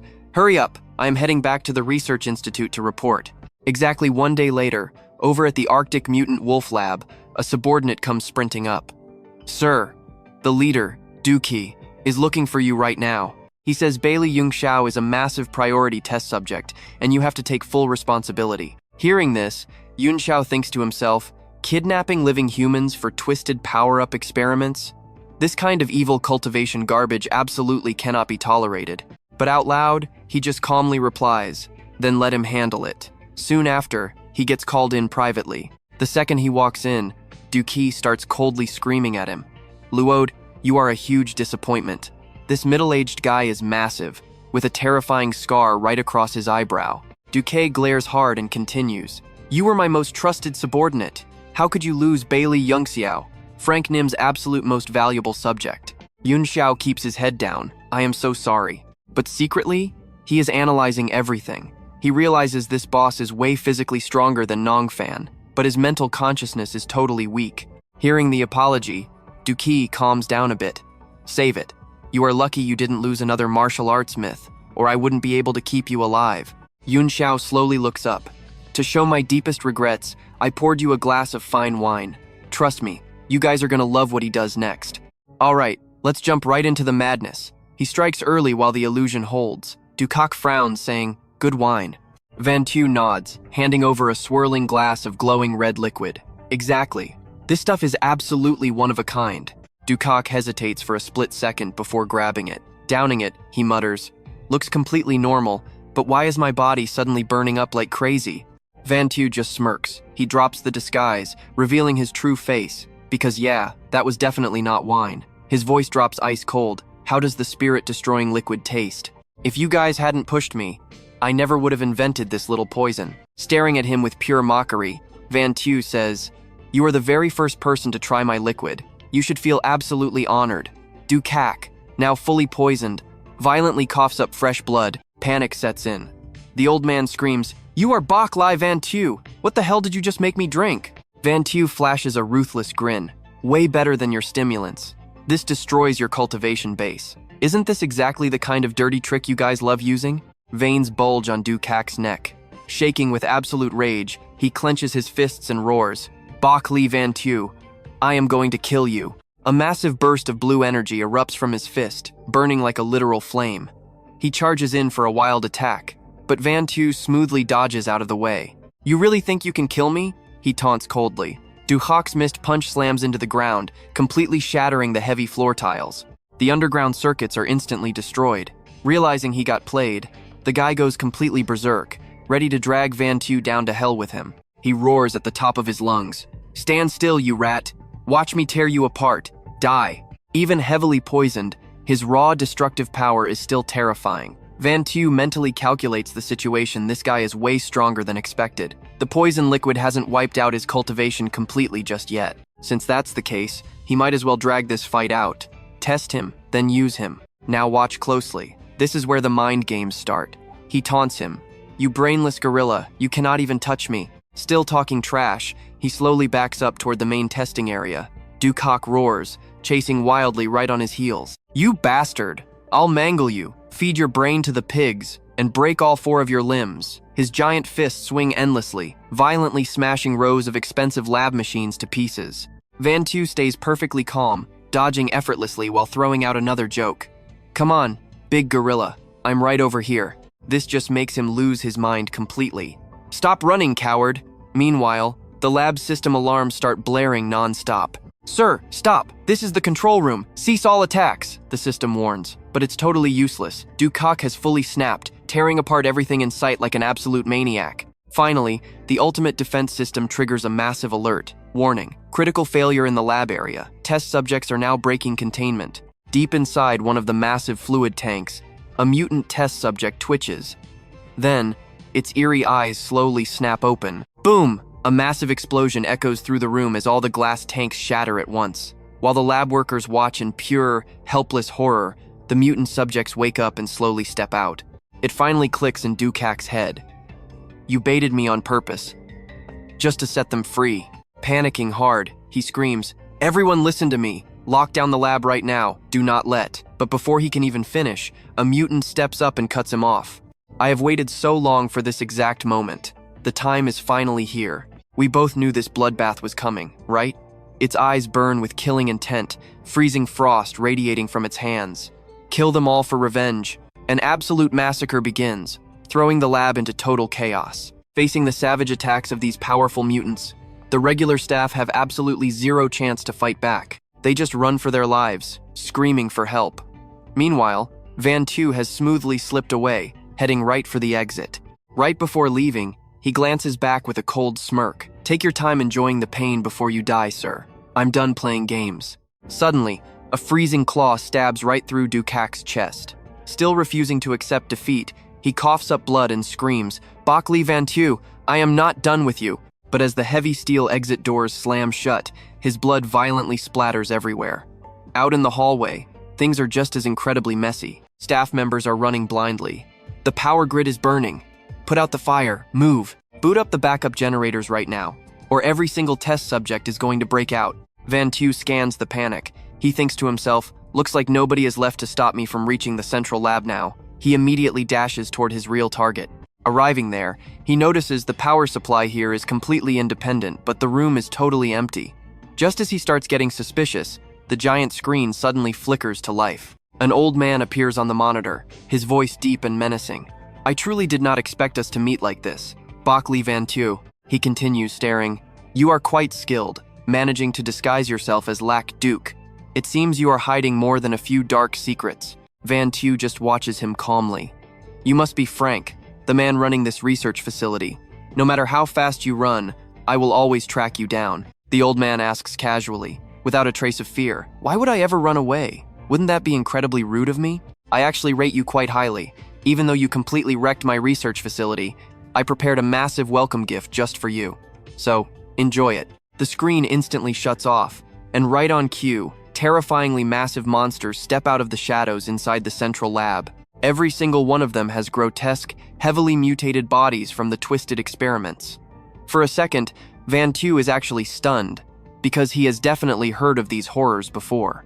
3 monsters beyond mythic tier. Trust me, you'll want to watch what's next. Alright, stick with me here, you're about to see pure chaos. 3 terrifying monsters drop in. A mantis, a black spider, and a wolf. They completely surround Baili Yunxiao, riled up by his scent. To them, he's practically a 5-star meal just waiting to be devoured. The mantis strikes first, unable to hold back its hunger, but Yunxiao smoothly dodges the attack. He instantly realizes the truth. These beasts are his enemy's ultimate trump cards. 3 super mythical martial arts tier monsters? Yeah, definitely not an easy fight. Suddenly, the mantis teleports right behind his back, screaming, "Don't even try to run!" Yunxiao spins fast, slashing his sword across its belly, but that razor-sharp blade barely leaves a scratch. That tough, huh? Seems its physical body is ridiculously strong, he mutters. The wolf doesn't just watch either. It lunges right at him. Yunxiao leaps into the sky to dodge, but these 3 monsters keep changing directions, relentlessly chasing him while screaming, "So hungry! Smells so good!" After clashing a few times, Yunxiao gets a perfect read on the situation. Insanely strong bodies, 0 pain, 0 emotions, and basically no brain power. He can't drag this out. Time to end this fast. As the 3 monsters roar and charge again, Yunxiao pulls out 3 medicine bottles. Right at that exact second, he shouts out loud, "Didn't you guys want to eat? Here, catch this as a little snack." He throws the bottles straight into their open jaws. Pure instinct takes over, and they crush the glass. The medicine kicks in instantly. All 3 monsters collapse, screaming in absolute agony. Yunxiao steps right up, aiming his blade at their heads. His voice goes dead cold. "Don't worry, I'll put you out of your misery." Meanwhile, Frank Nim furiously slams his desk. Now watch this. This is where the villain loses his mind. Frank yells, "How is this possible? They're our strongest creations. Mythical tier. How did they lose to someone who just leveled up?" Right at that moment, directly behind his back, a hidden door quietly slides open. Yunxiao's voice echoes out, totally terrifying him, fusing innocent humans and wild beasts into mindless, twisted monsters. Things that only act on pure instinct. What's there to be so damn proud of? The sword tip points straight at Frank. Pushed into an absolute corner, Frank Nim yanks out a massive syringe, ready to inject himself. "Damn you. Finding this secret room means you forced my hand. Just wait until I hit the heaven realm." Before he can even finish, Yunxiao swings his sword down. The syringe drops. Frank Nim crashes hard into the floor. Yunxiao walks closer, step by deadly step. "Why would I ever give you a chance? Get ready to die." Staring death right in the face, Frank panics and begs, "Please don't kill me. Don't you want to know why our research institute targeted Great Xia in the first place? I can tell you a massive secret. My institute isn't the only one operating in this world. There are..." But before he can finish that sentence, his eyes roll back. His life force instantly vanishes. Yunxiao watches closely, frowning. Turns out, a deadly restriction was planted in Frank's body to silence him. There is definitely a much bigger, far more dangerous power backing this shadowy institute. He walks over to the main server and plugs in a flash drive. Time to see who's really pulling the strings. While copying the files, he spots a folder named Data Onan. You and I both know that name, right? Yunxiao freezes, eyes turning completely ice cold. Once all the data finishes downloading, Yunxiao unplugs the drive and secures it. With this hard evidence, the Great Xia military can easily flatten this entire place. A filthy, twisted research lab like this shouldn't even exist. Right on cue, the surviving test subjects finally catch up. Seeing Frank Nim's cold, lifeless body laying right there on the floor, they immediately realize he's actually dead for good. Yunxiao looks at them, his tone super calm. Looks like you guys already handled the rest of the lab staff. I took care of him. You're all free to go now. A girl with ice powers speaks up. Sir, we literally have nowhere else to go. Please, we are begging you. Let us follow you from now on. You're our savior. We swear to use all our strength to repay you. Yunxiao softens up just a little bit. Since you girls actually have some decent power, fine, follow me. Reaching the exit, the whole group gets blocked by a fully armed military squad. A female officer wearing glasses shouts at the top of her lungs. Freeze! Great Xia citizen, you are standing on our nation's territory. You completely destroyed our research facility. The evidence is absolute. If you don't want to start an all-out war between our countries, surrender immediately. Otherwise, we will open fire. Yunxiao just stares at her, completely unbothered. Open fire then. I dare you to try. The female officer fumes, thinking this guy is insanely arrogant for wrecking their base. If they don't execute him right here, where is their national pride? She commands. Northern Lake forces, hear my order. This Great Xia intruder is trespassing. Eliminate him instantly. Open fire. Following orders, dozens of bullets rain down on him. But right before they hit, every single bullet is perfectly sliced right in half and clatters to the ground. Yunxiao grips his sword, his voice dripping with killing intent. I'm only warning you once. Take one more step, and you'll end up exactly like those bullets. Staring at the chopped up metal dropping everywhere, the officer is totally horrified. The bullets got sliced? A soldier violently trembles. His real power. It's nothing like what we calculated. At that exact second, a military helicopter hovers into view. Someone throws the door open and yells, Lieutenant General Baili, we're here to escort you back home. Yunxiao cracks a small smile. Perfect timing. I've got some major scores to settle back home. Later, at the Jingzhou Army headquarters, Secretary Wu and Yunxiao stand right outside the main meeting room. She reports, the absolute highest ranks are currently meeting about the missing void ship. She adds, I only tipped off Commander Wang. He asked you to wait outside, and that's where we leave it. Trust me, next time is gonna be wild. Stick with me here. Yunxiao nods. You did perfectly. It is time. I will show you one epic theatrical takedown today. Inside the meeting room, the hate train is running non-stop. Baili Yunxiao is completely ruthless and reckless, a bloodthirsty threat we cannot keep around. Secretary Wu whispers the details.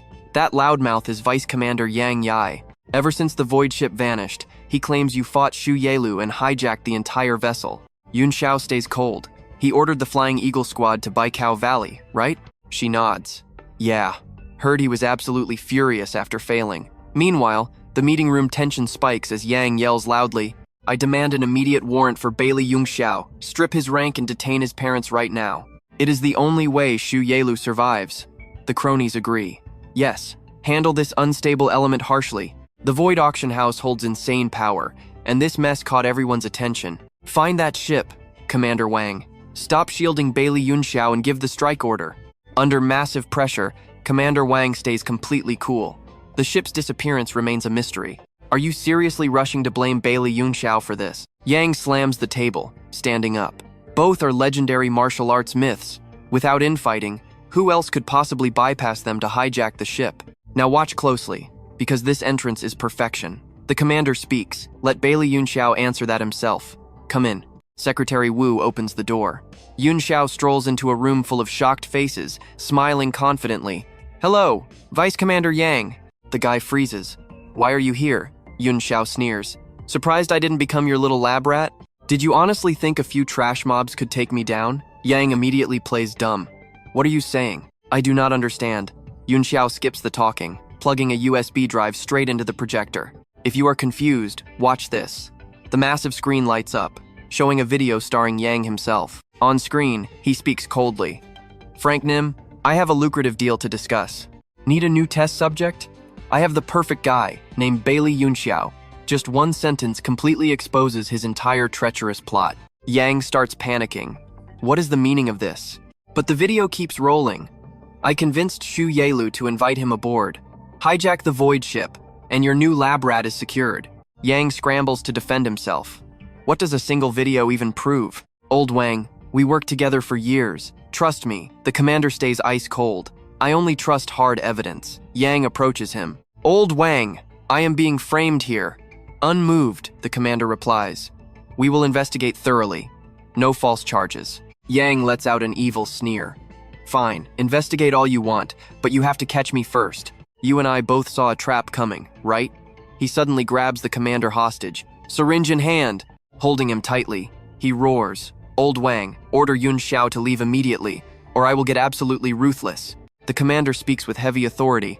Yang, you cannot escape. I am not giving orders, and Yunxiao does not follow mine anyway. Furious, Yang screams, then let us die together. But suddenly, the syringe in his hand is slashed to pieces. Yunxiao is already right behind him, sword resting on his shoulder, his tone dripping with sarcasm. Pull a fast one right in front of me? Yang panics hard. When did you get behind me? Yunxiao shrugs. Just walked over. Blind much? Yang shudders. Your speed surpasses the martial myth tier. No wonder you broke out. Yunxiao actually laughs. Who said I ran away? Your precious lab is basically ashes now. Yang grits his teeth. I lost, but my organization will never let you live in peace.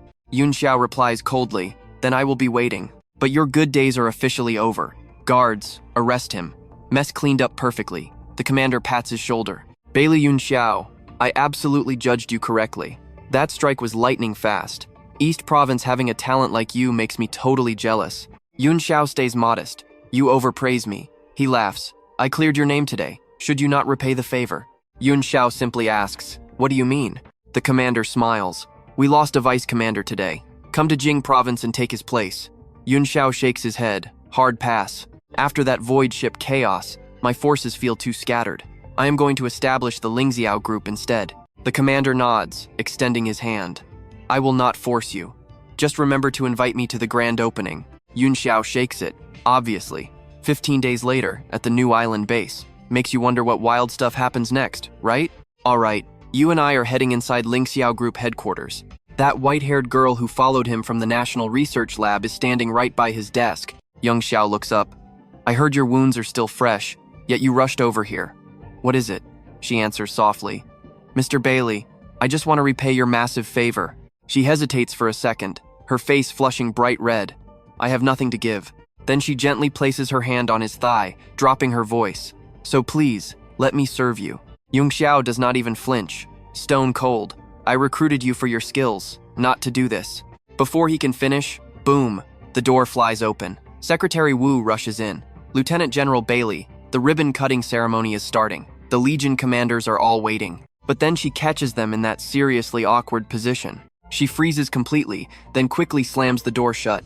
So sorry. Pretend I am not here. Please continue. The vibe instantly gets super awkward. They jump apart. Yunxiao frowns and yells, What are you thinking? Come back! He clears his throat. Secretary Wu, teach her the company rules. I am heading to the ceremony. Wu gives him this highly suspicious smirk. Loud and clear, boss. I am a pro at this. I will train her exactly how you like it. Yunxiao instantly barks back. Just teach her how normal people act, please. After that little mess, Yunxiao makes it to the big event. On stage, the host hypes up the crowd. Please welcome the head of Lingxiao Group, Baili Yunxiao. Joining him is the East Province Commander Chu Baoguo, Jing Province Commander Wang Aiguo, and the South Province Commander, all hitting the stage for the big moment. All four cut the red ribbon at once. The host happily announces that Lingxiao Group is officially in business. Now pay close attention, 4 uninvited guests just arrived. The woman in purple speaks ice cold. Baili Yunxiao broke the hidden sect rules and exposed 100 Herb Valley to the entire world. The guy in black agrees. The 4 martial arts legends must crush this traitor. She turns and asks, Elder Dong, is everything good to go? The old guy smirks like an absolute villain. It is set. Once he steps into that main hall, the trap activates. By breaking those sacred rules, Baili Yunxiao made himself the ultimate target for the top martial artists. The purple lady gives the signal. Target spotted. He is here. Elder Dong just laughs. Do not rush. Let him wander right into my illusion trap first. His eyes look completely sinister. If the illusion breaks his mind and his inner demons take over, his soul shatters and he dies without us lifting a finger. If he actually breaks it, we ambush him and finish the job. I know what you are thinking. Trap time? Yep, Yunxiao walks straight into the illusion. The second his foot lands, reality warps and twists around him. His hair grows out in a flash, turning him back into the legendary swordsman he once was. He shivers as a familiar dread hits him. Was I stabbed? A voice he knows too well speaks from behind. Baili Yunxiao, when you claimed the Jade Heaven Palace throne, did you ever expect this exact moment? Yunxiao stammers, Ye Qingyu, it is you. Why do you want me dead? Why stab me in the back like this? Her sweet voice rings out. From day one, all I ever wanted was that throne. Flirting with you, getting engaged, my main goal never changed. Yunxiao feels his heart completely shatter apart. So all our love was totally fake? She just shrugs. Real or fake? Does it even matter now? Baili Yunxiao, you are the most hopelessly romantic fool I have ever met in my life. She shoves the blade deeper with zero mercy. In this world, feelings are pure garbage, so let me do you a favor and end your misery right here. But right then, boom, Yunxiao channels his raw energy and blasts her away with a massive palm strike. His eyes go dead cold. Ye Qingyu, I will never let this happen again. You dared to backstab me, so now you die. The strike connects. She spits up blood, and instantly, Elder Dong's grand illusion shatters into a million pieces.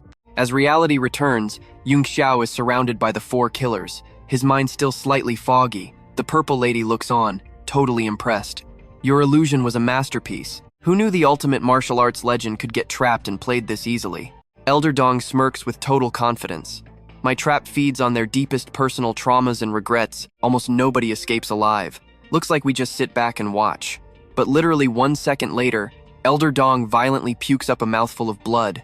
At that exact moment, Yunxiao snaps his eyes open. Oh no, the trap broke. Kill him now. The four immediately launch a desperate combined attack. So what do you and I think? Will four rats actually take down our guy? Hardly. He summons his blade, triggers the Fire Emperor stance, and epic flames erupt. Stick with me for this epic showdown. Just one single strike forces four elite assassins to stumble back. The girl in purple is totally terrified. How is he this ridiculously strong? That sword strike easily shatters mythic martial arts limits. The muscle guy scowls. Master Dong, why is your ultimate illusion array completely useless? The monk presses his hands together.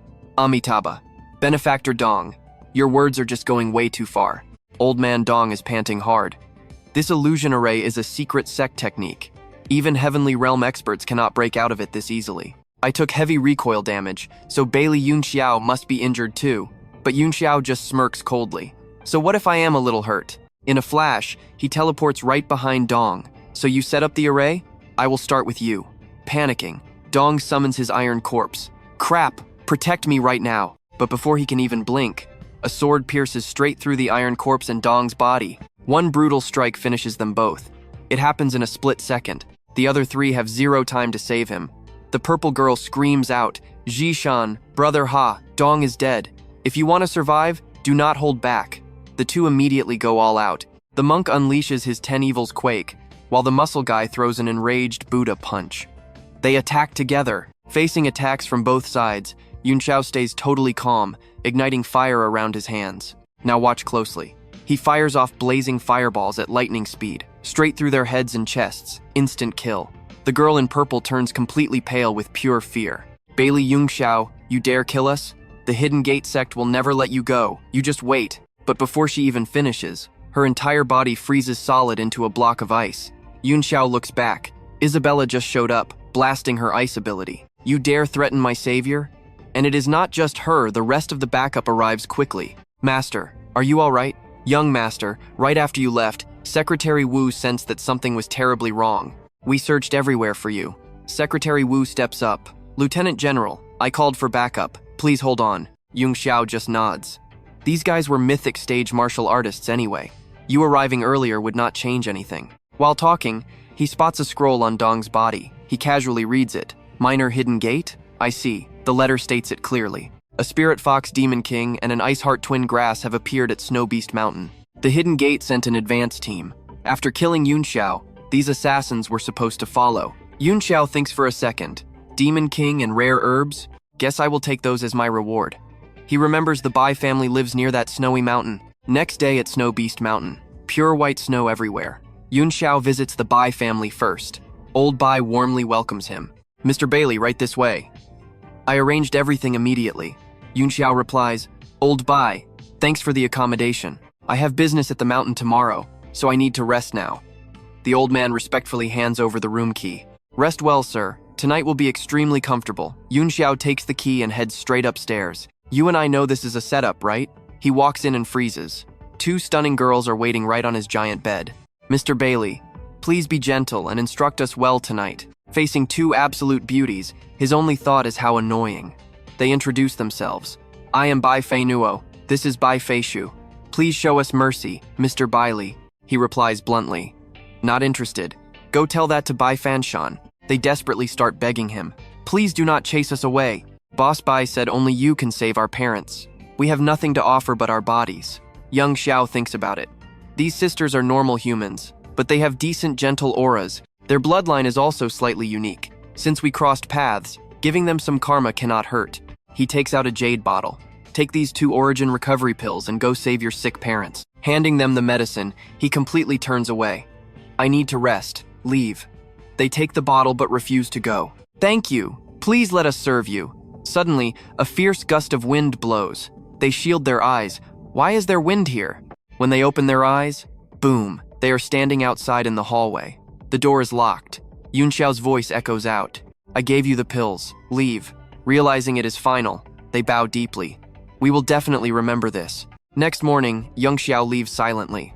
When Bai Fanshan checks the room, he only finds a quick note left behind. Old Bai, thanks. I left first. Remember to use the pills. He sighs. Getting a favor from Baili Yunxiao is clearly not easy. At the foot of Snow Beast Mountain, a massive group gathers. It is almost time. Nearby, Yunxiao hides behind a massive tree, observing silently. If he did not get Dong's intel earlier, he never would have found this natural magic array. He scans the crowd, all Hidden Gate members, 8 late-stage mythic experts. That lineup is no joke at all. The leader speaks up. Huai Yun's squad is missing. Baili Yunxiao likely killed them. Whatever, we just need the Divine Dragon Empress. And that is where we leave it, trust me. You absolutely need to see what happens next. Stick with me, we are diving straight into Great Xia's 3 legendary hidden sects. Leading them, the Absolute Peak, the First Emperor, the Divine Dragon Empress, 2 Kunlun Masters shaping heaven and earth, and the 3 Supreme Human Monarchs. All 6 are absolute monsters in the Heaven Realm. Yunxiao squints. He didn't expect to meet the Empress so soon. Suddenly, the crowd erupts. The Empress is here. Bow down. A girl in a pink dress floats down from the sky, silk ribbons dancing in the wind.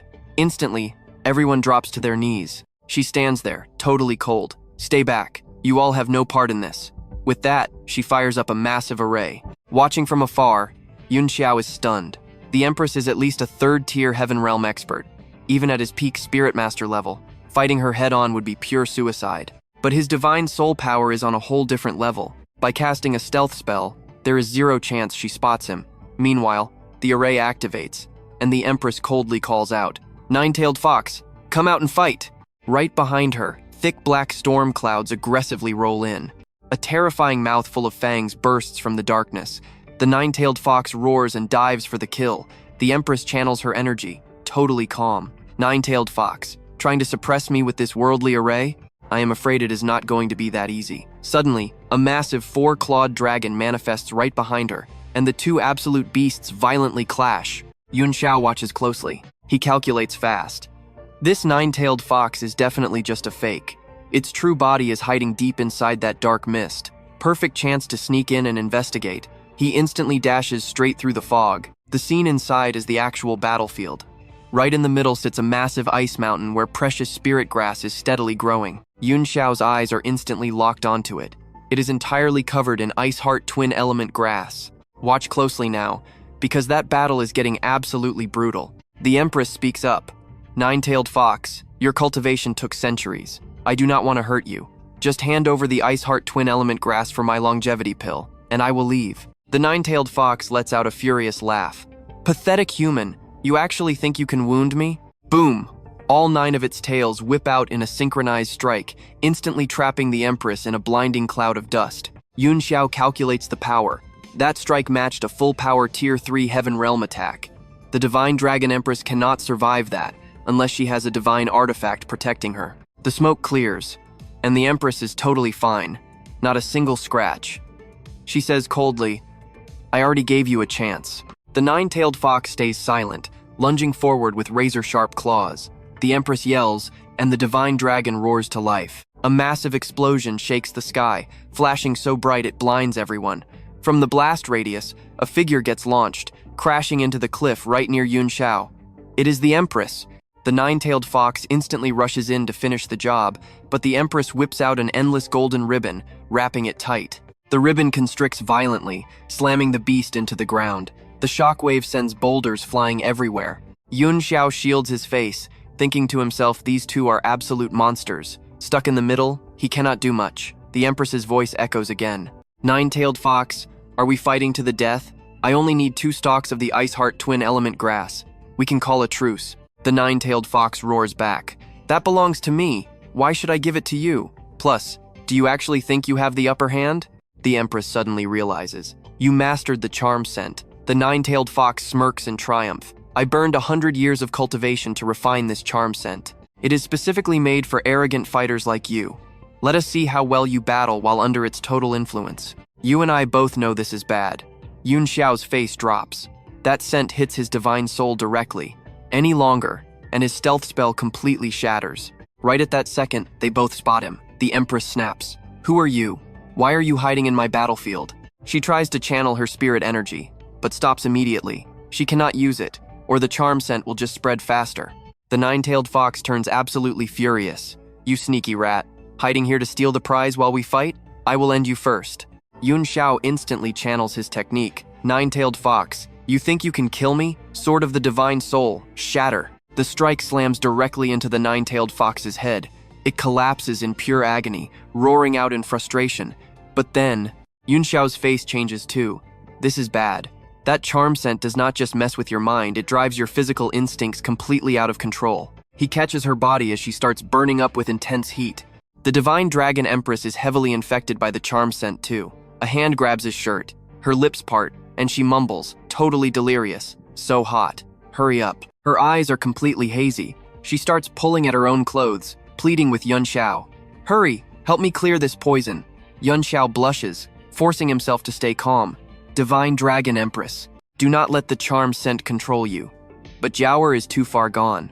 She presses close, whispering softly, "I command you to kiss me." Her eyes are filled with pure intoxication as she looks at him. Facing that ultimate temptation, his iron willpower actually wavers. Game over. Maybe I should just give in and try it. He reaches out, lifting her chin.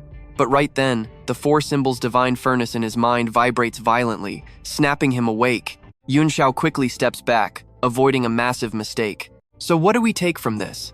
That charm scent is pure nightmare fuel. One hit wrecks your soul. Without that divine furnace saving him, he was entirely doomed. Let's jump right in. The divine dragon Empress is strong, but our guy? He never kicks someone when they're down. He puts a hand on her forehead, pushing his energy in. A flash of light. Her soul settles back, and she finally wakes up. Confused, she asks what just happened. But seeing him point at her chest, her face drops, and she immediately slaps him hard. "Shameless pervert," she yells at him. Yunxiao frowns. Annoyed, he snaps back. "Listen, Empress, if I didn't cure that charm poison, your cultivation would have dropped an entire tier. Is this how you treat your savior?" Hearing that, she blushes hard, suddenly remembering everything. Covering her mouth, she stammers, "Sorry, I remember now. I owe you for this." Yunxiao just turns away. "Whatever. Just don't repay my kindness with a knife." She stares at him, clearly suspicious. He broke a nine-tailed fox's charm and took her attack without flinching. How could someone this strong be a nobody? Then why act like a coward and just watch her fight that monstrous fox earlier? Yunxiao looks back. "Empress, if you want my name, just ask. Skip the mind games. Remember it. I am Baili Yunxiao. I came for the Spirit Fox King and the Ice Heart Herb. Meeting you? Pure coincidence." She glares at him. "So this is Baili Yunxiao. Just like the rumor said, arrogant and incredibly sharp-tongued. I can help settle your beef with the hidden sect. I can even make your Jade Heaven Palace an official sect. But what happened today? You tell absolutely no one." He just shrugs. "I don't gossip anyway." "Right, I'm heading up that ice mountain. You need herbs too, right?" They head toward the icy peak together. But far away, a dark pair of eyes is watching them. Soon, near the top, Jiao Air warns him, I only need 3 stalks. Don't get greedy. This spirit herb is incredibly rare to grow. If you damage the roots, it'll go extinct. Yunxiao nods. 3 stalks are plenty for my cultivation pills. Now watch closely, because right behind them, a massive shadow suddenly appears. A terrifying voice shakes the ground. You want my herbs? Dream on. It opens its mouth, revealing razor-sharp teeth and roaring. A purple beam shoots out with insane power. Yunxiao summons his 4 symbols furnace to block, but the shockwave blasts Zhao Er away. He can't risk saving her right now. Bracing for the heavy impact, he angrily shouts out, "Hey, little fox, that ice heart herb isn't even bound to you. I just wanted a few stalks, and you want my life? Isn't that a bit extreme? When you got knocked down earlier, I didn't even try to kill you. We could be civil here." The nine-tailed fox doesn't care. "Leave right now, or I take your head." Yunxiao sighs. Negotiations failed. Before he even finishes, the fox whips all 9 tails straight at him, a massive, earth-shattering strike. It thought he was crushed, but from the dust, his voice calmly rings out. "Little fox, you've trained hard. You even unlocked human-level intelligence. I was gonna make you my spirit pet, but clearly, I shouldn't bother. You and I both thought that hit would hurt, right? But the fox is terrified. Yunxiao doesn't have a single scratch." Yunxiao's eyes go cold. "Guess I'll just beat you until you listen." He raises his hand, and his mystic bottle glows bright. 4 symbols, furnace, capture. Instantly, a massive vacuum force drags the 9 tails right toward it. No matter how much the beast thrashes and roars, it's totally useless. It gets sucked straight inside. Yunxiao lands, tapping the bottle. "Be a good pet in there. Keep resisting, and I'll melt you into a cultivation pill." Inside, the fox is clawing the walls, screaming, "Human, what do you actually want from me?" Yunxiao stays totally calm. "I can teach you an immortal technique. Lend you my phoenix flame. Help you become human." The fox freezes. "Taking a human form? Are you serious?" Yunxiao nods. "Absolutely. But first, you take my spirit mark. You officially become my beast. Those are my terms. Say yes, and you'll reach the golden core tier. Say no, and your future ends today." Face to face with this threat, the fox finally surrenders. The bonding ritual starts immediately. "The mark and technique are in your mind," Yunxiao says. "Now focus your energy." The fox obeys. Flames erupt everywhere, and the rebirth process officially begins right there. Inside that inferno, a silhouette forms. When the smoke finally clears, a young girl is standing there. She slowly opens her eyes, staring at her hands. Confused, she asks, "Master, why is my power completely gone?" "A beast taking human form breaks nature's rules," he replies. "Losing your power is normal. Just train with my technique, and you'll get it back fast." He continues, "You're not a 9-tailed fox anymore. I'll call you Little Nine." She bows deeply. "Thank you, Master, for the name." Zhao Er runs up, panicking. "Where is the fox? And you and I gotta love his deadpan reply. Oh, it ran away. All right, stick with me." He secretly knows he can't let Little Nine's human form be exposed, or things will get absolutely wild. Zhao Er exhales. "You actually chased it away?" Yunxiao casually replies, "Lucky my Little Nine arrived in time. We teamed up and forced that 9-tailed fox to retreat." Little Nine instantly bows her head. Zhao Er looks at her, totally stunned. This girl has hit the absolute peak of mythic tier cultivation, looks gorgeous, yet she actually willingly serves as Yunxiao's maid. After thinking it over, Zhao Er speaks up. "Since you chased off the 9-tailed fox, this place basically belongs to you now.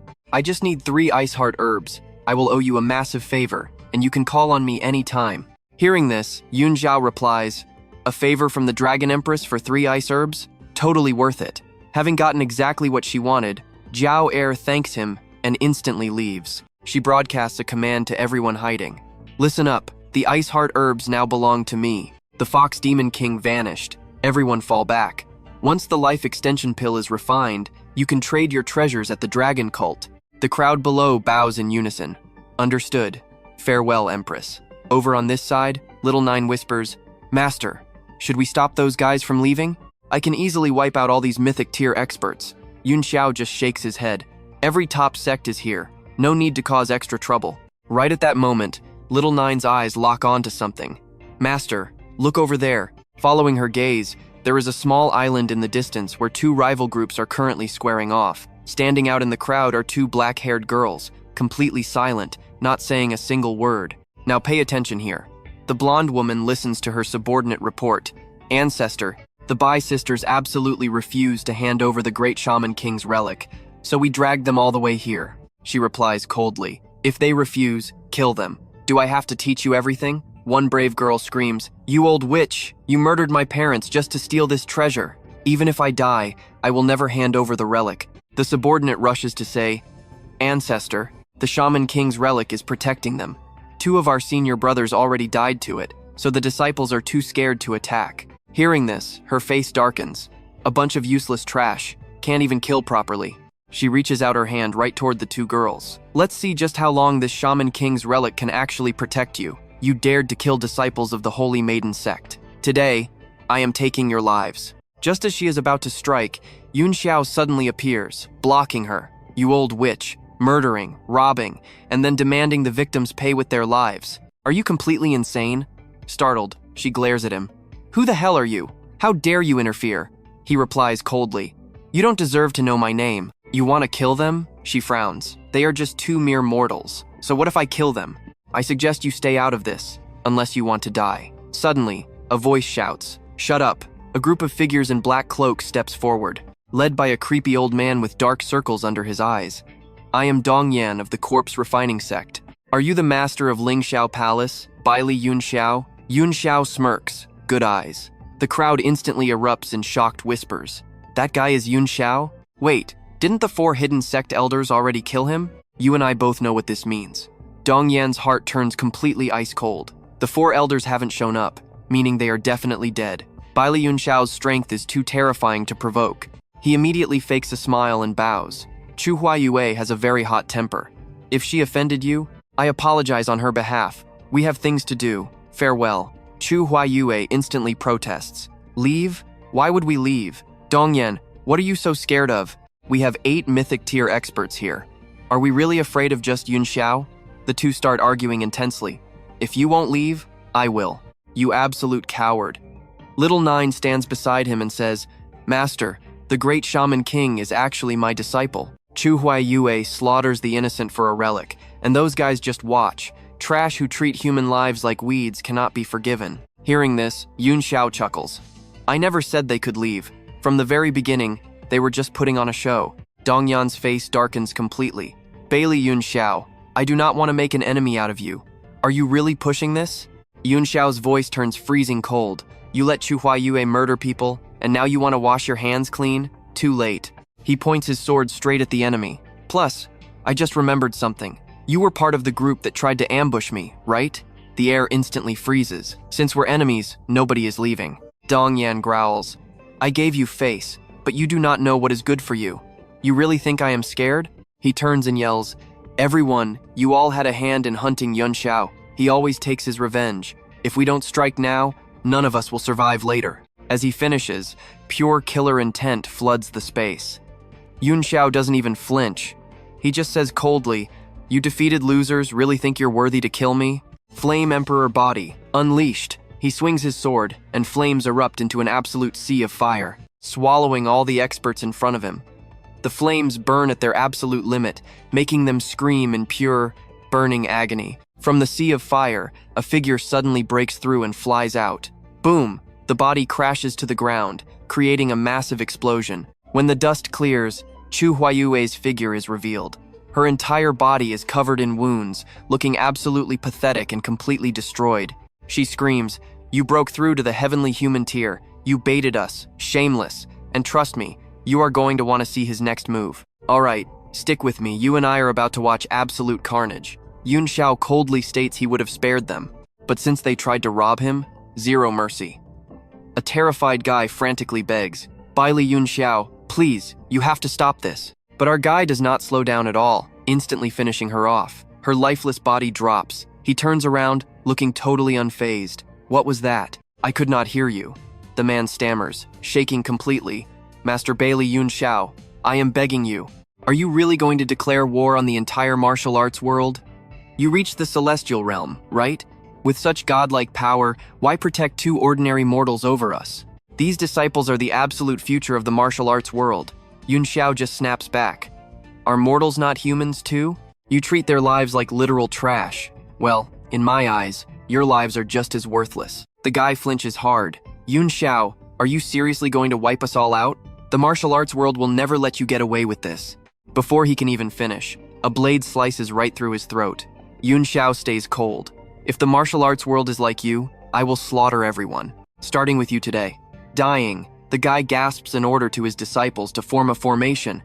Someone screams to use him as the core for the heavenly array. Right at that exact second, Xiaoju lunges from a distance, landing a brutal kick straight to a disciple's face, staggering him. She sneers coldly. Using the heavenly array against my master? Keep dreaming. But this idiot still does not know real fear. He actually runs his mouth. Hey, beautiful, why play servant for him?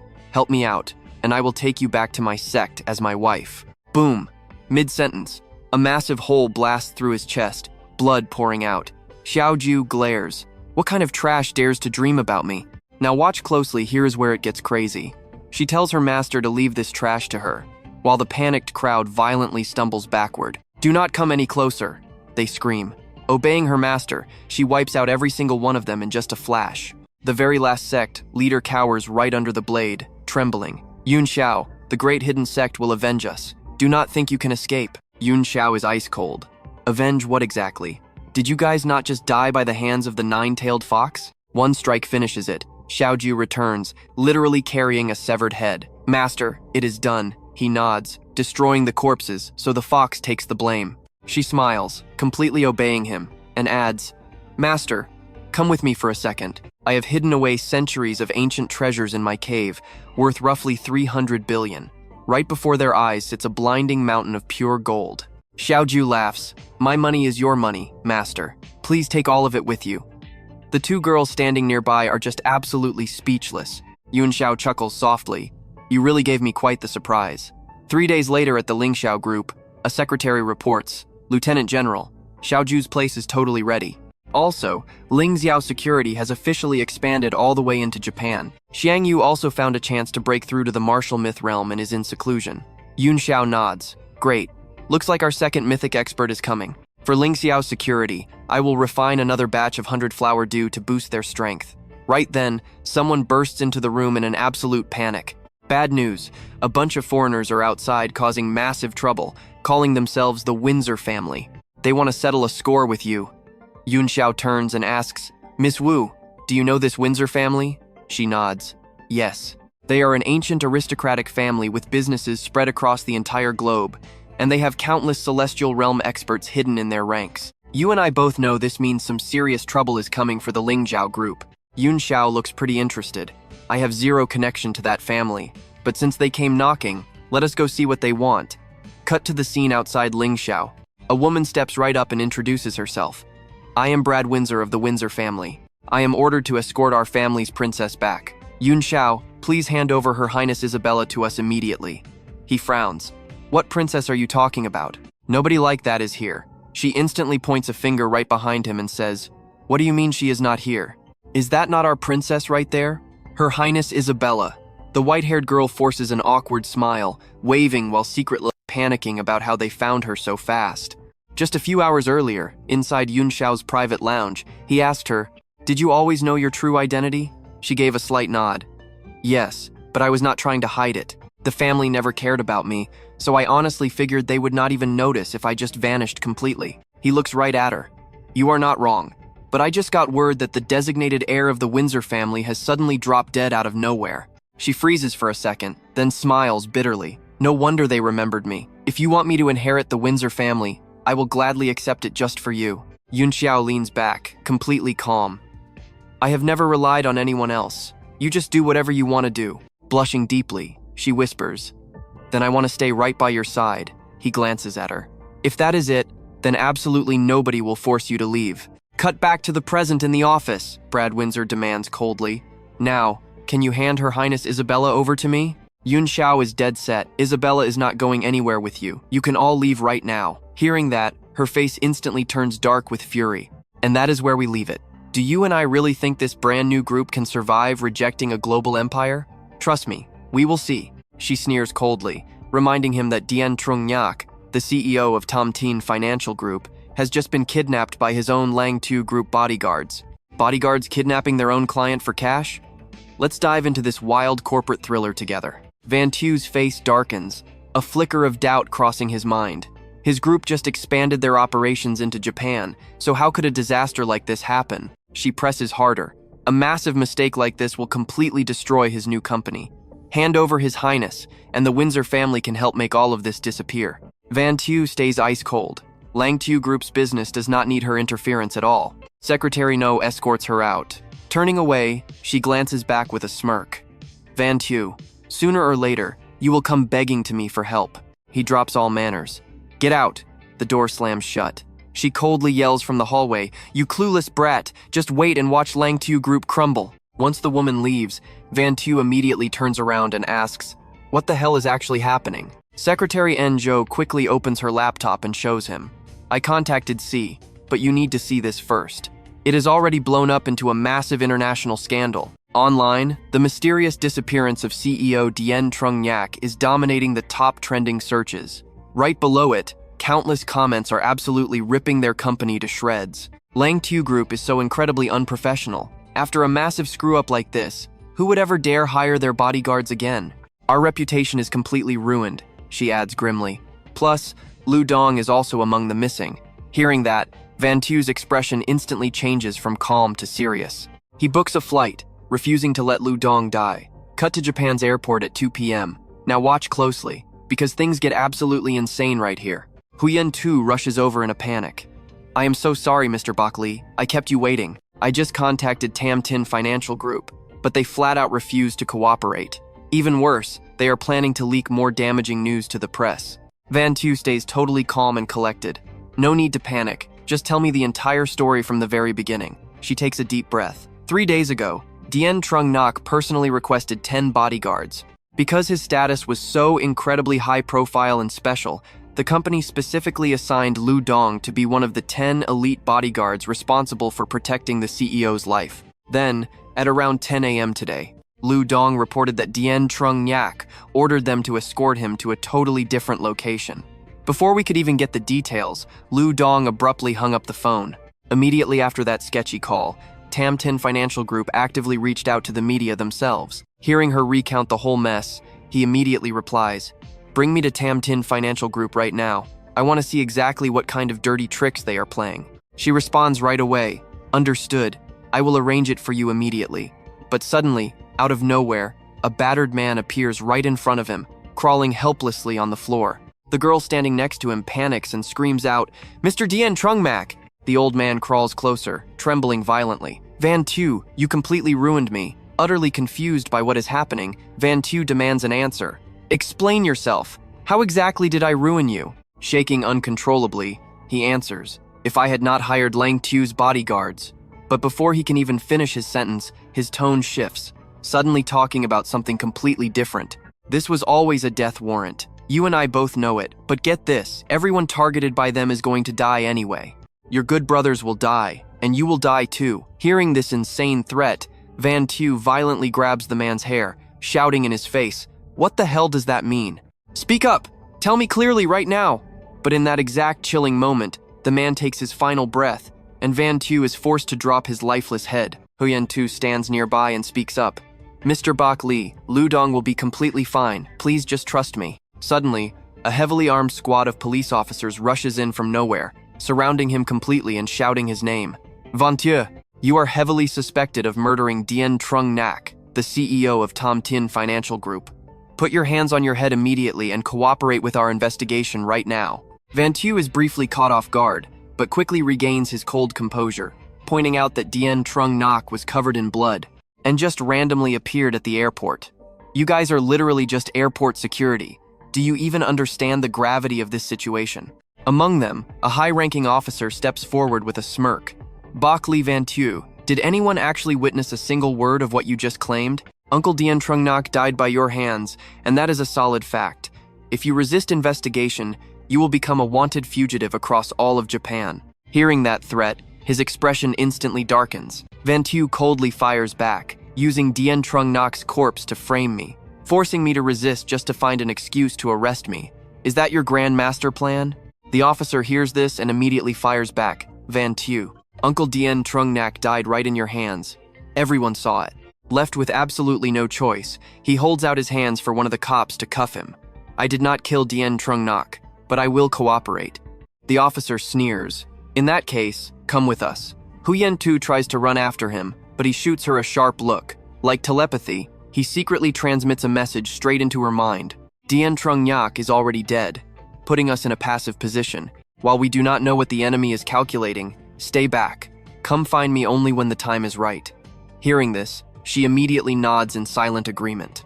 Meanwhile, the high-ranking officer looks incredibly smug, thinking to himself, everyone says Van Tu is terrifying and extremely careful, but in the end, we still let him around by the nose. However, Van Tu secretly unleashes a tiny flame, quietly tracking the arrogant officer from behind. After he is dragged away, a masked guy warns the officer, Dien Trung Than Ha, not to celebrate. Trust me, you are going to want to see what happens next. All right, stick with me. He quickly promises his boss that everything is going perfectly to plan. Meanwhile, Yunxiao seemingly suspects nothing, quietly following them straight to the police station. Once there, his men will follow the exact plan to secretly extract his blood. They are totally confident Yunxiao will not notice a single thing. The masked guy drops his voice. The easier it looks, the more careful they must be. Japan and Great Xia might look perfectly peaceful on the surface, but if Yunxiao gets taken down too fast, he will absolutely call on Great Xia for heavy backup. That makes him a massive thorn in Japan's side. This time, the deity himself stepped out of the shadows, using Tian Zhongyou as a simple pawn to set this entire trap. The ultimate goal? Yunxiao's blood. Only that specific blood will allow the deity to cast his dark ritual. So they absolutely have to kill him, meaning, this guy simply cannot afford to mess up their grand plan. Qinghe replies instantly. The deity promised that once this is done, he gets to inherit absolutely all of Tian Zhongyue's massive fortune. For a payout like that, he guarantees there will be zero mistakes. The masked man nods, adding that as long as the job gets done, everything is his.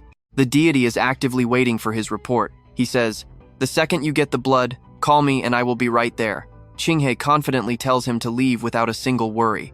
But hidden quietly in a dark corner, little Yunxiao has been masking his presence, catching every single word of their conversation. A few hours later at the police station, Yunxiao thinks to himself, so, the real mastermind behind everything is actually a Japanese deity. Now watch this next move closely.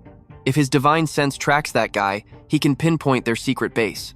Suddenly, his expression hardens into a serious glare. He just found their exact location. His divine sense traced them right to where the deity is currently hiding out. That totally clueless subordinate still has absolutely no idea. He just bows respectfully to his dark master, bragging about how their master plan is going extremely smoothly. They are just inches away from finally getting Yunxiao's blood. Plus, you can see Yunxiao's loyal bodyguards are fully tied up right there in the very same room. From behind a heavy door inside the dark house, a creepy voice echoes out. Excellent. Get absolutely everything fully prepared. Once that blood arrives, we can finally kill Yunxiao. Looking at their secret hideout, Yunxiao realizes the irony.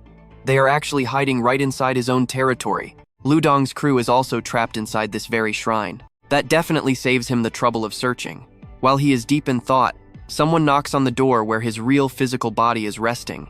A voice outside offers to stand guard. They tell her that after finishing her talk with Mr. Baili, she needs to leave immediately. She politely says thanks and walks right in.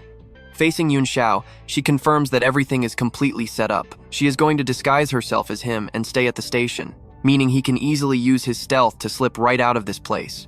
He simply replies, "You did a great job." Standing up, he walks closer to her, holding up a small bottle of glowing red liquid. He calmly tells her, "This right here is the Flood Dragon's blood. When it is finally time for the blood extraction, use this exact bottle. You absolutely cannot let them take your real blood." Hearing his strict warning, she quickly asks what his actual plan is. Yunxiao casually replies that the mastermind behind this is a Japanese deity. He tells her to just stay put, play along, and try her absolute best to stall for time. You and I both know what happens next. He is going to settle the score. Cutting over to the Japanese deity's dark territory, we see a terrifying demon with pitch black eyes. His sharp claws and a mouth stretching to his ears make him look pure evil. He smiles maliciously, asking, "Do you see this? This right here is Yunxiao's blood. You would honestly rather die than beg him for help, all just to protect your precious boss, right? I actually respect your blind loyalty, but it is a shame. Even if you refuse to cooperate, Your boss is going to die anyway." Hearing this, Liu Dong totally loses it and furiously yells back. He screams that a half-ghost, half-human freak like him has absolutely zero right to even talk about killing their boss. Right now, his hands are tied incredibly tight, making him completely defenseless. Hearing the insult, the demon just laughs a creepy laugh, holds the bottle of blood right up to his face, and tells him to witness true power. The dark power of this cursed seal will mix right into the blood, entering his body. Every single day, vicious demons will treat him like tasty prey. Before he can even put up a defense, they will slowly gnaw away at his soul. The demon is rambling on, but suddenly, a calm voice interrupts. A piece of Yunxiao's soul clears his throat and politely says, "Excuse me." Right at that very moment, a magical door opens out of thin air, and Yunxiao himself steps inside. The demonic villain is completely shocked. He yells, "Yunxiao, how are you here?" His hands instantly start casting a spell, radiating a highly toxic-looking purple aura all around him. Seeing this, Yunxiao calmly speaks up. He says, "You already took the stage. As your opponent, how could I just let you do a boring solo act? But honestly, your little play is a total eyesore, so let me take over the acting from here." After saying that, he draws his sword, while the demon refuses to back down. "Yunxiao, I spent so much energy scheming against you. I really never expected you to just happily walk right into my trap. You want to act? Let me help you out. In this deadly game, you will be the main character." Instantly, he unleashes a massive wave of black gas reeking of death, charging straight at Yunxiao with his ultimate devouring ghosts attack. Yet, Yunxiao just calmly stands there, totally unfazed. Yunxiao lowers his eyes slightly, a flicker of suspicion hitting him. This is the Ghost King, and that is where we leave it. The terrifying Ghost King flashes an evil smile and praises Yunxiao's knowledge. "Trust me, you do not want to miss what happens next." Alright, let's dive in. This fake god claims his tens of thousands of demons came straight from the abyss. They have already devoured thousands of souls, boosting their power all the way to the 8th tier of the heavenly realm. And a strong cultivator's soul exactly like yours? That is their absolute favorite meal to feast on. Hearing this, Van Tu quickly figures it out. So this guy wants to attack his soul directly? His eyes turn ice cold. He stares right at the fake god and says, "If that is the case, the ending of this little play is no longer in your hands." Without another word, he raises his hand, channels all his raw power into a single devastating strike, and blasts it right at him, shouting, "My soul is not your prey. It is the predator." The demon kings instantly freeze in pure terror, shaking and stuttering out one word. "King." That is the power of a true king. Seeing this, the fake deity explodes in rage, pointing his finger and screaming, "Why are you just standing there? Attack him." So what if he has the Ghost King's power? There are so many of you demon kings, and you are too scared to fight one guy? But the demon kings are completely crushed by Van Tu's overwhelming aura, screaming in absolute panic. He looks at him with pure disgust. "With a power gap this huge, did you really think numbers could save you? Anyone who dares to treat me as prey will get their soul completely shattered into absolute nothingness." The fake god is furious. His power is being completely overwhelmed by Van Tu, leaving him zero chance to fight back. Clasping his hands together, he grits his teeth and snarls. "What a bunch of useless trash. You cannot do anything right. I originally planned to let you devour each other until the strongest became the ultimate Ghost King." He waves his hand to cast a spell, realizing he does not need to wait anymore. "Now watch this closely." He smirks coldly, glaring at Van Tu with pure killing intent.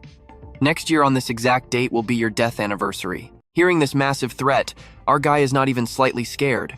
He just calmly replies, "Eating evil demons just to boost your own power? Do you seriously think you even deserve to be called a god?"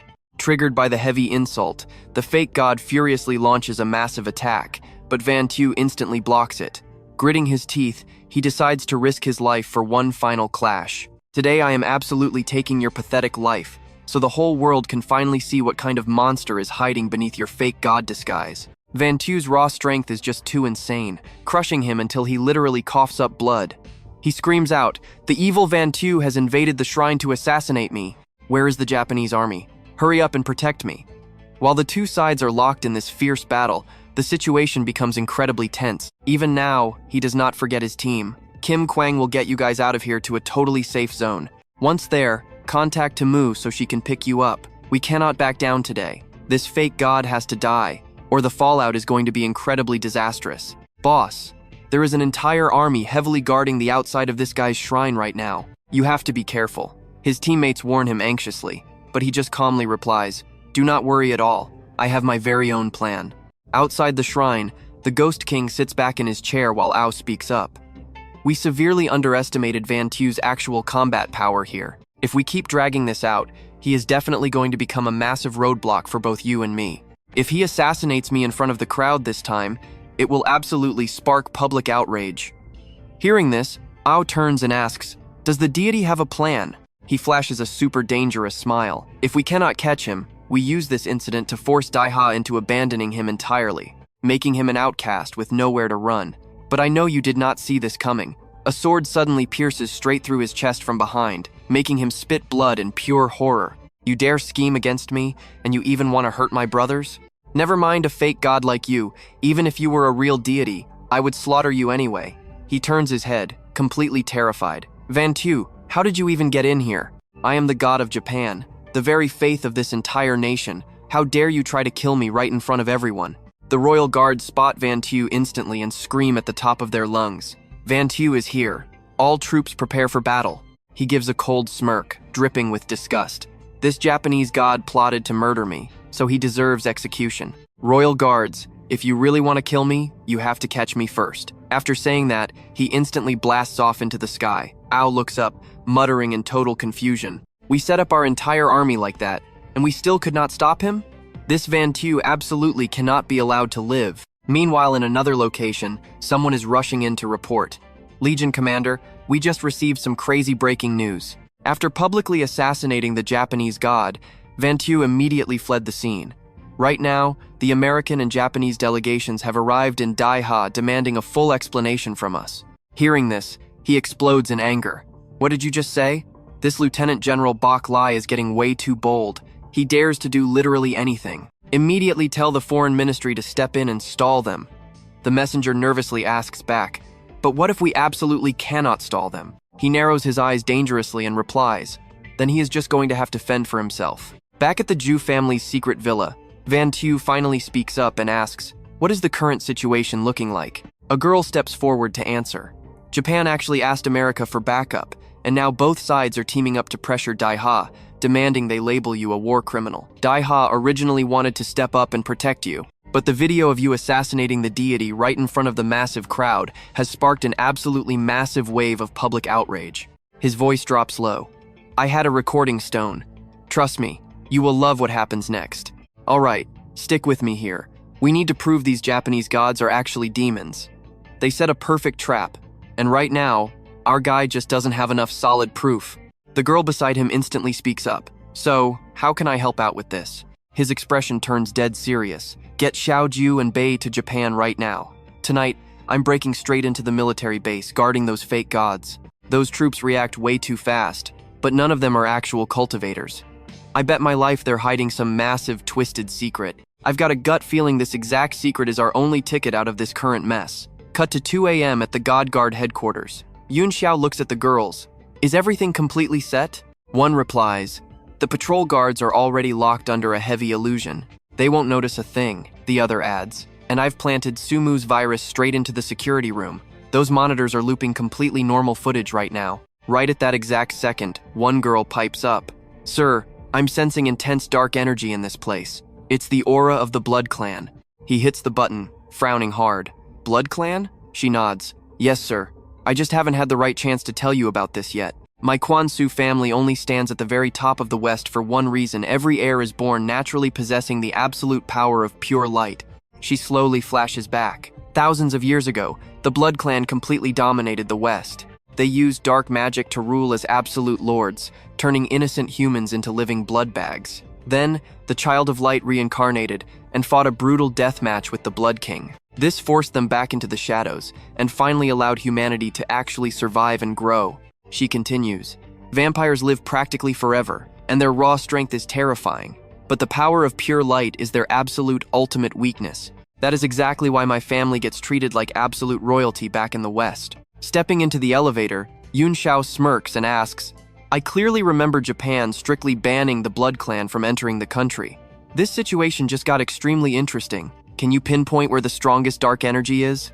She responds instantly, oh, that's child's play. As the official heir, my body is packed with pure light.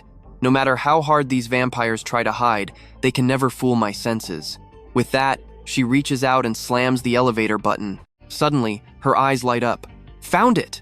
The dark energy is heavily concentrated on floor 10. Watch closely, because what they find next is pure nightmare fuel. Yunxiao nods, and they head up. The elevator opens on floor 10, and they carefully step into a massive room filled with humans, suspended completely in midair. Looking at one of the bodies, she whispers, "These are blood slaves." The other girl gasps in total shock. "What?" She explains. Blood slaves are humans raised in captivity by the clan. They serve as a constant, living blood supply for them. Hearing this, Yunxiao steps up from behind. "So you're telling me these are the actual military soldiers?" He pieces it together. Based on their crazy reaction speed, those guards outside are actually just vampires in disguise, aren't they? Before anyone can finish that terrifying thought, footsteps echo outside the door, putting everyone on high alert. Yunxiao whispers sharply, "Company's here. Find cover. Right now." They barely manage to hide when two guys swagger in, the second one running his mouth. "Once that guy agrees to work with us, we'll find a chance to turn him into a blood slave." He even brags that Yunxiao's blood will taste incredibly sweet. The other guy agrees, "Oh, absolutely. I heard he's already reached the heavenly realm." But before he can even finish his sentence, the two girls launch a brutal kick right from behind. "You garbage really think you can plot against our master like that?" Caught completely off guard, he violently crashes to the floor, coughing up blood. Both of those punks are taken down instantly on the spot. She turns to him and asks, "Sir, what's our next move here?" He stares coldly at the two thugs, narrowing his eyes. "Take photos of this entire crime scene and send them to the global press. Let's watch the drama unfold." Meanwhile, over at the courthouse, the tension is absolutely suffocating as the top lawyers and General Chu get into a massive, screaming argument. One side aggressively threatens them. "If Great Xia continues protecting a cold-blooded murderer like Yunxiao, my country will launch immediate, severe military sanctions against your entire nation without hesitation. You and I know the stakes are completely sky-high now. He slaughtered our Japanese god in broad daylight. If Great Xia doesn't give a proper apology today, prepare for total war." Hearing this insane threat, the general stays perfectly calm, his face completely rock solid. Lieutenant General Baili is the absolute pillar of Great Xia. However, we do not condone his recent actions. Please understand that fact clearly. But at the same time, Great Xia will not be offering any sort of apology for this incident. The opposing side instantly explodes in fury. "Do you even realize what you're saying right now? You are destroying international diplomatic relations all for the sake of one single guy." Right at that exact moment, an aide rushes in with an emergency report. "An urgent document just arrived. Please review this immediately." Before he even finishes, someone else starts shouting, "Mr. A, forget about Great Xia for a second. You absolutely need to look at this document. I strongly believe America owes us an explanation for this." The man looks confused. "Explain what?" But then, all the color instantly drains from his face. Reading the shocking photos, he screams in absolute terror. "How did this happen? Mr. Miss, please believe us. Our country had zero knowledge about any of this." The Japanese representative glares back with ice-cold fury. "So what do you and I take from this? Karma hits fast. Turning our soldiers into blood slaves? Don't play dumb with us. We are completely done negotiating. Trust me, you'll definitely want to see the fallout next." "Stick with me here." The Americans scramble in sheer panic, begging him to listen. Meanwhile, in a much quieter spot, Yunxiao and Lu Dong are sitting across from each other. Yunxiao casually leans in and asks, "So, what exactly went down after that?" Lu Dong scoffs. "What do you think?" "Absolute chaos." He explains that the envoys were screaming at each other. The Americans stayed stubborn, but Japan wasn't quite ready to rip off the mask and start an all-out war. Yunxiao brushes it off. "All right, let's put their petty drama aside for a second. What's your next move?" Lu Dong looks totally annoyed. "What else? I'll finish healing up and just get right back to the grind." Hearing that, Yunxiao slowly smiles. "Actually, I have a different idea. Remember the Great War over 100 years ago? When Japan snatched Yangzhou right from Great Xia?" Lu Dong replies instantly, "Of course I remember. No citizen of Great Xia could ever forget that. But why bring it up now? Don't tell me you want to." Yunxiao leans on the table, his eyes flashing with ambition. "Exactly what you're thinking. I am going to take Yangzhou back." Those heavy words leave Lu Dong sitting there completely stunned. Cut to General Chu's office. He looks up and asks, "Lieutenant General Baili, What on earth made you rush all the way back from Japan just to see me? Baili replies, Commander Chu, I want to use this whole god incident to completely pressure Japan. We are going to force them to hand over Yangzhou. The commander jumps in shock. Are you being serious right now? Baili plants his hands on the desk, looking dead serious. Since ancient times, Yangzhou has always belonged to Great Xia. Watch closely. Even during that war a century ago, Japan used their strong military to exploit Great Xia's weakness. They claimed we couldn't protect the citizens, using that lame excuse to occupy the city. But the actual ownership of Yangzhou, that never changed hands. This time, the Dongying gods teaming up with the Blood Tribe caused an absolutely massive, undeniable disaster. We can easily use this as proof to slam the Japanese military. They are a total mess and completely incapable of protecting Yangzhou anymore. Right now, Great Xia is peaceful, and our military is stacked. It is the absolute perfect time to take Yangzhou back. Hearing this, the commander claps his hands in sheer excitement, praising him non-stop. Brilliant. Baili just stands there confidently and continues. But there are a few things I need to make clear first. I will risk my life to bring glory back to Great Xia, and I'm not asking for a massive reward here. I was the one who exposed the Japanese gods working with the Blood Tribe, and using this scandal as the ultimate excuse to reclaim Yangzhou? That was entirely my brilliant proposal. Therefore, the position of Yangzhou's future commander can only belong to one person, me. He says this with an insanely confident aura. The commander seems completely sold on the idea, replying boldly, if you actually recover Yangzhou, you will absolutely be credited with the highest merit. But just merit isn't enough. Besides, right now, Yangzhou is still sitting firmly in the hands of Japan. Baili looks a little confused. What exactly do you mean? The commander raises his hand, making a firm promise. I'll immediately have someone set up an official negotiation between our two nations. I'll give you exactly 3 days, once everything is completely settled, that Yangzhou commander position is yours. Baili doesn't hesitate for a second. It's a deal. Fast forward a few days later, they arrive at the agreed negotiation spot. Yunxiao uses his sternest voice. Japan can't even manage to protect its own military forces properly. You see where he's going with this, right? So how can you guarantee the safety of Great Xia's Yangzhou? Therefore, return it to its rightful owner immediately, and hand all military defense rights back to Great Xia. The Japanese representative instantly fires back. Lieutenant General Baili, the previous Blood Tribe incident was merely a tragic accident. You cannot use that to judge the true strength of the Japanese military. However, we can yield half of the management rights to Great Xia. Baili instantly claps back, showing absolutely zero mercy. I think Mr. G has forgotten one crucial detail. Yangzhou has always been the sovereign territory of our Great Xia. The Japanese army must withdraw completely, otherwise I will not hesitate to use military force. Meanwhile, Secretary Wu, standing right beside him, has been on the phone for a while. She steps up to call the lieutenant general, but he just keeps staring down his opponent. I firmly believe Mr. G doesn't want to destroy the good relationship between our countries. If so, today's meeting is officially paused right here. Before leaving, he drops one last heavy warning, hoping Mr. G thinks very carefully about this chance. Stepping out into the hallway, he finally turns to her. What's going on? She reports immediately. Yangzhou's commander, Ji Yingtian, has just issued an order. He is demanding you withdraw from these negotiations and let his son, Ji Wushang, take over. Wushang is already on his way here right now. Hearing this, Baili's face darkens completely. I remember clearly that national duties require following the marshal's direct orders. What actual right does this Ji Yingtian have to just arbitrarily change the marshal's commands? She explains that in name, Great Xia only has Marshal Jiang Jingwu, but in reality, military power is split entirely between 3 men, Jingwu, Yingtian, and Zheng Fa. All 3 are backed by the 3 great hidden sects, holding terrifying power. If Yingtian wants to change an order, even the marshal would struggle to stop him. He crosses his arms, leaning back against the wall. I've been fighting Japan for 3 days. I went to the front lines myself and used brute force to make them fold. Wushang thinks he can just swoop in and steal the credit? Keep dreaming. Lieutenant General Ji has the 3 sovereigns' cave backing him. His power dwarfs Yunxiao Palace, so we better avoid clashing. Trust me, you will want to see what happens next. Let us dive right in. He casts a spell and tells her, do not worry. We are going back to negotiate. For the next hour, absolutely nobody will be able to find this conference room. If they cannot make it in time, how is that my problem? She happily replies, that is an absolutely brilliant plan, Commander.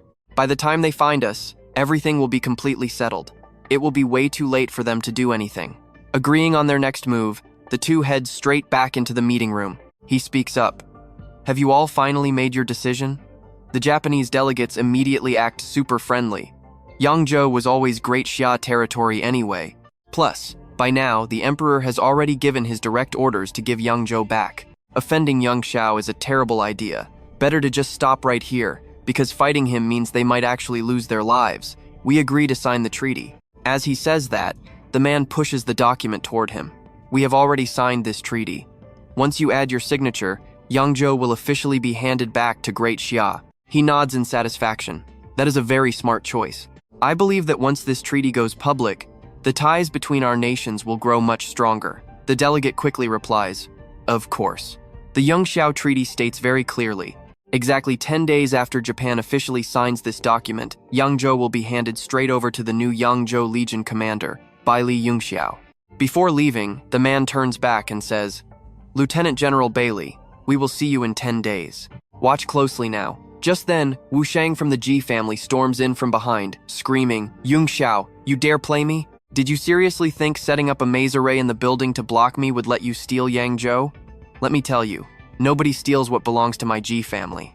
He violently points his finger right in his face and yells. Hearing this, Yunxiao calmly asks back, so you are Wu Shang. I have absolutely no idea why you arrived so late, or why you are dumping all the blame on me.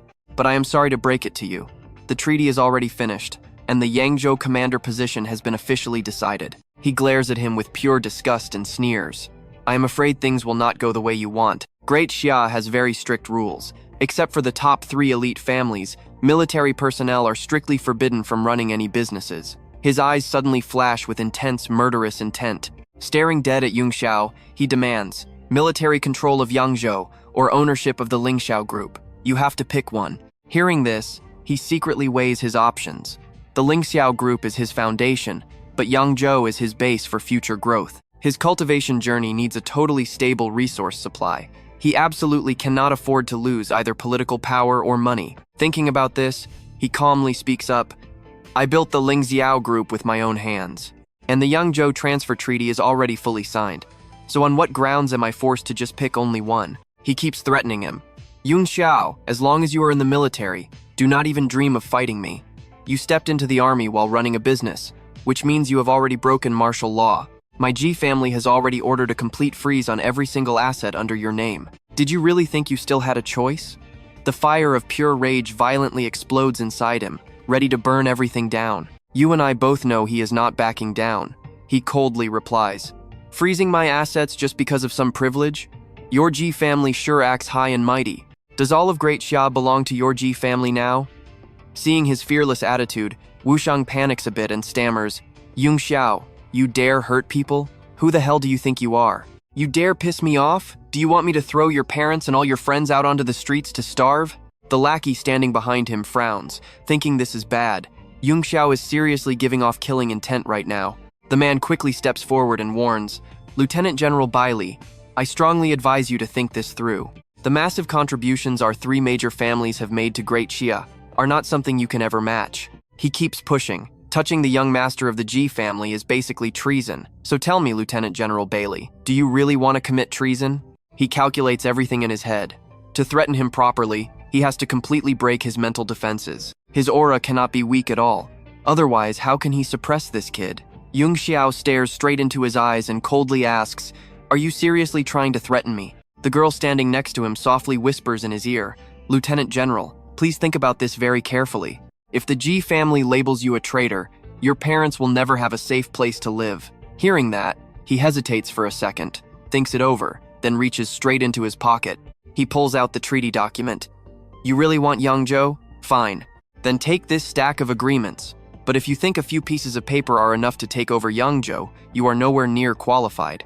With that said, he throws the papers right at him. The guy tries to speak. You do not need to worry about that. But before he can even finish his sentence, his lackey quickly reminds him, Young master, the family head is still waiting for your report. Another guy chimes in, Lieutenant General Baili, our Ji family always keeps its word. Since you gave up Yangzhou, your frozen assets will be released very soon. Trust me, this is far from over. Yunxiao darkly mutters to her, this matter is definitely not finished yet. He tells his subordinate, Find a way for me to meet the marshal. I want to discuss a major business deal with him. She respectfully bows. Yes, sir. Stick with me here, he declared. The Ji family froze my assets once, but I will never let them pull that trick a second time. As for Yangzhou, if Ji Shang wants it, let us see if he actually has the skills. Japan is Sumu's territory, and she is totally confused. You want what? He smirks coldly. Who will Yangzhou really belong to? That depends entirely on Japan now. Sumu's influence over there easily crushes anything the Ji family has. 10 days pass. Wu Shang tells his right-hand man, earlier Yunxiao visited Jingwu, and I genuinely thought he was just causing trouble. Instead, he shockingly handed over the 100 pills formula. That move alone convinced Jingwu to help him break into both military and business sectors. The worried subordinate quickly replies, Young master, I think Yunxiao's move was absolutely brilliant. If the Ji family tries to crush him now, I am afraid it will not be easy anymore. With just one word from me, the Ji family can crush that punk like a tiny bug. He will not be jumping around much longer anyway. The handover ceremony is starting. Drop it. Outside, a loud voice suddenly announces, the takeover ceremony officially begins. He thinks to himself, today Yangzhou will finally return to Daxia territory. The human emperor is here personally. I must perform perfectly and impress him. The host suddenly calls out, please welcome the Daxia representative. Now watch closely. This is epic. Commander Baili Yunxiao steps up, looking totally confident. Meanwhile, Wu Shang is completely stunned. He has no clue what is happening, stuttering. What? Yunxiao stares him down calmly. Wu Shang, I told you. You lack the skill for Yangzhou. Pointing furiously, he screams, Yunxiao, what dirty trick is this? I already finished negotiating with the Japanese envoy. Yunxiao turns and asks, what are you talking about? If that envoy lacked the power to fulfill the treaty, just replacing him solves everything. No dirty tricks needed at all. He is so furious he is speechless, just pointing fingers. Sumu hands over an item, saying, this token represents the Yangzhou territory. As the emperor's successor, I represent Japan and return all of Yangzhou to Commander Baili right now. We believe that under Commander Baili's leadership, Yangzhou will develop even better and prosper in the future. He takes it softly. Thanks for the trouble. She replies, meeting you. Wu Shang desperately finds the marshal, asking urgently, Marshal, what is happening? Did you not promise that the Yangzhou commander position would be handled by me? The marshal answers calmly, I only said I would not interfere between you and Yunxiao. I never ever agreed to give you the Yangzhou commander role. The Ji family decides all this. He turns around. Human Emperor, your thoughts? The Human Emperor confirms. Exactly. If you failed to win it, stop being an eyesore here. Pale-faced, he asks. So it is just over then? The Human Emperor mutters, just a tiny bug. He will not jump for long. You and I both know Yunxiao is in deep trouble now. Later at the base, Yunxiao sits down and asks, you were looking for me? The marshal slowly replies to him, Yunxiao, we just met, but I actually like you as a junior. Because of that, I really do not want to see you dead. Confused, he replies, speak. The marshal frowns seriously. Grabbing the Yangzhou military power this time around made the Ji family lose complete face. Your methods were way too brutal. The Human Emperor might personally attack you now. Cracking his knuckles, he scoffs. Getting mad over losing Yangzhou? The Ji family's thick skin is clearly genetic. I really want to see exactly how he handles me. Calm down, the marshal says. The Three Emperors Cave acts recklessly and connects to the Shenlong sect. My Kunlun ruins probably cannot protect you here. Plus, the Emperor's status holds him back from attacking without a valid reason. I am just warning you. Watch your words and actions right now. Do not give him any weakness to exploit. He is half-step Earth Immortal. Nobody can save you. Resting his hands on his legs, he says respectfully, thanks for the warning. I will be careful. But I have one question. Do you know the connection between Three Emperors Cave and Shenlong sect? To me, Jiaoer does not seem like a reckless bully who abuses her power. The marshal explains, the Shenlong Empress and Human Emperor share similar techniques. Only by dual cultivating can they both reach Earth Immortal tier. He nods, understanding. He asks next, where is the Shenlong sect? I actually know the Empress and want to meet her just one more time. I am not sure if she will join our side, but I guarantee I will stop those two from working together. He reveals the location is Mount Nuwa in the central province. Hearing that, Yunxiao immediately leaves. Thanks, goodbye. The marshal thinks, the Empress only left the sect once. So what happens next? Trust me, you will not want to miss it. If Van Tu actually knew her, then it could only have been from that exact encounter. Let's dive in. The The deaths of those Tuan sect guys? Definitely tied to Van Tu. Sure, those scumbags deserve to be dealt with eventually, but if this secret leaks out, it basically hands the human emperor the perfect excuse to finally make his deadly move. Over at New Oa Mountain of the Divine Dragon sect, someone reports, Empress, the human emperor requests your presence for a meeting. Zhao Ni simply replies, I know, and steps outside. She spots a guy sitting casually on a rock and speaks up. Feebok, I am currently in seclusion training. Why did you rush over to find me? He turns his head and answers. Zhao Ni, we are going to dual cultivate sooner or later, so why are you torturing yourself with this bitter training? Hearing this absolute nonsense, she snaps back angrily. Feebok, if you mention this again, we do not need to see each other until I finally step into the Earth Immortal tier. He just stares at her, voice dripping with absolute confidence. Van Zhao, you will become my woman eventually, so why keep playing hard to get? Zhao Ni, I love you, so seeing you struggle hurts. You don't have to appreciate it, but I came today because I have something huge to tell you. I found the killer who completely wiped out the Tuan sect. Shocked, her eyes go wide as she asks, You found the Spirit Fox Demon King? He nods, but then slowly shakes his head. Yes and no. Those guys were definitely killed by the fox, but that beast got tamed as a spirit pet by someone else. And that person? Van Tu, the guy who absolutely hates the Tuan sect. Hearing his name drops her jaw.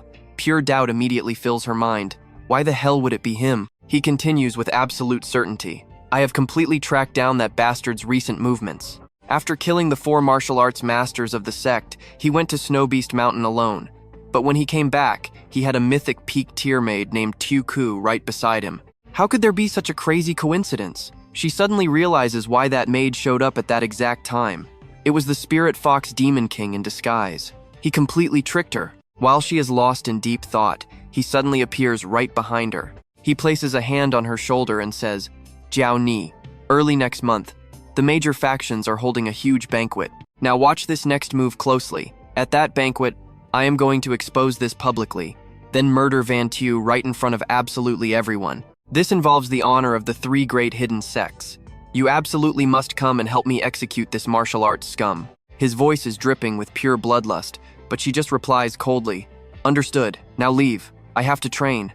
Even as she turns to walk inside, he just stands there yelling, Zhao Ni, I am your future dual cultivation partner. What the hell is with that attitude? She stops, turns her head and says, Feebok, until we actually hold the dual cultivation ceremony, do not call me your partner. Have some self-respect. Tu Thon, see the guest out. He stubbornly stays planted right there, his voice oozing absolute arrogance. Van Zhao, once everything is over, I will immediately send people to the Divine Dragon sect to propose. You can only be my partner. Even while being escorted away, he acts extremely bossy. Back in her room, she is totally torn. Feebok just practically threatened her, trying to force her into a marriage at the 3 Emperors' Cave. Yet inside, she is only worried about one thing. He is going to kill Van Tu. Right at that exact moment, a voice suddenly echoes from behind her. Divine Dragon Empress. She jolts in pure shock, spinning around to see Van Tu standing right there. He speaks up. Empress, long time no see. I came to discuss a collaboration. You and I both know this is insane timing, right? She furiously yells back. You actually dare to show your face here? We have absolutely nothing to talk about. He just calmly replies, Empress, I genuinely want to team up with you on this. With your proud personality, there is no way you would accept dual cultivating with someone else just to reach the Earth Immortal tier. Besides, that human emperor is definitely no saint. Giving yourself to that guy would be a massive tragic waste. I have a technique, but before he can finish, she completely snaps. Van Tu, do you honestly think you are a good person? You totally played me back on 100 Beast Mountain. You took the Spirit Fox Demon King as a maid, let it slaughter innocent people, and now you dare trespass on New Oa Mountain and disrespect me? The second she finishes speaking, her killing intent explodes, swinging her sword straight at him. I am going to execute you to protect the people. Furious, Zhao Ni dashes forward, fully intending to teach Baili Yunxiao a brutal lesson. But he smoothly dodges her attacks while calling out, Divine Dragon Empress, just calm down for a second. He continues loudly, Yes, I killed those guys from the Tuan sect, but there is a massive reason behind it. I can explain everything clearly. She instantly roars back, fueled by pure rage. You really think I am going to believe you? He lowers his voice, staring at her with razor-sharp eyes. If you refuse to listen, then I have to force you. With that said, he firmly pins the Empress's hand down, stopping her from wildly swinging that sword anymore. Zhao Ni panics for a split second, hurriedly asking, "What do you think you are doing?" Right after that, Van Tu pulls her in close, leaving her so shocked she gets totally flustered. He speaks with dead seriousness. "Obviously, I just want to make you listen to me clearly." Blushing bright red from pure embarrassment, she angrily curses, "You absolute scumbag!" Then turning away, she stammers out, "Just let me go first. I will listen to what you have to say, okay?" Van Tu finally lets go of her hand, calmly stating, "So you are finally willing to have a proper conversation. So what do you and I make of this?" he continues. "Those two insect guys were never good people anyway." "All right, stick with me here. You are about to see some wild cultivation drama. They tried to rob and assassinate me," she muttered, looking down. "But that was over 100 lives." To prove his point, he pulled out a stack of documents. His eyes locked onto hers as he spoke. "Read this. I guarantee you will change your mind." She grabbed the papers, her eyes slowly scanning every single chilling line. 10 years ago, the Su family refused to give their daughter to the corpse refining sect's young master. 120 clan members were turned into iron corpses. Later, the Jiang family refused to hand over a treasure, and over 100 of them were brutally slaughtered. Reading the horrible truth, pure terror washed over her face. Seeing her shock, Yunxiao explained how the hidden sect abused their massive backing. They acted like absolute tyrants, murdering countless innocent people. Their hands were completely soaked in fresh blood. If they weren't complete scum, I wouldn't have caught them killing people just to steal their treasures. They got exactly what they deserved. Karma caught up. Hearing his words, her anger flared up, her eyes turning deadly sharp. They absolutely deserved to die. Taking a breath, she asked Yunxiao, "Earlier, you mentioned a partnership. What do you want?" His tone finally softened. "Back when you fought Little Nine on Snow Beast Mountain, I noticed our cultivation methods were actually pretty similar." He channeled his surging aura right there and continued. "I realized your technique caps at the half-step Earth Immortal tier, but the version I have, it can push you to the out-of-body realm." Stunned, she demanded, "How do you have the complete manual of our Divine Dragon sect?" His response was ice cold. "None of your business." Still totally suspicious, she pushed back. "How do I even know your technique is the real deal?" Yunxiao just smirked. "Feel it and find out." Without another word, he channeled raw energy into 2 fingers, gently tapping Zhao's forehead. "Now pay attention here. This changes everything. Relax your mind. I am transferring the Black Emperor technique." In a flash, he remembered exploring an ancient ruin years ago. He had stumbled into the 5 Emperors' domain, scoring 5 legendary skills. He only trained the Flame Emperor art, keeping the rest locked away. But today, it was finally time to use them. Moments later, her eyes snapped open. "You are trading this god-tier manual just to get my help against the human emperor?" His expression instantly darkened. Voice dropping low, he demanded, "The human emperor found you? What exactly does he want?" She didn't hold back. "At next month's elite banquet, he wants me to publicly execute you in front of everyone." His face twisted with absolute fury. "I don't need your help taking him down. All you need to do is..." Flash forward. The highly anticipated day of the elite family banquet had finally arrived. Ji Feibai's voice echoed through the hall. "Fellow Taoists, the Divine Dragon Empress, and I gathered you here to witness something major." He pointed straight at the man in the center. "This guy is Baili Yunxiao. You might not know his name, but you definitely know what he has done." Feibai glared, his tone dripping with pure hostility. "A few months ago, hundreds of our peers vanished on Snow Beast Mountain. He is the one responsible." Yunxiao didn't even flinch. "Yeah, I did it, but let's get the facts straight. They didn't go missing. They are dead." Zero fear in his voice, just pure, absolute arrogance. His eyes stared them down with complete confidence. "You and I both know he is sweating now." Feibai was shocked, realizing this guy was way too calm. Something was definitely wrong, but he quickly shook it off. No matter how strong this punk was, he couldn't survive facing both him and Zhao. He turned to the Empress. "Zhao, you hear that? Over 100 lives from the hidden sect. We cannot let this slide. Today, we team up and execute this absolute menace. We are getting justice for the hidden sect right here." But she furiously fired back. "You want justice for those hidden sect scumbags? What about the innocent souls they murdered?" Completely losing her cool, she screamed out, "Those absolute monsters deserve to be slaughtered." Turning her back, her voice turned to ice. "This beef between him and Baili Yunxiao is personal. I am completely out." Those words hit Feibai like a truck. "Zhao, wait, what?" He frantically argued back. Even if they were trash, Baili Yunxiao had zero right to kill them. If you won't step up, I will. She instantly shut him down. Jifei Bai, Baili Yunxiao is only at the heaven realm, while you are literally a half-step earth immortal. Why bully him over some rotten scumbags? The tension between them was absolutely explosive. Refusing to back down, Fei Bai declared, "Look, Yunjiao, I still owe these affiliated sects an answer, but since it is you, I will show some mercy. I will spare his life." With that, he leaped off the stage, rushing straight at Yunxiao and screaming his full name out loud. "Landing hard," he announced. "In the name of the human emperor, I demand payback for the hidden sect. Beat me, and we are even, or bow down and apologize." Before he finished, Yunxiao coldly cut him off. "And trust me, you will want to see what is next." "No need," he roars, pure fury blazing in his eyes. "You want to fight? Let us do this. Stick with me, you and I are about to watch an epic showdown outside the banquet hall." Fei Bai smirks, his eyes full of absolute arrogance as he taunts him. "Baili Yunxiao, if you kneel and beg right now, I might just spare you. Once I make a move, you are as good as dead." Hearing that absolute garbage, Yunxiao just smiles calmly. "Is that right? Well then, let us see you try." Fei Bai bursts out laughing, totally mocking him. "You really do not know your place. You think that weak power can beat me?"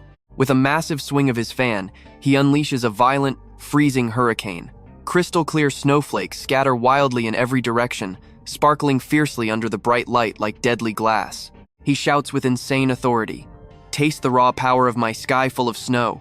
Yunxiao instantly strikes back, swinging his blade to shatter the incoming ice. But in that exact second, he realizes something is terribly wrong. His expression completely drops. Frost starts rapidly creeping up his sword, and the terrifying cold radiating straight off the blade leaves him in absolute spine-chilling shock. Those crystal-like snowflakes do not stop. They begin freezing his arms and legs, inch by inch. Panicking, he realizes Fei Bai's spiritual energy has already invaded his body. He is completely locked down, unable to move a single muscle. Now pay attention, because this is where things get wild. If he stays like this, his body will freeze solid and shatter like fragile glass. Fei Bai slowly approaches him, sneering. "So, how does my ultimate snow technique feel? I already warned you. The massive gap between the celestial realm and an earth immortal is absolutely impossible to cross." Watching this disaster unfold, Yunjiao screams out in total panic, "No! Jifei Bai is actually trying to kill him." The marshal instantly holds her back, yelling, "Empress, wait! We can still turn this around." She is burning with rage, her heart pounding with a mix of pure terror and heavy anxiety. She knows that if these two keep fighting, it will end in an absolute bloodbath. She desperately needs to find a way to step in. But right at that moment, scorching flames suddenly erupt all over Yunxiao's body, instantly melting away every single layer of that crushing ice. He glares right at Fei Bai, completely fearless. "Fei Bai, get this through your head.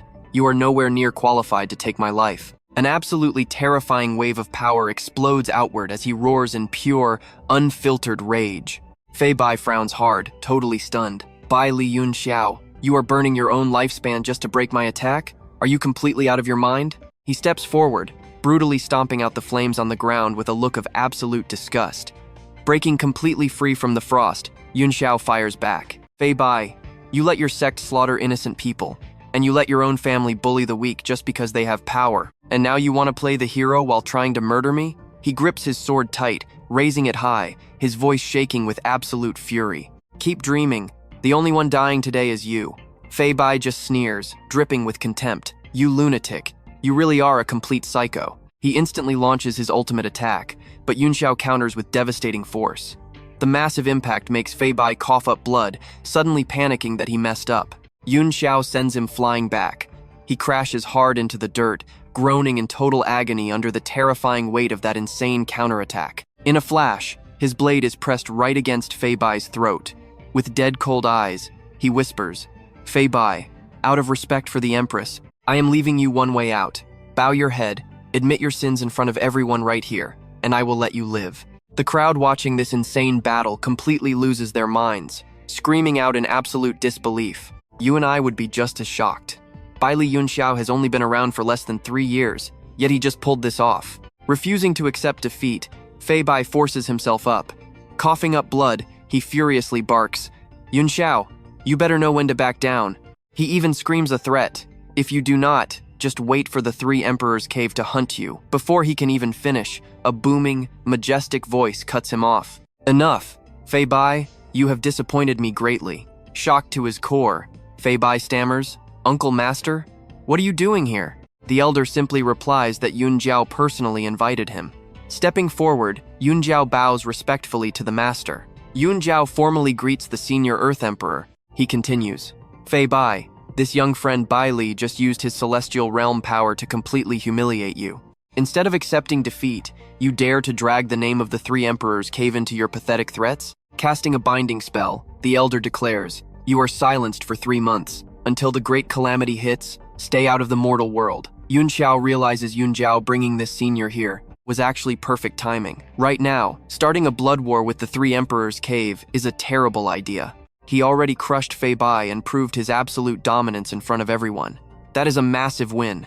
The elder then steps right up to Yunxiao. I am the Earth Emperor. Greetings, young friend Baili. Thank you for showing true mercy and sparing Fei Bai's pathetic life today. Our sect's discipline clearly failed, bringing you this unnecessary trouble. He offers him a glowing gift and says, this Three Emperors grass is an exclusive treasure from our sect. It contains pure lightning energy, an absolute must-have item for breaking through to the Earth Immortal tier. Please accept it as my formal apology to wipe the slate clean. Yunxiao takes it, simply nodding. Inwardly, he thinks, this Earth Emperor's power is incredibly deep. Even though I completely wrecked Fei Bai, my own body took some heavy, hidden damage during that intense clash. Dragging this fight out is bad news. The elder then warns Yunxiao her current power cannot survive the coming calamity. And trust me, you and I will definitely want to see what happens next. Stick with me, we're picking up right after she instantly agrees to follow him back. The massive battle finally ends, and everyone starts clearing out. But then, Yunxiao suddenly coughs up a huge mouthful of blood. He thinks to himself, oh no, my injuries are way too severe. His vision starts going completely blurry. He can't even clearly see the 3 people desperately running toward him right now. He only hears their panicked voices screaming out, Lord Baili, Master, Legion Commander. He faintly whispers for Secretary Wu, Isabella, and Xiao Ju before slipping straight into a deep coma. His eyes slowly shut completely as their frantic voices keep echoing. Lord Baili, are you okay? Flash forward to day 2 on Longting Island. A super relieved voice suddenly rings out, Legion Commander, you're finally awake. Yunxiao sits up and immediately asks the most important question. Did anyone try to mess with you guys or cause trouble after I passed out yesterday? Secretary Wu replies right away, even the human emperor wasn't your match. Who would actually dare to lay a finger on your people now? Plus, both Isabella and Xiao Ju were there guarding us. Nobody present yesterday could even come close to matching those two in a fight. But then she totally hesitates, which makes him super suspicious. Suddenly, Isabella steps right up and firmly says, let me explain this. Now pay attention. This is where it gets heavy. She reveals that the Winson family found her, and she has fully decided to return to Australia. He asks if her mind is truly made up. She apologizes for failing his protection. He just frowns, his voice turning completely icy right then. If you've thought it through, just go. He thinks to himself that the backlash of burning his lifespan is way worse than he expected. He can't use his spiritual energy for a short while anyway. If she really wants to leave, he'll just let her walk away. She turns around, her voice choking up as she says goodbye, Lord Baili. He just gives a short, cold, yeah, go. As she reaches the door, her eyes start welling up with tears. She silently prays, Sir, I don't know when we'll meet again, but you absolutely must recover and get better. After she finally leaves, Secretary Wu walks straight up to Lord Baili and firmly says, Legion Commander, Isabella left this behind and asked me to give it to you after she departed.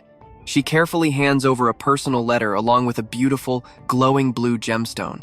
His face gets super serious. He opens the letter, reading words that feel exactly like she's speaking directly to his heart. It's such a huge shame I can't keep traveling with you. Making this choice was incredibly hard for me, but I don't want to feel totally useless just because I'm unable to help you anymore. I hope next time we meet, I can stand proudly beside you. This spiritual crystal is Brad's sincere gift for my return. It will definitely restore the precious lifespan you burned up. I didn't dare to say this to your face because I was absolutely terrified that I would never be able to leave you.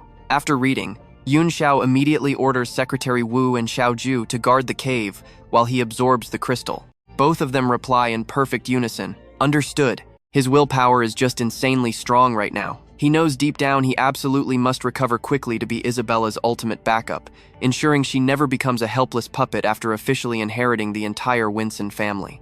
Inside the dark cave, he sits down and starts absorbing the spiritual crystal Isabella left behind. He realizes the Winson family actually didn't lie. This crystal is genuinely restoring his lifespan. It's not a full cure, but it absolutely brings back a solid chunk of his core strength. He can now use 10 full bursts of spiritual energy daily. You and I know peace never lasts, right? That's enough power to handle enemies. Suddenly, he senses creeping footsteps approaching and instantly calls out into the darkness. "Come out!" a voice replies. Okay, why so fierce?" She steps closer, her eyes completely sparkling with some hidden, totally wicked scheme. She laughs and says, "Yelling at a gorgeous girl like me? You really don't know how to treat a delicate flower at all, do you?" Just one quick glance, and he understands everything. He realizes she's a literal vampire with zero body heat. No wonder she managed to easily sneak right past the strict guards outside and casually waltz into this hidden cave. He coldly replies, "You aren't even as pretty as Xiaoju, so where is your wild confidence coming from?" Just then, Xiaoju rushes in, screaming, "I'm late. Please forgive me, master." Xiaoju immediately moves to capture the intruder, but the mysterious girl just smirks and boldly interrupts, "Sister, catching me is probably a really bad idea." Then she drops an absolute bomb. "Unless you guys actually want to watch Isabella die?" Everyone completely freezes in total shock and confusion. She casually adds, "I'm Evan Dracula, the direct heir to the absolute royal vampire bloodline. I came here to save Isabella, but sadly, I was one step too late before the Winson family took her." She flashes a super cryptic smile, sounding totally and utterly regretful. What a pity. She's going to die soon. Hearing this, he snaps into pure rage, pressing his sharp sword right against her throat, screaming out, "What happened? Explain it right now." But she isn't scared at all. She secretly evaluates him, totally amazed he still has this insane speed despite his heavy injuries. Baili Yunxiao is definitely way stronger than I expected. So absolutely fascinating. I love it. She laughs and asks, "You already know the Winson family descends directly from the legendary Child of Light, right?" She continues, "After the massive holy war a century ago, the physical body of the Child of Light was completely destroyed, but the soul absolutely survived. That guy has been waiting to resurrect, and Isabella is his chosen vessel. So what do you and I make of this cliffhanger? Absolute madness, right? Let's dive right in." He asks her, "Why save Isabella?" Eva snaps back instantly. She is a vampire, and there is absolutely no way she wants the Child of Light reborn. No matter the vessel, she refuses it. She drops another heavy detail: the descent ritual kicks off tomorrow. Then she throws down an offer. How about teaming up with her to rescue the girl? He frowns, processing this. Her words are totally vague and hard to trust, but this involves Isabella, so he cannot just ignore it. If what this vampire says is actually true, can he really just stand by and watch Isabella die? His power has recovered quite a bit lately. Plus, he has little Nine backing him up, totally enough strength to handle any danger. He sheathes his sword, dropping his guard completely, and gives the order. "Little Nine, get ready to move out. Bring this bloodsucker along. We are heading to Australia." Surprised but unable to argue, she immediately replies, "Yes, master." Then Eva leans right into Little Nine's ear, dripping with pure sarcasm. "You are his servant, and your cultivation hit the peak of martial arts. But is this really all you amount to?" Then she keeps pushing with a scheming smirk on her face. "Hey, let me ask you, does he like girls like me?" Little Nine completely ignores her, turning away with a cold response. "So annoying. Shut your mouth and follow me." Eva quickly chases them, yelling to wait. This descent ritual is a massive deal, so the Windsor family will definitely have guards posted everywhere. Make sure you guys wear proper disguises. When nobody answers her, she furiously screams, "Hey, are you even listening?" Landing in Europe at 2 a.m., Eva is still sticking way too close to Yunxiao, making him insanely uncomfortable.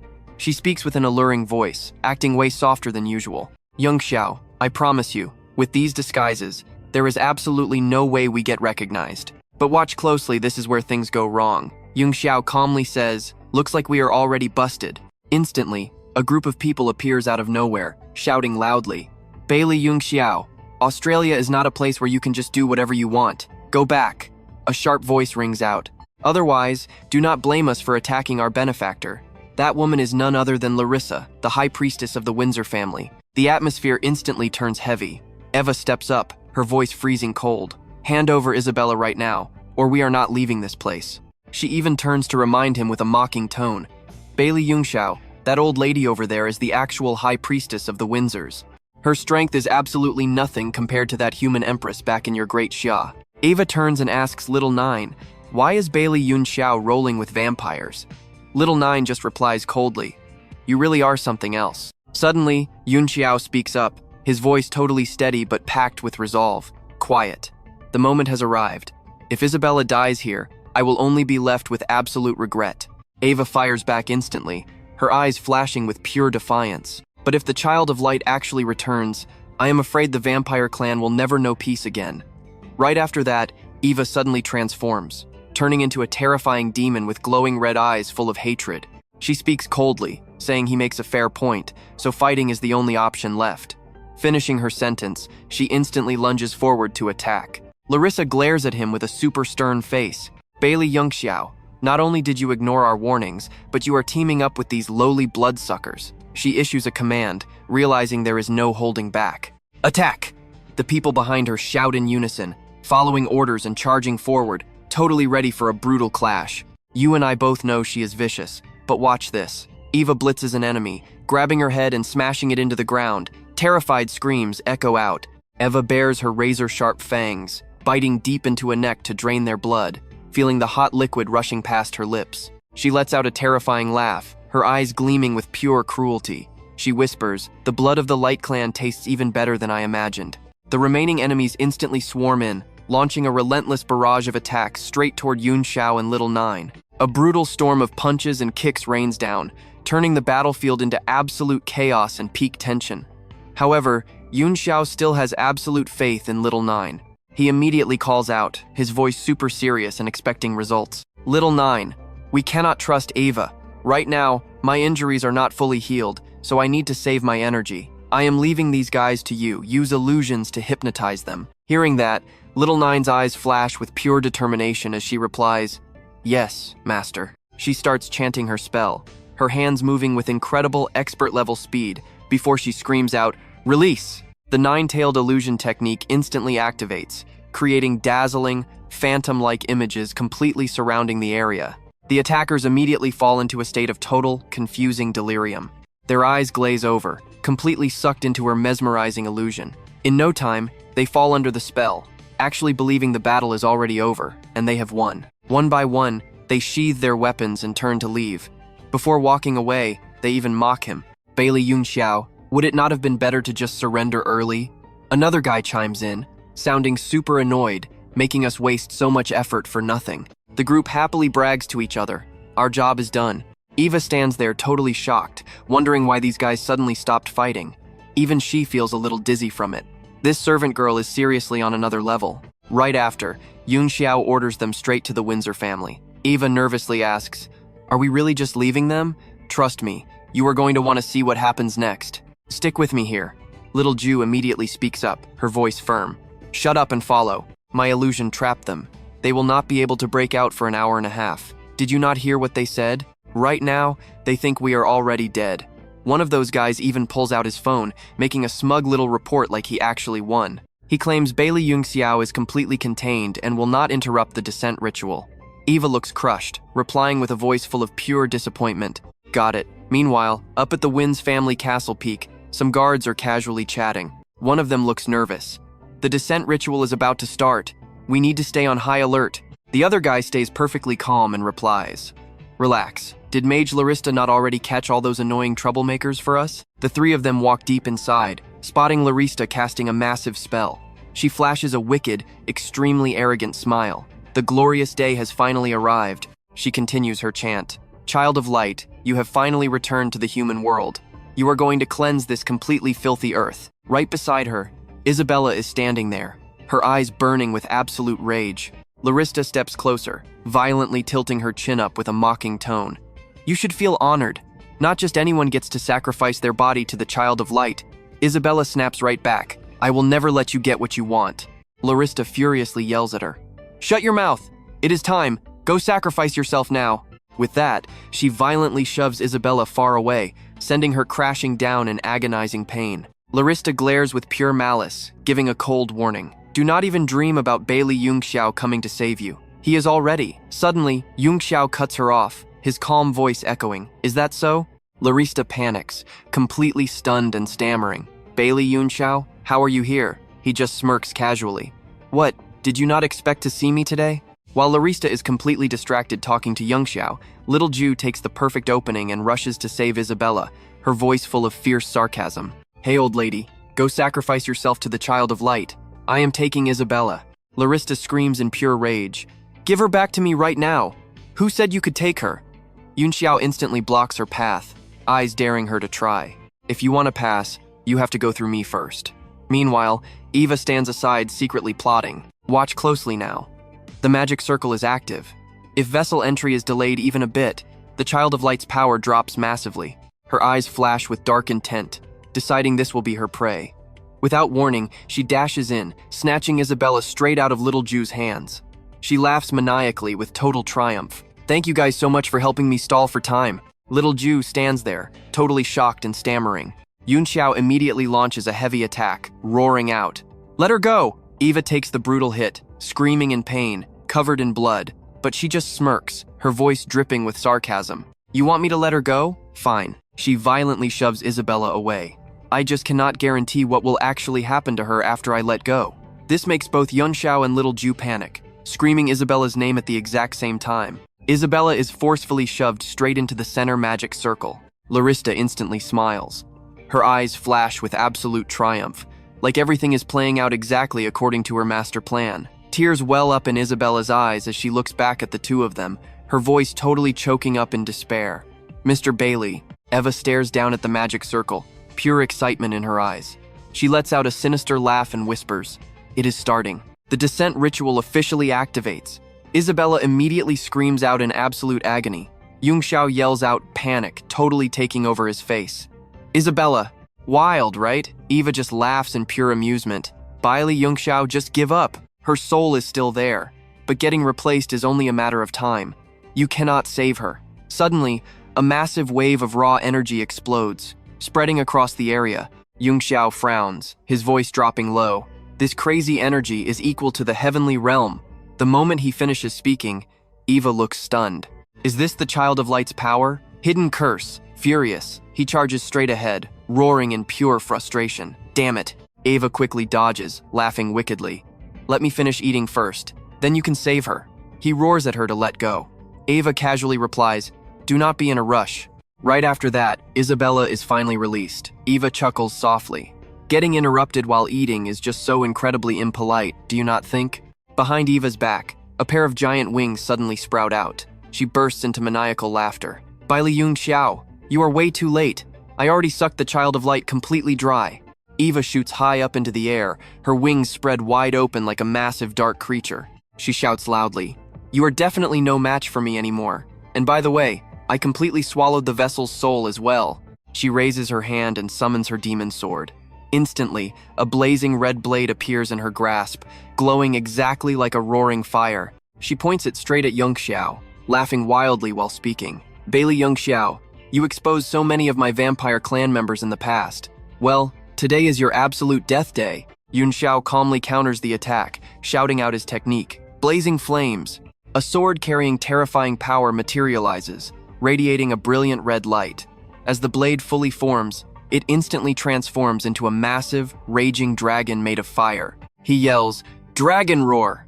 The beast opens its jaws wide, charging straight at Eva. She trembles in absolute terror. What the hell is happening? Baili Yunxiao's power is completely different from before. Taking the hit, she screams in agony, completely unable to block such an overwhelmingly terrifying destructive force.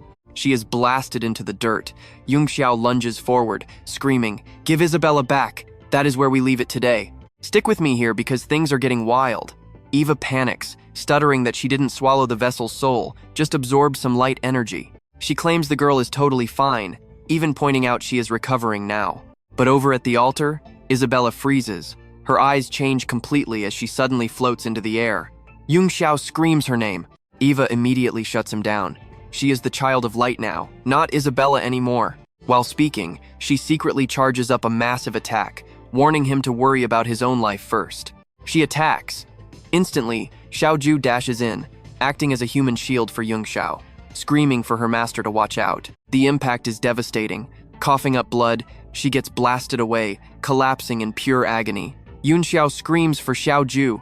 Heavily injured, she whispers that protecting him is her duty, and she is just glad he is safe. Then, she completely blacks out. Eva casually brushes it off, saying the girl is only unconscious, not dead.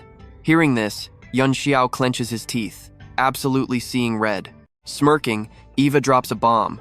Her victim was hit with a blood curse, meaning she will 100% die within 7 days. Only a true vampire can ever break this deadly curse. Pure rage explodes. He charges like a maniac, throwing relentless punches. He roars that he will kill her first, then find a vampire. His devastating blows leave Eva coughing blood, trembling in agonizing pain. His voice turns ice cold, game over. But suddenly, a mysterious figure appears from nowhere, grabbing her and making a lightning-fast escape. The masked guy turns his head right before vanishing entirely. Now pay close attention. He drops a hint about Eastern Europe before breaking the window and fleeing. Yunxiao quickly turns to Xiaoju, looking extremely worried. His voice becomes a solid promise. He is heading to Eastern Europe immediately to break this curse. Over in the Eastern European continent, surrounded by massive overlapping mountains and epic scenery, Yunxiao is soaring through the sky. Checking his map, he realizes the Roland Dragon Rider clan territory is right ahead. Intel says these guys actually know how to cure the blood curse. Suddenly, a desperate cry for help echoes out. Yunxiao flinches, catching the heavy scent of blood. Down below, a girl supports an injured man, frantically begging the head knight to hold on while she gets him back home. Crying, she blames herself, apologizing for dragging everyone out here just to find a giant dragon heart for her sick grandpa. The head knight comforts Angel, saying it is not her fault. The clan leader is bedridden and literally needs that heart to survive.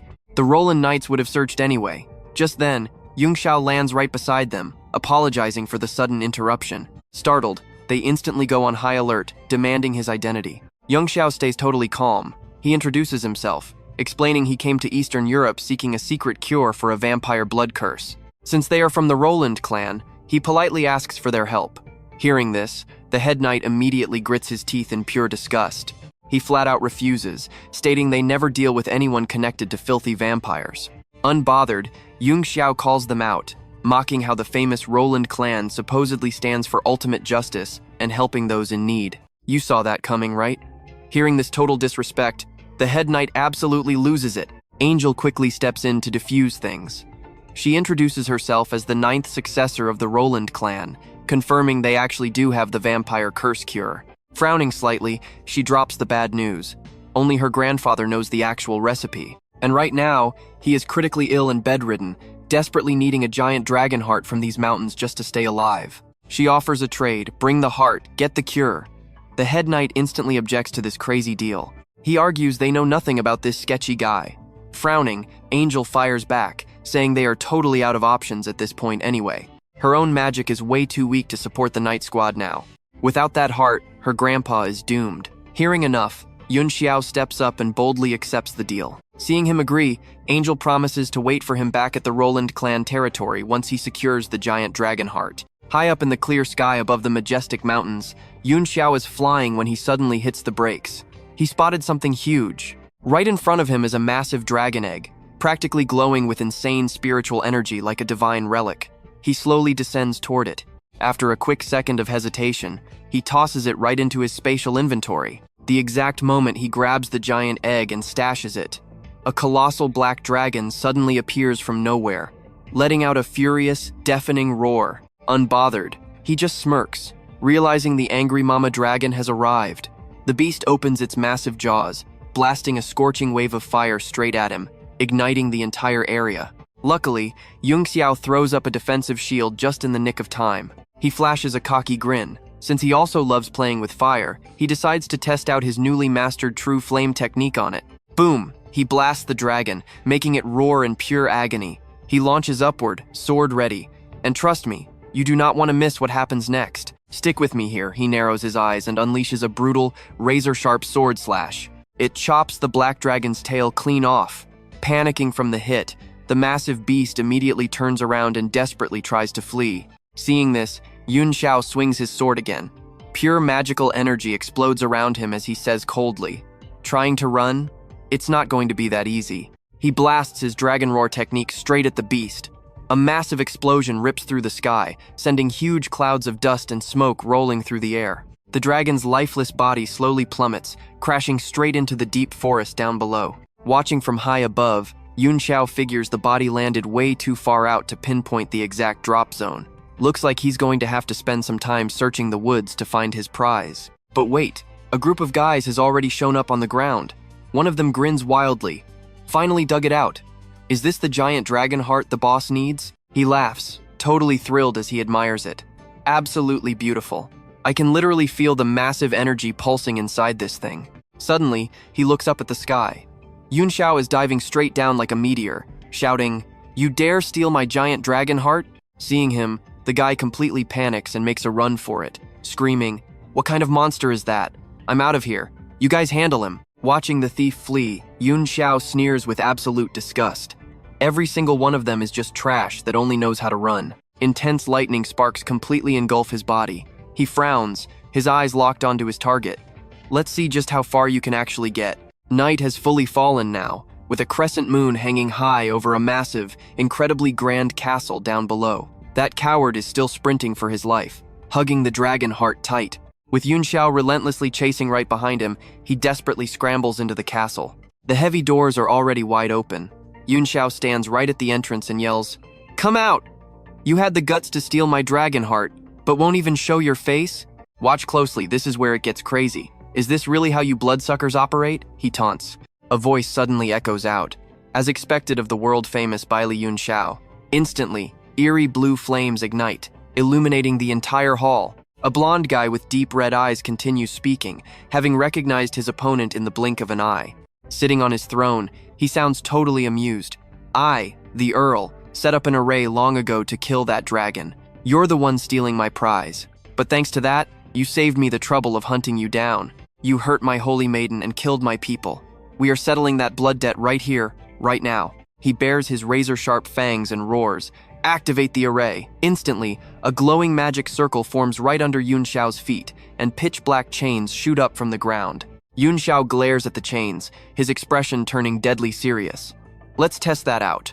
He immediately summons his blazing flame, sword. But before he can even strike, the fire completely dies out, leaving him utterly shocked. How is this possible? I can't even use my flame sword at all?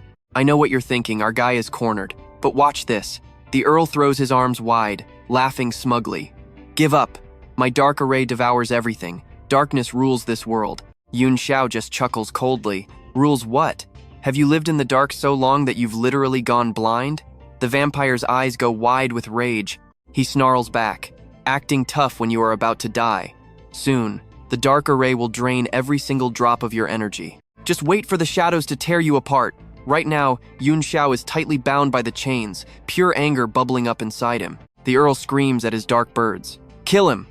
Instantly, Yunxiao unleashes his true Samadhi fire. The blazing flames explode outward, burning the shadow birds to a crisp as they shriek in pure agony. Seeing this, the blonde vampire bursts into maniacal laughter. "So that is your absolute limit. It looks like breaking out of my dark array completely drained all your strength. Well then, from here on out, I won't hold back." With that said, he leaps into the air and lunges straight at him. The blonde vampire screams in pure excitement, "Go to hell!" He charges up a magic circle in his hand, ready to deliver a fatal blow. But luckily, Yunxiao manages to block it with his sword just in time. Right at that moment, someone else suddenly shows up. The blonde guy flinches, then smirks. Looks like another little fish managed to slip through the net. Yunxiao turns around, completely surprised. "Angel, what are you doing here?" She nervously replies, "I was worried the dragon might hurt you, so I secretly tagged along, but then you suddenly vanished. I was scared you didn't know your way around, so I just kept following you." Hearing this, the blonde guy instantly mocks her. "I doubt you are worried about him. You're probably just terrified you won't get the dragon heart, right?" Angel gets furious and quickly defends herself. "I am not. Don't listen to Dracula, this bloodsucker. They are absolute experts at lying to people." Suddenly, a magic circle materializes right under her feet. Tightly bound by the spell, Angel screams in pure rage. "Let me go, you filthy bloodsucker." Dracula just casually speaks up. Look at her. Her family foolishly wants to trade the dragon heart for a blood curse potion. Giving it to them is a total waste of time. How about this? Give it to me. I'll forget our past grudge and even help you break your blood curse. Sounds like a sweet deal, right? Hearing this, Angel desperately tries to warn him. Baili Yunxiao, you absolutely cannot give the dragon heart to Dracula.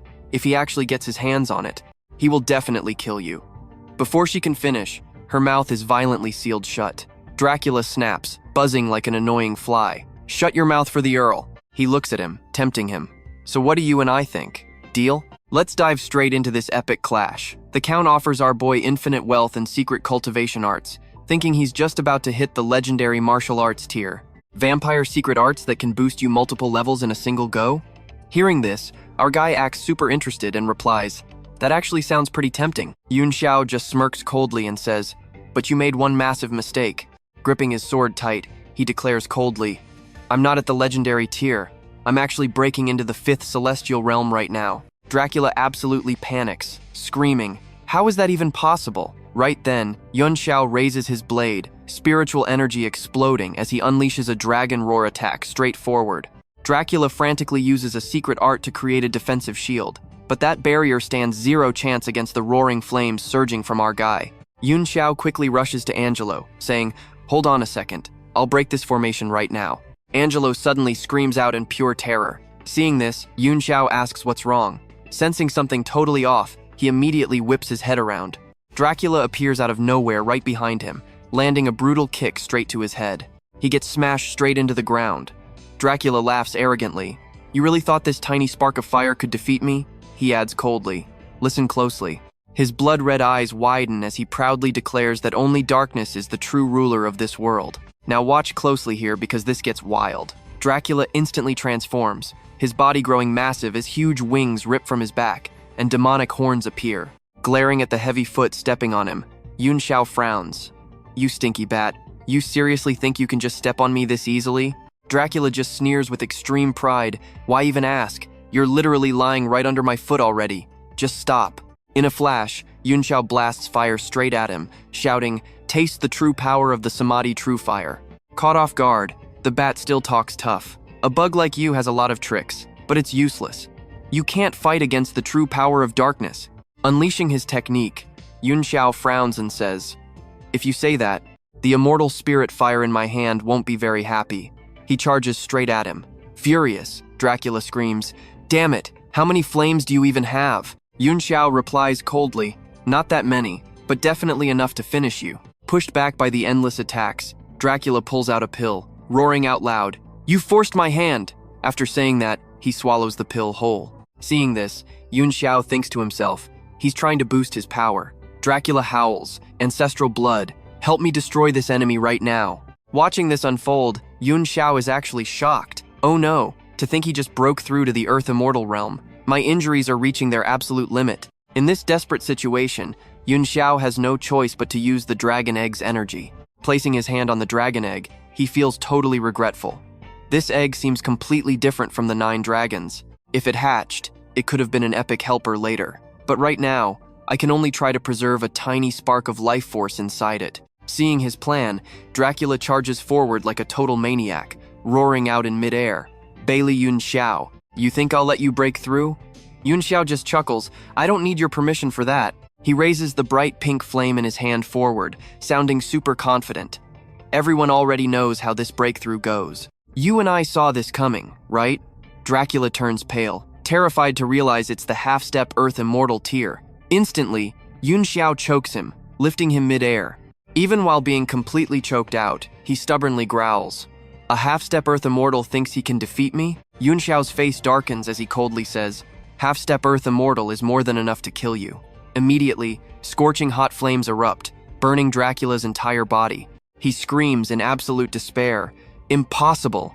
I'm the ultimate king of vampires. I can't be killed like this. But before he can even finish, his body is completely incinerated, vanishing into pure ash. Defeating him, Yunxiao smirks. Not just light counters darkness, fire does too. I'll gladly take this 9 dragon's heart now. Saying that, he reaches out and absorbs the 9 dragon's heart right into himself. Then, he carries Angelo and leaves the area. She softly thanks him for saving her. The massive castle doors slam shut with a deafening thud. But right after that, pieces of Dracula's remains start gathering together, slowly regenerating his body. He looks at the person in front of him, weakly begging, "Save me, I can't regenerate anymore." Eva stands right in front of him, laughing coldly. "Save you? You always treated me like a simple sacrifice. Did you really think I had no idea? You can just die in peace now." Hearing this, Dracula descends into absolute panic. Eva licks her lips greedily. "By draining your blood, I'll finally gain enough power to face that guy who just returned." Over there, Angelo bows to Yunxiao. "Lord Baili, thank you for securing the 9 dragons' heart. My grandfather's condition has stabilized, and the blood curse on your friend has been completely lifted, but she was injured far too heavily. She needs more time to wake up." He accepts her thanks, thinking to himself that losing the heart is a pity, but saving little Jew makes it totally worth it. Right at that moment, the dragon egg suddenly starts vibrating. "So what do you and I make of this?" Angelo is stunned. The egg still has life. Seeing the bright light, she guesses it's trying to communicate something. "Stick with me here," because Yunxiao's eyes fly wide open. He says it is not hopeless. He will give it a chance to live.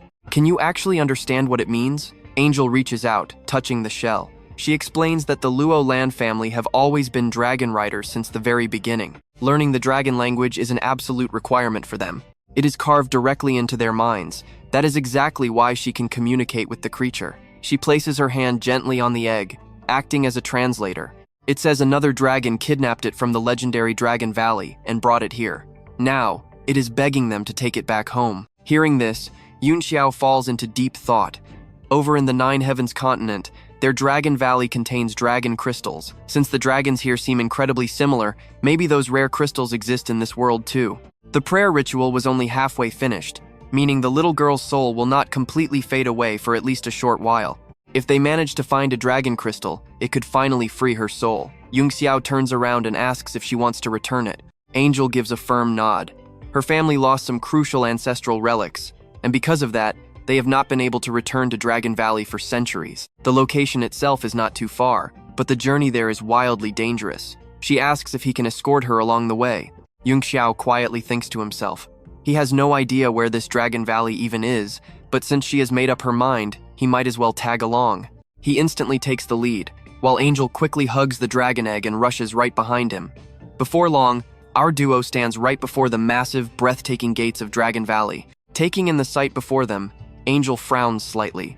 According to her memories, Dragon Valley is definitely not supposed to look like this.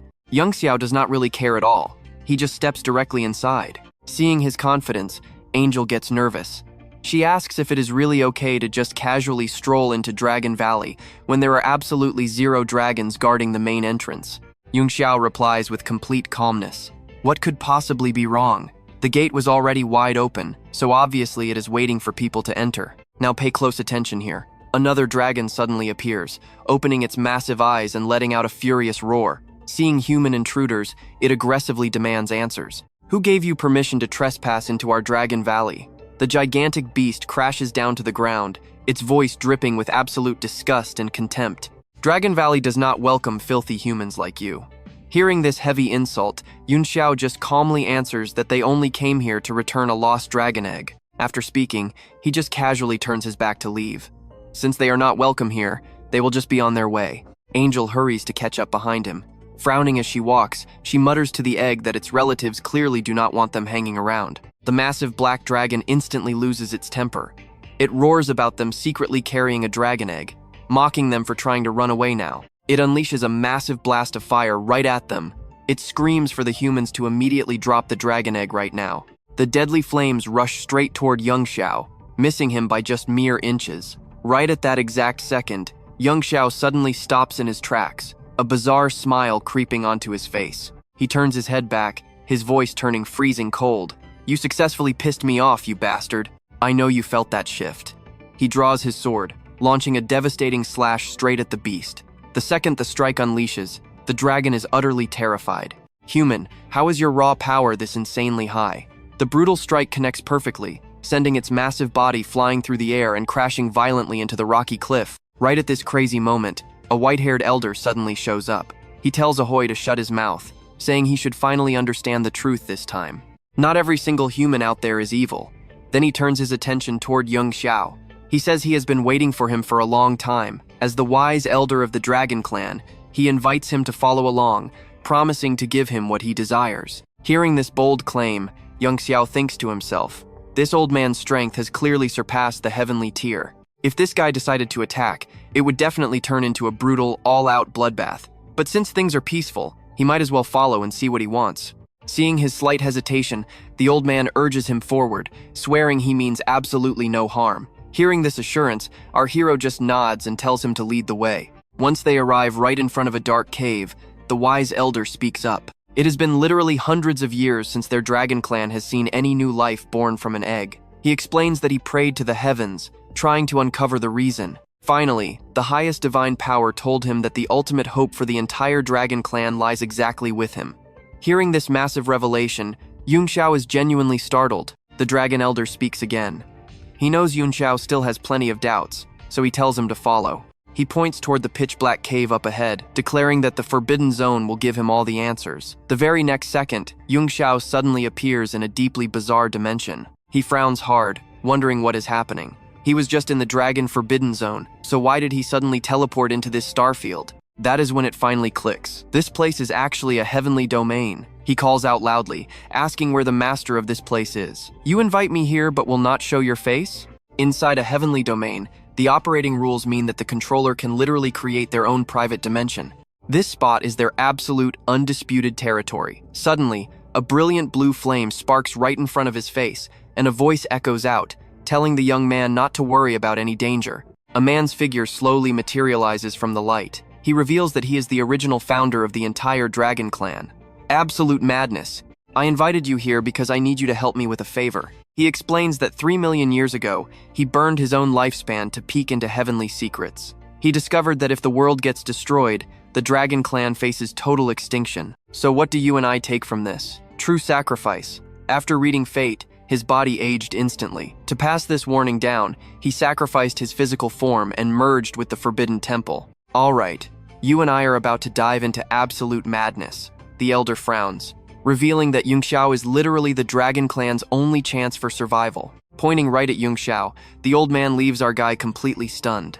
Yunxiao furrows his brows, demanding to know what he actually means by the world ending. Because even with my power, I cannot stop that. Chris drops the heavy lore, the earth mutating, alien races invading, the sky literally shattering as a floating city crashes down, and 10 silver towers appearing from another dimension. He is describing a massive, incoming apocalypse. Yunxiao immediately asks if they can stop it early. The elder just shakes his head. It is the absolute rule. They cannot fight it, but he can. Hearing this heavy truth, his voice drops. Is this my destiny? Then why find me? What exactly do you need me to do? Chris speaks up again. Before the great apocalypse finally arrives, allow the absolute strongest dragon of our entire clan and the newborn hatchlings to stay right by your side. You can ride the adult dragon and form soul contracts with the babies, but you must guarantee their complete safety. He then pulls out a glowing necklace and explains its wild power. This is the Dragon Bone Collar. It can block Earth immortals. Consider this your upfront payment. Plus, you get to pick 3 legendary items from the Dragon Valley treasury. The valley will treat you like absolute royalty. Yunxiao takes the item, his expression going dead serious as he responds. I might not know exactly how to handle this massive doomsday yet, but I will go all out to protect absolutely everyone. Now pay attention. This is where the timer starts. The elder warns that total destruction hits in exactly 5 years. If you want to uncover more, head to the hidden sect in the east. Just like that, dropping massive lore, he vanishes into thin air. Leaving the area, Yunxiao bumps into the Dragon Clan sage.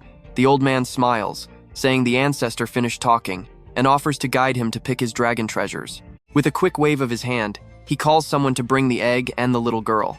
Angelo rushes over to him, while the sage hands Yunxiao a top-tier stone and a dragon crystal. The elder adds that he used a secret technique to help Mr. Yu take human form, but if needed, he can totally shift right back into a massive dragon. Finally, the sage points his hand toward the blazing bright light up ahead. The valley gates are fully open. May your journey be smooth. Yunxiao and his entire crew then head out. Back at the Lowland family estate, seeing Angelo return, everyone in the mansion immediately swarms her, bombarding her with questions. Angelo, did you actually see the Dragon Valley? What does it look like? Is it like the wild rumors? There are tons of dragons, right? Getting spammed with questions, she waves them off. You guys are asking way too much. Mr. Baili, I am so sorry. Please ignore them. Yunxiao turns his head and says it is totally fine. They can keep chatting. He is going to check on Xiaoju. She also needs to arrange rooms for Mr. Yu and the egg. Hearing this, she immediately turns and commands her subordinates. That is enough for now. You two go prep the absolute best rooms for Mr. Yu and the dragon egg. I need a quick word with Mr. Baili. They instantly obey. She secretly thinks to herself, after soaking up energy in the valley, the dragon egg seems ready to hatch. It was not exactly safe to talk on the road, so she definitely needs to discuss the contract details with Mr. Baili. As she walks, a sudden creeping suspicion hits her. What in the world is happening? Angel looks up and spots Yunxiao standing frozen right outside her wide-open door. She steps up, asking why he is standing there. Before she can even finish her sentence, Yunxiao whips around, his face completely twisted with pure rage. Seeing Xiaoju missing from the empty room leaves Angel totally stunned. Panicking hard, she stammers that she has no idea what happened. She literally told the servants to take perfect care of her. His voice drops into a deadly warning. You better pray to God Xiaoju is completely unharmed. If the Lowland family did not cause this, it is still your absolute incompetence. Dropping that threat, Yunxiao immediately slams his hand on the floor, blasting a pulse of spirit energy. You saw that coming, right? He knows if she is within 100 kilometers, the contract still reacts. The connection is still active, proving she has not crossed that distance limit. Xiaoju has to be somewhere nearby. Closing his eyes, he focuses hard on the spirit thread, pulling him out the window, tracking it straight to a dark castle perched on a massive cliff. Over there, Eva is staring at Xiaoju like a predator, calling her a perfect meal. Without hesitating, she shoves the girl down and brutally bites her neck. Eva flashes a sick, twisted smile. Feeling the fresh blood flow, she groans in absolute satisfaction. So incredibly sweet. Seeing this vision, Yunxiao absolutely loses it. Her again, his voice goes ice cold.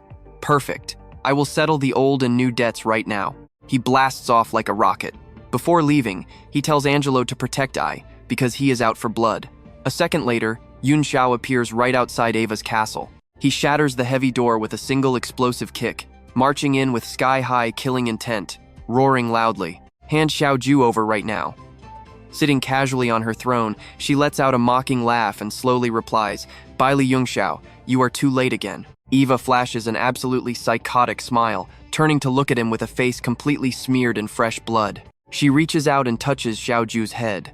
The girl's face has lost all signs of life, her eyes completely dark and empty. She drops Xiaoju. Seeing this ignites pure, murderous rage in Yunxiao, and trust me, you are going to want to see what he does next. Let's dive right into this showdown. He coldly declares, Eva, I am absolutely not sparing you today. Hearing that, she snaps, wings instantly erupting from her back.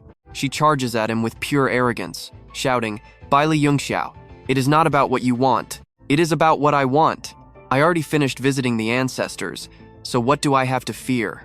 Yunxiao freezes. Visited the ancestors?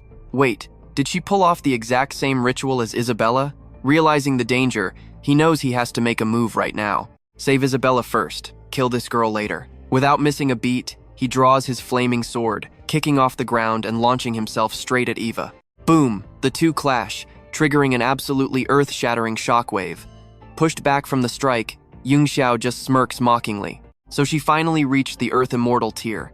No wonder she has the guts to act so arrogant. But too bad, you are still no match for me. Covered in fresh wounds, Eva furiously screams, You are not even an Earth Immortal. How are you this strong?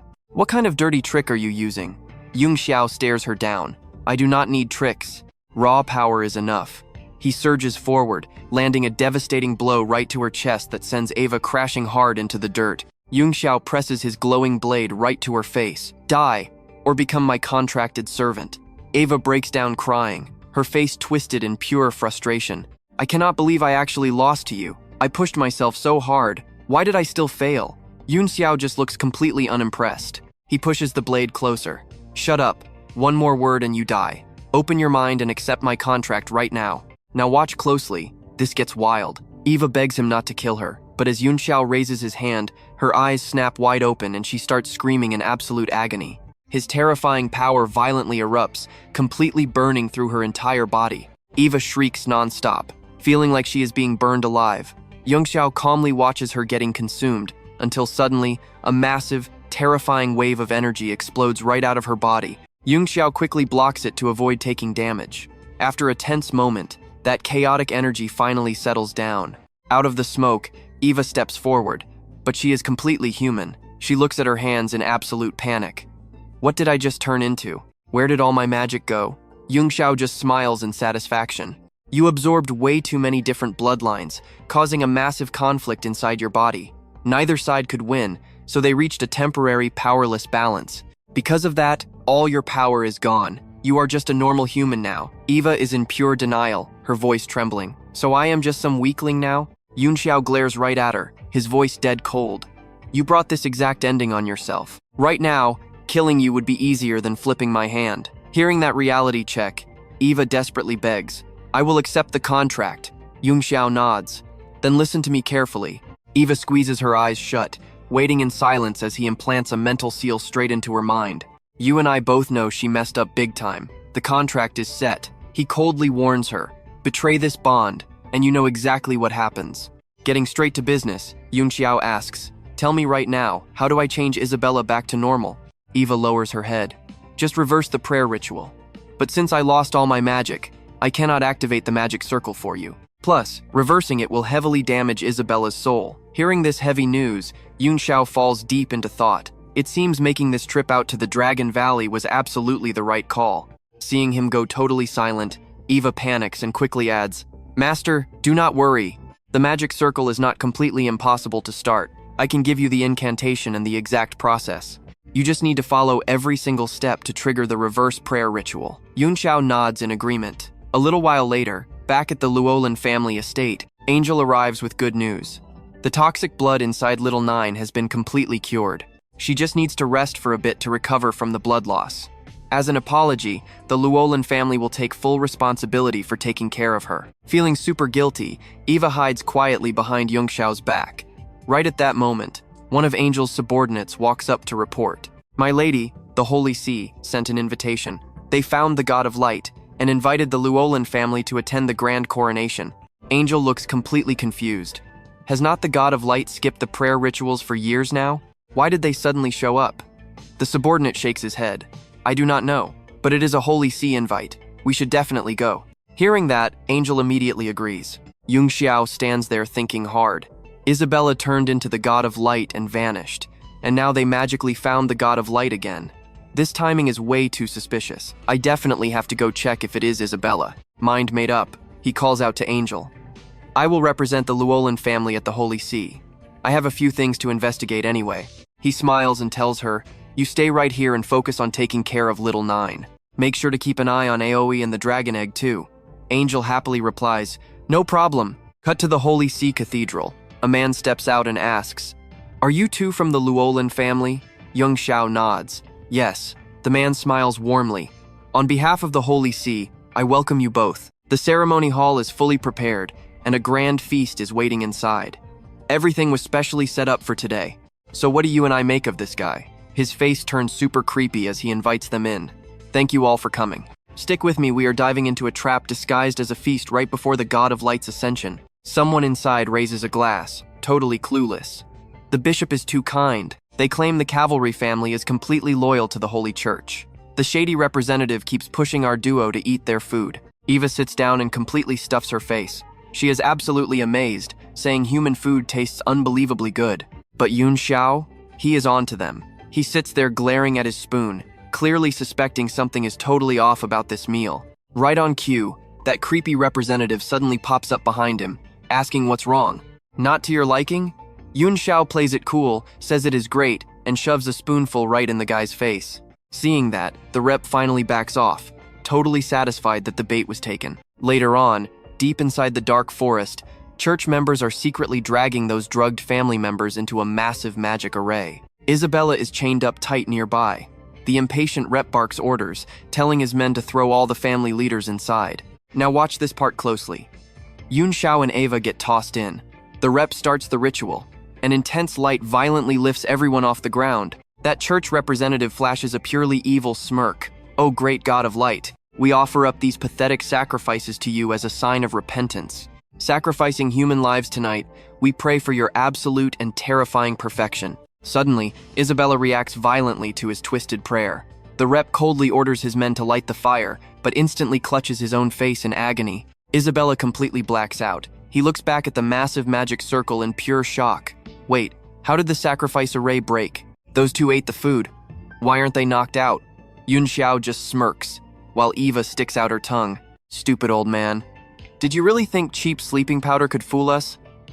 Yunxiao casually explains they just flushed it out. The rep screams in absolute fury, refusing to let them ruin his perfect sacrifice.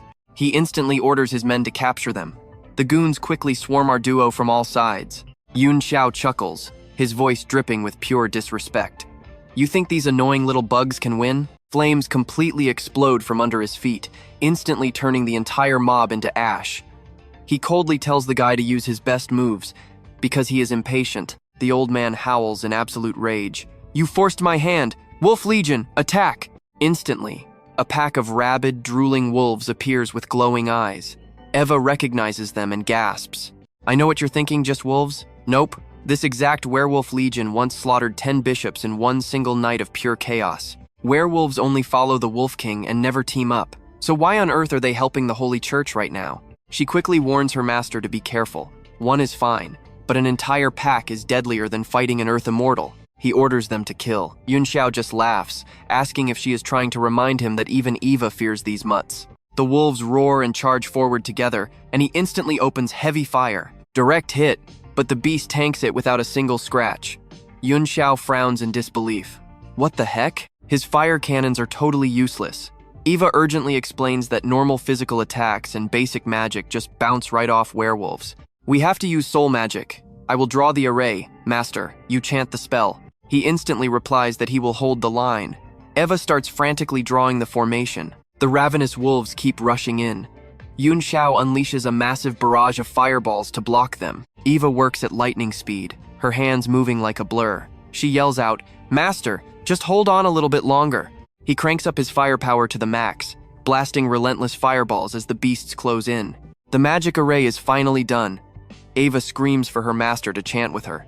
She starts reciting an ancient spell about wild beasts in darkness. Yunxiao immediately follows her lead. Chant under the full moon, summon the golden weapon, set their trapped souls free. The fireball in his hand suddenly radiates a blinding light. Eva shouts to blast the array. Yunxiao locks on and fires an insanely devastating strike.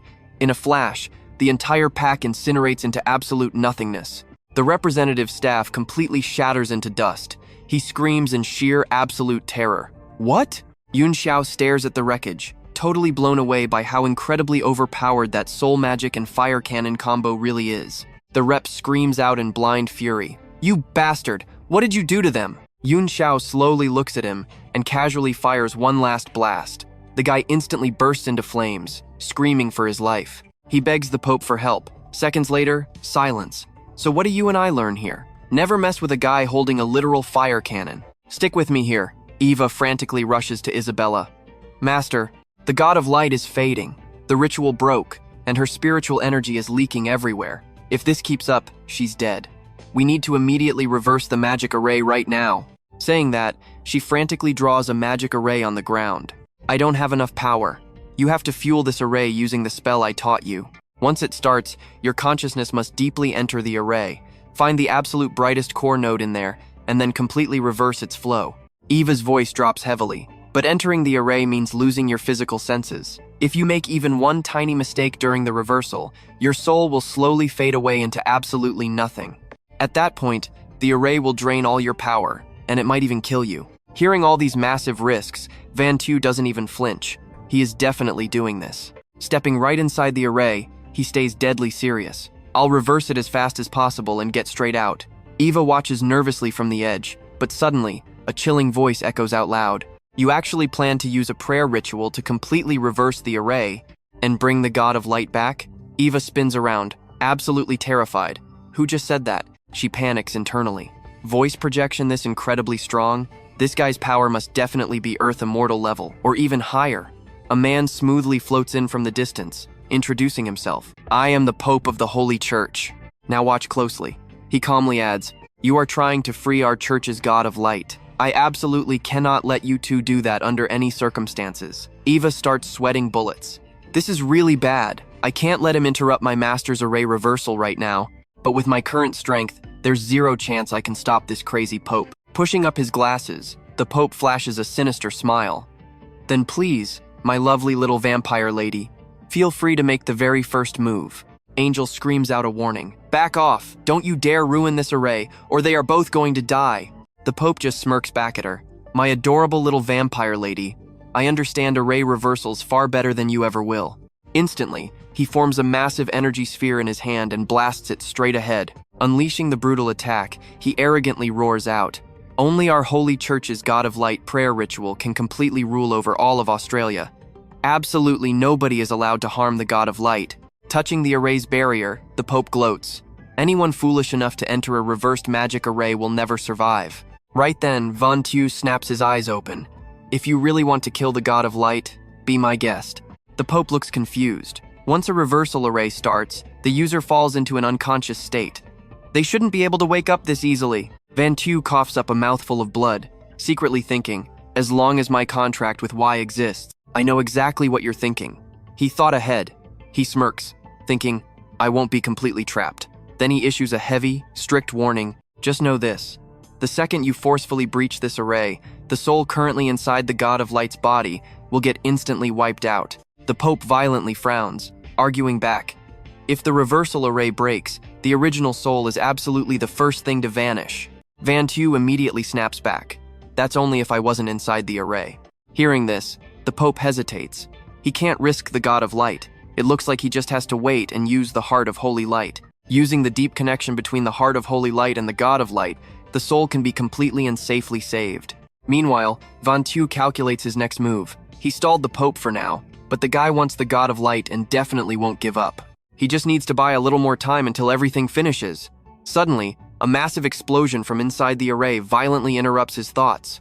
The Pope spots his chance. He instantly unleashes the Heart of Holy Light, chanting, in the name of the light, protect the God of Light. Van Tu stays perfectly cool, quickly activating the dragon crystal to shield Isabella's soul. Both massive surges of power crash forward, fusing into Isabella's body at the exact same time. The second those two energies merge, a blinding flash of light completely erupts. Van Tu struggles forward, while the overly excited Pope loudly yells out, Main God! Isabella's arm slightly twitches. She finally opens her eyes, looking totally dazed. Where exactly is this? Watching this weird scene unfold, Van Tu feels incredibly suspicious. The dragon crystal definitely worked its magic, but this result is completely unnatural. The Pope immediately bows down with intense respect. Main God, I am so glad you are safe. Please rest easy. I will personally wipe out all of these pathetic obstacles for you, and I am willing to be your loyal insect servant forever. Isabella replies coldly. An insect? Why an insect? Who even are you? Both Van Tu and Y are utterly shocked. The Pope instantly summons a massive magic circle, proudly shouting, Have you been completely mesmerized by the mortal dust? Then first, let me forcefully purify you with the holy light baptism. He cracks a freaky, twisted smile. Bugs that get in the way deserve to die. That is simply your fate. But wait, you're gonna love this part. Suddenly, a sharp sword brutally pierces straight through the Pope's chest. He turns around, his face frozen in absolute disbelief. Isabella furiously screams out at him, You are the damned insect. How dare you lay a finger on my Mr. Baili? The bleeding Pope violently throws her to the ground, sneering with pure, unfiltered disgust. You filthy little soul. Are you seriously still not dead yet? Stick with me here, the Pope grips his staff, declaring with pure arrogance, I will slaughter you all first, then claim the soul back for the main God. With that, he instantly blasts a blinding beam of light straight at where Van Tu is standing. But right at that moment, Eva desperately dashes forward, shielding him. Taking that massive hit makes her violently cough up blood.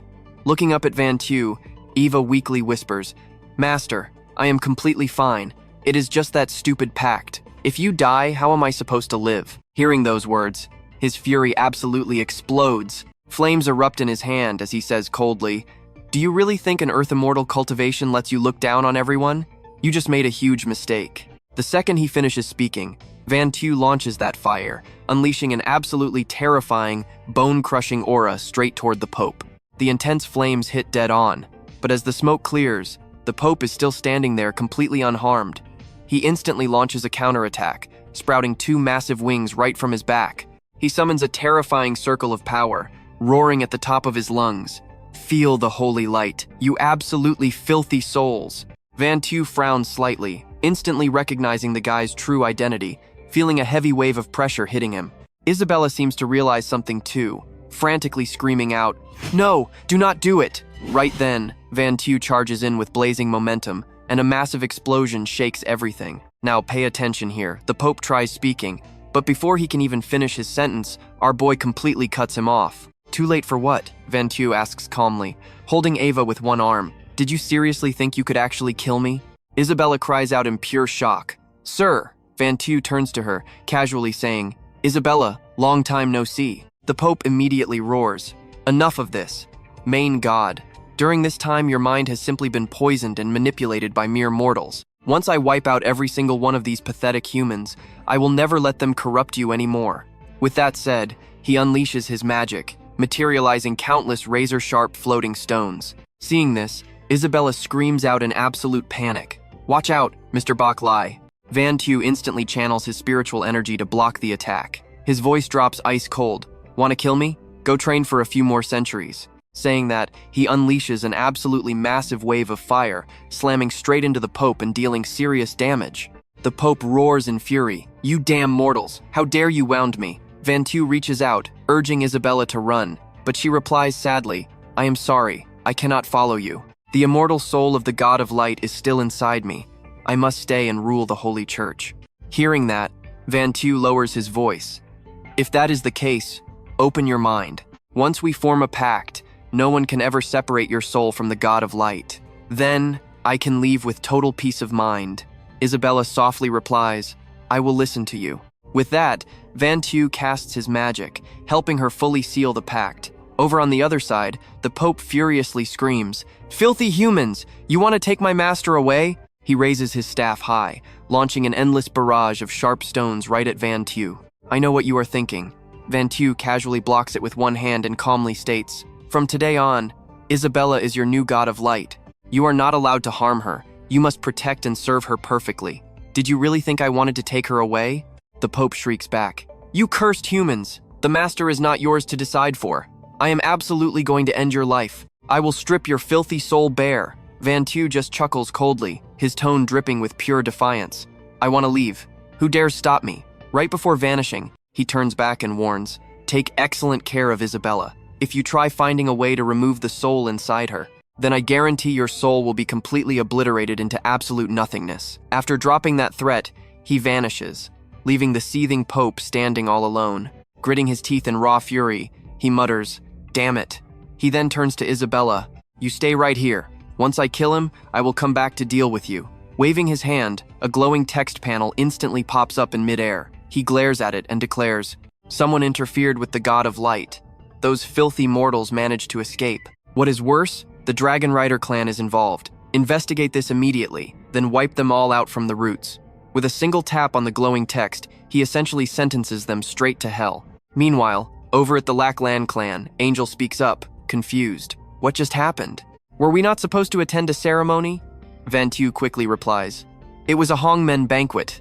Angel looks totally lost, asking, "A Hongmen banquet?"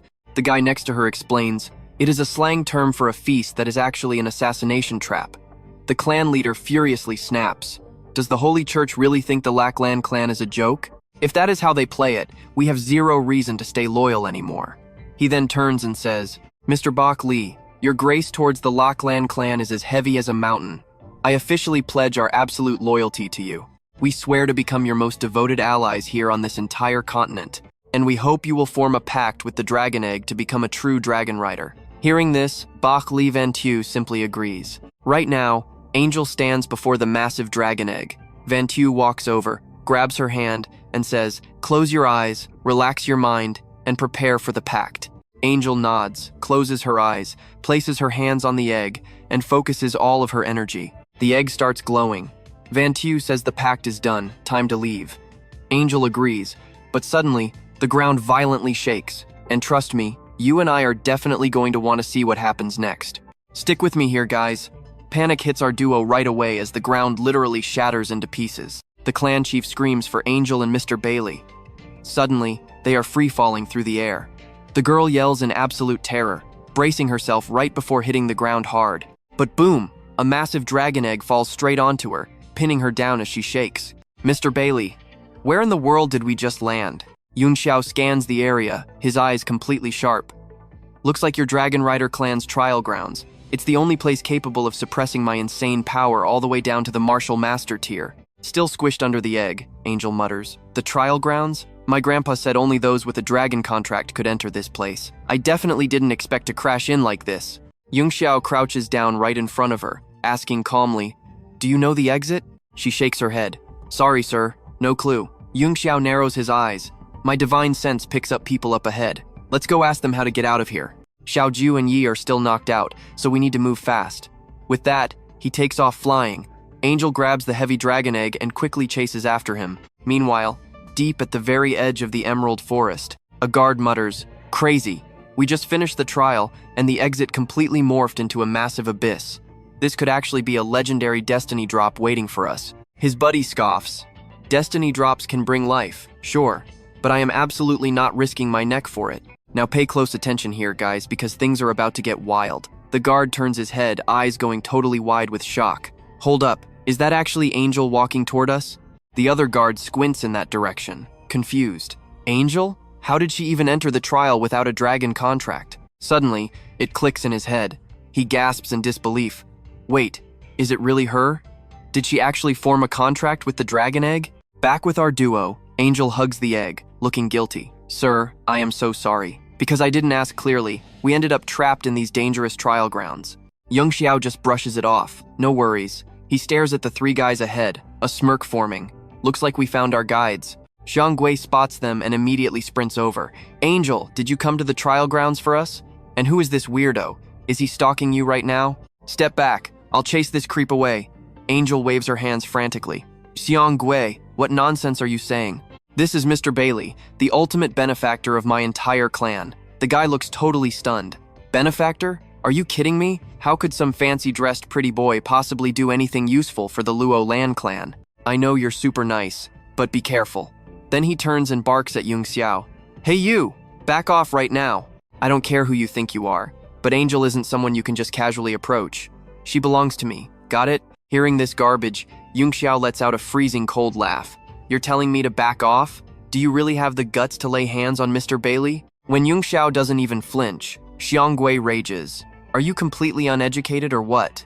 If you hear me, answer. Angel is not some girl you get to boss around. You know exactly what happens next, right?" Yunxiao activates his magic, summoning a blazing fire sword. He grips the hilt, voice dead cold. "Say one more word, and you die." Seeing the blade, Xianggui's two buddies instantly charge forward, screaming at the top of their lungs. "Hey punk, are we a joke to you? How dare you threaten us?" Xianggui, this idiot is literally begging for death. Inside these trial grounds, the power cap is martial master. What the heck do we have to be afraid of? Yunxiao swings his blade, pure killing intent leaking out. Pathetic bugs dare to act tough in front of me? One single strike was all it took to utterly crush them. Completely panicking, Xianggui begs for his life. "Angel, make him stop. I'm your childhood best friend, remember?" Angel shuts that down instantly. "Who is your childhood friend?" "Mr. Baili, please don't misunderstand.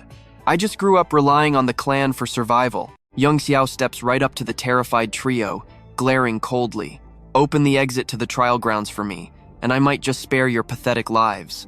Xianggui is absolutely trembling inside. He realizes this guy is monstrously strong, fighting him is basically suicide. He stammers, "Ahead is the abyss. The exit completely distorted, so there's definitely a legendary destiny down there." Yunxiao furrows his brows, asking suspiciously, "It's still that same abyss? I'll go take a look." Down at the very bottom of the pit, a bizarre blue shadow appears. It's a mysterious blue-haired girl quietly waiting in the dark shadows down below. Right then, Yunxiao uses his sword to teach that kid a bloody lesson. He cleanly slices off an arm as a brutal warning. "Next time we meet, I will not spare you." Then he turns around. "Angel, follow me." She immediately replies, "Yes, sir." Gripping his stump, Xianggui screams in pure rage from behind. "You'll all die." Yunxiao's eyes are ice cold. Holding a raging flame in his hand, he stares off into the distance. He turns back to Angel, voice dropping low. Something feels very wrong here. Carrying that massive dragon egg makes it too dangerous. Wait for me here while I check it out. Angel nods her head in agreement. "Okay, I will wait for you." Meanwhile, heavy footsteps echo through the trees. Deep inside the Emerald Forest, a heavily wounded Xiongui equips a brand new set of armor. He mutters to himself, "This armor can track the dragon egg's energy." He glares forward, his eyes filled with absolute murder. Less than 100 meters left. I will personally slaughter those scumbags. You two, stand guard and watch my back. The other two lackeys nod immediately. Don't worry, boss. We've hated those two for a long time anyway. Back over on the other side, Angel stares at the dragon egg. She whispers, "You're too big. I couldn't follow him." And that's where we leave it, but seriously, why did it just get so freezing cold? All right, stick with me, a voice echoed out. Naturally, I have finally arrived. Angel spun around in pure terror. Did the family actually pass the legendary Dragon Knight armor down to you? What are you planning? Hung Kuei just smirked. What am I doing? You play nice with me, but act all cozy with that guy. He literally chopped my hand off. If I do not get payback for this, am I even a real man? He raised his weapon, growling. Where is that guy hiding? Angel panicked. The Dragon Knight armor has a strict time limit. Right now, Hung Kuei only has his taming abilities. She could not let Mr. Bak Lai get hurt. She quickly lied. Mr. left ages ago, so stop waiting. Hung Kuei, just calm down. We can talk this out. But Hung Kuei was totally blinded by absolute, unstoppable rage. Nothing to talk about. If he is not here, you die first. He instantly blasted Angel, knocking her right out of the sky. Even free-falling in deadly danger, she was still crying, only worried about Mr. Bak Li. With Angel out of the way, Hung Kuei ordered his two goons to hunt him down. He must be near the door. But suddenly, Van Tu appeared, coldly dropping two words. No need. Hung Kuei froze for a second, then snapped into a fury. I was looking for you anyway. The two goons were totally clueless, charging ahead like idiots. Settle what score? What does your drama have to do with us? Bak Lai Van Tu did not even let them finish. Bam! He obliterated them both on the spot. He glared at Hung Kuei. You seriously do not know your place. Now watch closely. Your turn next. He swung a devastating slash right at him. Hung Kuei trembled in pure terror, stuttering that his Dragon Knight armor could not be broken by heaven itself. He did not even finish before dropping dead on the spot. Van Tu brushed it off. So what if it is the heavenly realm? If I want to slay an earth immortal, absolutely nobody can stop me. Then he just dove straight down the cliff for Angel. She means well, but she is always causing trouble. Might as well see what is down here anyway. Landing safely, he saw Angel being shielded, which definitely caught him off guard. A strange girl suddenly warned, the spirit spring is healing her, do not interrupt. Van Tu stared right back at her. Wait, are you a literal spirit? The tiny girl floated over. I am the actual spirit of the trial hall. I sense Dragon Clan energy radiating off you. Become my master, and I will help you unlock that door. Van Tu raised an eyebrow. Did you cause this whole trial ground mutation? The girl cheered. So I really did find a host. I have been guarding this forever. Master, let us make a contract so I can finally leave. Van Tu started connecting the dots. The Dragon Knight family trial ground definitely ties back to the dragons. Binding a contract with this goofy spirit? That could bring some massive benefits. He simply nodded. All right, I accept. Contract sealed. Instantly, the girl glowed with this crazy magical blue light, hovering right in front of him. You and I both know a crazy power-up is coming. He realized he could use this spirit to break through to Earth Immortal. He ordered her to keep healing Angel. Now open that door for me.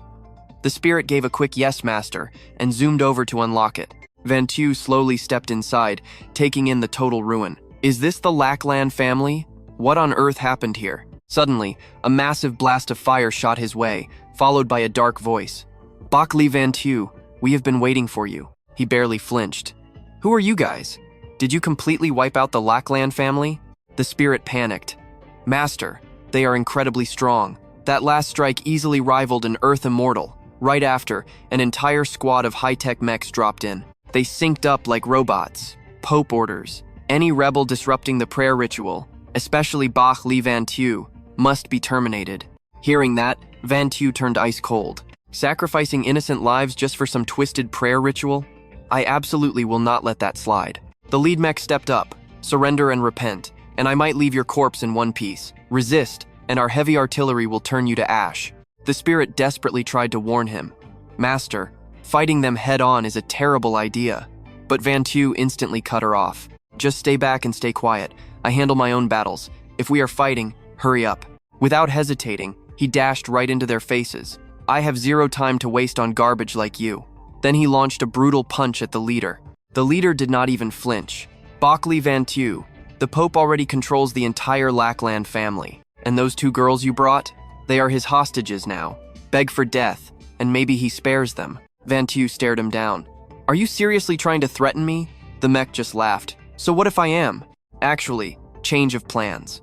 Once you are dead, I will personally take real good care of those girls. Then, he ordered the squad to fire. Trust me, you are not ready for this massive storm of firepower. Come along with me on this one. Yunxiao does not even flinch. He calmly channels his magic, coldly stating they are not even qualified to touch his people. The heavenly tribulation strikes instantly without any warning. His attack makes the massive machines shake violently. They panic and scream, begging him to stop, asking if this is divine punishment. The robots frantically send out warning signals. What is this? Heavenly lightning? How could divine lightning actually be helping the rebels right now? Yunxiao coldly replies that hitting the Earth Immortal tier is just the absolute bare minimum of the cultivation path. It is a path against the heavens. The heavenly Tao will always drop lightning. The difference is, you pathetic trash have zero connection to the Tao. Done talking, he instantly marches right up to their leader. Now it is your turn. The guy is terrified out of his mind, begging him to let go before the lightning hits. Yunxiao coldly says, I am giving you a lightning tribulation body tempering. You should actually be thanking me for this. Instantly, a massive bolt of lightning crashes down from the sky, striking the leader directly and knocking him completely unconscious. Yunxiao finally speaks up. His Earth Immortal realm has completely stabilized at last. He warns the Pope to wait, promising they will settle the score soon. Hearing this, Shu Ya flies over to stop him, yelling that he cannot go there. The Pope has set up the heavenly net trap, just waiting for him to walk right into it. She tells him not to go, and then immediately passes out. Yunxiao questions this. A heavenly net? Even so, he has to break it. Meanwhile, over at the church, the Pope coldly speaks. You let a filthy soul invade you. Just wait until I kill Baili Yunxiao right now. I will completely cleanse your soul. But a defiant voice rings out, telling him that killing the master is just an absolute pipe dream. The Pope gets furious. He admits that the tricky Baili Yunxiao actually has some decent skills. He says if Yunxiao wants to save his people, he has to come here, but anyone entering gets wiped out. Now pay attention here. Right on cue, Yunxiao literally walks right in. He coldly asks if this was all prepared just for him. The second he steps inside, he instantly spots a massive magic array waiting right in front of him. The Pope sits firmly on his throne, casually calling this a very special gift prepared just for him.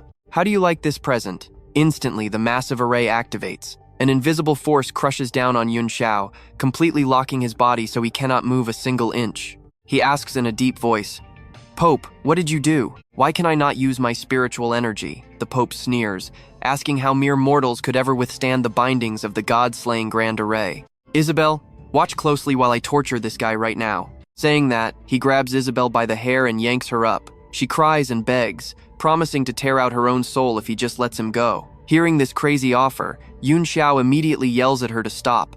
The Pope smiles wickedly, calling that a wonderful idea. He tells her to start right now and strip away her soul right in front of him. Isabel trembles and agrees, but right at that moment, Yunxiao's voice rings out. Isabel, do you completely ignore everything your master says? An idiot who cannot even tell fake from real. With an attitude like that, do you even deserve God's favor? You and I both saw that coming, right? Boom!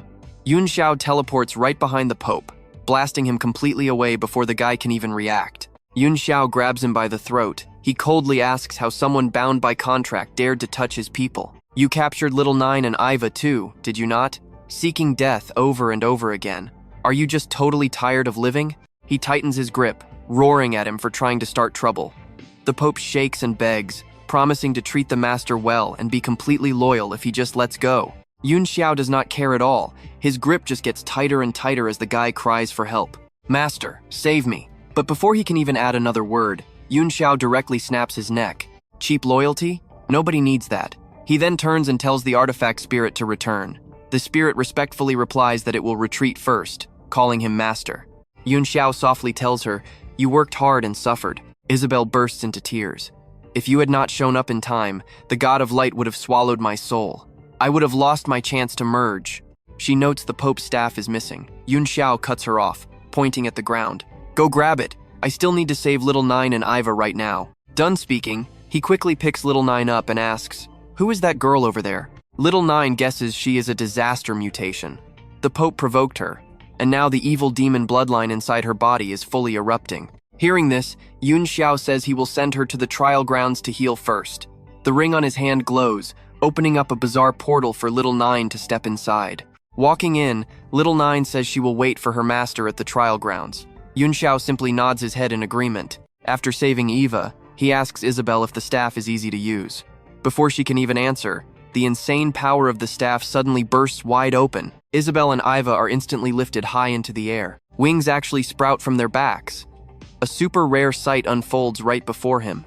Yunxiao's eyes widen in shock, realizing this is the actual power of the heavenly Tao laws. Suddenly, a mysterious sound rings out. The space around them instantly warps, transforming into a super gloomy world completely drenched in blood-red colors. Eva and Isabel are left standing there, totally dazed. So, trust me, you and I absolutely need to see what happens next. Stick with me, you and I are about to dive into an absolute apocalyptic nightmare. Up in the sky, a blurry figure appears, standing over a literal mountain of corpses. The voice echoes out, warning that absolutely no one is escaping his pure, unleashed fury. Isabella goes completely pale the second she realizes that the terrifying figure is actually Yunxiao. She screams out for Mr. Baili in total horror. Ava is panicking too, calling for her master. Then, snap, both of them are ripped right back to reality. Eva grabs her head, gasping for air. She realizes it was all a brutal illusion. Isabella rushes to speak. Mr. Baili, we just heard an ancient prophecy. The world-ending apocalypse is officially coming. Hearing this, Yunxiao thinks hard. First, the Dragon Clan peaked at destiny, and now celestial masters and nightmares are actively delivering heavenly messages? Looks like the whole world is about to descend into absolute chaos. Right then, a soldier on horseback rushes over with urgent news. Massive sinkholes are appearing all over the globe, suspected to be lower-tier secret domains. The three of them are completely stunned, immediately turning their heads to look. At that exact moment, Yunxiao's phone suddenly starts ringing. He answers fast. We cannot hear the details, but it is clearly an absolute emergency on the other end. He instantly promises to return and hangs up the call. Yunxiao turns back to the two girls. An ancient secret domain has just dropped straight from the sky. Since the current spiritual energy is not enough for our cultivation, I am heading into that domain to find some real opportunities. Your cultivation levels are still too low. Stay in Australia to manage the sanctuary and the vampire clan, and train. The two instantly nod in agreement. Yunxiao smiles warmly. Train hard, and we will meet again after this apocalyptic tribulation finally passes. Fast forward 3 days later, right at the East Sea coast. Now watch closely. This is where it gets wild. At the domain entrance, Bok speaks up. The apocalypse is coming. Heaven and earth are changing. Since the domain situation is completely unknown, we should use all our forces to lock it down. No one enters. It is for the greater good. The marshal instantly fires back. Human Emperor, you do not need to worry. His voice turns dead serious. The three great hidden sects knew all about this world-ending apocalypse, yet told the military absolutely nothing. If you actually cared, you would never have let the world change this drastically. Bok just maintains his calm, arrogant smile. Potential Earth immortals only know a tiny fraction of the secrets anyway. Entering the domain is just a complete waste of resources. It is better if your people just enjoy the protection of our hidden sect. Right then, Yunxiao drops in out of nowhere with two others. He coldly asks, "Who said the military has no Earth immortals?" He lands softly on the ground, staring down Bok with a look of pure arrogance. Calling yourself the Human Emperor? Can you actually be a real ruler? When the military was out protecting the citizens, where exactly were you hiding? Bok looks instantly annoyed the second he sees him. You again? He gives a sarcastic smirk. Baili Yunxiao, long time no see. Your habit of talking big still has not changed. Putting our old grudges aside, with your current pathetic level of strength, you are not even qualified to step foot inside this domain. Hearing this, Jiao Ni speaks up, clearly irritated. Bok, have you said enough yet? She turns to Yunxiao, warning him not to push his luck. Deep down, Jiao Ni is actually worried. Bok broke through to the Earth Immortal tier ages ago. Every single move he makes carries massive spiritual energy. Meanwhile, Baili Yunxiao is not giving off a single drop of aura. Being this weak, he will definitely get crushed. The marshal looks visibly anxious, turning to whisper to Secretary Engo, "Is Yunxiao going to be okay? We absolutely cannot handle the Human Emperor right now." Secretary No awkwardly replies that he has zero clue either. Up above, Yunxiao just stands there. He looks at everyone's panicked reactions and just lets out a quiet sigh. Then, completely calm, he speaks up. You feel that tension, right? Just watch what happens next. Yunxiao says, if you keep talking trash, the domain will open without us. Seeing this disrespect, Feebok absolutely loses his mind. He suddenly lunges forward, screaming at him to stop right there. Jiao Ni watches coldly from the sidelines, thinking a harsh lesson might actually be good for Yunxiao. But Yunxiao just turns around, eyes like absolute ice. You dare touch me? Boom. Just one burst of pure aura, and Feebok is instantly blasted backwards, suffering massive physical damage. Jiao Ni's entire group is completely stunned by this insane scene. The military guys are no different, their faces full of absolute awe and pure respect. Feebok refuses to accept it. He screams out, asking how Yunxiao's power could possibly be this terrifyingly strong. Jiao Ni suddenly realizes he was only gone for a short time, but his strength absolutely skyrocketed. The marshal is ecstatic. He is really that insanely powerful? Looks like the military actually has a real chance this time. Yunxiao chuckles softly, looking at the crowd. Do I have the qualifications to enter the domain now? Jiao Ni steps forward. She calmly admits, I never expected you to be the one reaching the Earth Immortal tier. With this strength, you are definitely qualified to enter. Hearing that, Feebok instantly objects, shouting that he absolutely does not agree. Jiao Ni turns back, her voice ice cold. This is not something you can just disagree with. The elders blocked the military because our overall strength was simply not high enough. They feared massive casualties. But today, with Baili Yunxiao here, that excuse is completely dead. I will not let you cause any more pathetic chaos here. What do we make of this? Listening to them, Yunxiao secretly starts plotting. Alright, let's jump right in. It's obvious Jiao Er and Sei Fei Bai aren't close. A jealous idiot like him? No way they could ever actually team up. Seeing he completely failed to change her mind, Fei Bai coldly sneers. Fine. I'll report everything that happened today to Senior Yun Musheng. If you don't care, Jiao Er, then do whatever you want. Fei Bai is absolutely seething with resentment, thinking to himself, Jiao Er, if you've been taking Baili Yunxiao's side this entire time, now you're openly putting me down just for his sake? Is this even the Jiao Er I used to know? Suddenly, Jiao Er's whole attitude shifts. She smiles gently and says, Yunxiao, it seems I completely misunderstood you earlier. This secret realm is incredibly dangerous, so please be careful. Yunxiao just replies, thanks for caring. It's been a while, and your strength has definitely improved. Maybe after this trip, you'll actually be able to catch up to my level. Jiao Er turns around, stating, the realm is open. I'll go first. Without hesitating, she walks straight inside, calling out, hidden sect members, hurry up and follow me in. Before stepping inside, Fei Bai shoots one last look at Yunxiao, a glare full of pure disgust. On the other side, Yunxiao turns to give his orders. Marshal, anyone under the celestial tier stays out. Xiaoju, you and the others with contracts will follow me in. That's the safest play. Xiaoju gives a firm nod. Master, please be careful in there.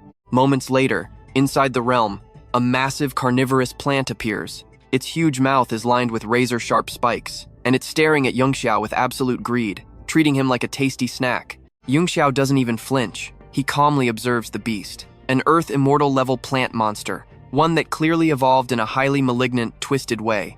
The monster lets out a roar and lunges straight at him, but Yunxiao slowly draws his blade, smiling coldly. For a plant to reach the Earth Immortal tier isn't easy, he mutters. But you are way too weak. His eyes turn deadly sharp. With one single, brutal slash, the razor-thin blade slices straight through the monster's throat, completely destroying all its life force instantly. Just disappear from my sight. Hiding behind a nearby tree, someone is secretly watching this whole thing. They are completely shocked. An Earth Immortal plant couldn't even take one hit? Since when did the continent have a figure this insanely overpowered? I need to report this back immediately. The monster's giant corpse crashes down, dropping a glowing stone. Yunxiao picks it up and inspects it. A supreme-grade wood attribute spirit stone. Nice loot. The person hiding behind the tree gets jealous and accidentally clicks their tongue. That tiny sound instantly puts Yunxiao on high alert. He snaps his head around, demanding coldly, "Who's hiding there?" The entire forest falls dead silent. Yunxiao frowns, feeling deeply suspicious. He clearly just heard a noise, so why can't he sense a single trace of anyone's aura right now? Suddenly, a girl staggers out from the bushes, approaching him. She claims she's from the little hidden sect, desperately begging Yunxiao for help. He He stares right at her, guessing that noise earlier definitely came from her group. Keeping his guard up, he asks coldly, "What do you want?" She hesitates for a second, thinking to herself, "Now watch closely. This is where it gets crazy." Even with a map, she didn't expect the herb's guardian monster to be this insane. But if Baili Yunxiao can act as a meat shield, she might actually win. With that plan in mind, she instantly forces out tears, sobbing pitifully. "Sect Master Baili, we came here following the Empress, but we accidentally wandered into a high-level monster zone and got chased down. Now there are only 2 or 3 of us left. I risked my life running here for help." Right on cue, a massive monster's shadow looms over them. Seeing it, she screams in panic. It's already here. The truth? Her 2 little hidden sect teammates were actually the ones who lured the beast right over. Right now, those guys are running for their lives. Yunxiao squints at the beast, noticing clusters of glowing spirit herbs growing thickly all over the monster's huge body. He instantly recognizes them. Fire spirit herbs. Suddenly, the crying girl's eyes snap wide open, and she screams, "Now! Attack now!" Without a single ounce of hesitation, she unleashes a sound attack called Disrupting Mind, trying to sneak attack Yunxiao. And at the exact same moment, her 2 friends charge forward holding the stolen herbs, shouting, "Baili Yunxiao, just be a good meat shield and die in our place. You and I saw a massive betrayal coming, right?" The guy throws the herb, laughing smugly. "Enjoy this earth immortal tear monster." The herb lands right in Yunxiao's hand. He just smirks. "Is that so?" Immediately, he channels his spirit energy to protect his body, and an overwhelmingly powerful aura erupts outward. The shockwave blast knocks the little hidden sect trash flying backward. Those 2 cowards instantly turn and sprint away, while Yunxiao calmly activates his Flame Emperor art to face the giant beast. His voice is cold as ice as he casts the ultimate move. Burning Heaven. Raging flames explode upward, incinerating absolutely everything around him. Those 2 fleeing rats get caught in the blast, screaming in pure agony. The monster can't escape either, getting completely swallowed by the roaring sea of flames. In mere seconds, the monster is burned to absolute ashes. But here's the crazy part. The surrounding grass is completely untouched, remaining just as green and fresh as before. Yunxiao slowly turns his gaze back to the scheming girl. He says coldly, "Now, it's your turn." She is instantly paralyzed with pure terror, dropping down and begging, "Sect Master Baili, please spare my life. I'll tell you the real truth about this secret realm." Yunxiao raises an eyebrow. The truth of the realm? Right at that moment, Xiaoju suddenly teleports in, reporting anxiously, "Master, the realm's inheritance zone has just been surrounded by the human emperor's forces, over at the exact location Xiaoju mentioned. And that's where we leave things hanging."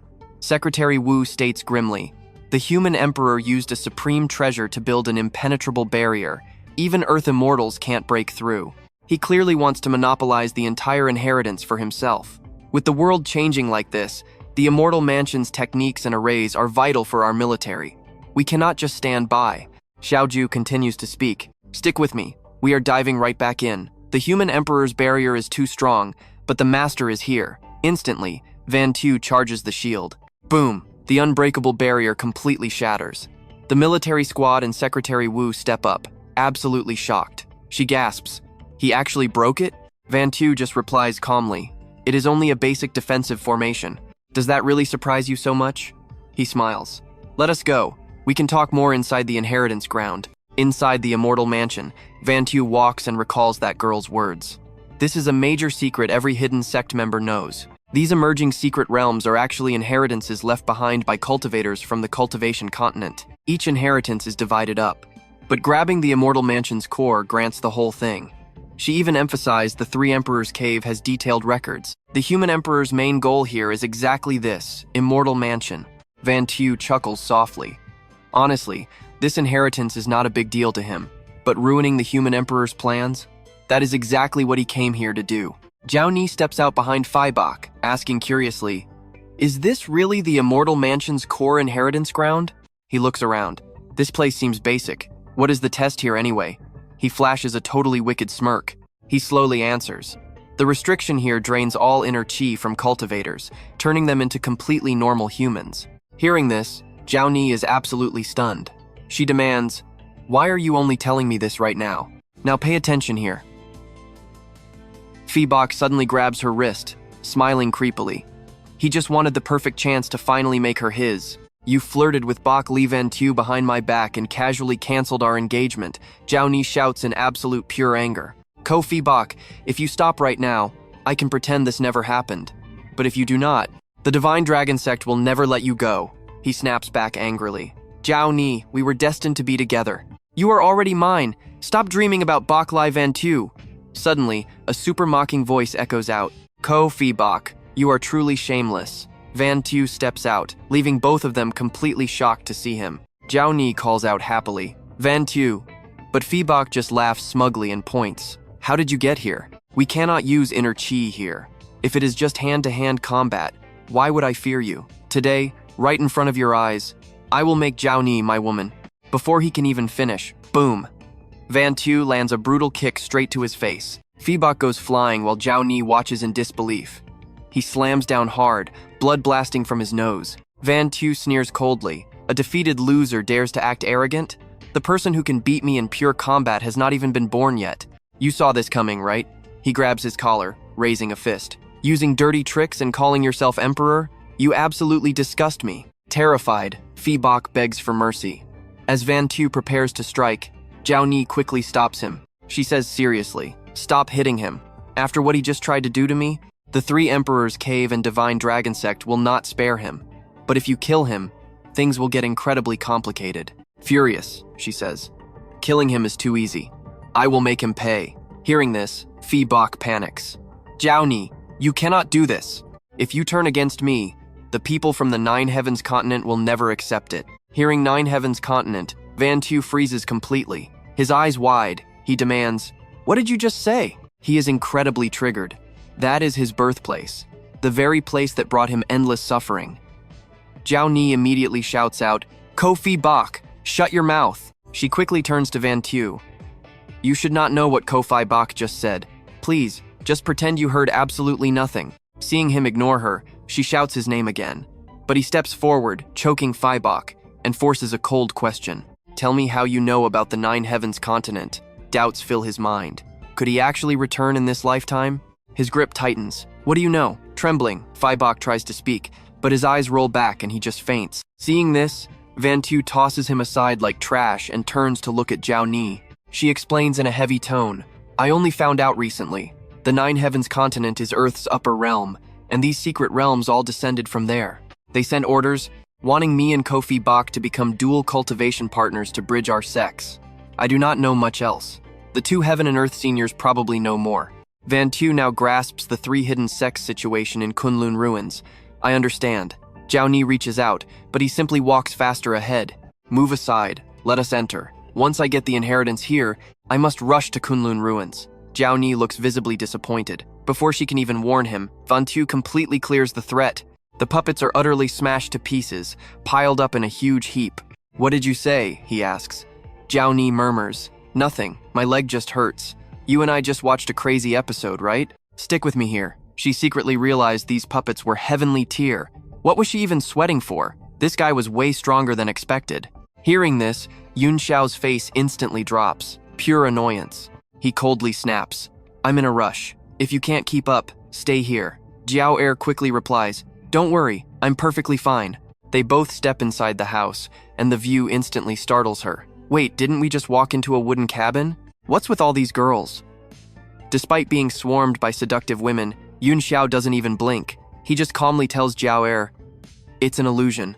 Just like that, Yunxiao waves his hand, instantly shattering the entire illusion.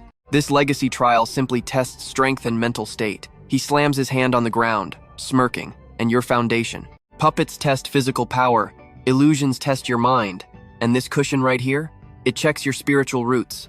The second he touches it, a blinding light erupts. Then, out of nowhere, a mysterious box materializes right on the table. Now watch closely, things get crazy here. He casually says, me testing this is basically cheating, but suddenly, a loud laugh interrupts. Thanks, boss. A guy completely covered in black suddenly spawns, grabs the box with lightning speed, and makes a break for it. But before he can escape he takes a sword hit. Looking completely shocked, the assassin gasps, wasn't your cultivation suppressed? How did you still hurt me? Jiao Er is terrified, secretly wondering, when did this guy even show up? She sensed absolutely nothing. Yunxiao just glares at him coldly. You followed me this long? You really thought I didn't notice? Spotting something off, he immediately demands, "Who exactly are you?" "Did you and I see that coming?" The assassin smirks. "Just know your death is close." Then, his body instantly goes limp, collapsing. Seeing this, Yunxiao feels it strangely familiar. Jiao Er asks in a panic, "What just happened?" "I didn't sense his presence at all. What exactly was that thing?" Yunxiao opens the box, pulling out a ring. "I don't know yet, but if they're targeting me, the mastermind won't stop at one attack." His expression turns ice cold. "Next time we meet, I'll just kill them." He pockets the ring and casually tosses the empty box to Jiao Er. "I'll trade you this for the Kunlun Ruins location." Jiao Er acts a bit shy. "This is a legacy. Others beg for this. You don't need to give it to me, I'll just tell you." Yunxiao calmly brushes past her. "Trust me, we're just getting started. I don't need legacies. I just need cultivation resources." He pauses for a second, then drops this cold line. "Because I am the legacy." Jiao Er watches his back, whispering her thanks. "But stick with me, this is where things get truly insane. I'll send you the route to the Kunlun Ruins." Right at that exact moment, the cloaked guy from earlier pops right back up with a seriously creepy smirk. "Did you really think killing me was that easy?" He sneers. "Baili Yunxiao, I'm going to possess your sword and uncover every single secret you're hiding." Meanwhile, over at the Kunlun Ruins, the spiritual energy is absolutely overflowing. Down below, the Heaven and Earth Venerables are just chilling, playing a game of chess. The Heaven Venerable smiles and asks, "So, what do you think of this kid, Baili Yunxiao?" Making a move, the Earth Venerable replies, "He's got brains and guts. A bit arrogant, sure, but he hasn't actually done anything evil." Heaven Venerable nods. "He's building his own faction now. He might just be the one we've been waiting for." Suddenly, the Earth Venerable glances up. They've got a guest, and it's none other than Yunxiao himself. He steps right up, cupping his hands. Baili Yunxiao of the Jade Pavilion pays his respects to the Heaven and Earth Venerables. The two instantly stand up to welcome him. It's freezing outside the mountain gate. "Come on inside with us." Yunxiao politely agrees. "Then I will gladly follow your orders." Meanwhile, hidden deep inside the sword, that villain is absolutely gloating. This is the most mysterious hidden sect in the entire country, and he finally managed to track it down. He laughs coldly to himself.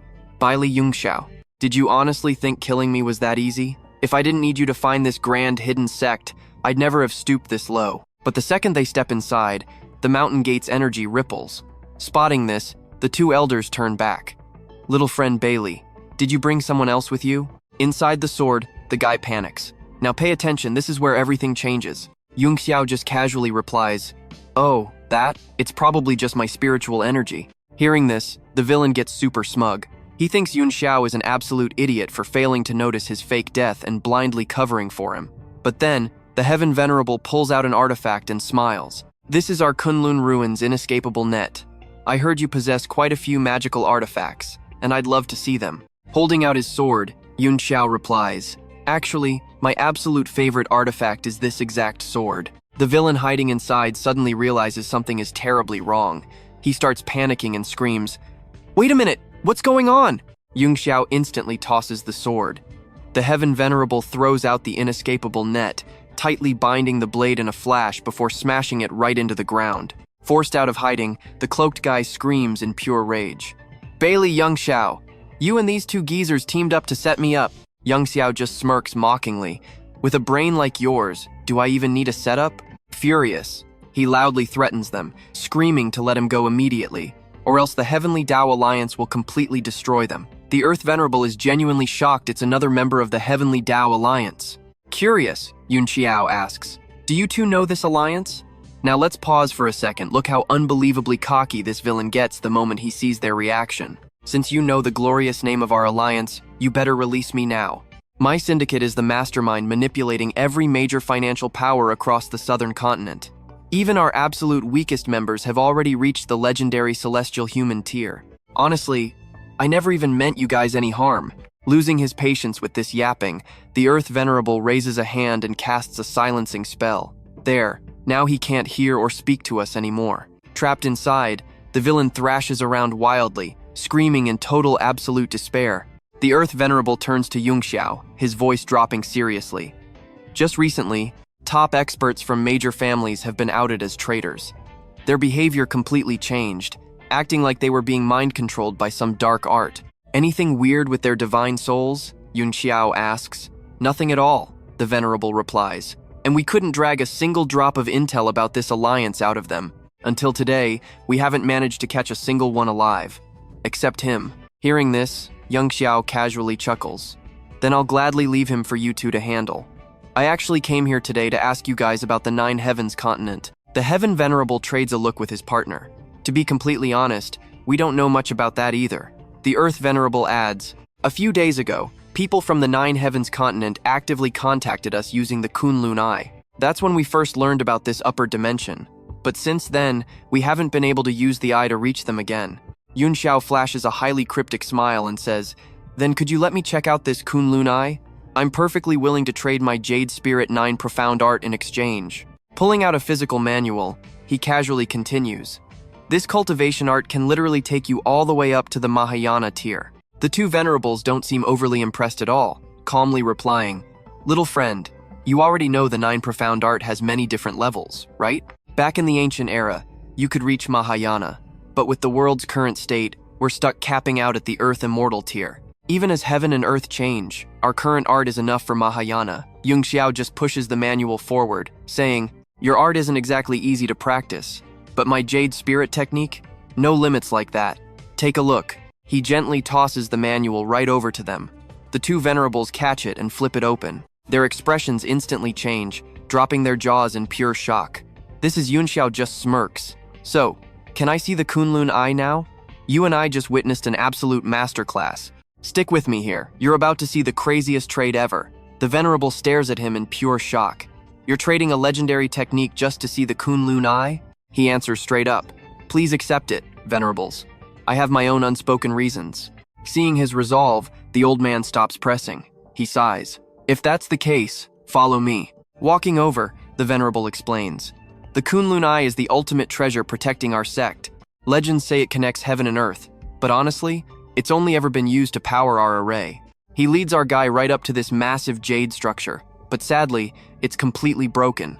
Exactly half of the legendary relic is missing. The Venerable lowers his voice. I'm afraid we'll never get the chance to witness it in its true, glorious form again. Yunxiao looks at it, and his mind is blown. Wait a second, isn't this the Heavenly Spirit Eye from the Nine Heavens continent? No, actually this right here is the exact missing half of the Heavenly Eye. We're talking about a primal artifact born from absolute chaos. It connects realms and holds the ultimate universal power. The Venerable warns him the energy here is dangerously wild, but mid-sentence, he freezes in total shock. Yunxiao just smiles and says, don't worry, Senior. I just want to get closer and feel the Kunlun Eye. I absolutely won't damage it or mess with your array. Hearing that, the Venerable is still super on edge. I trust you, but you can't survive this chaotic energy. Yunxiao ignores him, reaching out to gently touch the jade. Boom! A blinding flash of light instantly erupts. Now watch this. The scene before his eyes is absolutely unreal. Inside a strange space, 4 mysterious figures are watching. One speaks up.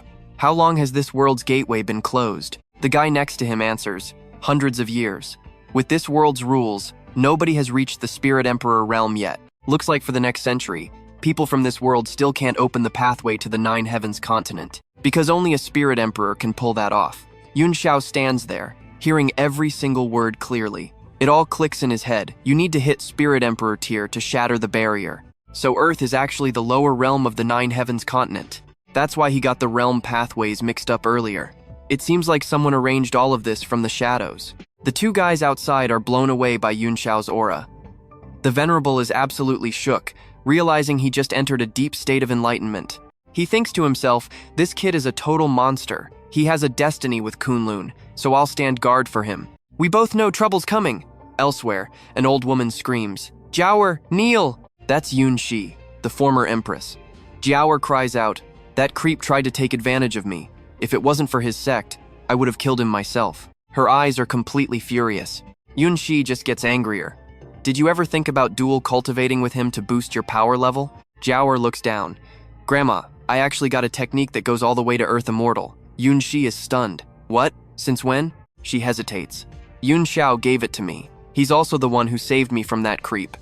Grandma, I just want to.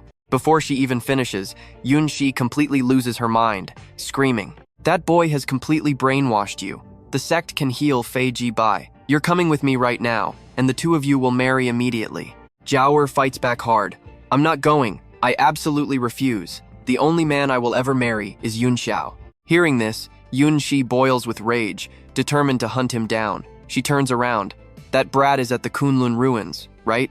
Jiao screams out in panic. Grandma, don't do it. But no matter how much she begs, the Empress won't change her mind. By sunset at Kunlun ruins, Yunxi violently kicks the doors open, shouting, "Where is Yunxiao? Get your butt out here." The Venerable rushes over to calm her. "Hey, relax. The Kunlun Eye is top secret. Let's step outside first." Yunxi furiously slaps his hand away. "Get lost. We used to cultivate at the Kunlun Eye together, and you never pulled this excuse back then." The old man practically shivers. Man, she's still just as terrifying as always. Meanwhile, Yunxiao is deep in meditation inside the array. The crazy shouting completely distracts the Venerable. He quickly yells, "Yunxi, stop! You cannot make a mess here." He's mid-enlightenment, but she doesn't care at all. She storms straight in, roaring, "He seduced my granddaughter and totally brainwashed her. I'm gonna teach that brat a painful lesson today." Seeing this, the Venerable desperately blocks her. "No, if you disturb his enlightenment, his cultivation will shatter, or worse, he'll die." Right at that exact second, Yunxiao snaps his eyes open, looking pretty annoyed. A monstrous aura suddenly explodes from his body, so insanely powerful it pierces right through the entire defensive array. So what do we learn here? Don't interrupt a genius breaking through to Earth Immortal Tier 3. Welcome back. Stick with me here. Yunxiao scoffs. Just 3rd tier Earth Immortal and you are shocked? Whatever you say today, I am teaching this kid a brutal lesson. Otherwise, our Shenlong cult loses all its face. With those words, the furious old lady instantly launches a massive, deadly strike straight at Yunxiao. Venerable Qian panics and screams, "Dodge it now. She has reached the 7th tier Earth Immortal stage. You are no match for her absolute power." With no time to dodge, he has to take that devastating hit head on. Yunxiao replies coldly, "Venerable Qian, your warning came way too late.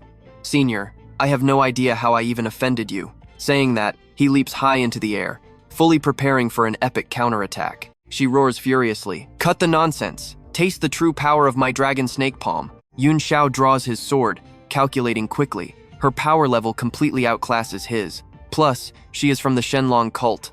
A direct clash right now is practically suicide. Things are looking incredibly bad. Yunxi charges instantly, aiming a direct strike at Yunxiao.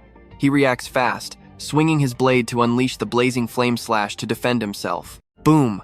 The two explosive forces collide, creating a massive shockwave that blows them both backward. Yunxi is secretly shocked. This kid just entered the 3rd tier Earth Immortal stage. His foundation should be unstable. How is he using a stronger, pure energy than her? Yunxiao pants heavily. He thinks to himself, this old woman is ridiculously strong. Her cultivation base is rock solid, making her almost impossible to defeat. Whatever, he has to use that move. It will not kill her, but it will definitely force her to back off. Suddenly, Yunxi attacks again, unleashing the terrifying divine dragon tail sweep. She figures she will make him retreat. If this fight drags out, both of them are going to suffer heavily. And seeing that would absolutely break Jiao Er's heart. Right then, Yunxiao coldly unleashes the Flame Emperor Fire Dragon Devour. A massive, roaring fire dragon surges forward, jaws wide open to swallow its target whole. But suddenly, Yunxi flashes a very mysterious, chilling smile.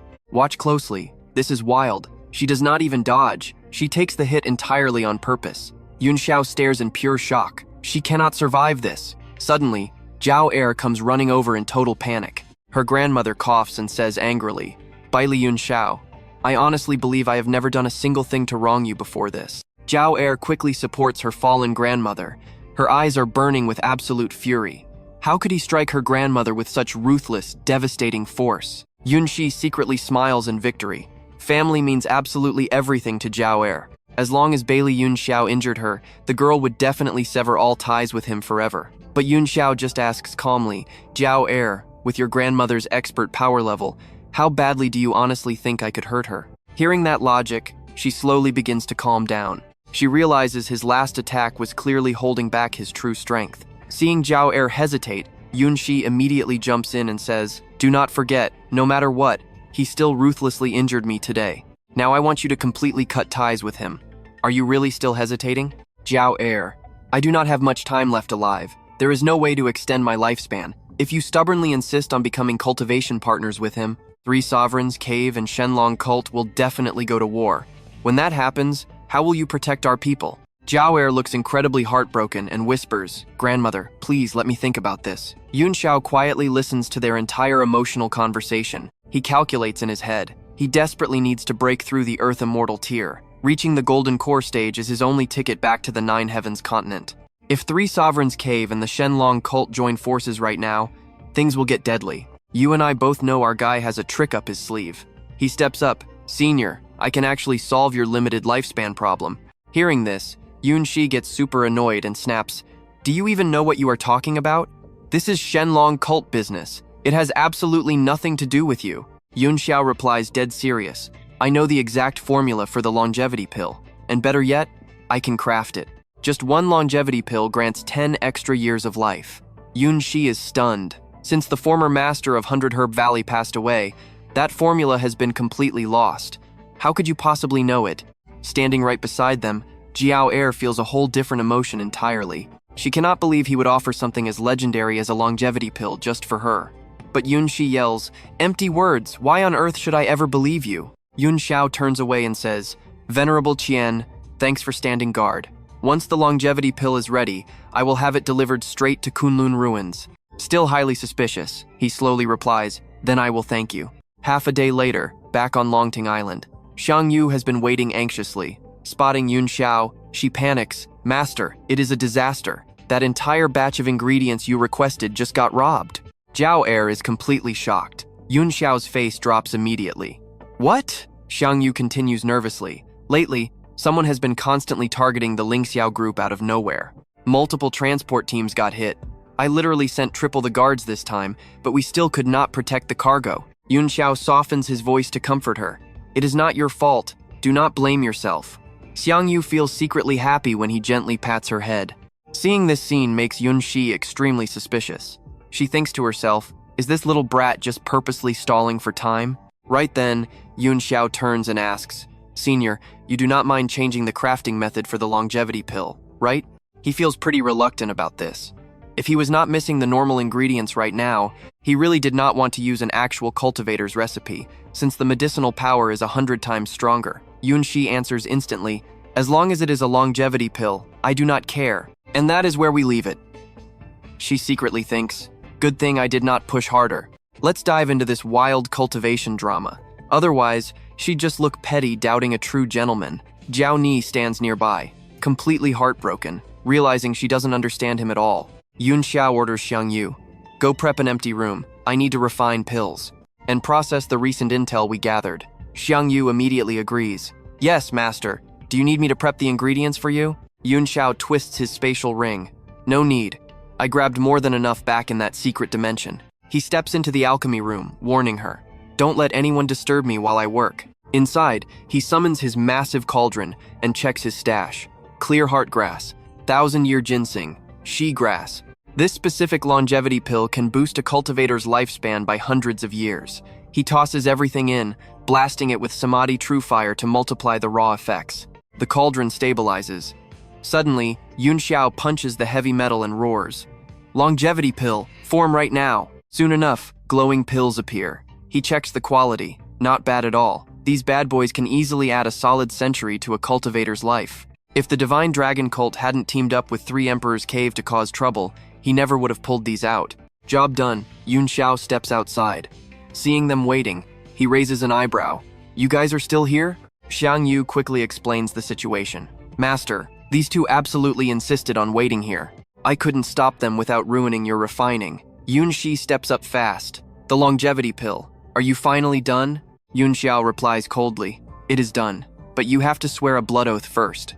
If this pill is real, the Divine Dragon cult must never do anything to harm me or the Jade Cauldron Palace." She doesn't even blink. Former cult master Yunxi swears right now, "If this pill works, I will absolutely never raise a hand against Baili Yunxiao. If I break this, let the cult be wiped out completely." Satisfied, he casually tosses her the glowing pill. Yunxi hesitates for 1 second, then swallows it whole. She's instantly amazed by the surging energy. But watch closely. Things are about to get crazy. Her face goes pale mid-sentence. "Jiao Ni, guard me right now." The girl turns to Yunxiao. "Please find a quiet place for my grandmother's seclusion. I owe you big time for this. I will definitely pay you back." He turns his back. "Just make sure you keep that promise." Xiang Yu sets up guards, then quickly leads him to where the herbs were hijacked. Within minutes, the two of them arrive at the scene. Yunxiao looks down, scanning the area. The transport team got jumped here? Xiang Yu gives the report. Our team was flying on their swords. They got ambushed right in this zone. 30 people, and nobody saw a single trace of the enemy. Yunxiao closes his eyes. Let me check. His spiritual vision expands, pulling a distant memory into clear focus. He sees a black-robed assassin tossing some weird, unknown object right at one of the flying swordsmen. You saw that too, right? The object latches onto the guy and burrows straight into his neck. Yunxiao's face goes dead serious. Found it. So that's their dirty trick. Xiang Yu looks confused. Master, what do you mean? His voice drops.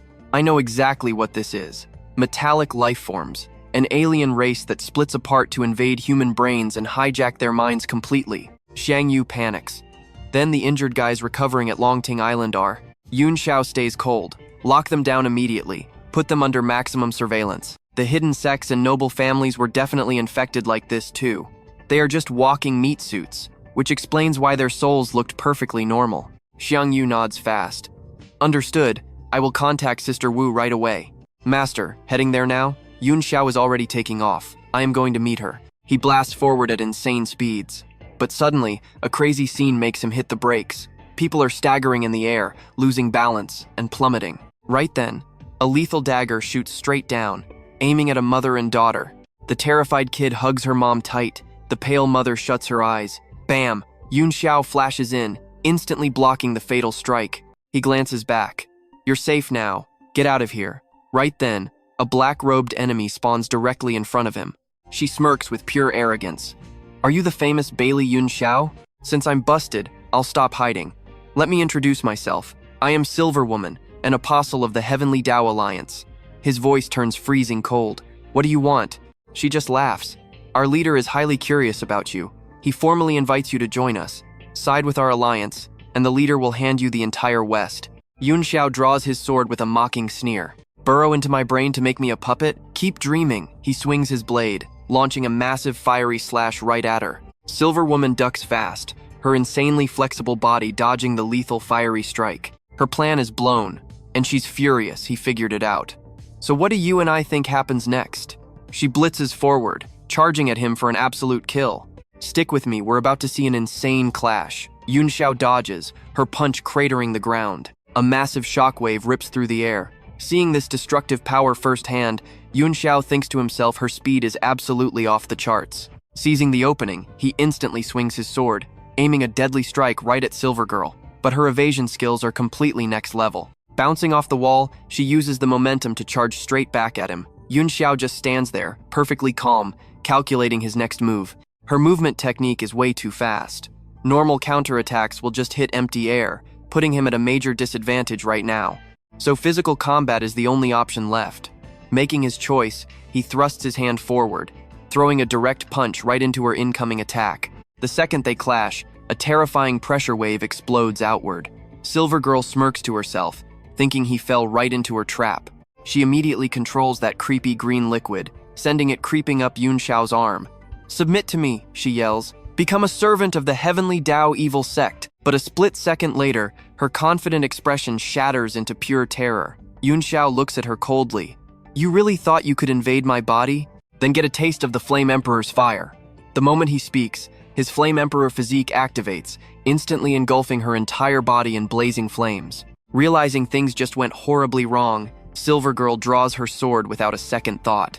She brutally slices off her own arm and turns to run for her life. Before escaping, she throws out a cold threat. Baili Yunxiao, I will remember this. Just wait. But Yunxiao has zero intention of letting her walk away. He coldly launches countless fireballs right at her. The blazing flames surge forward incredibly fast, weaving together to form a massive cage around Silver Girl. Now pay attention here, this is where everything changes. She looks back, voice freezing. Baili Yunxiao, you think I didn't leave a backup? This is just my clone. If you dare kill me, millions of innocent people across Dongzhou City will die with me. Yunxiao freezes in absolute shock. What? Right on cue, his phone suddenly starts ringing out loud. On the other end of the line, Huang Vu is completely panicking. Master, it's a disaster. The city residents are going completely insane, smashing down doors everywhere. Silver Girl flashes a wicked, triumphant smile. Baili Yunxiao, the lives of over 1 million Dongzhou citizens depend entirely on you. If you end me right now, they all die too. Do you have the guts? She taunts. Have you thought this through? If you do not release me, you become the enemy of the entire world. Those stupid, clueless masses will never. Before she can even finish her sentence, she stares in utter shock as the fire cage slowly fades away. Yunxiao tells her coldly, "Just go. Cultivators should not drag normal people into our fights. I am not a good guy, but I cannot just stand by and watch them all die. Retract the life metal goo from their bodies. If your clone is destroyed here, your true main body will suffer catastrophic damage too." Silver Girl snaps back. "I will naturally retract them once I safely leave Dongzhou City." A highly calculating, evil smirk spreads across her face. "Otherwise, how could I possibly trust you?" Yunxiao suddenly speaks up. "Do you genuinely believe I have absolutely no way to deal with you? You and I both knew he wouldn't back down, right?" Catching her off guard, he unleashes the spirit curse seal art. She screams in pure agony. "What did you do? This body is only a clone. How is this possible?" Yunxiao answers coldly. "The spirit curse attacks the soul directly. Even if your main body is miles away, you cannot escape." Silver Girl is slowly devoured by the blazing flames, finally burning away into nothing but scattered ashes. But Yunxiao suffers heavy backlash, taking serious internal damage. He mutters darkly, "I never planned to use this forbidden technique, but I cannot let a tiger back into the wild." Suddenly, something twitches inside the pile of ashes. Yunxiao immediately spots a dark, creepy shadow trying to crawl its way out. He reaches out and snatches it up instantly. Looking closer, he is completely stunned. It turns out Silver Girl was actually just a puppet. When alive, this soul had actually reached the 5th tier of Earth Immortal. No wonder the spirit curse locked it down so easily. He immediately seals the entity away. "You fall into my hands and still think you can run? Keep dreaming," the creature frantically begs. "Baili Yunxiao, please spare my life. We can work together." Yunxiao replies with zero emotion. "You are way too loud." A little later, he returns to the chaotic riot scene. Looking at the massive, packed crowd in front of him, Yunxiao frowns in annoyance before slowly walking forward. The moment they spot him, everyone bursts into frantic whispers. "Is that Baili Yunxiao, the guy who just saved us? If he had not stepped in, wouldn't all of us be completely dead right now?" A little girl runs up to him, looking up with wide eyes. "Mister, my mom said you are going to protect us. Is that true?" Yunxiao nods gently. "I promise I will definitely protect everyone here." Huangvu sees him, her heart heavy with complex emotions, blaming herself as she bursts into tears. "Master, so many people died today. I am so totally useless. I could not help them at all." Yunxiao gently pats her shoulder, calming her down. "Just leave the rest to me." He turns to face the entire crowd, his voice turning deep and serious. "I couldn't keep everyone safe today. I am truly sorry for that. Anyone who suffered losses in this disaster can claim compensation from the Yunxiao group, anywhere from 3 million to 10 million. He pauses for a second before continuing. "I hope you all listen very carefully to what I say next. This world has already started becoming an incredibly dangerous place." After saying that, he pulls out the alien soul he trapped in the cage earlier. "This right here is the exact alien that manipulated everyone into slaughtering each other. And that's where we leave it, trust me. You will want to see what happens next." Yunxiao stands before the crowd and vows, "I swear to build a grand array in Dongzhou to protect you all. Break my word, I end up like this guy." You and I are jumping right into the madness. Without hesitating, our guy ruthlessly crushes that enemy into absolute dust. Meanwhile, the real mastermind explodes with pure rage after his clone gets totally destroyed. "I will definitely make you pay for this." A minion rushes in. "Boss, the American forces saw Yunxiao's crazy power. They just reached out, practically begging to team up with us so they can finally take him down." The boss agrees instantly. He starts laying out Yunxiao's fatal flaws, piecing together a massive trap. His voice drips with absolute confidence. "Just follow my lead. That arrogant kid will walk right into our deadly snare." Austin laughs coldly. "This time, I guarantee he dies without even a grave to his name." Cut to the Yunxiao building rooftop over in Dongzhou. Xiang Yu bursts into the room, handing Yunxiao an item before asking a question. Burning this top-tier spirit stone almost wipes out 2 entire years of Dragon Pavilion Island's savings. Is doing all of this really worth it? Yunxiao grips the stone, his voice turning super serious. A massive earthly tribulation is coming. When it hits, earthquakes, tsunamis will strike endlessly. Normal people will suffer insane casualties. I know I am no hero, but Dongzhou is my birthplace. I want to use absolutely every ounce of my power to protect this place. His eyes narrow fiercely. He plans to use Dongzhou as the massive array, using the Yunxiao building as its core eye. With that said, Yunxiao triggers the universal starry sky array.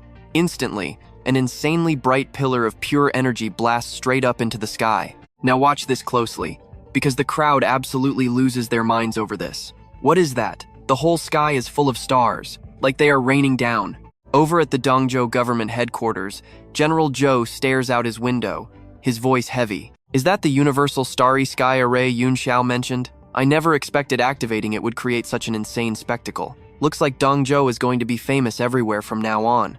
Way over in Australia, Eva looks up at the sky, totally stunned. A cluster of stars is literally shooting up in the east.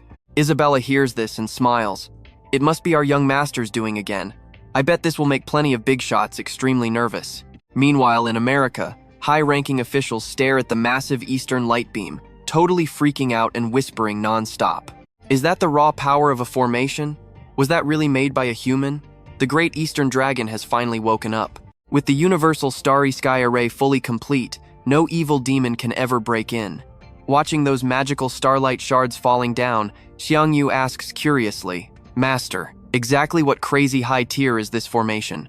It is finished, yet there is still so much raw spirit energy lingering around. Yunxiao just smiles and explains. Formations are divided into 4 main tiers: yellow, black, earth, and heaven, with heaven being the absolute highest level. But this array completely surpasses the heaven tier, he continues. With this massive array active, average alien races like the Silver Maiden will be instantly detected and destroyed. However, if their cultivation exceeds the 5th Earth Immortal tier, or they hold special artifacts, they might just dodge the surveillance. Xiangyu looks super worried.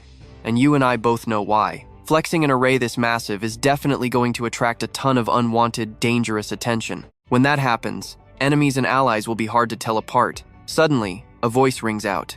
Yunxiao, let me help little Xiangyu handle this mess. Yunxiao immediately recognizes the speaker. It is none other than Yunxiao. She lands gracefully and speaks. Grandmother broke through her cultivation limit and returned to the Divine Dragon Sect to cultivate. Before leaving, she ordered me to stay by your side and help you achieve greatness. Hearing this, Yunxiao nods. That works. Xiangyu is currently just a martial arts grandmaster. She still lacks the lucky encounter needed to reach the mythical martial arts tier.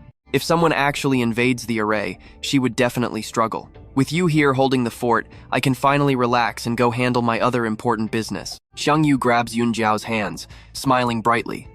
Thank you so much for the help. Big sister Yunjiao. Right then, Yunjiao pulls out a cell phone and tosses it to Yunxiao. Also, the two venerables have some stuff they really want to tell you.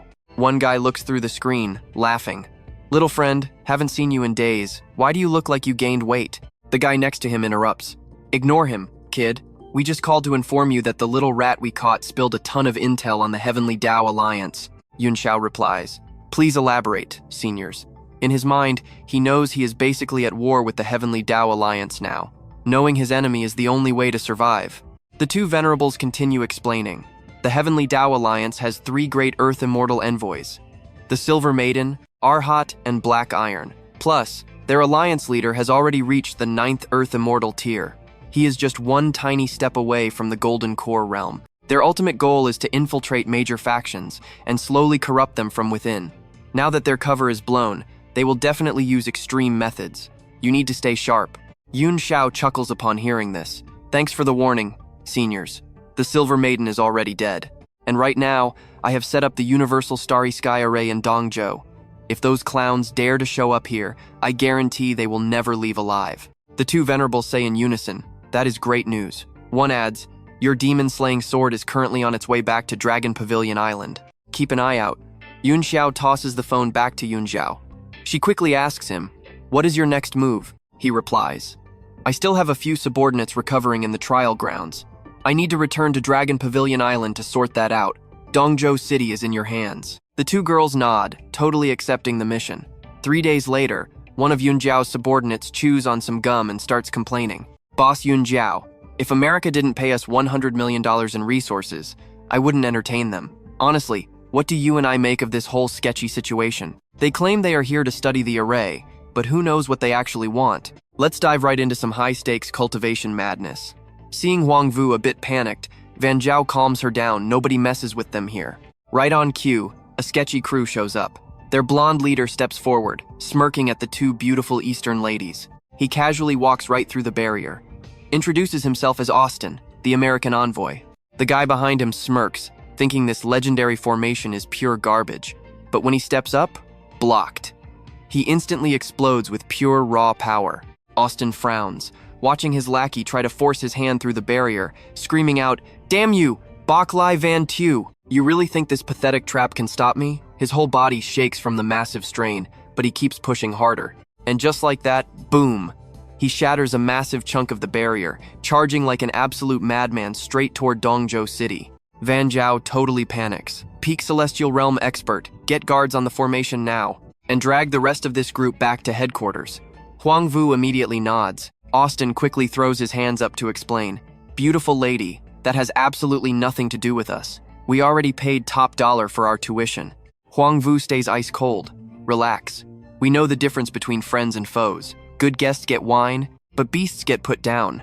If you are really just here to learn, I will host you properly." Austin simply smiles, playing the innocent student. Saying that, a slight frown crosses his face. Huang Vu gestures for him to follow. Arriving at Lingxiao Tower, she flexes a bit. This right here is the absolute core of Dongzhou City's Great Star Formation. That thief who blended into his envoy group? If he tries pushing deeper into the array, the heavy alarms will instantly go off. Now pay close attention here, Austin acts impressed, noting the thief left easily. But she smirks. That is just surface level. The backlash is pure agony. As long as he stays inside, we track his every single move perfectly. So a little advice, Austin. Do not try digging up any hidden secrets while here. Her face darkens with a deadly warning. One wrong move and he will be drained dry. Instantly, all the guards raise their guns right at him. Austin just raises his hands, totally unfazed. "Miss, I mean absolutely no harm." Pointing a whole battle formation at me? Isn't that a little extreme? I brought nothing but American goodwill. You would not want to start an international incident, right? Huang Vu casually waves for her guards to lower their weapons, just asking some questions. A big shot like you will not mind. Honestly, she thinks he just looks like an average boring politician. Plus, he hasn't actually done anything too extreme yet. Austin flashes a diplomatic smile. "Since you graciously agreed to give me a tour of the Great Star Formation as promised, I really do not mind. At the end of the day, we are all just trying to protect our people." Huang Vu takes the lead. "Right this way. I will break it down for you." Austin politely asks her to lead on. Meanwhile, out on Longding Island, surrounded by the ocean, Angel is thrilled, thanking Mr. Baili for making the contract with Ari and giving them shelter. The Roland family pledges absolute loyalty. Ari awkwardly scratches his head. "Thanks for letting me heal up in the secret realm. If you ever need me, I definitely have your back." Van Tu's tone turns dead serious. "Stay put for now. I will need you soon, and I hope you remember these exact words." Angel and Ari answer immediately. "Absolutely. Dragons are the most loyal race alive. You and I both know peace never lasts." Van Tu senses something off and yells, "Someone is attacking the barrier." A paper crane appears. He snatches it out of the air and unfolds it. It is an urgent message from Van Zhao. "Van Tu, I fell for a trap and am stuck in Dongzhou waters. Someone just sneaked right into Huang Vu's side of the Great Star Formation. She has not realized it yet. Get back here and fix this." Van Tu's face turns freezing cold. The Heavenly Tao Alliance moved this fast? They really have a death wish. Ari steps up, offering help. Van Tu crushes the paper into dust. "Ari, you are with me. Angel, stay with Secretary Wu and secure your family. A few petty thieves aren't worth mobilizing my entire island." He frowns. "Giant dragons can teleport to a city in a flash, right? Trying to back me into a corner? You clowns are nowhere near strong enough for that." Cutting back to the city, Austin smiles. "Miss Tu, I really appreciate you explaining the array's layout." Standing at the peak of Lingxiao Tower, he smirks. "So this is the Dongzhou core? You just brought me to the most critical spot so easily? Not worried I might attack?" Huang Vu glares right back. "Did you not learn from that last lesson?" She doubles down. "A level 7 Celestial trying to cause chaos here? Countless level 9 masters are watching your every move. Play stupid, and you die." Austin just chuckles and snaps his fingers. "Oh, you mean those absolute weaklings hiding around us?" And that's where we leave it in a single flash. All her guards are completely blown away. Let's dive right in. Huang Vu goes completely pale, screaming, "How did you do this? Who are you?" Austin rushes up, insanely smug. He laughs. I am here to smash this formation and take your lives, break the core, then kill you. Huang Vu freezes, all color draining from her face. Someone nearby panics, screaming the great formation is breaking. Hurry up and stop him. But Yunxiao is just standing on its back, staring at the Lingxiao peak with a smirk. How could the great formation break that easily? Ari's eyes go wide in shock. Huang Vu charges in, throwing a massive punch to stop Austin, but he dodges it like it is absolutely nothing. He scoffs right in her face. A little girl who just reached the martial myth stage thinks she can actually hurt me? You really don't know your limits. Don't rush. Once I smash this formation, I will personally put you out of your misery. He instantly blasts toward the core, but boom, Austin gets knocked, flying back. He barely catches his balance, his face totally twisting in shock. Just a core. How did it block my full power strike? Huang Vu lights up, thank God. The core is completely unharmed. Austin is absolutely furious now. He spins around, charging straight at her and roaring, damn it, if I can't break the formation, I will kill you first to teach Baili Yunxiao a lesson. Facing this monster, Huang Vu freezes, totally paralyzed in fear. But right at that second, a glowing shield suddenly flashes in front of her, blasting Austin away on impact. He slams into the dirt, nose bleeding, looking completely lost. He has absolutely no idea what just hit him. Huang Vu is just as stunned by the shield. Now watch this epic entrance. Yunxiao appears right behind her. Silly girl, did you really think your master came unprepared? Alright, clear your mind and stabilize your cultivation energy. Hearing that, Huang Vu immediately follows his orders. Yunxiao just steps forward. You don't need to be part of what happens next. Austin sees him and absolutely panics. He grits his teeth. Baili Yunxiao, you planned this all along. You even used your own disciple just to make us fall for it. Yunxiao simply pockets his hands, staring back with pure disgust. You trash aren't even qualified for me to waste time scheming against. The Heavenly Star formation is way beyond your logic.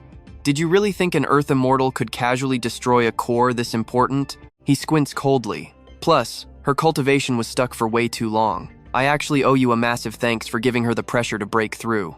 Austin shakes with pure rage, roaring out loud. I will end you, you tricky Easterner. Yunxiao could not care less. He lifts his foot and mercilessly stomps his face. You want me dead? You are absolutely nothing to me. With that, he crushes him to death right on the spot. Meanwhile, Yunxiao swings her stick, smashing a minor enemy's head in. Clean finish. You and I knew this was coming. Over in America, the Heavenly Tao Alliance leader slams his throne, roaring Black Iron and Arhat are dead. He grits his teeth, voice dripping with killing intent. Baili Yunxiao, I swear I will take your life with my own two hands. Back here, Yunxiao is just as icy. Heavenly Tao Alliance leader, your little lackeys have been completely wiped out. You are officially up next. Fast forward 7 days. The sun is slowly setting over Dragon Pavilion Island. Yunxiao looks over and asks Yunjiao, why exactly did the two Kunlun venerables leave Kunlun Void to come to Dragon Pavilion Island? She answers, this connects to Great Xia's fourth hidden sect. She explains further. A long time ago, a Supreme Master opened 4 mystic realms, creating the 4 hidden sects just to protect the absolute peace of Great Xia. But after the Southern Quanzhen sect was completely wiped out by a mysterious enemy, their realm entrance was totally destroyed. The shockwave rattled heaven and earth itself. Right at that moment, massive, violent tsunamis start rising up on the horizon. Yunjiao looks out, panicking as she speaks. Today, that exact realm entrance showed crazy spatial fluctuations. It looks like it might actually be appearing again.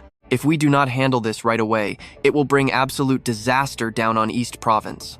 Hearing this, Yunxiao's face shifts. Has the world-ending tribulation already started? Down below, the ocean water is rapidly draining away. Yunxiao turns to Yunjiao. Do not worry, I am here and I am fully prepared. If the two of us just combine our strength, we can minimize this disaster to the absolute lowest level.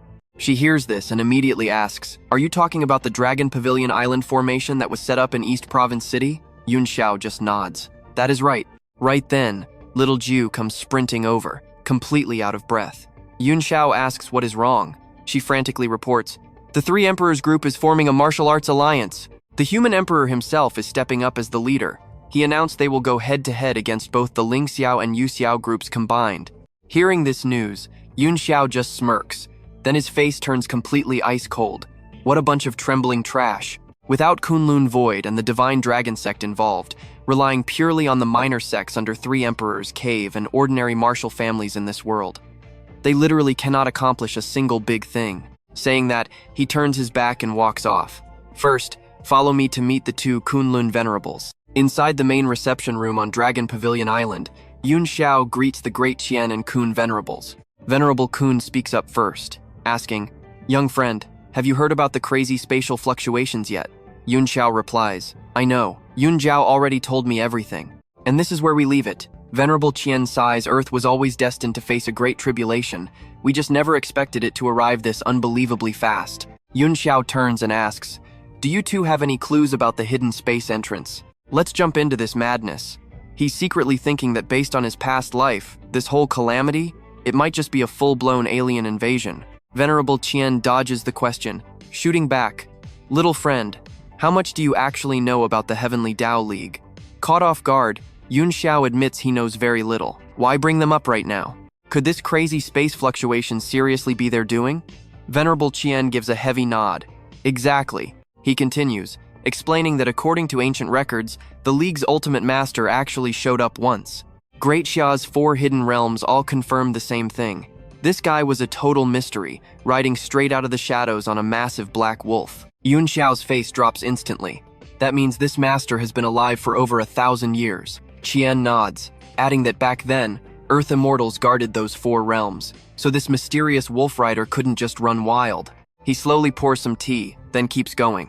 The real question is whether today's master is still the exact same person. Venerable Kun suddenly stands up, stepping right in front of Yunxiao. Rumor has it, this guy actually trained an entire army of werewolves. He helped Genghis Khan invade the West just to crush the church. Then those vampires suddenly appeared, destroying the church's remaining power even more. That is exactly how they planted their dark roots over there. Yunxiao processes this and says, "So basically, this Heavenly Tao League master has been secretly pulling the strings behind all those major Western historical events." Venerable Kun nods in total agreement. Spot on. But the East still had the 4 great hidden sects guarding it, so the League didn't dare to just randomly interfere. Watch closely here, because 3 years ago, they finally used the later Jin dynasty's massive invasion as their ultimate cover. They completely wiped out the Quanjin sect, the absolute weakest link of the Hidden 4. That brutal, chaotic war completely shattered the secret realm entrance. The legendary 4 hidden sects suddenly became just 3, and that exact moment planted the dangerous seed for today's massive space fluctuation disaster. Yunxiao immediately asks, "So the unstoppable rise of the later Jin dynasty was secretly tied to them too?" Qian answers without hesitation. Of course.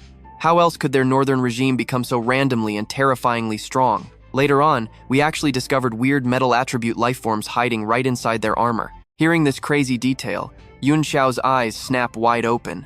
He lowers his voice. "I'm guessing this Heavenly Tao League master is actually a metal attribute lifeform himself. Plus, there is a massive chance he's a straight-up outsider." Both venerables are absolutely stunned. "Are you totally sure about that?" Yunxiao doesn't hesitate. "Positive. I completely refined that piece of armor he gave me. When I killed Silver Woman, I only destroyed her soul. Her body, basically a machine that easily rivals a high-grade spirit treasure. Right now, it's totally locked down inside the Jade Heaven Palace's grand array. My people are actually running intense research on it." Venerable Qian finally gets it. He nods, realizing the truth. So that explains everything. No wonder that guy's power is absolutely off the charts. We honestly thought he just cultivated some insanely special technique. We never guessed he wasn't even human. Yunxiao smirks, suddenly sounding super interested in this chaos. Can you believe this? Earth's entire history being completely manipulated in the palm of their hands.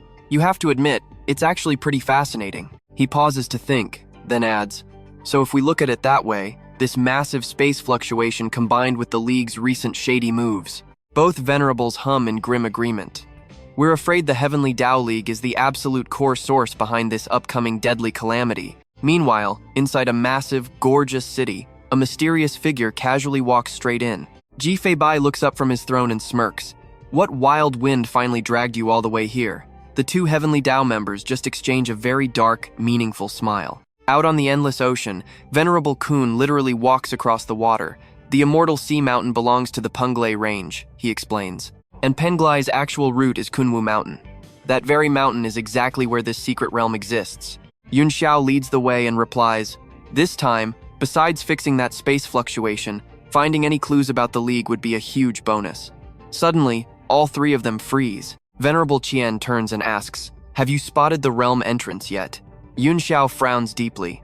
"It's super weird, he literally can't sense a single thing. How is that even possible?" Venerable Kun suddenly realizes the catch. The Kunwu secret realm is completely different from the other three. It only ever appears right at sunrise. Qian nods. "Let's move. We'll head into the mountain, find a spot, and wait for tomorrow." The next morning, over at the Sanqing Taoist temple, crowds are standing and praying. Yunxiao looks around, frowning. Way too many people here. Who knows if those three venerables inside are even real? The two venerables also stare straight ahead, looking absolutely shocked by the massive crowd. The three step inside. There are two giant god statues sitting right on a massive table, with tons of people dropping to their knees. They're happily cheering. The god statue has manifested. A blindingly bright halo shines from behind the statue's head. Venerable Qian smiles gently. Boundless heavenly venerable. Meanwhile, Venerable Kun just stands there looking completely doubtful. Right then, Zhao Tianli steps out and clasps his hands. "Please forgive me for not welcoming you three sooner. Could you perhaps stop for a quick chat?" Hearing this, Yunxiao raises an eyebrow, secretly thinking, "A core realm grandmaster?" Later, in the temple's backyard, two sweepers bow with total respect. "Greetings, temple master." Zhao Tianli just gives a tiny hum and orders them to leave. The two guys bounce immediately. "You and I did not see this coming."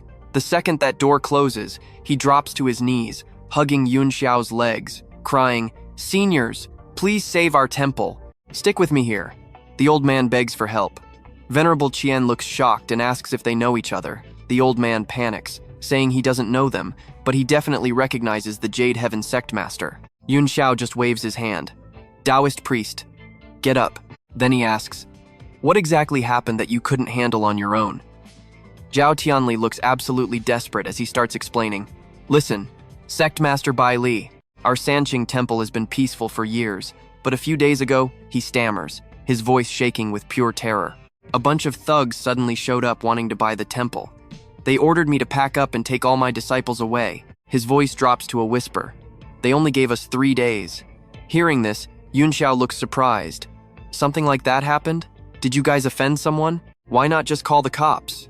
Grandmaster Deng Jing quickly steps in. "We don't even know who these guys are. They have at least 2 martial arts myth-tier experts with them. Normal cops can't do anything against monsters like that." He sighs and shakes his head. "Calling the police would just get innocent people killed." Thinking for a second, Yunxiao speaks up.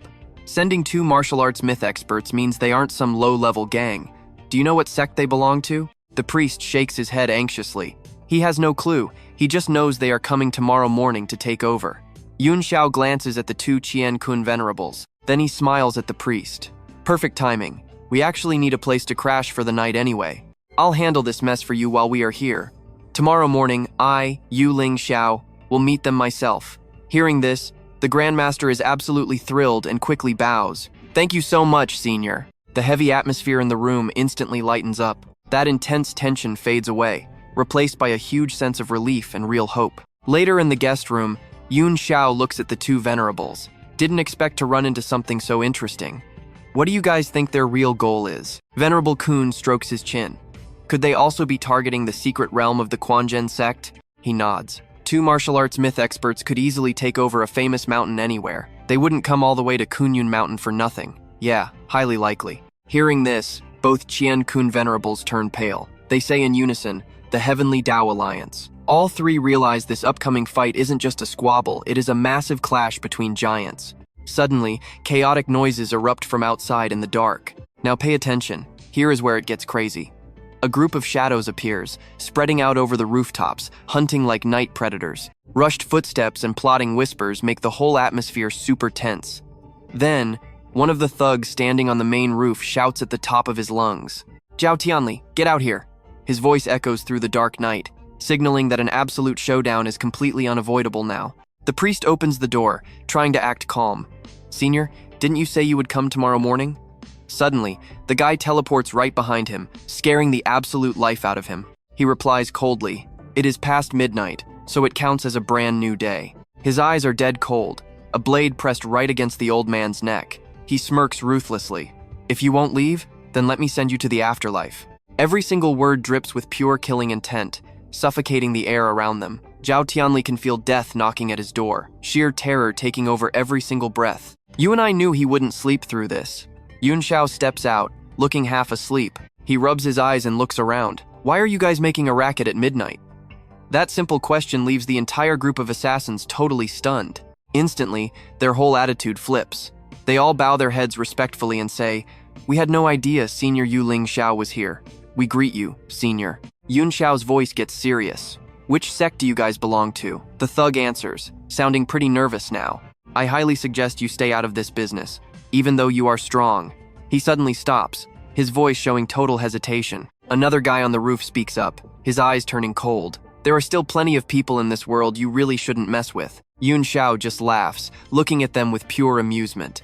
"All right then, tell me, what is your grand background anyway?" His tone is totally mocking them. They puff out their chests to reply. "Then listen up, we are." But before even finishing the sentence, the whole squad suddenly screams, "Run!"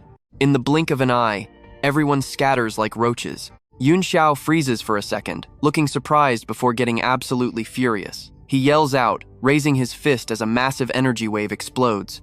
"Get back here!" Heavy snow is falling outside, blanketing everything in pure white. The scene is strangely quiet and peaceful. Only the sound of falling snow remains. But seconds later, every single runner gets dragged back, tied up super tight. Unable to move, all you hear are their painful gasps. They get dragged back and forced to kneel before Yunxiao. The thugs burst into tears, begging for mercy. "Senior, we belong to the Huaking sect from overseas. Our main headquarters is over in America. But right now, America is controlled by the Heavenly Tao Alliance. They are wildly massacring all foreign factions. We couldn't handle it anymore, so we fled to Great Xia and dressed as Taoist priests to find a small temple to hide in. We wouldn't dare mess with the major sects, so we targeted this little Sanqing temple." Yunxiao's face turns cold as he shouts, "Get to the point! Trust me, you will love what happens next." He backhands them, leaving them dizzy and trembling with pure fear. One guy finally calms down and speaks seriously. "Stick with me, the Heavenly Tao Alliance fights dirty, using hostages. They completely forced us to hijack this Three Purities Taoist temple and build an isolation barrier." The other terrified guy chimes in quickly. "Once that is done, their elite masters will arrive to give us our next terrible orders." The two Heaven and Earth Reverends step out from inside, their faces showing that everything finally makes complete sense. It really is the Heavenly Tao Alliance. Yunxiao turns around, asking, "How do you two suggest we handle these guys?" The Earth Reverend speaks up, "Stabilizing the entrance isn't happening overnight. Let's just drag these two cowards along and use them as perfect bait. If the mastermind shows up, it might actually be fun. What do you think?" Scene cuts right after knocking those goons flat on the dirty ground. The Heaven Reverend stands nearby, pointing out, "Look here. This Nine Dragons pool is the exact gateway to the secret realm. But the space and time inside are totally chaotic. Surviving it will be brutal." Yunxiao's eyes darken. He realizes the spatial energy is insanely unstable, and time itself is twisted. Stepping in there means practically guaranteed certain death without a crazy miracle. The Heaven Reverend adds, "We've been studying this realm's entrance for a very long time." The Earth Reverend shakes his head, but the space is just way too chaotic. "We can't interfere at all. Plus, if we rush in and the secret realm collapses completely, escaping is impossible." Now watch this insane move. Yunxiao triggers a brilliant spirit blood clone technique, flashing light, creating an exact, powerful replica of himself. He says seriously, "I'll send my clone in first to scout." The two reverends smile confidently. "Then we will stand guard for you right here." Immediately, they shift their combat forms, getting fully ready to provide absolute protection for Yunxiao's body. His clone dives straight into the spatial portal, totally ready to face whatever deadly danger lies hidden inside. Pushing deeper, Yunxiao instantly feels a terrifying, crushing pressure. He thinks to himself, the restriction force in this dimension is just way too intense. Moving even a single muscle is incredibly difficult. Suddenly, he notices something weird. It is not just broken space, there is an actual formation lingering here. One reverend asks nervously, "Did you find out something in there?" Yunxiao replies, "It's not just spatial chaos. The entrance still has residual formation power left behind. The ancient grand protective array hasn't been completely destroyed yet." The other reverend quickly asks, "So is there a way to enter safely?" Yunxiao says calmly, "If the ancient array hasn't been completely destroyed, it proves the secret realm still exists. We just need to restore the formation or heavily reinforce the entrance to get inside. Hearing this explanation, the Reverend looks totally doubtful. But we can't even step a foot inside. So how are we supposed to reinforce the entrance? The outer grand array is totally wiped out. Finding the remaining parts is almost impossible. Yunxiao stands up. You and I both know he never quits. If we can't find it, we'll just build a brand new array, using its power to connect to the entrance. Finishing his sentence, he casts a spell. A mystical ring of light appears around him. He explains further time and space exist parallel to each other, directly influencing one another. Because the time inside the entrance is so twisted, the space naturally becomes totally chaotic alongside it. If we can stabilize the space, time will naturally fix itself, and the entrance will be completely reinforced. The two reverends nod in sheer admiration. Truly a genius.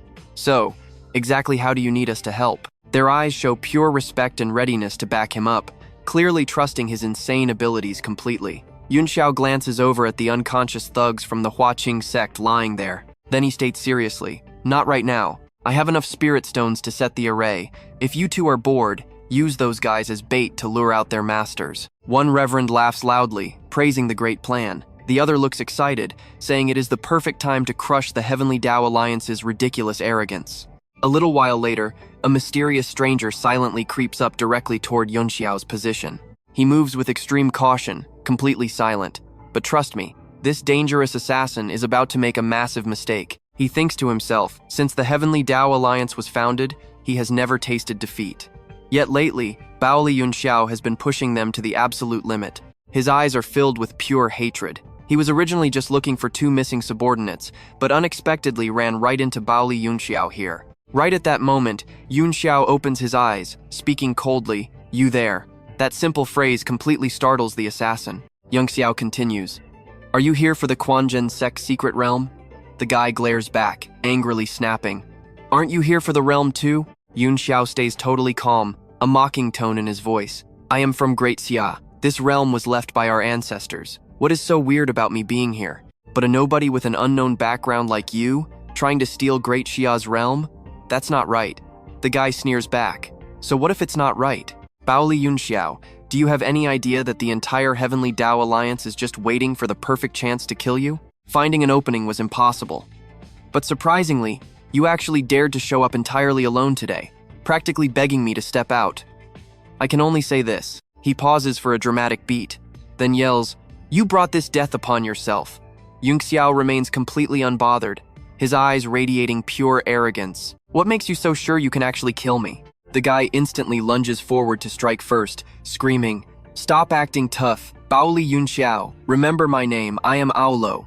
When you hit the underworld, remember I am the one who took your life. Stick with me, you and I are about to watch Yunxiao smirk while his enemy gets blasted away, all while our guy stays seated, not moving an inch." The enemy coughs up a huge mouthful of blood, groaning in absolute agony, and stares at Yunxiao in total panic. What just happened? Apollo wipes the blood from his face, trembling with pure fear. He realizes he can't even lay a single finger on Baili Yunxiao right now. He forces himself to stand through the pain, his mind completely spinning. What the hell just went down? Looking back at Yunxiao, the guy is still sitting there like a statue. Zero movement at all, which just makes Apollo even more terrified. The dude literally didn't budge. Apollo frowns hard. He doesn't dare stick around, instantly deciding to fall back. This guy is way too unpredictable, so running is the best play. But just as he tries to back up, he feels someone right behind him. Apollo panics, whips around, and screams, "Who is there?" A brutal, heavy punch smashes straight into his face. He has zero time to react before getting knocked completely flat into the dirt. He looks up to see his attackers wearing cold smiles. It is the two venerables. Venerable Qian does not hesitate for a single second, immediately launching another devastating strike right at the panicking Apollo. Venerable Kun instantly launches an attack from the exact opposite side. Two storm-like blasts crash down from both directions, leaving Apollo with absolutely zero escape routes. He is trapped. Now pay attention. This is where it gets interesting. Yunxiao finally stands up. Walking and realizing these two venerables have spatial control matching his own, they are absolute cultivation geniuses. It is just a shame this world's chains are holding them back from hitting the Earth Immortal tier. He calculates further looks like Great Xia still has a fighting chance. When the Great Tribulation finally hits and those chains break, they will definitely level up. By then, Combined with the 3 emperors, the number of Earth Immortal powerhouses in Great Xia is going to absolutely skyrocket. Back over to Apollo, he curls up tight, casting a secret technique to create an outer defensive shield just like heavy armor. The glowing silver armor becomes his absolute last line of defense against the relentless heavy bombardment coming from the 2 powerful venerables. He might look calm on the outside, but in reality, Apollo is burning through every single ounce of his power just to keep that silver shell intact. One venerable sees this and sneers with a cold voice, "You really think turning into a silver ball means I cannot touch you?" After saying that, he swings his sword down hard.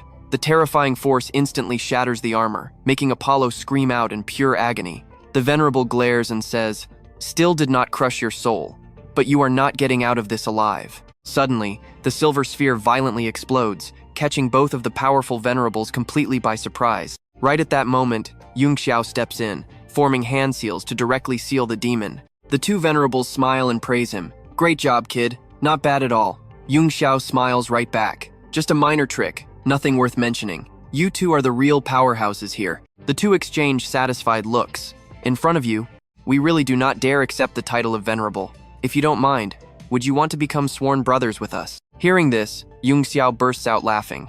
"If you guys are offering, how could Baili Yunxiao possibly refuse?" The 3 of them laugh together, the vibe instantly shifting into a family bond. Let that sink in for a second. You and I just watched their bond go from basic respect to blood brothers, ready to fight side by side forever.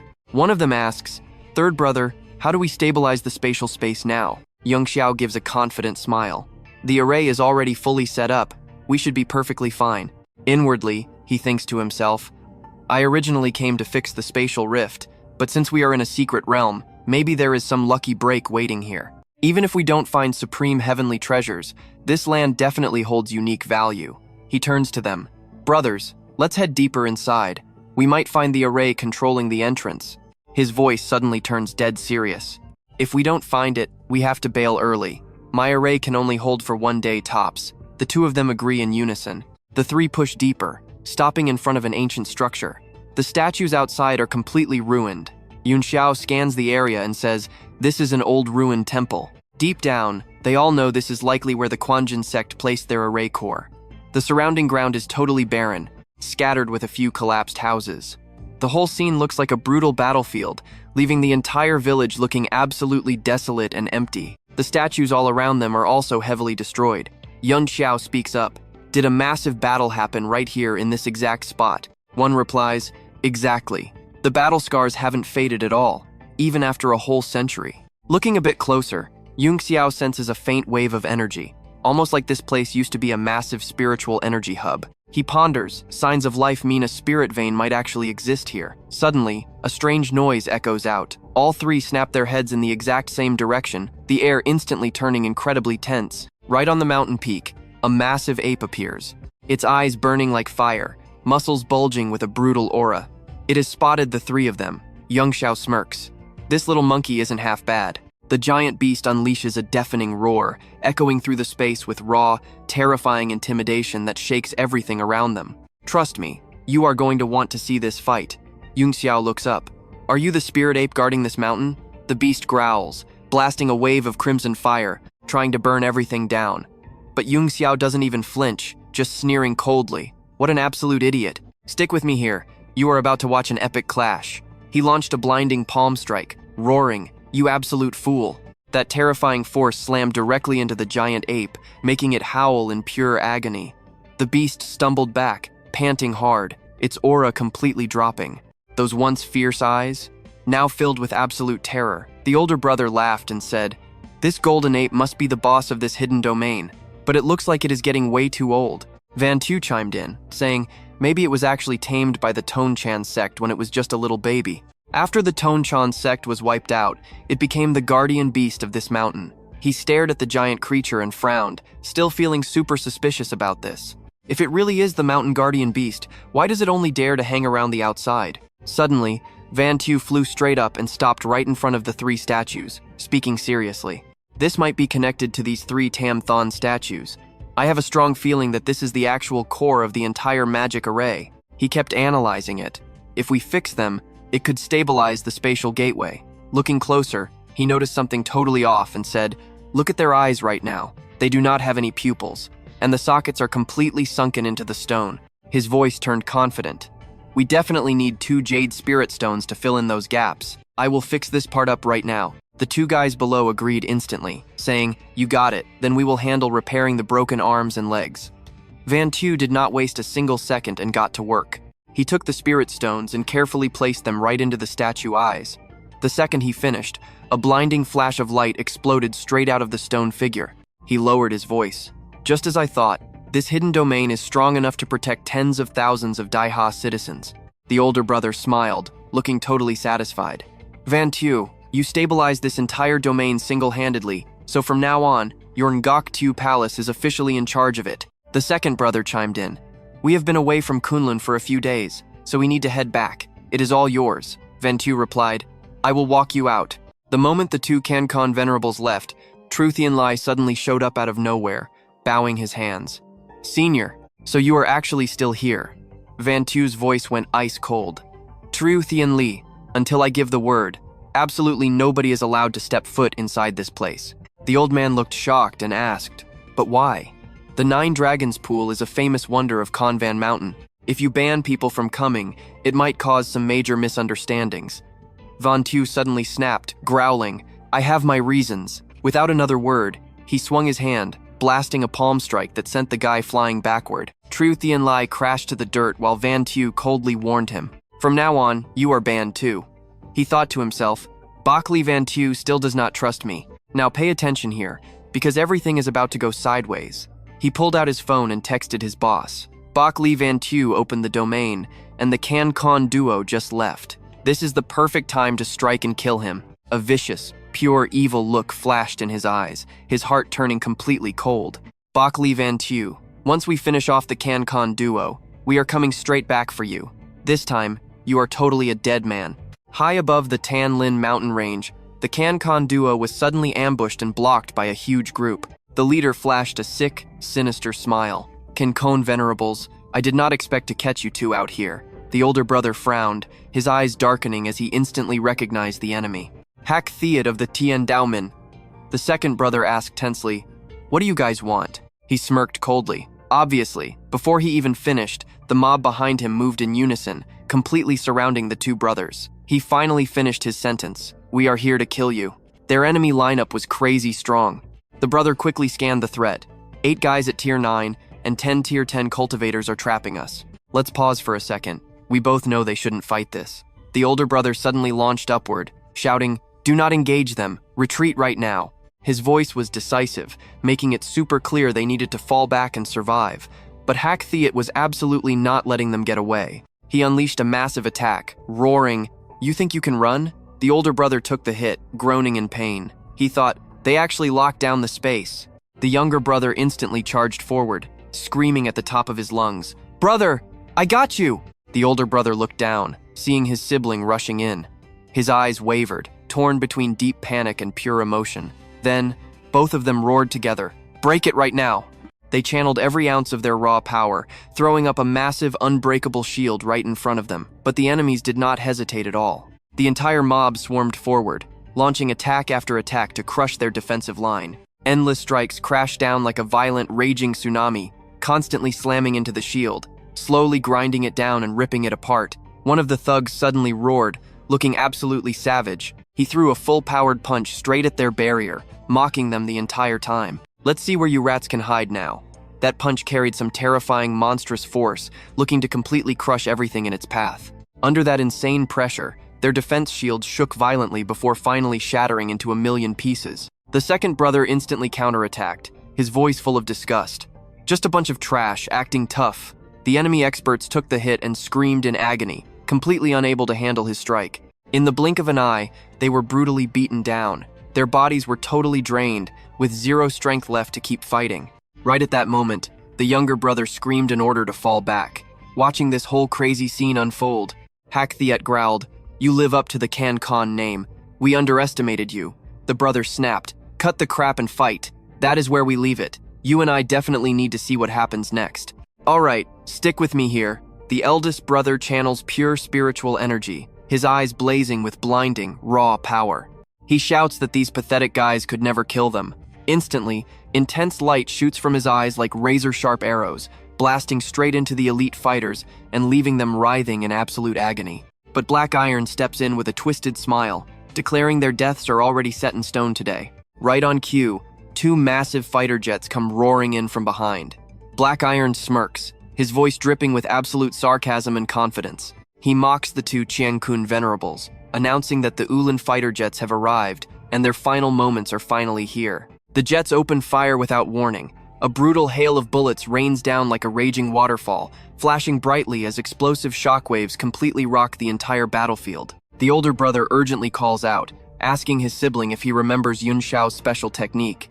It lets cultivators perfectly connect and shift the forces of yin and yang. The second brother instantly gets it and agrees. Standing right in the middle of that heavy gunfire, they rapidly trigger the ancient cultivation technique. Two mysterious auras wrap around them, blending pure yin and yang energy together.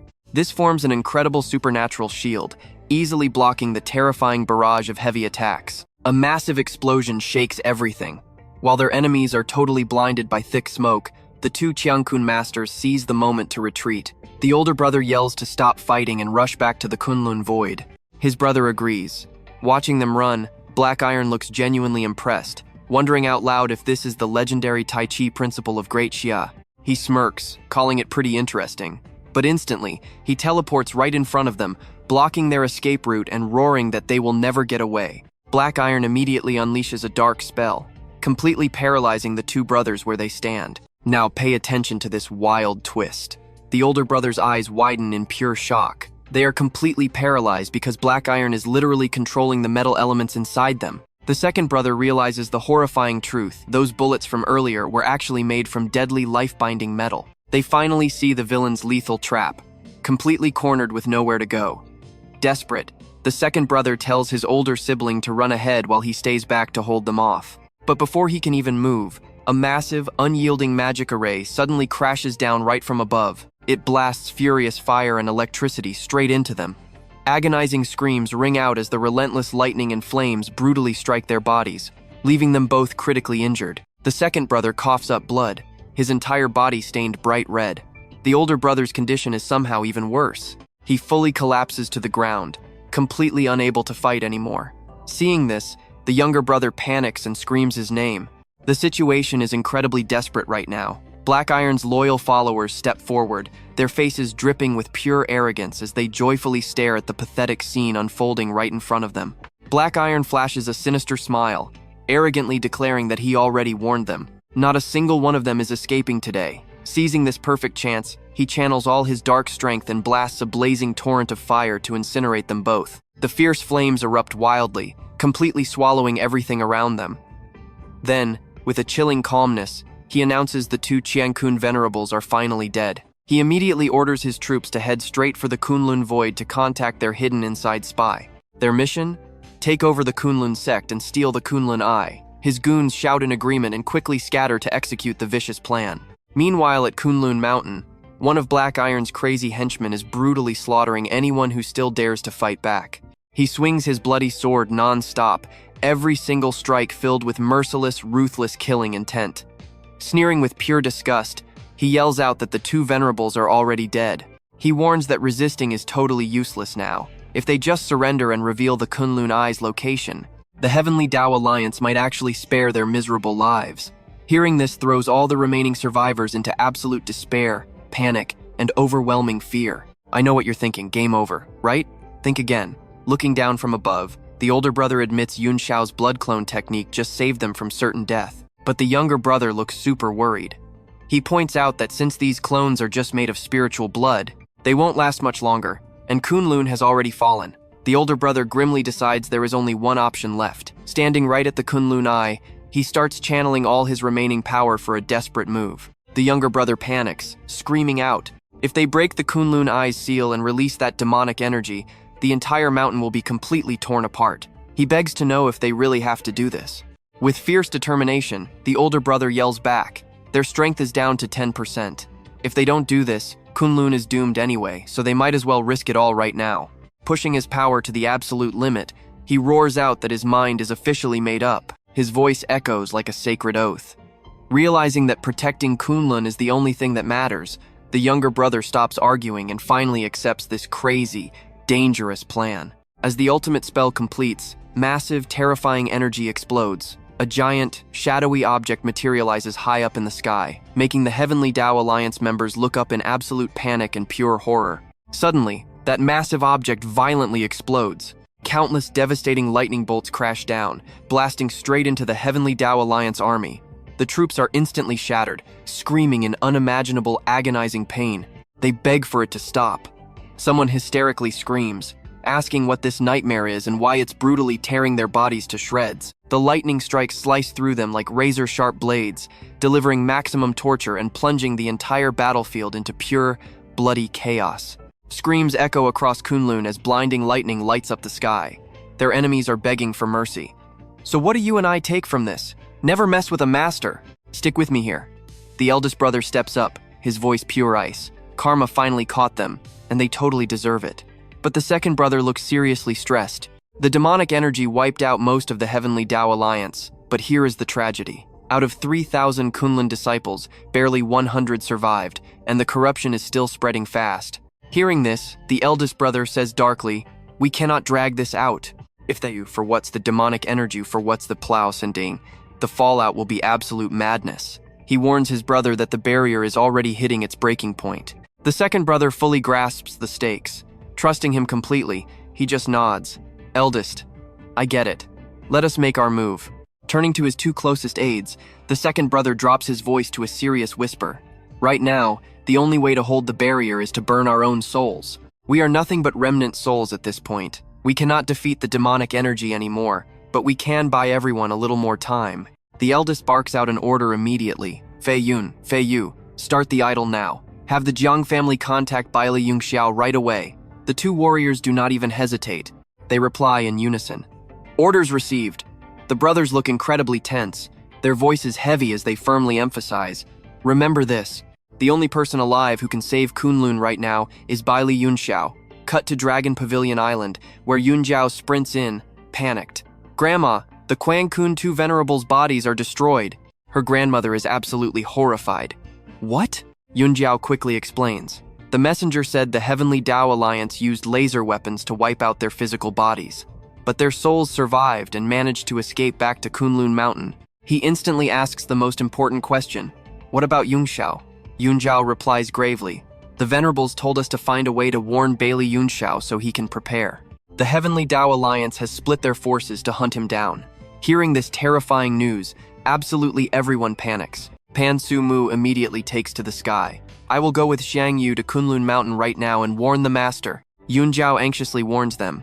"You two better be careful. Do not let the Heavenly Tao Alliance ambush you. They both promise her they will be fine." Right at that exact second, Yunjiao feels an icy chill run straight down her spine. Her expression darkens completely as she realizes something. Now pay close attention, because this is where it all escalates. She never expected the Alliance to deploy such terrifying power. The Grand Array suddenly reacts the enemies have arrived. Back at Kunlun Mountain, everyone stares up at the sky in pure horror. High above them, squadrons of fighter jets are rushing in fast. And then, a barrage of bombs drops. Deafening explosions rip through the air. The ground shakes violently, and fires erupt everywhere. Thick smoke billows out, creating completely unprecedented chaos. Meanwhile, deep inside the secret realm, a bunch of giant apes are busily digging spirit stones from the rocks. Those sparkling spirit stones are packed with rich, incredible energy, making the massive beast dig even more frantically. Outside the cave, Yunxiao is pouring all his focus into setting up a massive formation. He deploys the epic Wind and Fire Immortal Annihilation Array. The array's brilliant light spreads outward, slowly expanding into an incredibly solid, unbreakable ring of pure defense. It acts as a shield while staying completely ready to counterattack any invaders. While concentrating, he suddenly notices people approaching and wonders why on earth are Xiang Yu and Pan Su Mu showing up here. The two girls arrive at the ruined temple, wasting zero time. They fly up, rushing straight toward Yunxiao and shouting for their master. Frowning, Yunxiao asks, "What is going on?" Outside the Nine Dragons Swamp secret realm, the Heavenly Tao Alliance is here. Black Iron turns his head, flashing a cocky smirk at Zhao Tianli. "This whole plan going so smoothly is definitely all thanks to you." Zhao Tianli beams a wide smile back. "It is all because of your insane strength, Venerable." Even the Qiangkun 2 Venerables were no match for you, so crushing Baili Yunxiao will be super easy. The two villains burst out laughing. But you and I know it is never that easy, right? Suddenly, massive energy explodes in the sky, shining blindingly bright. Black Iron and Zhao Tianli both snap their heads up. From within that dazzling light, Yunxiao slowly steps out. His face is totally calm, but his pressure is overwhelming. Black Iron sneers coldly, "Baili Yunxiao, I have been waiting for you." Yunxiao just stares him down, eyes like ice. "So, you guys finally made it?" Black Iron grins like an absolute maniac. "I forgot to bring the Qiangkun 2 Venerables' heads as a gift for you." He roars at the top of his lungs. "But I can definitely send you to meet them." Instantly, he throws a punch, blasting terrifying force straight toward Yunxiao. But wait, Black Iron's devastating punch completely misses. Yunxiao had already smoothly backed into that weird spatial sphere. Black Iron instantly flies into a rage, screaming and chasing. Right then, a minion flying a jet rushes over in pure panic. "My lord!" Annoyed, Black Iron barks, "What is it? I am literally one step away from finishing this." The guy stammers, the master ordered, "That we need to retreat right now. Stop all plans against Baili Yunxiao immediately." He adds, "The strike force sent to the Kunlun sect has been completely wiped out." Hearing that, Black Iron's face drops in sheer disbelief. He screams out, "What? Say that again." The terrified minion trembles violently. "Lord, this is a direct order from the master above. He wants you to return right now." Black Iron angrily grits his teeth. His mind is in total chaos right now. "That is just impossible. I killed the Qiangkun 2 Venerables myself. Who left in the Kunlun sect has that kind of crazy power?" A sudden suspicion hits him. Could it be Kunlun Ya? But even that seems highly unlikely. A heavy wave of unease rises up, making it impossible for him to stay calm. The minion standing beside him just waits awkwardly, looking incredibly anxious. Inside the realm, they wait for the enemies to hit their trap, but Pan Su Mu starts doubting. So what do we think happens next? Trust me, the payoff is insane. Stick with me, you and I are about to watch a perfect trap fail. Why are they retreating? Yunxiao stays calm. No way he lets them leave that easily. Huang Vu panics, asking if he actually plans to hunt them down. He flashes a cold, arrogant smile. "Why wouldn't we go out and play?" The trio steps right through the spatial gate. Outside, Black Iron orders a retreat, but Yunxiao's voice echoes out, "Who said you could leave?" The spatial light fades away, revealing Yunxiao standing right in front of the Heavenly Dao Alliance. His aura explodes, cold eyes, absolute killing intent. "I never gave you permission." Their airships instantly launch with explosive force. Black Iron stays perfectly composed, shouting to retreat, avoiding combat. The surviving ships rapidly gain altitude. Yunxiao glares. They still think they can run. He gives the order to his team. Drawing his twin blades, he commands them to transform. They channel their spiritual energy, pouring maximum power into Yunxiao's swords. With a massive shout, his aura erupts, launching him skyward. Man and sword become one. In a flash, the twin blades merge directly into his arms. His bare hands now hold god-tier weapon power. He intercepts an airship and roars, "Strike!" The ship blows up instantly. Without missing a beat, Yunxiao rockets straight toward Black Iron. Now pay attention here. Black Iron just smirks, not even slightly scared by this sword fusion. "You think I care?" He leaps from the ship, facing him head-on while casting metal control. Yunxiao is slightly surprised. Metal control? The guy has some refining skill, but in his past life, refining was Yunxiao's ultimate specialty. He charges straight into the metal control zone without slowing down at all. Black Iron is stunned. He shattered his technique. Breaking free, Yunxiao attacks instantly, but the guy barely dodges. Panic sets in. He yells at his crew, "Why just stand there? Stop him before he breaks our lines." In seconds, dozens of soldiers surround Yunxiao. He just laughs coldly. "You think numbers will save you?" Black Iron's pride is completely shattered. Furious, he screams out, "Baili Yunxiao, I was going to spare you, but if you want to die, I will gladly grant your wish." He signals his men. A massive crowd with weapons rushes forward, attacking him all at once, but they completely underestimated his insane power. In a flash, the entire squad gets wiped out, bodies everywhere, leaving Black Iron standing totally alone. Yunxiao channels his sword fusion and slashes right at him. A bloody cut rips across his face. Still calm, Black Iron admits, "You are strong. Way stronger than I predicted." Yunxiao smirks confidently, finally realized how weak you are, but Black Iron changes his tone, trying to negotiate. "We don't have to fight. I am giving you one last chance. Join the Heavenly Dao Alliance right now. We both know what is coming. My boss will make you the top apostle, outranking even me. Yunxiao rejects him instantly. A sect master like me? A lapdog? If I am right, your tier 9 peak level is absolutely nothing special. Rejected and mocked, Black Iron furiously roars. I admit you are a genius, but you should not have left the realm. Breaking our ships does not mean you can stand against me. He launches upward to attack. I will end you myself today. Yunxiao calmly replies, the only one dying here is you. The two clash instantly, their eyes completely locked with lethal determination. Outside the Nine Dragons realm, the brutal fight between Black Iron and Baili Yunxiao rages on. Staring down his opponent, Yunxiao calculates his physical body is tough, blocking a direct hit. This alliance is no joke. Black Iron screams, why just stand there? Attack. Yunxiao sneers at the cowardly move. The mob charges back in with heavy strikes. Watching their moves, he jumps back, suddenly realizing these two are actually metal attribute beings. Exploiting a split-second opening, Black Iron circles behind him completely unseen, landing a massive strike on his back. From afar, his friends scream in panic. Master! Triu Tianlai laughs mockingly. Yunxiao is just that weak. Thick smoke swallows the battlefield, blinding everyone to the chaos inside. But seconds later, Yunxiao's silhouette appears completely unharmed by that dirty sneak attack. He now stands face to face with Black Iron. The minions rush in to trap him, but Yunxiao dodges flawlessly, moving so fast they cannot even land a single scratch. Black Iron loses it.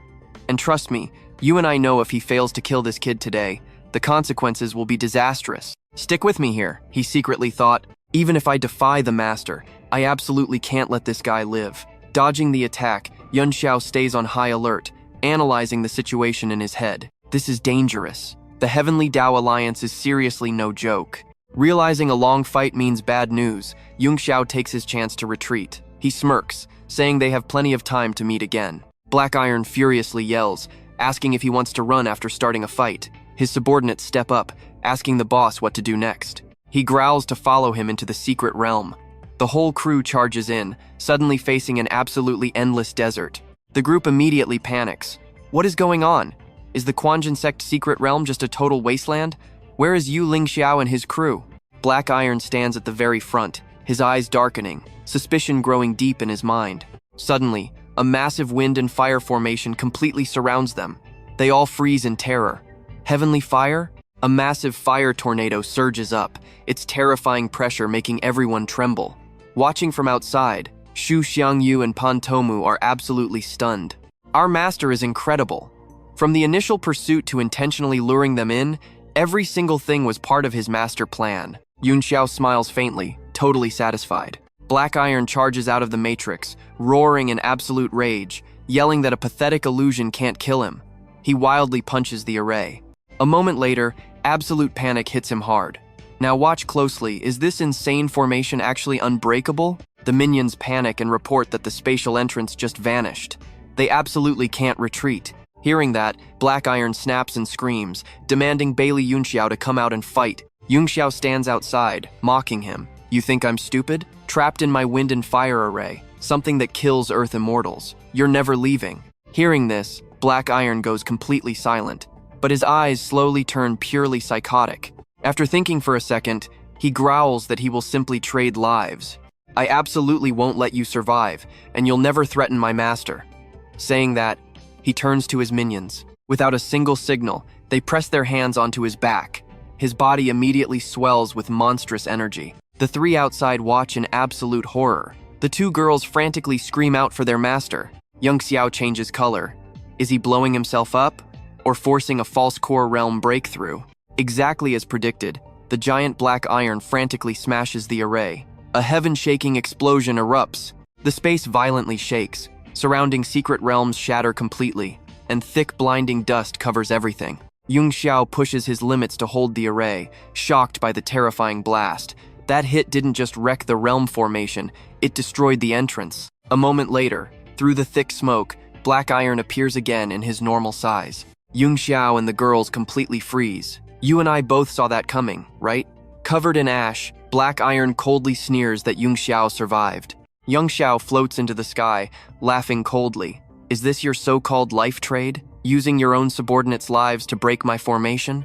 Black Iron roars in absolute fury, telling him to die.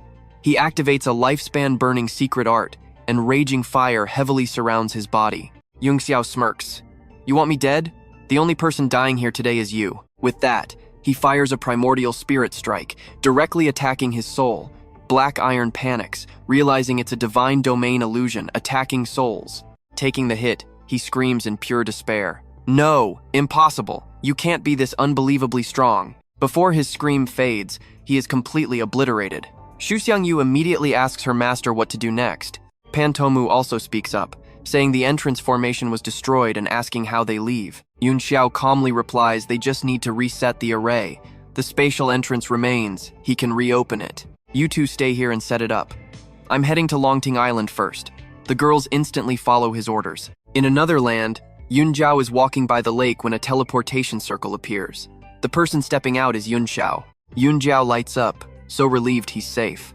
He is surprised, asking why she is here instead of Longting Island. Before he finishes, she quickly replies. The Longting Island crisis is handled, but the second Venerable unsealed the Kunlun Eye to destroy them. Right now, Kunlun demonic energy is erupting. The second Venerable's soul is desperately struggling to hold the barrier intact. We've got zero time to waste. We must go to Kunlun right now. Yunxiao immediately declares. Let's go. They rush off toward Kunlun. Meanwhile, deep under the Arctic Ocean, inside the Alliance base. On the top floor of the tower, the Alliance leader sits on his throne, furiously roaring. Damn you, Baili Yunxiao. My life's work, ruined. And trust me, you're going to want to see what happens next. Stick with me, you are about to see things get wild. He vows to ruin their peace forever. Then he orders the cloaked woman around, confirming Great Shia's Black Iron forces are dead. Even though they finally killed the Heaven and Earth duo, the ultimate price was incredibly high. She needs to secure America immediately and seize absolute power over there. That is their only chance to flip the entire situation around. The Silver Woman bows and obeys, but she asks why the Master will not revive the Black Iron. The Heavenly Tao boss just frowns. Resurrection is strictly off limits. Remember this carefully. The ultimate goal right now is to spark a massive war and completely crush humanity's future development. The Silver Woman smirks lightly. Humans are weak, sure, but they can still build crazy weapons that rival the legendary Phantom jets. Once war drops, nothing stops it. Master is brilliant, she says. The Heavenly Tao boss smirks evilly. By then, they will use the Heavenly Tao Alliance's insane high-tech power to completely wipe out all human civilization on Earth.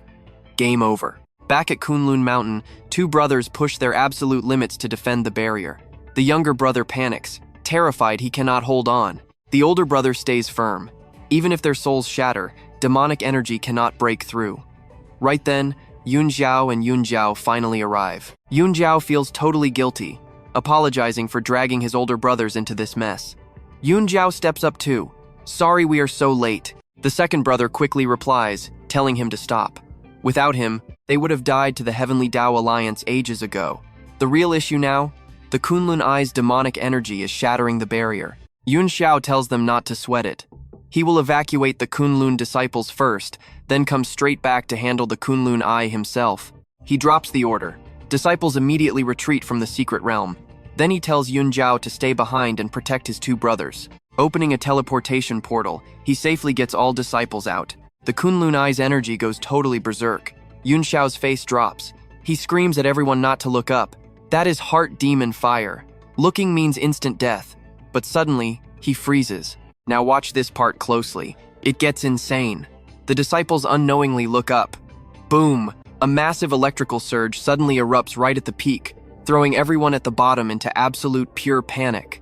On Yunxiao's end, he starts directly refining the energy. Jiao Air is completely stunned. He can refine demonic energy? Yunxiao explains the 9 profound art refines anything. Demonic energy is just chaos energy anyway, so absorbing it is totally possible. He stares at the Kunlun Eye. With enough time, completely fixing this crazy place might just be doable. Jiao Air immediately offers her help. Together, the two of them fly straight up there. The two brothers below are completely awestruck. Kunlun and all of Great Xia are counting on him now. This demonic aura is absolutely terrifying. Suddenly, the Kunlun Eye shakes violently. Massive waves of dark energy surge up like a wild, raging storm.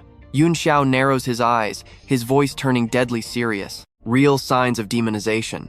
Could this actually be the ancient entity born from Pangu's sheer resentment at the very dawn of creation? Wild. The realization hits him hard. If that is true, fighting this thing will be an absolute nightmare. But backing down? Not a chance. With absolute determination burning in his eyes, he pushes his power. He coldly declares he will use its power to force a massive cultivation breakthrough. But the more he refines, the more violently the eye fights back. Dark energy keeps erupting relentlessly, thrashing around wildly like an angry ocean storm. Wave after wave brutally hammers his willpower. Down at the base, Yunxi stares up, her face filled with intense anxiety. With that insane amount of demonic energy up there, who knows how long this crazy refinement will actually take. The two brothers stand by, trying to look steady but clearly stressed. One of them slowly sighs. All they can do is wait. The other nods with absolute trust. He will definitely make it. Now let that sink in for a second. 1 whole year passes. The mountain's intense dark energy has finally weakened significantly. The second brother reassures his parents. Do not worry, he is just waiting for the perfect moment. His mother gets emotional, deeply thanking the two revered ones. Isabella speaks up, praying he returns fast. America just increased its troops to 3 million. A massive war could explode literally any second now. Hearing that grim news, everyone's faces sink completely. They quickly board a plane heading straight home. Mid-air, a figure suddenly materializes next to the plane. It is the Silver Woman. She speaks coldly, directly calling out Baili Yunxiao. I do not care if you are dead or alive. As long as I capture your parents, the Ling Xiao group falls, and war officially begins. Then, boom, she violently smashes right through the fuselage and charges straight inside. Isabella panics, shouting, "Who is there?" Getting a clear look, she instantly recognizes the terrifying Silver Woman. The Silver Woman sneers. I did not expect you to know me. Even better, that totally saves me the effort of explaining everything. Absolutely furious, Isabella flies up and screams, do not dare touch my master's parents. She fiercely stabs her blade, but the Silver Woman literally catches it barehanded and crushes it. Right after that, she swings glowing chains, tightly binding Isabella. Meanwhile, Ni Shang successfully sneaks Yunxiao's parents away. Jumping off the bat's back, she urgently yells for the two of them to run first. She gives chase. No escape. We stop here. Trust me, you and I absolutely need the next part. You and I are jumping right into the chaos. Ni Chang spins, launching her 9 shadows technique, but it does absolutely 0 damage. The Silver Woman just smirks at her pathetic. Instantly, she unleashes countless razor-sharp hair spikes, shooting them straight at Ni Chang. A direct hit, and the agonizing pain is completely overwhelming. But right at that moment, Isabella's glowing chains suddenly shatter into pieces. The Silver Woman whips her head around, completely shocked that she broke free. Cursing in pure rage, Isabella charges straight at the Silver Woman. She sprints toward Ni Chang, screaming her name, but instantly takes a brutal strike to the back of the neck, blacking out completely. The Silver Woman struck her down. Her voice turns ice cold. You just reached the 2nd tier and actually thought you could escape my grasp. If you weren't still useful to me, do you really think I'd let you live? She continues. Those fools already ran, but there's no rush. With you as my captive back in America, I can still report to the Alliance leader. Meanwhile, on the other side, Yunxiao's mother looks completely panicked. An Kiet, Ni Chang is going to be all right, isn't she? An Kiet replies, I hope so. If it wasn't for the protective talisman Yunxiao left behind, we'd already be enemy captives. We absolutely can't go back now, or that Silver Woman will grab us too. He quickly continues his thought. Yun Jiao mentioned Little Nine was cultivating near Kunlun, so let me try contacting her. Before he even finishes, Little Nine suddenly appears out of nowhere, carrying Ni Chang. Yun Xiao's mother rushes over.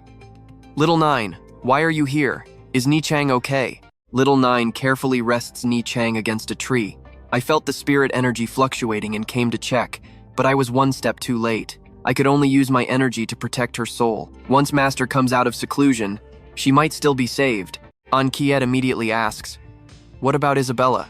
Little Nine answers right away, that Silver Woman managed to take her. But since both of us carry the Master's contract on us, I can sense exactly where she's being held.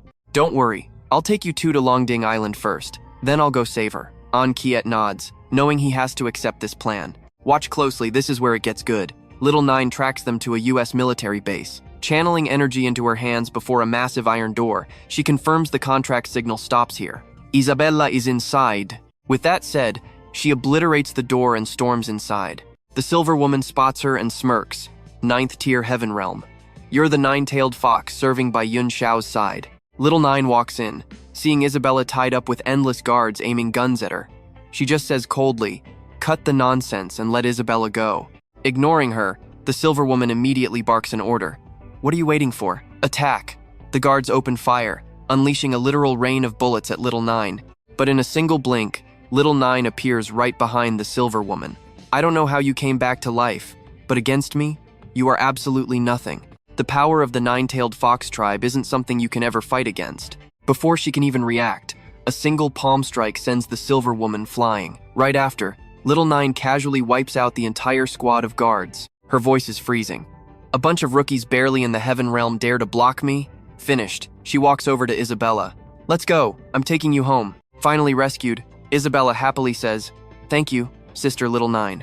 The two immediately launch into the sky to leave, but the second they take off, a man blocks their path. He says coldly, "This territory is mine. You think this is a place you can just freely enter and leave?" Little Nine fires back. "Your territory? Who even are you?" "Now I know what you're thinking. Who is this guy?"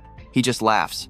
"Who do you think? In a place like America, completely controlled by my Heavenly Tao Alliance, I am naturally the Alliance leader." In a flash, he appears right in her face, his voice dropping low. "To think you actually know the soul-sealing arts." Hearing that, Little Nine quickly backs away, her tone turning hostile. "What does that have to do with you? Move out of the way, or else!" He just bursts out laughing. "What's wrong? Are you actually planning to fight me? Not bad. Your abilities and that fiery personality make me even more interested. Leave Yunxiao. Follow me instead. I'll take you in as my adopted daughter and make you the absolute queen of this entire world. So, what do you say?" Little Nine instantly snaps back. "Who'd ever want to be the adopted daughter of a total lunatic like you?" Then, Little Nine turns to Isabella. "I'll stay here and hold him off. You take the Silver Woman and find the Empress." Isabella nods. "Got it. Little Nine, please come back safe." The Alliance leader just stands there with a cold smirk. "Leaving so soon? You haven't asked for my permission." Little Nine instantly charges forward, yelling, "Your opponent is right here!" In her mind, she knows the only option left today is borrowing the contract's power to temporarily boost her cultivation level to the max. Seeing this, he laughs. Breaking through to the Earth Immortal tier? Not bad.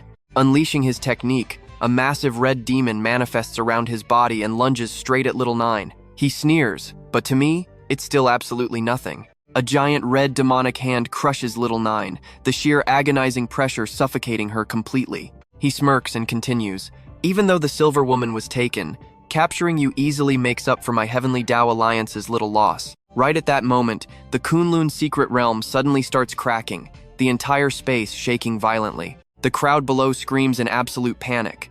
What's going on? Is the Kunlun secret realm about to collapse? Heaven and earth quake as Yunxiao and Yunjiao finally return. Yunxiao instantly shrinks the entire Kunlun secret realm down, then casually steps forward to greet his older brother. "Brother." The eldest brother looks utterly shocked. "Yunxiao, why does the aura around you two feel so completely different? We can't even sense your levels anymore. Did something happen?" Yunxiao just smiles. "Yeah, we both reached the 9th tier of the Earth Immortal realm, and that's where we leave it wild, right? Let us dive right into this wild manhwa." Yunjiao points out Yunjiao's massive luck, sighing because the Gulun realm is barely holding on and about to completely collapse. Yunxiao looks extremely guilty. His brothers quickly comfort him, saying he shouldn't blame himself. The Gulun realm lasting this long is an absolute miracle. It is simply destiny. Right at that moment, someone rushes over in a total panic to report the urgent news. An urgent message arrives. The scene shifts as Yunxiao heads straight to the Longting Island lab to investigate. Inside, tons of girls are being used as human test subjects. Seeing this absolute horror, Yunxiao grinds his teeth in pure rage. What did the Heavenly Tao Alliance do to you? He learns that Shui Yinghong from the Hong sect sent her disciple, Ni Chang, to keep his parents company just to prove her absolute loyalty to him. Hearing this, Yunxiao says heartbroken, "To think you went this far to protect my parents, I will grant you a massive upgrade." He channels his spiritual energy into Ni Chang, but suddenly her entire body starts turning completely black and stiffening up. Someone nearby totally panics and asks, "Master, can Ni Chang still be saved?" Yunxiao replies in a deep, serious voice. Luckily, her consciousness remains intact, plus she has the silver body. "Not only will she live, but you all will break through to half-step Earth Immortal." His eyes flash with absolute fury and determination. "After this, I am going to make the Heavenly Tao Alliance pay in blood." The next morning, Yunxiao leads a group of people straight onto a helicopter. Heading straight toward the freezing, remote Arctic Ocean, Yunxiao looks out and asks, "The Heavenly Tao Alliance's secret realm is hidden somewhere in this area, right?" Yunxiao nods his head. Exactly. One of the girls cannot hide her absolute shock and asks, "How can I see the bottom of the ocean so incredibly clearly?" Yunxiao smiles and explains, "That is all thanks to Yunxiao's primordial energy nurturing your bodies. You have all reached the Earth Immortal realm now, so of course your senses have become 100 times sharper than normal." Isabella holds a powerful artifact in her hand and smiles. But this time, Ni Chang is the one who will shock everyone the most. The person sitting next to her is just as excited. Oh yeah, when she finally wakes up from the furnace, even she is going to be completely stunned by her own power. Now watch closely, because this is where the tension spikes. Yunxiao suddenly senses Little Nine's signal. Deep underwater, Little Nine is tightly bound, suffering through absolutely brutal and relentless torture. The agonizing pain makes her scream out loud. It looks like she has finally reached her absolute breaking point. The Heavenly Tao Alliance leader steps up, offering a cold deal. "Little fox, pour your nine-tailed power directly into my array. Do that, and I will let you go. How about it?" But Little Nine refuses to yield. Her eyes lock onto him, shouting, "In your dreams! I would rather die!" Hearing this, the Alliance leader just sneers coldly. "You really are stubborn." He immediately swings his whip, striking her relentlessly without mercy. Every single vicious lash makes Little Nine feel absolute bone-crushing agony. Her desperate cries echo through the entire room. But he does not stop there, turning even more ruthless. He barks an order, "Men, strip her clothes off right now." The subordinates immediately reply, "Yes, master." Little Nine struggles with absolutely everything she has, but she is completely powerless. Still, she refuses to break, screaming in pure rage. "A despicable coward like you. I will never help you." A subordinate hears this and asks, "Master, how should we handle her next?" The Alliance leader replies coldly, "It seems she will not cry until she sees the coffin. In that case, I am handing her over to you. Do whatever you want." The subordinate immediately grins maliciously, stepping closer to Little Nine with an evil smirk. "Understood, master. Do not worry, little girl. I will take very good care of you." Little Nine's face turns deadly pale, her heart completely sinking into utter despair. Her body is totally exhausted, leaving her with zero strength to fight back. Is she really going to be left at the mercy of these disgusting monsters? You and I both saw that coming, right? Just then, her body violently trembles like lightning struck her.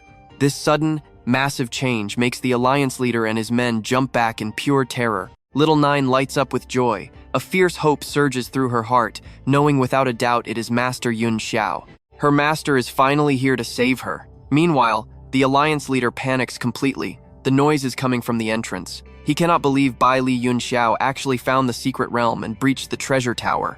Right now, over at the entrance of the Heavenly Tao Alliance's silver tower, Yunxiao, and all the girls rescued from the lab are fiercely clashing with the heavily armed guards. Two guards, shaking from Yunxiao's crushing aura, still desperately try to block him. "Stop right there. This belongs to the Alliance leader." But before they can even finish, Yunxiao loses patience and directly blasts the door.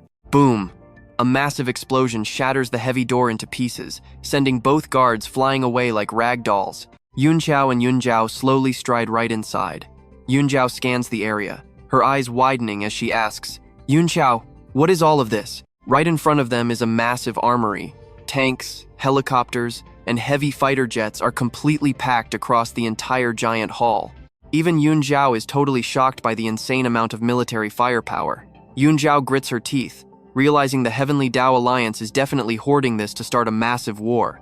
If a war breaks out, the whole world will fall into absolute chaos, mountains of corpses and blood flowing everywhere. Yunxiao's eyes turn ice cold, his voice full of absolute resolve. Then we crush his plans completely. The fate of humanity is not something an outsider like him gets to mess with. Saying that, he blasts a fiery inferno, burning the entire massive arsenal to absolute ashes. The old fools following the leader explode with rage. Trust me, you and I absolutely need to see what happens next.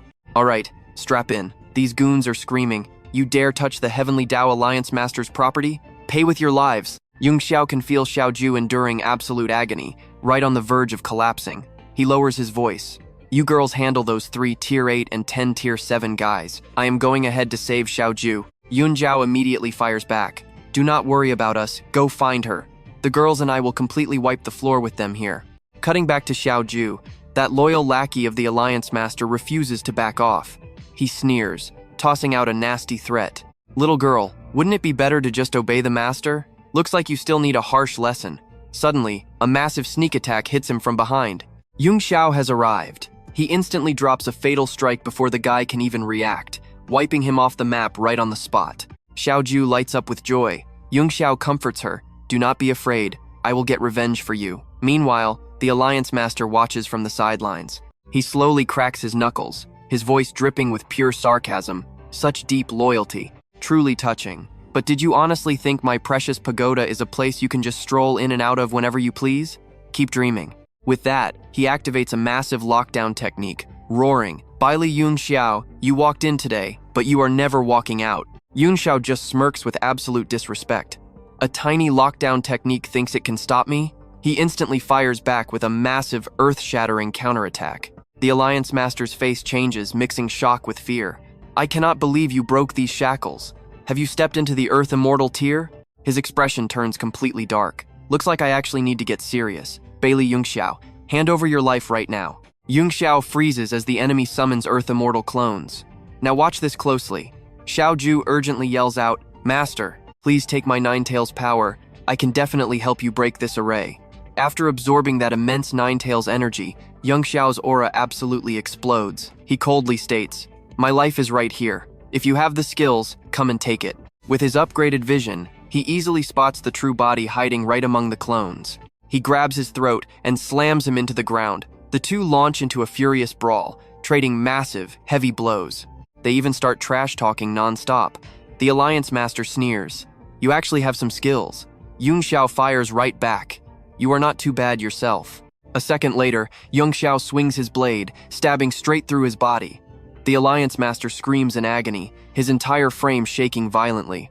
Yunxiao pushes the blade even deeper, forcing his enemy to grit his teeth through the pain. He forcefully channels his energy and unleashes a brutal counterattack, blasting Yunxiao far away. The Alliance Master laughs wickedly. Did you really think you could injure me?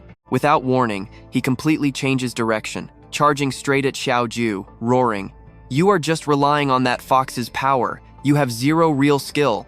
Xiao Ju instantly channels her Nine Tails energy, launching an ultra-powerful strike that lands dead center on his stomach. Sent flying backward, he furiously screams out, How is the power of this fox so insanely strong? Right after that, Yunxiao lands a massive kick, punting the guy far away. But right at this moment, the ground cracks open. Fissures spread everywhere, turning into liquid life force that seeps deep underground. Yunxiao instantly senses the danger and yells out, Everyone fall back right now. The Heavenly Tao Alliance Master has vanished. They try setting up defenses, but it is way too late. The Alliance Master suddenly reappears, unleashing the terrifying three-vein resonance array with an incredibly scary aura. I know you guys feel that tension building up. He laughs like a complete maniac. Baili Yunxiao, I was having a headache figuring out how to open this dimensional gate. I never expected you fools to deliver yourselves right to my door today, becoming the perfect tasty bait for me. Opening the space gate is just a matter of time now. At this moment, things are looking seriously bad for Yunxiao's group. That three-vein resonance array set up by the Alliance Master is rapidly draining the raw power right out of their bodies. Even their space-time energy is slowly fading completely away. Yunjiao and Isabella cannot help but cry out, It hurts so much. What kind of demonic array is this? They desperately try to resist, but they are clearly running out of energy fast. Yunxiao quickly calculates his next move in his head. He definitely has to destroy that sacrifice altar first. He instantly unleashes his powerful Emperor's fire, but surprisingly, the altar takes absolutely zero damage from the hit. He frowns, thinking hard. This is the Heaven Sacrifice Array, but something just does not feel right. This type of formation has a heavy demonic vibe. Could the Alliance Master be trying to open a portal straight into another dimension entirely? Right after that, Yunxiao pulls out the magical item where Ni Cheng is cultivating and says, Quick, get into the Four Elements Divine Furnace. Everyone answers in unison, Yes, Master. Then they jump inside one by one. Right at that exact moment, the Alliance Master launches a brutal strike that completely catches Yunxiao off guard. He sneers coldly. Baili Yunxiao, do you really think hiding inside a spirit treasure will save you from my array? You are daydreaming. I will drain you dry first, and then I will deal with them later. But Yunxiao is already one step ahead. He calmly replies, Too bad, you are still too slow. After saying that, he swings his sword, unleashing the undying spirit fire. Bright red flames erupt everywhere, and the Alliance Master's face instantly drops, filled with absolute horror. The grand sacrifice altar shatters. Yunxiao instantly speeds up, taking full advantage of this to break the array. With just one incredibly simple move, he completely destroys the heaven sacrifice barrier. The Alliance Master cannot believe his eyes. How could my ultimate masterpiece array be broken? Has Baili Yunxiao actually mastered space-time power? He immediately chases after him, and the two rocket towards the northern sea. And trust me, you are not going to want to miss what happens next. All right, stick with me here. Mid-chase, he yells out, Baili Yunxiao, let's team up. A total win-win situation. If you just say yes, this entire freaking universe could belong entirely to the two of us. Yunxiao stays completely cool, replying, your ambition is way too massive. No thanks to that partnership. The Heavenly Tao Alliance leader presses on. Do you even know why Earth cultivators, including yourself, hit a total brick wall after reaching the Earth Immortal tier? Yunxiao shoots back instantly. Wait, you actually know the real reason? He lets out a totally cold laugh. Exactly. Because you completely misunderstand Earth's true nature. This place is literal hell, and I am trying to open the gateway from hell straight into heaven. Yunxiao thinks to himself, what on earth does that actually mean? Holding nothing back, the leader drops a massive bombshell. Earth and this entire expansive universe are actually just one massive cosmic graveyard, meant for burying dead gods and immortals. If I am not mistaken, your past life does not belong here.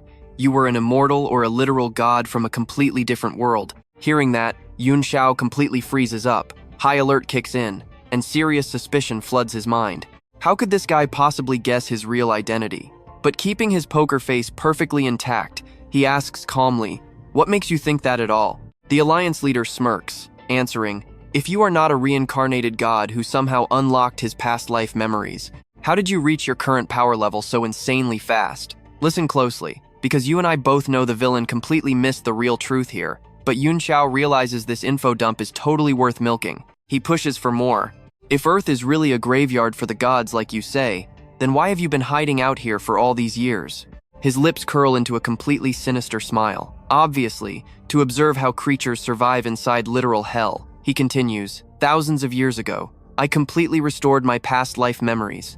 I learned my ultimate mission to shatter Earth's limiting chains and open up a path for outside beings to finally enter. Hearing that absolute madness, Yunxiao scoffs in disgust. So, should I thank you on behalf of all humanity or something? Do you realize that if those chains break, this entire planet will instantly drown in pure blood and absolute death? But this Alliance leader is seriously cunning. He shoots back. Do you realize that breaking those exact chains is the only way your cultivation can skyrocket beyond limits? Yunxiao holds his ground like a boss, silently reminding himself that his own values and this insane leader's goals are completely opposite. He can't trust a single word this guy says. After all, his past life already gave him access to the epic Nine Heavens continent. Meanwhile, the villain secretly thinks, the fish took the bait. Time to reel him in with even more juicy secrets. The Heavenly Tao leader pushes further. Baili Yunxiao, do you know the true origin of the heaven sacrificing formation? Yunxiao retorts, didn't you set that trap yourself? The guy laughs coldly, voice dripping with sarcasm. Like I even have that kind of crazy power? This heaven sacrificing formation has existed forever. Humans actually built it to open a spatial gateway to another world. And get this, that massive array was activated a long time ago. Visibly stunned, Yunxiao asks, who exactly opened it? He answers, none other than Pangu, the legendary creation god from your own great Xia. Yunxiao completely freezes. Can you believe this lore? His eyes show pure, absolute shock. The leader keeps talking. I'll tell you right now, it was entirely thanks to Pangu that I could even reach Earth. He looks at Yunxiao, voice super tempting. So, do you get it now? Team up with me to smash heaven and earth's chains and build a brand new world order. Yunxiao stays rock solid, calmly shutting him down. That is entirely your one-sided story. You really think I would just blindly believe you? The Alliance leader turns around, walking away as he says, believe it or not, your call. If you ever think it through, you are always welcome. But deep inside, he is secretly calculating everything. Right now, taking down Baili Yunxiao is totally impossible. So he plants a little seed of doubt in his mind instead, hoping it will sprout whenever the perfect moment finally arrives. As for Yunxiao, he silently agrees, letting him walk away as smart. His own strength has hit a hard limit. Killing him now is off the table, so dragging this out is pointless. Once the villain leaves, the girls step out from the four symbols furnace. Yunxiao immediately asks, "Yunxiao, how much of that guy's crazy story can we actually believe right now?" Yunxiao keeps it incredibly brief. Half true, half absolute lies. Little Nine jumps in. "Master, if breaking through to Earth Immortal on this planet is impossible, how did he reach that exact tier?" Yunxiao shakes his head. "You misunderstand. That guy never needed to break through at all." All the girls stand there utterly confused. "Master, what do you even mean by that?" Yunxiao quickly calms them down. "Do not panic. I mean, he is highly likely a supreme expert from another dimension entirely. Otherwise, simply awakening past life memories wouldn't give him this much classified lore." Little Nine thinks hard before saying, "If he really is a powerhouse from another world, doesn't that mean he can endlessly level up, maybe even surpassing Earth Immortal entirely?" Yunxiao's voice drops deep. "Ninth grade Earth Immortal is probably the absolute cap. But seriously, we cannot underestimate this guy. Killing him won't be easy." Yunxiao keeps the questions coming. "So that wild story about Pangu opening the Great Array might actually be true?" Yunxiao just sighs. "That part is nearly impossible to confirm right now. You guys shouldn't overthink it." Suddenly, massive gunfire and deafening explosions rip through the air. Yunxiao freezes as a literal army with fighter jets storms in, ruthlessly bombing the ground below. Yunxiao gasps, "The Alliance started a war. Trust me, we aren't ready." "All right, stick with me here." Yunxiao instantly realizes the worst. They just launched warheads at Huaxia. We have to head back right now. Mingju is completely drowning in a sea of fire. Bombs are relentlessly raining down, obliterating streets and buildings everywhere. Yunxiao grits his teeth in pure rage. Damn the Heaven Dao Alliance. A massive explosion completely shatters the air. Smoke and absolute hellfire swallow up everything in sight. The situation just hit critical mass. Yunxiao quickly breaks it down. The 8 provinces' capital must be the primary target for all those United States missiles and enemy aircraft right now. He immediately starts barking orders. "You guys need to go warn the major powers right now. Tell them to brace for incoming aerial assaults." The girls perfectly sync up and shout, "Yes, sir," orders received. Yunxiao suddenly steps up and speaks. "Yunxiao, wait, I have a proposal. We can set up a massive restriction formation right outside the Heaven Dao Alliance secret realm to lock down their movements." She quickly explains her logic. "Look, we cannot kill the Alliance Master while he is hiding inside his secret realm, but the exact second that Coward steps outside, we can absolutely use this trap formation to completely obliterate him. Worst case scenario, even if it does not completely wipe him off the map, it will be more than enough to totally cut off their reinforcements. With that handled, taking down the United States forces is going to be incredibly easy." Hearing Yunxiao drop this genius plan, Yunxiao instantly lights up, absolutely thrilled, completely praising her brilliant strategy. "This plan is absolutely perfect. Let us do exactly that." He rapidly divides up the work. "Yunxiao and I are heading back to the Arctic Ocean to set up the trap. The international armies can coordinate the defensive counterattack on the United States. Everyone, move out now." Scene cuts straight to the freezing Arctic Ocean. On the enemy patrol ships, heavily armed soldiers are keeping an incredibly tight watch. Now, pay close attention here. A soldier checks his binoculars and suddenly spots incoming targets. Hearing the alarm, the entire patrol squad absolutely panics, because the targets flying straight at them are none other than Yunxiao and Yunjiao. Within seconds, a massive swarm of enemy fighter jets and heavily armed warships completely surround the area. Yunxiao just stares at this massive blockade. His voice drops, completely ice cold. "Still trying to attack us?" Without missing a beat, he launches an insanely powerful flame attack. The destructive energy is absolutely terrifying. Enemy fighter jets instantly explode into fireworks across the sky. Down below, Yunjiao hovers right over the ocean, manipulating the raging currents to unleash her ultimate water python technique. A colossal, terrifying water python fully materializes and violently crashes straight into the nearest warship. The massive vessel cannot even block the hit and is instantly shredded into scrap metal. Yunjiao yells out over the chaos, "I will cover you. Start building the trap right now." Yunxiao nods. "Got it." Instantly, he chains together incredibly complex hand seals, triggering the massive spell formation. 3 whole days pass. Both of them never stop holding the line. And finally, the entire ocean completely freezes over. Yunxiao takes a breath. "We burned through 1,000 spirit stones, stacking over 300 different deadly trap formations. Forget about average experts. Even if a legendary golden core master drops down right now, they are absolutely never breaking out of this cage from the inside. You notice that too, right? Yunxiao is confused. Why hasn't the Heaven Dao Alliance sent their main forces out to counterattack? Hearing this, Yunxiao actually freezes up for a split second, totally unsure what kind of dark scheme they are cooking up. Whatever, let us head back to the United States first. Meanwhile, the United States is in absolute chaos. This war literally erupted out of nowhere, leaving all the ordinary civilians completely panicked and terrified. Their internal structure is totally fracturing, while every major military base gets relentlessly hammered by the Yunxiao Palace counterattack. Yunxiao analyzes the battlefield with heavy concern. The mechanical combat power of the United States is supposed to be overwhelming, but we saw literally nothing on the way over. Even their stealth fighter jets are completely missing. Could they actually be hiding some other massive scheme? Yunxiao's voice drops low. That is highly possible. The Heaven Dao Alliance has over 100 peak-level experts. If their master really wants a global war, he wouldn't send out just a small handful of troops. They are either laying low inside that secret realm, or already deployed deep into the ocean. Honestly, all those heavy mecha units are probably stockpiled at a hidden black site. He pauses for a tense second. Let us just hope our spy network can actually pull up some solid information soon. Yunxiao completely agrees. Then our first move is hijacking the United States intelligence network. We need to hit the National Defense Building, since they control absolutely every single military satellite from there.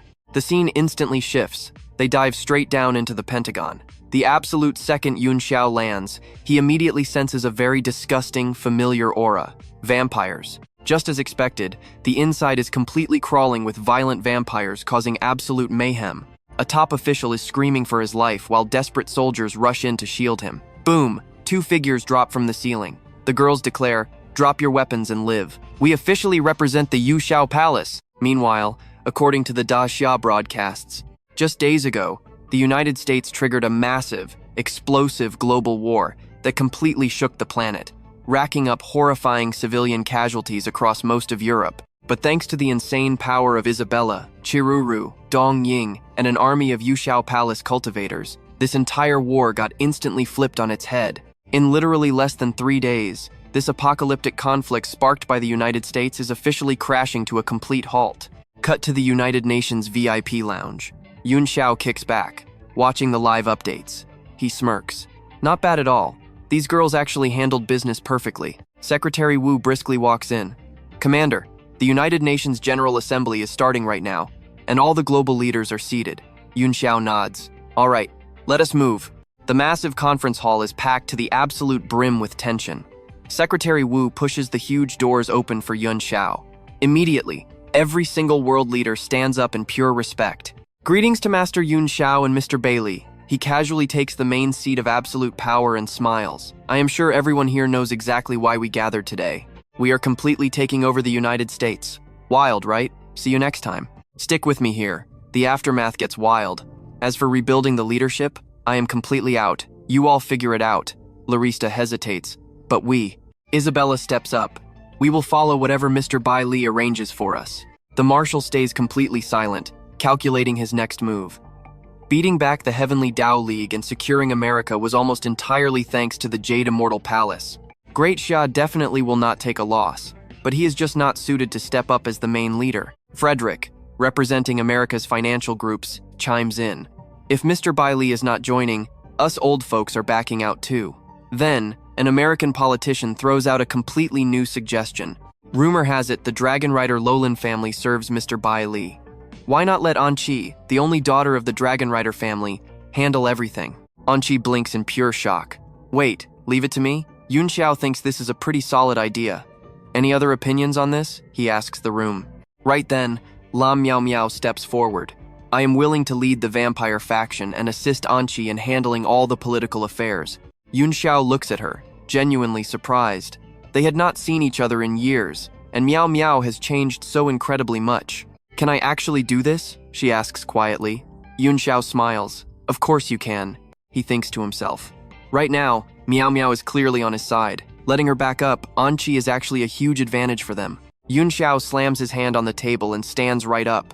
Then America's future is officially in Anqi's hands. She will choose the ruling family, and Miao Miao will be right there to assist her. Does anyone here have a problem with that? Everyone nods in agreement, and the meeting wraps up fast. A little while later, Eve stays behind to have a private word with Yunxiao. Now pay close attention here.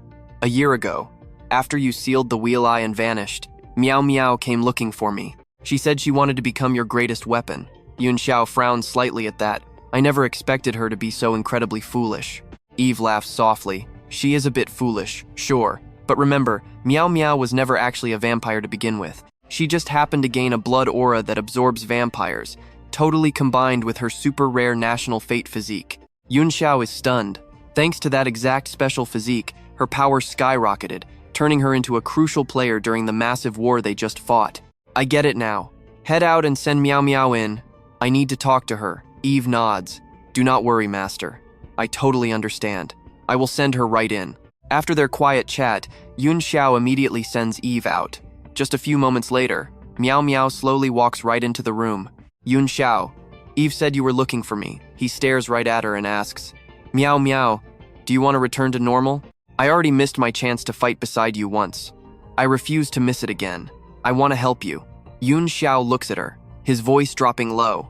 You know you have practically entered the demon path, if you fully demonize later on.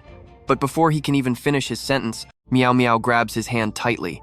I completely understand everything you are saying, but I refuse to be useless.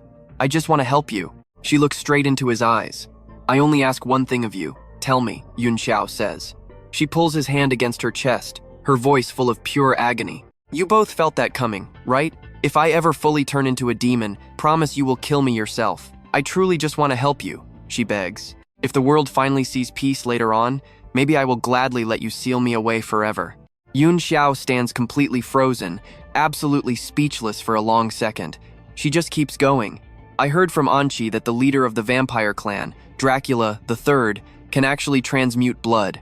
Maybe he is the one who can finally cure my blood demonification. Yunxiao's heart breaks. He pulls her into a tight hug. All right, even without Dracula, I promise I will find a way to keep your strength intact and completely cure your blood curse. Suddenly, Miao Miao pulls back from his chest. Yunxiao, I actually noticed that your fate energy is still the absolute strongest in the entire living world. It is just constantly covered by dark clouds for some unknown reason. Yunxiao looks completely shocked. Wait, you can actually see my fate and luck? She nods. There is literally no one in this world I cannot read. From a single person to entire nations, I can even observe the destiny of the human race itself. He immediately fires back. Then tell me, how is humanity's destiny looking right now? She does not hesitate at all. It is both incredibly good and terrifyingly bad. There is massive prosperity, but also absolute decay. It feels like total extinction is looming, yet a tiny spark of hope is still rising high into the sky. If we survive this disaster, humanity on Earth will definitely rise up. Yunxiao suddenly realizes her fate reading technique is beyond overpowered. It is truly next level. Miao Miao keeps going. Over the past year, I have traveled to so many different places. I even completely mastered the corpse refining technique from the corpse sect. Undead zombies are just bodies drained of their fate energy, which turns them into walking corpses. She explains further. This so-called fate energy is literally a gift from the heavens. Absolutely nothing in this world can survive without it. Having zero fate means having no life at all. You just become an empty puppet. Yunxiao's eyes light up as he grabs her shoulders. So right now, you can defy heaven and add fate to someone who has none? Her face flushes bright red. Yes, right at that moment, Isabella bursts through the door, screaming, "This is bad!" But seeing them so close, she slaps her hands over her eyes.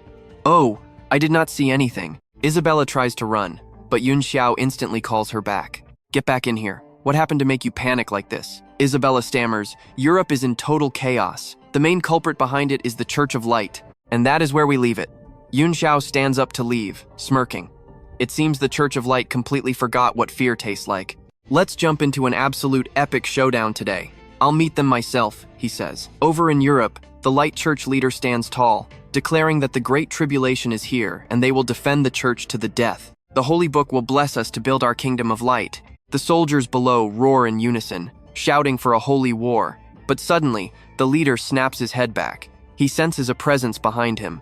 It's the Heavenly Tao League Master. Right then, a massive voice echoes from the sky through a loudspeaker. "Do you realize this war will plunge all of humanity into absolute misery?" Startled, he looks up to see several helicopters descending from the clouds. Yunxiao steps right out of the sky, radiating overwhelming pressure. The soldiers instantly raise their guns, screaming, "Enemy attack! Shoot them down right now!" A commander barks out, "Listen to my orders." Gunfire erupts. A dense hail of bullets rips through the sky, aiming straight for the chopper. The doors slide open. Yunxiao and Isabella drop down, marching fearlessly toward the light church. The Heavenly Tao League master steps out too, sneering coldly. "So, you actually showed up." Yunxiao stares right back at him, dripping with pure sarcasm. "To think the League master showed up in Europe. How exactly did you escape my ultimate formation?" He smirks back. "If I could be trapped that easily, how would I have the right to seek out new allies?" Yunxiao just smirks. A flash of pure excitement hits his eyes, and he instantly lunges forward to attack. Now watch this closely. Things are about to get wild. Over on the other side, Isabella strikes at the church leader, whispering, "Has the light church really forgotten its own god of light?" He freezes in absolute terror. "You are the god of light?" Isabella transforms. Pure white wings burst from her back. "If you want a war, let's fight." The leader is still completely paralyzed by shock. "The god of light. I can't believe it's actually you." Yunxiao glares down at him, asking coldly, "Do you still want to make an enemy out of me now?" The leader panics internally. He never expected someone like Baili Yunxiao to actually control the legendary god of light. Until he figures out Yunxiao's true power level, he realizes he really shouldn't offend the Heavenly Tao League master either. He finally speaks up. "I didn't expect you to have this kind of strength. We can talk about this, but not here out in the open." He wants to switch locations, so Yunxiao orders Isabella to keep a close eye on his every move. "Understood," she replies. The three of them instantly teleport into a completely different dimension. Yunxiao looks around the area. Can the holy book actually connect to a secret realm? Is this the ultimate sacred artifact of the Light Church?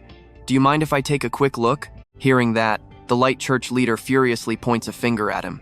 "Baili Yunxiao, we came here to discuss the Heavenly Tao League. Do not push your luck." Yunxiao doesn't back down. "You incited the church to start a war and throw Europe into total chaos. Are you purposely siding with the League against the human race? If you repent right now and protect humanity, there's still time. Otherwise, the leader instantly cuts him off. The Light Church doesn't bow down to anyone.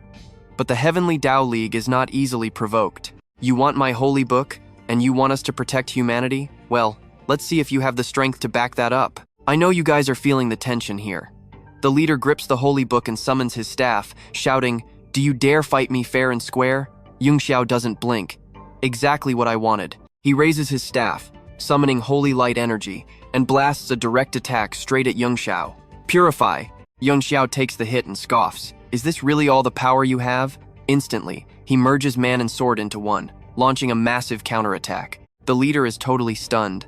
His ultimate move hit, but Yunxiao is completely fine. Instead, the leader himself clutches his chest, coughing up blood. How is this even possible? Yunxiao steps right up. "Since you lost, you must submit, hand over the holy book, and break your contract.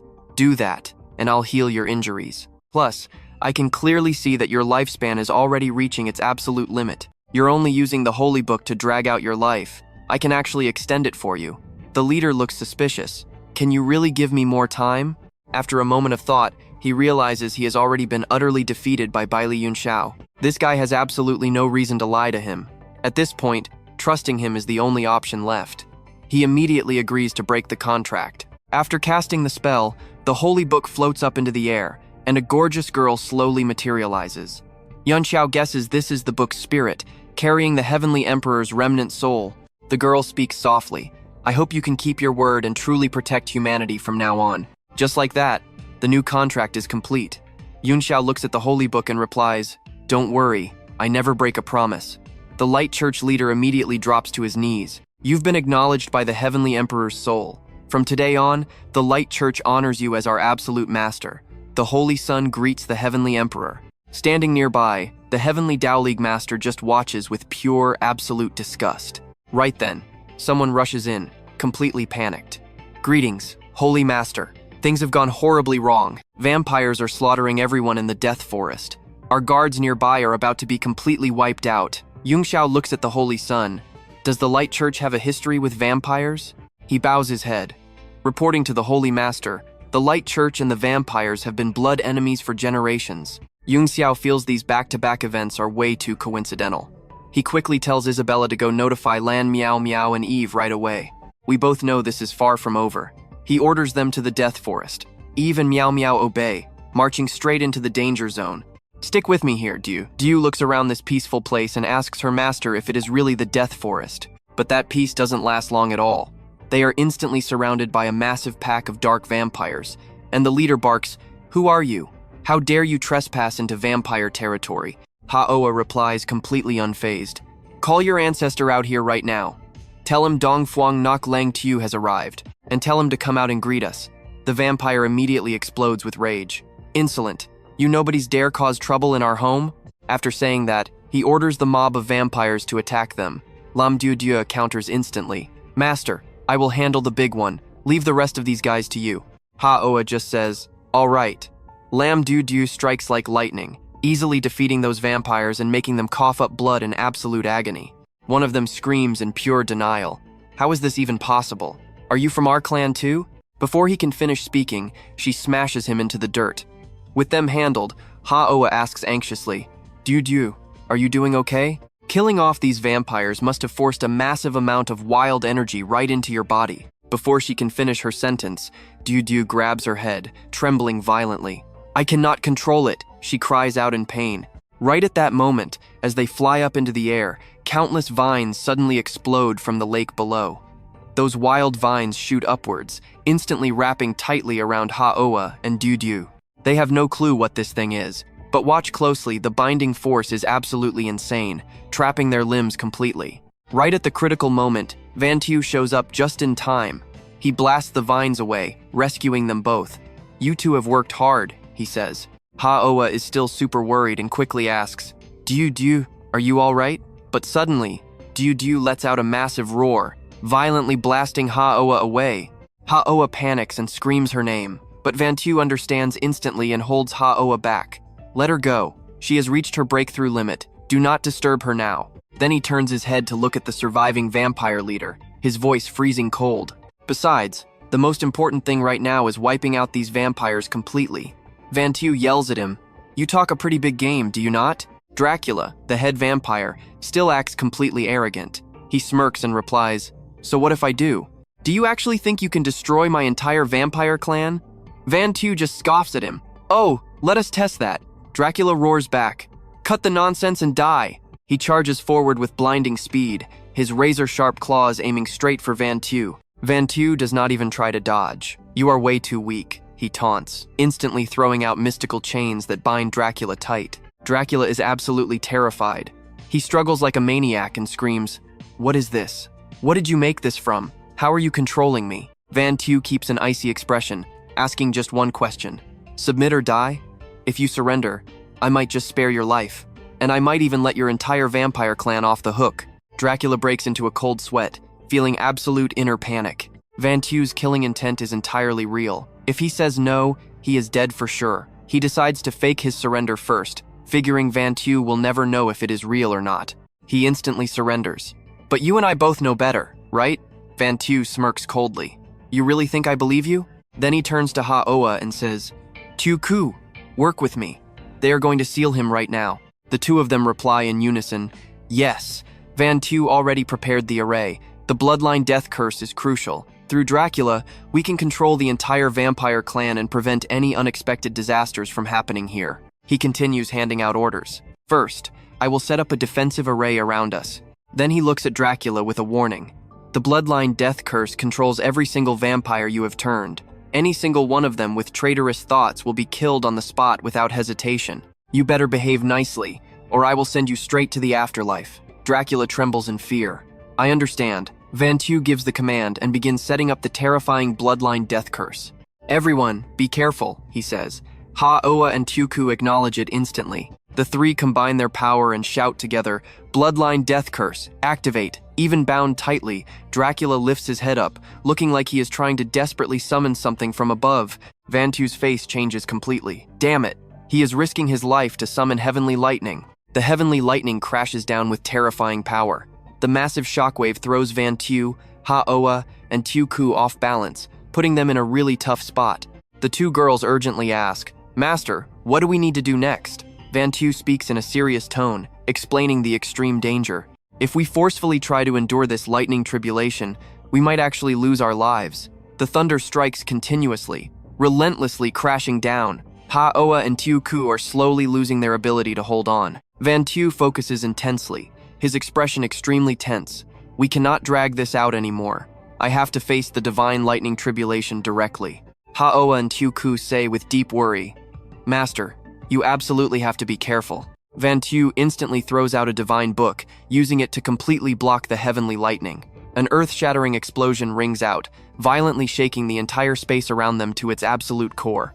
When Van Tu returns, Ha-Oa and Tiu-Ku rush over quickly. He puts his arm around Ha-Oa and says, Relax, I am totally fine. The power of heaven and earth is tough to block, but I can handle it. Ha-Oa finally sighs in relief and says softly, Please do not be so reckless next time. Dudu and I were so incredibly worried. Van Tu says the bloodline curse is working. And would you look at that? Dracula obediently kneels to his new master. Trust me, we just witnessed total domination. Let's jump right into it.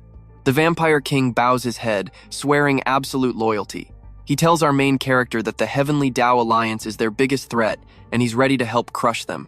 Yunxiao is a bit surprised, but definitely pleased. He asks why Dracula is in such a massive rush to destroy the Alliance. The vampire explains they have a deep, ancient blood feud with them. The Alliance wants to wipe them out completely. He angrily reveals it is all just because the vampires refuse to be controlled. For years, they've sent werewolves to slaughter his people in endless wars. Hearing this, Yunxiao falls deep into thought. Werewolves. So that is the hidden connection between the vampires and the Heavenly Dao Alliance. He realizes the Russian Empire's werewolves are actually the Alliance's loyal attack dogs. Using the vampires to suppress them, that is easily hitting multiple targets with a single arrow. Yunxiao immediately gives the order. Gather all the vampires. They are heading straight to Siberia to hunt some werewolves. He leads his crew onto a flying ship, heading to the frozen Far East. Upon landing, 2 subordinates are already waiting, respectfully bowing to welcome their emperor. Yunxiao gets right to business, asking if they found the werewolf base. One guy points into the distance at a massive castle. Yunxiao looks over and frowns. That place? Why is it completely dead quiet over there? Now watch closely. Without hesitation, he orders the attack to force them all out. A cannon blast slams directly into the castle. Massive explosions. Flames everywhere. Before the werewolves can even react, his men storm in, wiping out group after group fast. Horrifying screams echo across the battlefield. Little Nine looks worried and asks if he seriously plans to massacre every single one of them. Yunxiao replies coldly that there is no choice in war, but she hesitates, pointing out there are innocent children inside. Hearing this, Yunxiao goes totally silent, his cold eyes still locked on the blazing chaos. Finally, he states he will spare the kids, but they must be locked in a secret dimension, never allowed to leave. Little Nine instantly lights up with joy, nodding eagerly. Just then, a desperate werewolf screams for everyone to stop. He charges right up to Yunxiao, pointing a finger and warning that the Russian military is way too powerful for them to fight. He keeps throwing threats, yelling that if they do not retreat, they will launch nuclear weapons. Yunxiao stays perfectly calm. With his current defensive array, nuclear weapons are completely useless. But wait, he senses a very familiar presence quietly watching this entire battle from the shadows. The werewolf continues speaking, claiming they have no deep grudge and shouldn't fight to the bitter end. He begs him to call off the light faction's forces. Yunxiao thinks for a second, then announces his terms. All werewolves listen up. He is giving them exactly one chance to leave the Alliance and run. Hide your identities, because if he ever sees them again, absolutely no one is making it out alive. With that said, he orders his troops to pull back, leaving the survivors behind as he boards his ship. The werewolf who tried negotiating just stands there completely stunned, watching Yunxiao fly away. Now here is the crazy twist we didn't expect. A cold voice echoes from behind. What a pity, I truly underestimated Baili Yunxiao. The werewolf flinches and drops to his knees instantly. Master, he stammers, asking how he escaped when that guy had him completely sealed. The figure replies coldly that this is exactly why he is here. After feeding them for years, it is finally time to pay back that power.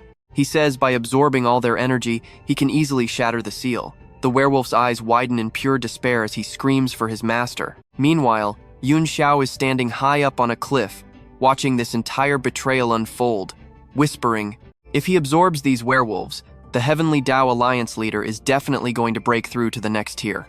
He turns and tells Little Nine to handle the remaining stragglers and take full control of the Russian military forces. She immediately bows and obeys. Down below, the Alliance leader starts unleashing his technique.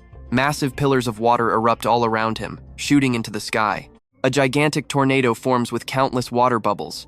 Half of his physical body literally turns into rushing water as he mutters, "Earth Immortal Tier, breakthrough." From far away, Yunxiao's squad tracks his every single move. He points out that the absorption ritual is done, and the doomed targets are dead. This is the exact moment his defenses are weakest. Get ready, because we are going to slay an Earth Immortal today. The Alliance leader suddenly realizes he is being tracked. He panics and shouts, "Baili Yunxiao, have you been watching me this whole time?" Our MC smirks. "If you didn't help, wiping out that entire werewolf army would have taken me way more effort. Now the minions are gone, so I can just easily kill you too." Hearing this, the boss immediately turns and sprints away, yelling that he has absolutely no interest in fighting right now, daring Yunxiao to catch him. He calculates the odds. They outnumber him, so running away is clearly the smartest move. Yunxiao frowns. So incredibly cunning. "But do you really think you can escape me?" He tells his two allies their strength is just too low. Head back to the Jade Pavilion, and he will return after finishing this guy off. They agree in unison. Meanwhile, the Alliance leader has fled all the way to the North Sea. He pants heavily, thinking he is safe, but freezes in pure shock when Yunxiao is magically standing right in front of him. "You and I saw this coming," he smirks coldly. "Did you really think you could outrun me? Time to die." Yunxiao unleashes a blazing fire to incinerate him. "Alright, you and I are jumping right into the climax." The Heavenly Tao Master is struggling to defend, screaming, "Baili Yunxiao, do not push me. You really think I am scared?" In a flash, Yunxiao closes in, slashes his sword, and says coldly, "It is over." The Master screams like a complete maniac, "If you want me dead, let us die together." He charges in for a crazy counterattack, but Yunxiao just calmly raises a hand to block him. "You really think you can take me down while I have the holy book? You do not even have the right. Die." Boom. He lands a fatal blow. Coughing up black blood, the Heavenly Tao Master dies instantly, his body plummeting straight into the deep ocean. But Yunxiao is not done. He immediately starts wiping out the remaining consciousness inside this clone. Just like that, the clone is destroyed. He thinks to himself, wondering if this guy has any other clones hiding in this world. If he does, just kill them all. Then it hits him. He broke through today, and a lightning tribulation is coming. Time to visit the Three Sovereigns Cave and grab the cultivation technique he needs to survive. At the Three Sovereigns Cave, Jiaoer asks him, "Why exactly are we here?" Yunxiao replies, "I am about to break through, and I need something inside." "So we just charge right in?" she asks. Releasing a pigeon, Yunxiao smiles. "Charging in is an option, sure, but we should probably try playing nice before getting violent. If the human emperor sees us arriving together, he is definitely going to be furious. There is no turning back now, so we fight until they hand it over." GR just smiles softly. "Now, pay close attention here, because right then, two mysterious strangers fly over from the cliff. Seeing them, he thinks, well, that is unexpectedly not the human emperor. One of them speaks up. "Why exactly is Yu Lingxiao trespassing into the Three Sovereigns Cave?" He gets straight to the point. "I came to ask for an item. The Emperor Deep Earth Art." The two guys exchange a quick look, then reply coldly, "Impossible. Turn back now and do not waste your time here." Yunxiao does not back down. He continues, "I am willing to trade a cultivation technique that is on the exact same level as the Deep Earth Art." The guy looks suspicious. "Same level? How high of a level?" Yunxiao answers, "Only one tier lower. It is a great vehicle stage technique." Hearing that, the guy sneers. One tier lower means the value is miles apart. Besides, the Deep Earth Art is never taught to outsiders. Losing his patience entirely, Yunxiao's voice drops to ice. "You two are not qualified to negotiate with me. Bring out your master right now." Feeling his overwhelming, terrifying aura, those two guys instantly start panicking. They hastily retreat, dropping a quick, "Wait right here, we will go invite our master." But a long time passes, and absolutely nothing happens. Complete silence. Yunxiao frowns and says, "Looks like the Three Sovereigns Cave does not take us seriously." GR asks, "Should we call for backup?" He shakes his head. "No rush. I can sense this mountain holds a secret. I bet even the people inside the cave do not know about it." Curious, she asks what kind of secret. He immediately shoots up into the sky. "Watch closely." He blasts a massive sound wave straight into the mountain, then pulls out the holy book to cast a summoning spell. You and I know this is about to get insane. In seconds, the sky turns pure gold as violent winds erupt. Then, a terrifying earthquake breaks out. The entire forest and mountain start shaking. The ground cracks open, and huge chunks of rocks crash down loudly. GR watches this chaotic scene in sheer panic. Moments later, the mountain reveals itself, massively larger than before. Yunxiao says calmly, "Just as I thought, the actual space of this mountain was sealed away." Meanwhile, the two disciples have rushed back to report. The cave is in total shock. He broke the chains of the holy mountain? How is that even possible? Someone gasps in sheer disbelief. 10 generations of 3 sovereigns' cave successors failed to do this, yet he somehow did it. Then they quickly ask the two ancestors for guidance. The two grandmasters speak in a heavy tone. Baili Yunxiao achievements have far surpassed Fei Bai. The grudge between him and the Ji family will probably just have to be dissolved. Another one chimes in, "Since the 3 sovereigns' cave has received such a massive favor today, it seems we must pass the deep earth art to him." The other nods. "Having him is a huge blessing for humanity. I will personally invite him inside." Stepping outside, the elder announces, "Little friend Baili, Empress Yunxiao, please come in." He looks at Jiar and says, "Let us go." Once inside, he cups his hands respectfully. Baili Yunxiao greets the senior. "I hope you will let me borrow the deep earth art." The elder replies, "Little friend Baili, please follow me inside." The Emperor Deep Earth art is a top secret. It can only be viewed where the 3 sovereign statues are kept. He nods in agreement. The senior leads the way into a grand room housing 3 divine statues. He points and says, "Two little friends, the Deep Earth art is right over here." Right at that moment, Ji Fei Bai marches out and demands loudly, "Baili Yunxiao, what exactly are you doing here?" The elder immediately shouts, "Fei Bai, do not be disrespectful. Hurry up and greet Sectmaster Baili Yunxiao and the Yunxiao Empress." He freezes in shock. "Master, Yunxiao is my fiancée, and Baili Yunxiao is from the same generation as me. You really want me to bow to them?" The elder replies sternly, "Fei Bai, your engagement to the Empress is cancelled, and little friend Baili is a sectmaster now. Pay your respects." He forces himself to bow his head, saying bitterly, "Greetings to you both." Yunxiao just smirks mockingly. "Ji Fei Bai, it has been a while, but your cultivation has barely improved at all." GR also steps up and adds, "Fei Bai, your talent was always just average anyway, if you just focused on cultivating." Ji Fei Bai completely snaps and charges forward. "Trust me, you and I must see what happens next." "Alright, you and I are about to watch some epic revenge." He screams, "Baili Yunxiao, you cheating scumbags, go to hell." The master completely panics, screaming for him to stop. But lightning fast, Yunxiao grabs Yunxiao, dodging the brutal attack with absolute perfection. Pure reflex. Yunxiao coldly mocks his weakness. Suddenly, Ji Fei Bai flashes a twisted, crazy smile. He instantly casts a deadly spell and roars at the top of his lungs. "Baili Yunxiao, your time is officially up." Yunxiao just glances over, his voice heavy. "Liquid metal element? So you colluded with the Heavenly Tao Alliance Master. No wonder you act so incredibly arrogant today. I have killed that Heavenly Tao Master countless times already. You really think relying on his power makes you a match for me?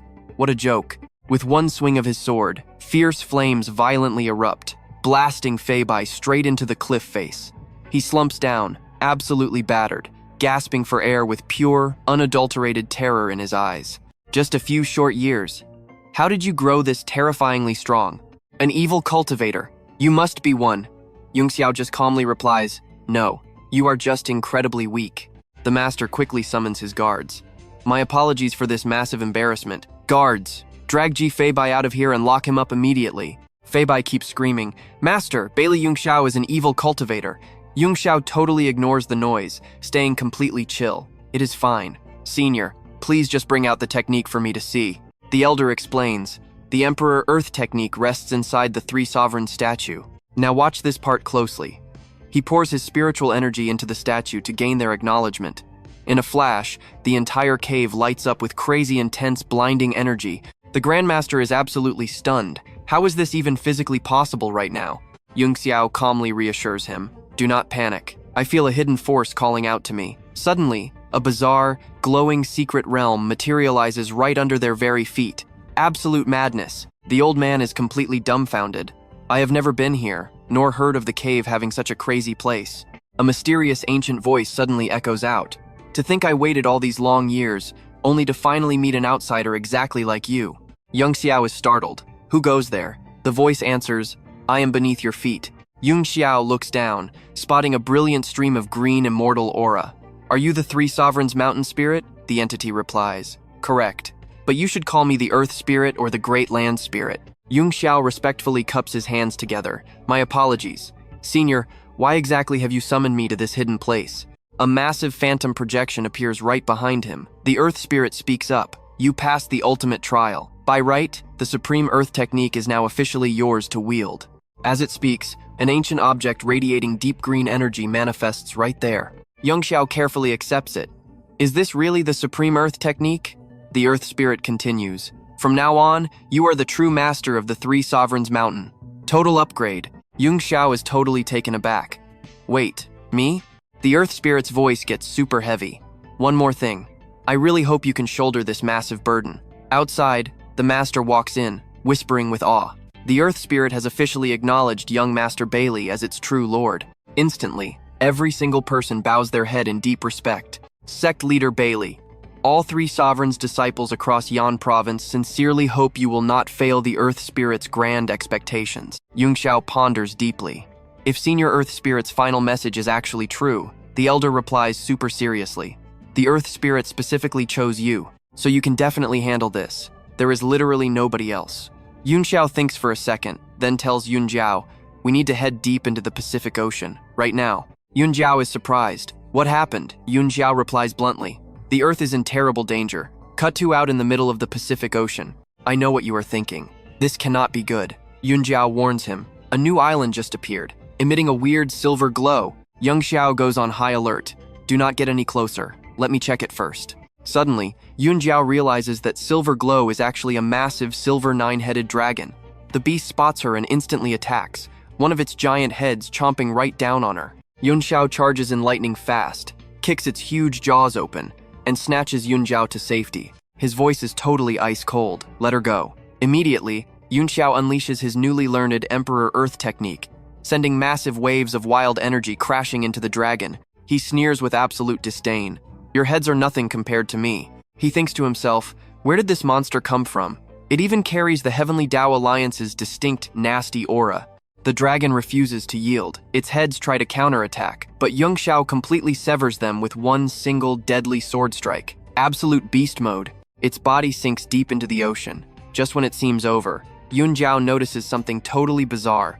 The surrounding spiritual energy density is violently spiking up right now. Right then, an even more ferocious two-headed dragon bursts violently from the water.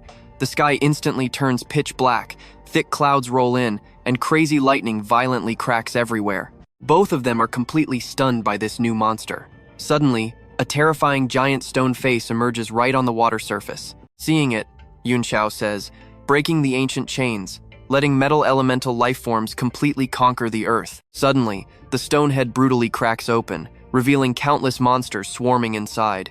Yunxiao continues, seems the Heavenly Tao Master started wars everywhere just to totally distract me from this. He sighs softly. What massive ambition. With that, he waves his hand, lifting a gigantic boulder into the air, and roars like a god. Suppress them. Trust me. You are going to want to see what happens next as the massive rock violently smashes down. Let us dive straight into this madness. Yunxiao stares at the calm water. Suppress that easily? No, something feels completely wrong. Suddenly, his phone rings. He answers, and a frantic voice blasts through the speaker. Commander, we have a massive emergency on our hands. Earth just randomly expanded 10 times its size, and spatial rifts are tearing open everywhere. Every nation is begging you to return to the United Nations immediately. Yunxiao scowls. Tell them I am heading back right now. Back at the United Nations headquarters, Secretary Wu is pacing. Where is the commander? Every global representative is already here waiting for him. Just then, Yunxiao storms through the doors. Secretary Wu, what exactly is going on? Give me the full report, right now. She speaks fast. Massive earthquakes are hitting globally. Mountains and oceans are mutating, and hordes of sea beasts and demonic beasts are spawning everywhere. Her face goes completely pale. Several countries have already been wiped off the map. Yunxiao immediately asks, what about the Great Xia region? Checking her files, she replies. The good news? Great, Xia is clear of beasts for now. Thanks to the Jade Heaven Palace backing us up, most citizens are totally safe. Yunxiao nods, then asks, and what about the other regions? Secretary Wu responds, we could not reach you earlier. Now that you are back, they can report directly. She quickly taps away on her tablet. 3 familiar faces instantly pop up on screen. Xiang Yu, Ye Qingluan, and Liu Dong chime in, calling him Master, Young Master, and Boss. Seeing them covered in heavy injuries, Yunxiao immediately demands answers. What exactly happened to you guys? Xiang Yu stays quiet.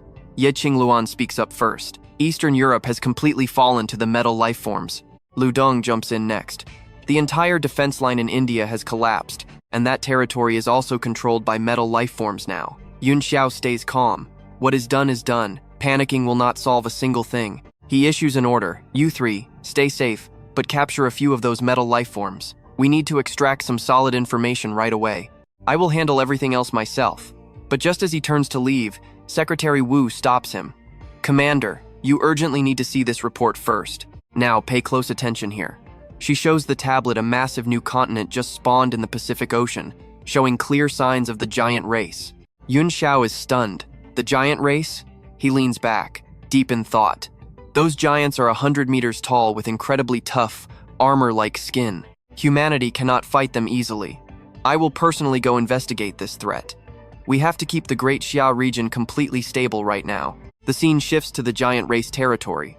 Staring at the towering, massive back ahead of them, Yunxiao whispers a question. Is that? Yunxiao nods. That is the giant race. Absolutely not an enemy that normal humans can ever hope to fight off easily. Suddenly, they spot 2 aggressive-looking members of the dwarf race wildly swinging heavy hammers. Yunxiao is completely caught off guard by this. The dwarf race is here too? Who knows what other crazy factions are hiding in the shadows? Without hesitating, he launches forward and easily pins one down. The dwarf thrashes around, screaming furiously. Why did you grab me? Yunxiao's eyes flash with a terrifying light. Answer me. Why did your people invade Earth? Falling under a hypnotic spell, the dwarf slowly answers. Deep inside the desert of our dwarf race, a glowing spatial door suddenly appeared.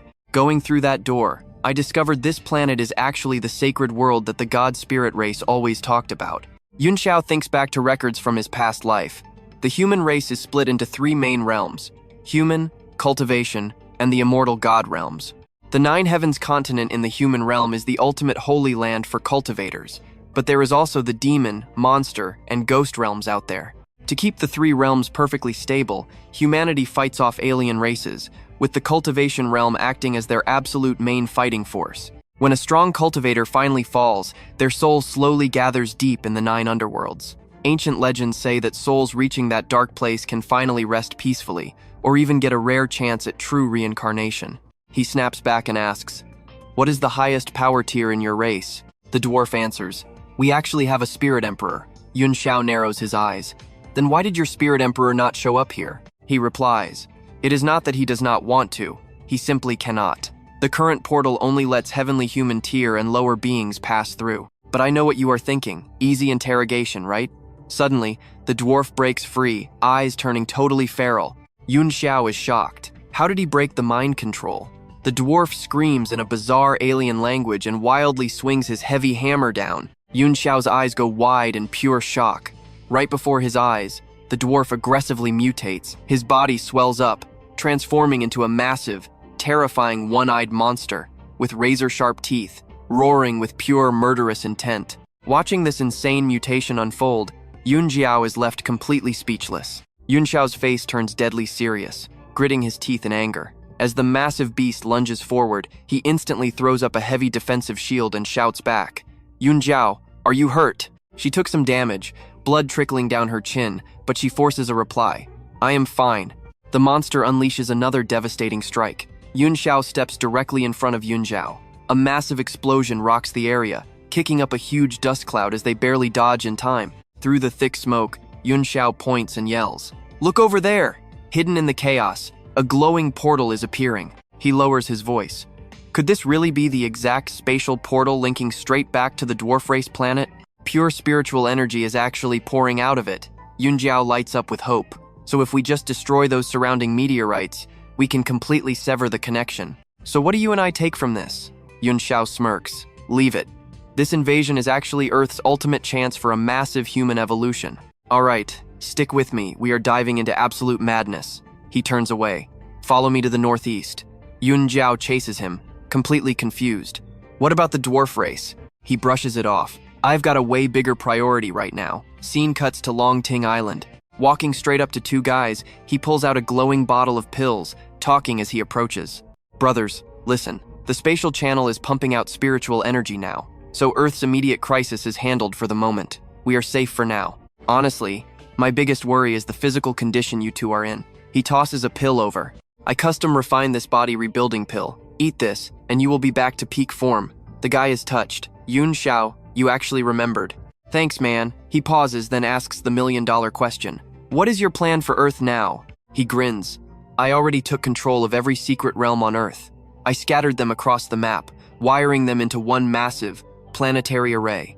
Using Earth as the main core, I need to blow that spatial channel wide open. They freeze. Wait, you are leaving Earth? He stays totally calm. The array core is right under my feet. I am activating it now. I am leaving Earth's future in your hands, brothers. Then he roars. Open the array. Boom. A massive magic circle explodes beneath his feet, spreading out and blinding everyone with raw light. Yunxiao squints at the roaring firewall. Looks like he actually pulled it off. Yunxiao holds out his hand. Yunxiao, the spatial channel is finally open. Now pay attention. You are going to want to see this. Come check it out with me. She nods, takes his hand, and they step inside. Suddenly, a massive glitch hits the system. He flinches, his eyes going wide with pure shock. An earth-shattering explosion detonates outside the portal. A terrifying vacuum force rips through, violently tearing the two of them in completely opposite directions. Yunxiao, she screams in panic. Hard cut. A little kid's voice echoes. Hey, hey, Xiaoyu stares at him, worried. Are you finally awake? He groans, pushing himself up. Where am I? The little girl blinks. This is Yunxiao Town. You are so weird. You got totally wrecked. Literally fell from the sky into my family's temple, and you do not even know where you are? That name hits him like a truck. Yunxiao Town? His brain goes into absolute overdrive. If he is right, his first time transmigrating to the Nine Skies continent started in a tiny village. After becoming the top disciple, he literally renamed it Yunxiao Town. He quickly asks, is this still Li Yun country? She shakes her head. That country vanished 500 years ago. She leans in, super curious. Seriously, who are you? Some ancient master coming out of closed-door cultivation? But you literally have zero cultivation aura. He freezes. The country vanished 500 years ago? So how long since the town was renamed? She thinks hard.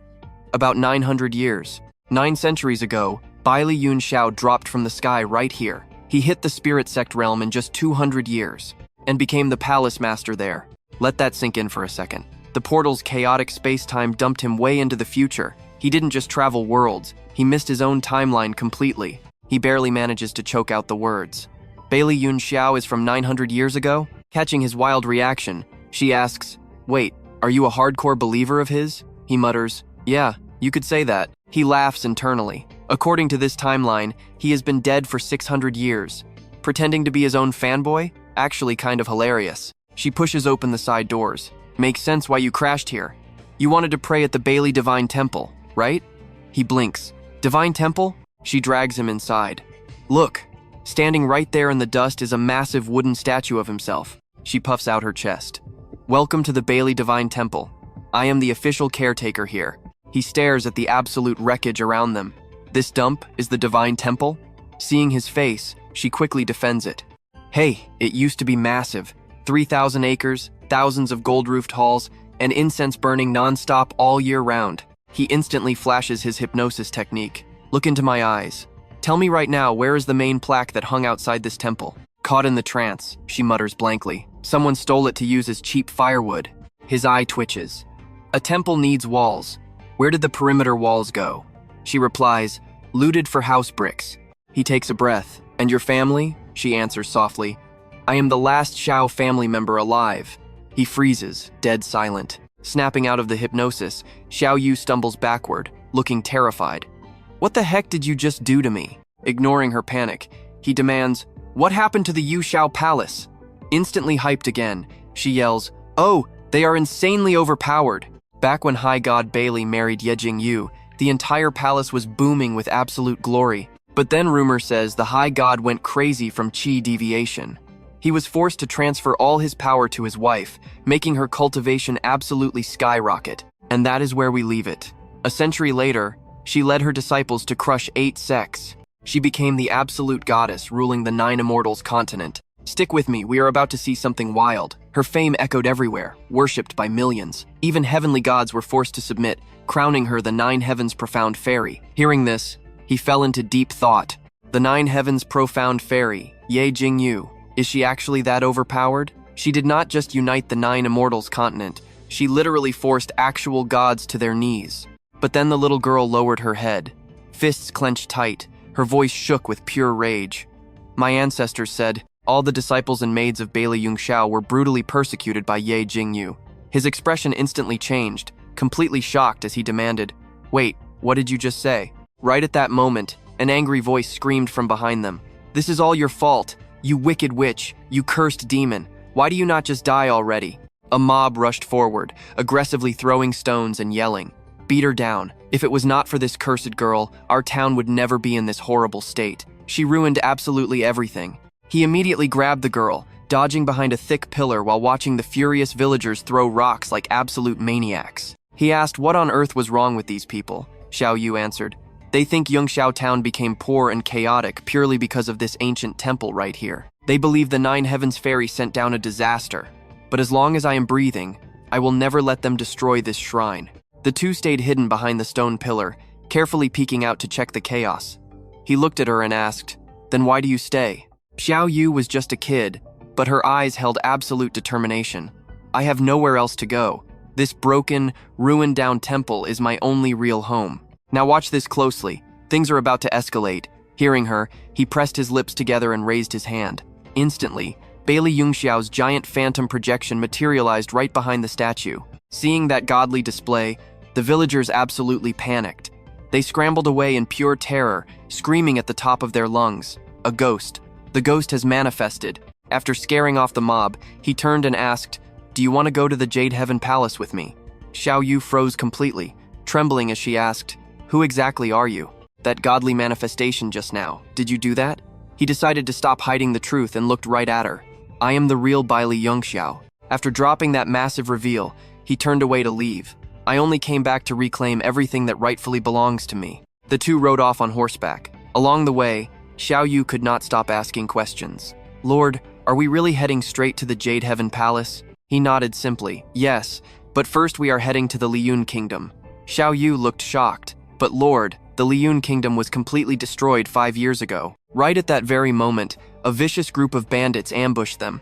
They blocked the path and roared, stop right there, hand over your horses and magic treasures. Xiao Yu saw them riding massive, bloodthirsty wolves, and her face went completely pale. Oh no, it is the Wolf King gang. Scene cuts to the dead of night outside Yunxiao town. The Wolf King gang gathered together, shouting aggressively, Yunxiao town has gone way too far this time. Our brothers went out to loot and got slaughtered by the people of Yunxiao town. What should we do? The entire mob roared back in unison, revenge. We want blood. The lead wolf rider furiously yelled, if they dare to disrespect the Wolf King gang, then we will massacre Yunxiao town to avenge our fallen brothers tonight. Without hesitation, the vicious mob charged straight into the town, repeatedly chanting, kill, kill, kill. I know what you are thinking, this is brutal. Overnight, Yunxiao town plunged into absolute chaos. Houses burned down, innocent people were slaughtered, and desperate cries echoed everywhere. Help us. Please, no. But those monsters showed absolutely zero mercy. They laughed coldly. Go to hell. Nobody messes with the Wolf King gang and lives to tell the tale. The very next day, over at Liyun City, the fierce guards blocked their path entirely. Halt right there. The Jade Heaven Palace disciple selection is starting. No identity tag means no entry. Hearing this strict rule, our guy stayed silent and just analyzed the situation. The Nine Immortals continent was way too chaotic right now. The roads were full of absolute trash bandits, and getting inside the city was just as annoying. Originally, he just wanted to enter Liyun City to gather some intel on the Jade Heaven Palace. He never expected them to be actively recruiting disciples right now. What a crazy coincidence. Seeing they were locked out, Xiao Yu worriedly asked, Lord, what is our plan now? He calmly replied, let us ask the locals where to get these identity tags. We need to get inside first. Before he could finish, a loud group of arrogant cultivators charged forward, aggressively yelling, get out of our way, trash! He muttered coldly, such weak cultivators, yet so incredibly cocky. What a mess this world is. One arrogant cultivator charged straight ahead, sneering, "Filthy beggar, get lost." Xiao Yu quickly pulled his arm, pleading, "Lord, dodge it." He raised a hand to block her. "Just protect yourself." Xiao Yu panicked completely. "Lord, he is charging right at us." The arrogant guy kept screaming, "I told you to step aside. Acting all tough in front of me? Go straight to hell." He cursed while violently swinging his heavy whip at him. Yunxiao did not even flinch. He coldly said, "Telling me to get lost?" Instantly, he grabbed the whip barehanded, eyes completely dead. "What exactly are you to dare tell me to scram?" The cultivator struggled with all his might but could not yank it free. Furious, he cursed, "Let go, you dirty beggar. Who allowed your filthy hands to touch my weapon?" Yunxiao released his grip, casually saying, "With a foul mouth like that, just stop talking and scram." The guy lost his balance, tumbling backward and screaming in absolute agony. Boom! A massive crash echoed as his followers panicked, yelling, "Young Master Feng!" The thick brick wall behind him was completely dented in. One lackey quickly rushed over to help him up. "Young Master Feng, are you okay?" He angrily slapped the lackey's hand away. "Get off me!" He glared at Yunxiao, furious. "You have some nerve attacking me. Do you know who I am?" He smirked. "You and I know your identity does not matter. You do not own this street." He continued, "You ride through recklessly, striking random people. Honestly, if I were your senior family member, I would be absolutely embarrassed right now." A guy riding a lion barks, "Shut up." "All right, you and I are about to watch some epic payback." The royal Prince Fong demands respect, but Van Tu just glares, asking if royal blood makes regular human lives completely worthless. He dared to do it, so I will say it. Wiping blood from his mouth, the prince screams that our guy must have a serious death wish. He orders Njok Tu Long to kill him. Obeying without hesitation, the surrounding angry mob starts screaming, declaring that this filthy beggar is absolutely dead meat today. But Van Tu? Zero panic. He just stands there completely unbothered, hands in his pockets, glaring back with pure defiance. The prince yells to kill him, and the mob swarms in. Without another word, Van Tu makes his move. His footwork is lightning fast as he effortlessly dodges and launches a flawless counterattack. Prince Fong is completely stunned. He thinks to himself, how can this random guy's speed possibly be off the charts? In a split second, Van Tu literally vanishes, teleporting right behind the prince to launch a devastating surprise strike. Ngok Tulong spots it, yelling that it is impossible, but it is way too late. Van Tu's heavy palm strike slams right toward the prince's neck, but a sudden burst of spiritual energy completely blocks the deadly blow. Van Tu is slightly surprised. A defensive treasure. The intense rebound force knocks him backwards, while the shockwave violently blasts the prince right off his beast's back. Now watch closely, because things get absolutely insane right here. As soon as he lands, the lackeys charge in, blasting explosive attacks that instantly level every single building in the surrounding area.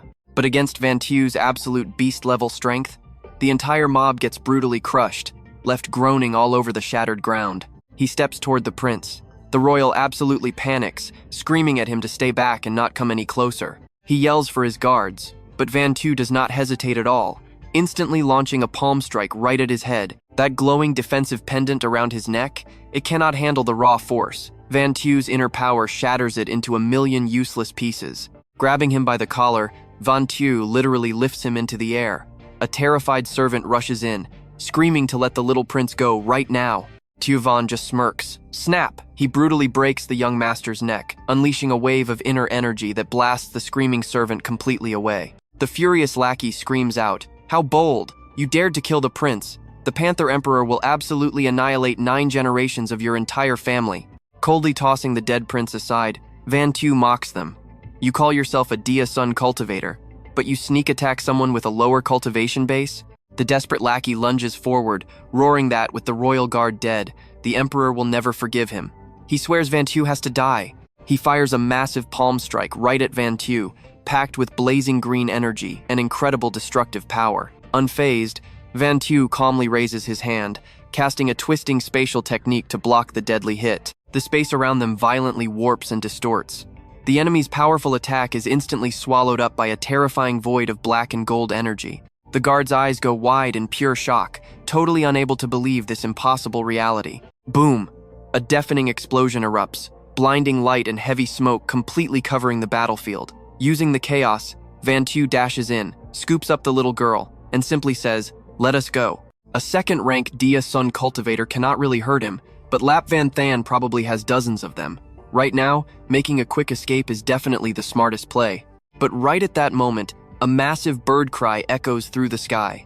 I know what you're thinking, escape time, right? Think again. He turns around to see a giant white crane carrying multiple cultivators, and he instantly senses an incredibly overwhelming aura.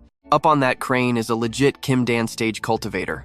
Looking up, he spots a majestic old cultivator standing there, flanked by two younger disciples. And just as expected, the massive crane lands right in front of Van Tu, completely blocking his only way out. The three figures step down, standing firmly in his path. Van Tu thinks to himself, these guys are definitely not simple. Better assess the situation first.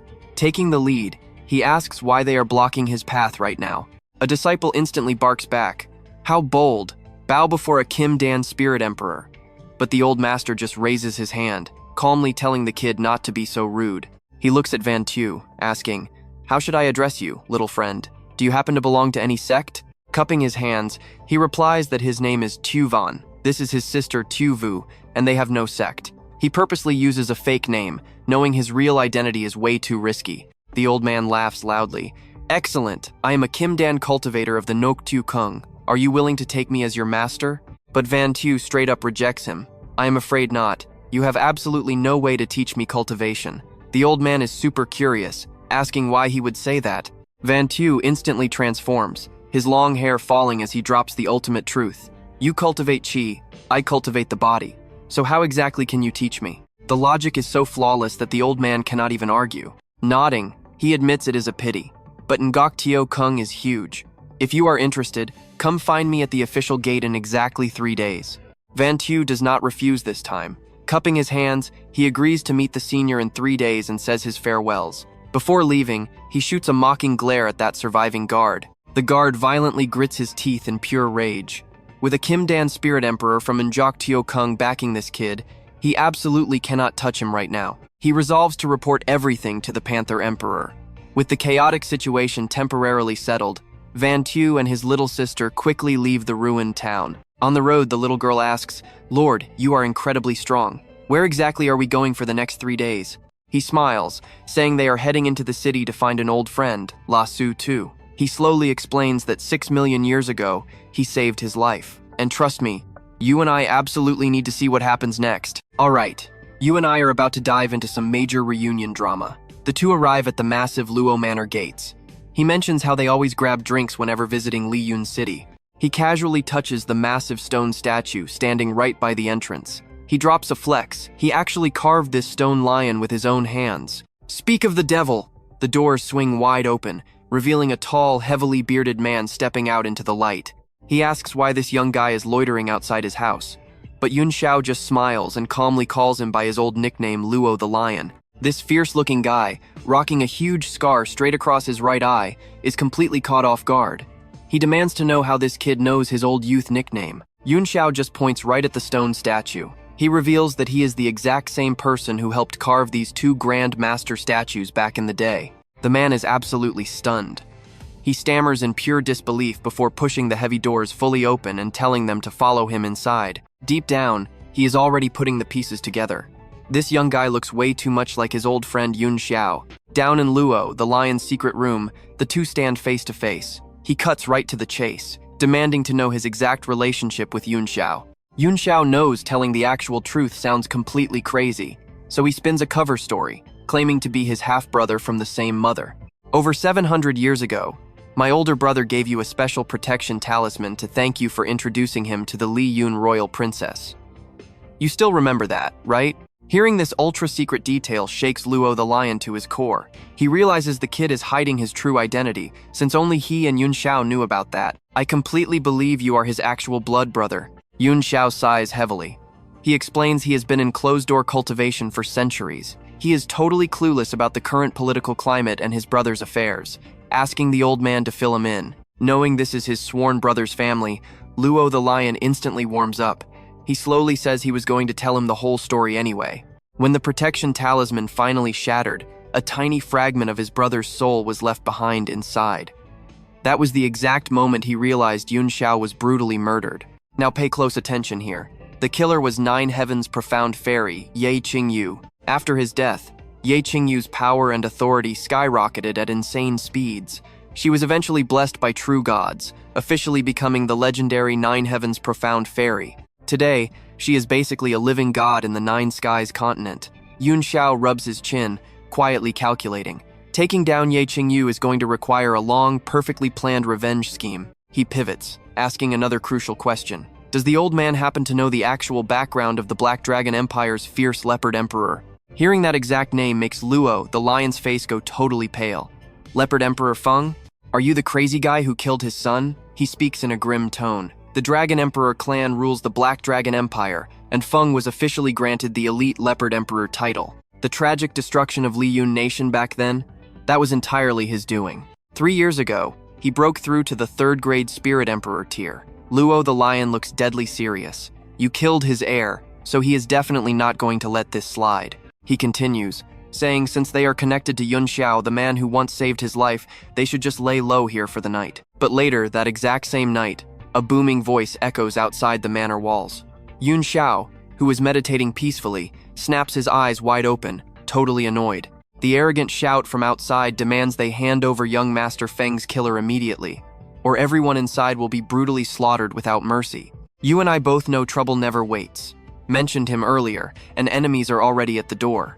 Yunxiao is in some seriously deep water now. Luckily, someone steps up to help. Luo the lion leaps straight onto the roof, confronting the arrogant intruder head-on and demanding his actual identity. Meanwhile, he quietly sizes up the enemy's power level. To his absolute shock, this guy is a terrifying 3rd grade Spirit Emperor, and Luo is only 2nd grade, so he definitely cannot underestimate this massive threat. The cocky invader refuses to give a name, coldly demanding the killer again in exchange for sparing Luo's life. Seeing no room for logic, Luo the lion immediately strikes first. He summons his giant lion true form, telling the intruder he will have to prove his actual strength to take them. The enemy instantly engages, boasting that his leopard emperor serves the great dragon emperor. Fighting them is basically a one-way ticket to an early grave. Luo, the lion, completely merges with his beast form, launching a devastating attack. His giant claws smash down directly toward his arrogant opponent. But before the hit even connects, the guy uses a magic technique. He teleports right behind Luo the lion, instantly condensing a massive ball of pure internal energy. He mocks Luo's decent energy but tragically slow speed. Luo the lion could not even track his movements at all. He barely dodges out of the way, absolutely terrified inside. His footwork is way too fast. He grits his teeth, furiously wondering if that was an afterimage or a real clone. Left with zero other options, Luo the lion goes totally berserk. Time to risk everything. Without hesitation, he unleashes his terrifying bloodline power. The giant lion roars with earth-shattering force and charges head-on straight at the enemy. High up in the sky, they clash brutally. Endless afterimages weave together as explosive blasts continuously rock the area. But wait, beyond this crazy Emperor-level showdown, another hidden faction is watching the entire fight from above.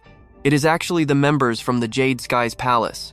The same old cultivator who tried recruiting Yunxiao this morning strokes his beard, chuckling. How interesting. He admits he had never heard of a spirit emperor hiding in Liyun City. His companion guesses the man is a total hermit, but questions why he is risking an all-out war with the mighty leopard emperor just for Xiao Yun. Makes you wonder what happens next, doesn't it? The old man continues asking, "Stick with me here, is that long-bearded old guy really Hu Zhengyi?" The Leopard King's absolute best enforcer, actually deployed just because of his son. The junior beside him asks, "Senior, shouldn't we step in and save Xiao Yun?"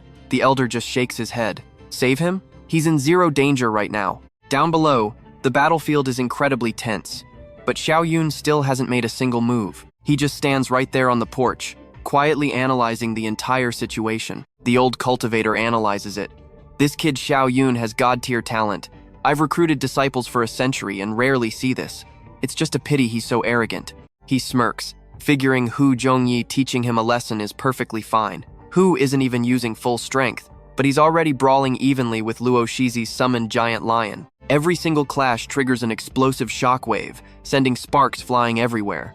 Hu Zhongyi activates his Wind Shadow clone jutsu, instantly splitting into 5, 6, 7 copies to surround the beast.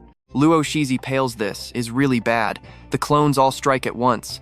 Unable to dodge, he braces for the brutal impact. Right at that exact moment, Xiao Yun's voice echoes out. "Don't you even know the Golden Bell cover technique?" Luo Shizi freezes in shock. What is a golden bell cover? Xiao Yun telepathically explains the ultimate metal attribute defense art. You're a body cultivator, but you've got plenty of spirit energy. You can totally use this. I'll transmit the skill now. Thanks to his crazy talent, Luo Shizi learns it instantly and activates the golden bell cover. A massive bronze bell materializes, covering his entire body and blocking every single attack. Hu Zhongyi is completely stunned. What technique is this? While he's still freaking out, Luo Shizi controls the giant lion to hoist the massive bell. Now watch this part closely. He throws the bell straight at him, laughing. Die! The terrifying sonic force literally shatters the space. Hu Zhongyi gets blasted to the ground by the shockwave, caught entirely off guard. A massive explosion violently detonates mid-air. Blinding golden light engulfs everything, piercing right through his body and making him scream in absolute agony. Realizing he's losing, Hu Zhongyi panics and uses a movement skill to flee. Xiao Yun mutters, trying to run? Reaching into the void, he tears open a spatial rift and catches a falling book. Xiao Yun waves the book around. Then let me send you off. The old cultivator watches this, realizing this kid is absolutely not simple. He's hiding way too many crazy secrets. If they cannot recruit him into the Jade Cloud Palace, then they absolutely cannot let another sect grab him. Making his choice, he immediately appears after Xiao Yun handles Hu Zhongyi. Xiao Yun sees him and feels a slight jolt. Tianwu showing up right at this exact moment? Was he secretly watching this whole time? Both Xiao Yun and Luo Shizi bow, respectfully greeting the Spirit Emperor. He gives a small nod. I felt the shockwave and meant to help Xiao Yun, but I didn't expect someone else to intervene first. His sharp eyes lock onto him, asking Xiao Yun, what exactly is your relationship? Xiao Yun answers honestly, Senior Luo and I are old friends, and he deeply respects Jade Cloud Palace. Luo Shizi instantly backs him up. Exactly. With my current cultivation, I'm not qualified to teach him. It's best if he joins the Jade Cloud Palace. It's just a pity the Leopard King is targeting him. He says this so Tianwu steps up as a protector against the Leopard King's forces. You saw that coming, right? Tianwu laughs, realizing they both think exactly alike. If my little friend agrees to join Jade Cloud Palace, I will personally protect you, even if the Leopard King attacks. Rest at my manor for 2 days. 2 days later, Xiao Yun boards the massive ship. He leaves Xiao Yu with Luo Shizi. She waves, please take care. Luo Shizi watches them go. Xiao Yun, take good care of yourself. Xiao Yu and I will await your return. Standing on the deck, Xiao Yun thinks, just wait for me. Suddenly, a female voice calls out, are you, Xiao Yun? He turns around. Who are you? The girl smiles. I am Princess Yufan of Xiaoyu Kingdom. I heard you're from Xiaoyun Town, but she pauses, looking right at him. Xiaoyun Town was wiped out by bandits days ago. Nobody survived. She pretends to guess, I heard the Wolf King gang did it, apparently for some revenge. Hearing this, massive waves crash through Xiao Yun's mind. Both transmigrations landed him in Xiaoyun Town, literally named after him. It was basically his second home. His voice turns ice cold. Wolf King gang. I'll remember this. Yufan thinks to herself, that reaction confirms he's from there. She asks, so, are you from the Xiao family? Xiao Yun glares coldly. Whether I am or not, what's it to you? Get lost. Then he just walks away. Yufan calculates as she watches him. From Xiaoyun Town, named Xiao Yun, he's definitely from the fallen Xiao family. So what do we take from this? Her kingdom destroyed his family. When he levels up, he will definitely make them pay. Stick with me here. This guy needs to be eliminated fast. But suddenly, a massive roar echoes. The Black Dragon Empire's Leopard Emperor arrives, demanding Xiao Yun comes out to die. Jade Fan secretly celebrates. He was just looking for a chance to strike, but someone beat him to it. Rumor has it Xiao Yun killed his son. Now the Leopard Emperor is here for pure revenge. If Xiao Yun dies by his hands, that is an absolute win. Hearing the noise, Xiao Yun turns around. Yep, the Leopard Emperor actually tracked him down. Tianwu instantly steps up, shouting, this is the airship of the Jade Heaven Palace. You dare cause trouble here? The Feng family head shows up in person, leading his absolute beasts of subordinates. They block the ship, saying, fellow Taoist Tian, you must have heard the news. I am here to avenge my son and kill Xiao Yun. Please do me a favor and hand him over. Gripping his whisk, Tianwu looks dead serious. Xiao Yun is currently a reserve disciple. The Jade Heaven Palace has a duty to protect him until the entrance exams are completely finished. Touching him means declaring war on the Jade Heaven Palace. With a wave of his hand, a special sect flag instantly appears. An absolutely insane pressure explodes outward. Crushed by Tianwu and the flag's aura, the Feng family's men are completely forced to back off. He bows to the Jade Heaven Palace flag. "I have other business. Farewell." Tianwu coldly replies, "We will not see you out." Just a few words totally diffuse the explosive tension. Xiao Yun just smirks. Looks like this selection exam is not going to be a peaceful one. But as Baili Xiao Yun, I am not someone you can just mess with. Leopard Emperor, I am waiting for your move. Time flies. In a flash, 12 days pass, and Xiao Yun's massive airship finally arrives. Surrounded by lush mountains and blue waters, a totally breathtaking palace slowly appears right before their eyes. You are going to want to see this. The reserve disciples on the ship gasp. Is this really the Jade Heaven Palace? So beautiful, someone says. The spiritual energy here is so incredibly thick. If we cultivate here, our power levels will definitely skyrocket in no time. Another chimes in, it is totally majestic. Making this our ultimate goal was completely worth the effort. Standing on the airship, Xiao Yun sighs quietly. The world has changed so much, and the people of the past are gone. Jade Heaven Palace. I am finally back. The airship lands right on the massive plaza of the sect. Before leaving, Tianwu instructs, everyone follow Senior Huang Li. He will arrange your living quarters and explain all the essential rules. Taking charge of the new reserve disciples, Huang Li leads the way. Everyone, follow me. The group is brought to a massive building. Inside, an attendant walks out, bowing respectfully to Huang Li. Senior Huang, you have arrived. Huang Li nods. I am putting them in your care. Just treat them normally. The attendant quickly replies, rest assured, Senior Huang. But right at that exact moment, the attendant's gaze secretly locks onto Xiao Yun. Once Huang Li leaves, the attendant speaks up. Everyone, follow me to check in. The crowd lines up, but Xiao Yun turns his back, getting ready to leave. You saw this coming, right? The manager shouts, halt! Pointing straight at Xiao Yun, he demands, where are you going? Do you not want to stay here? Xiao Yun calmly replies, obviously not. Why would I ever stay at your place? The manager chuckles, dripping with pure sarcasm. Kid, you are just a reserve disciple.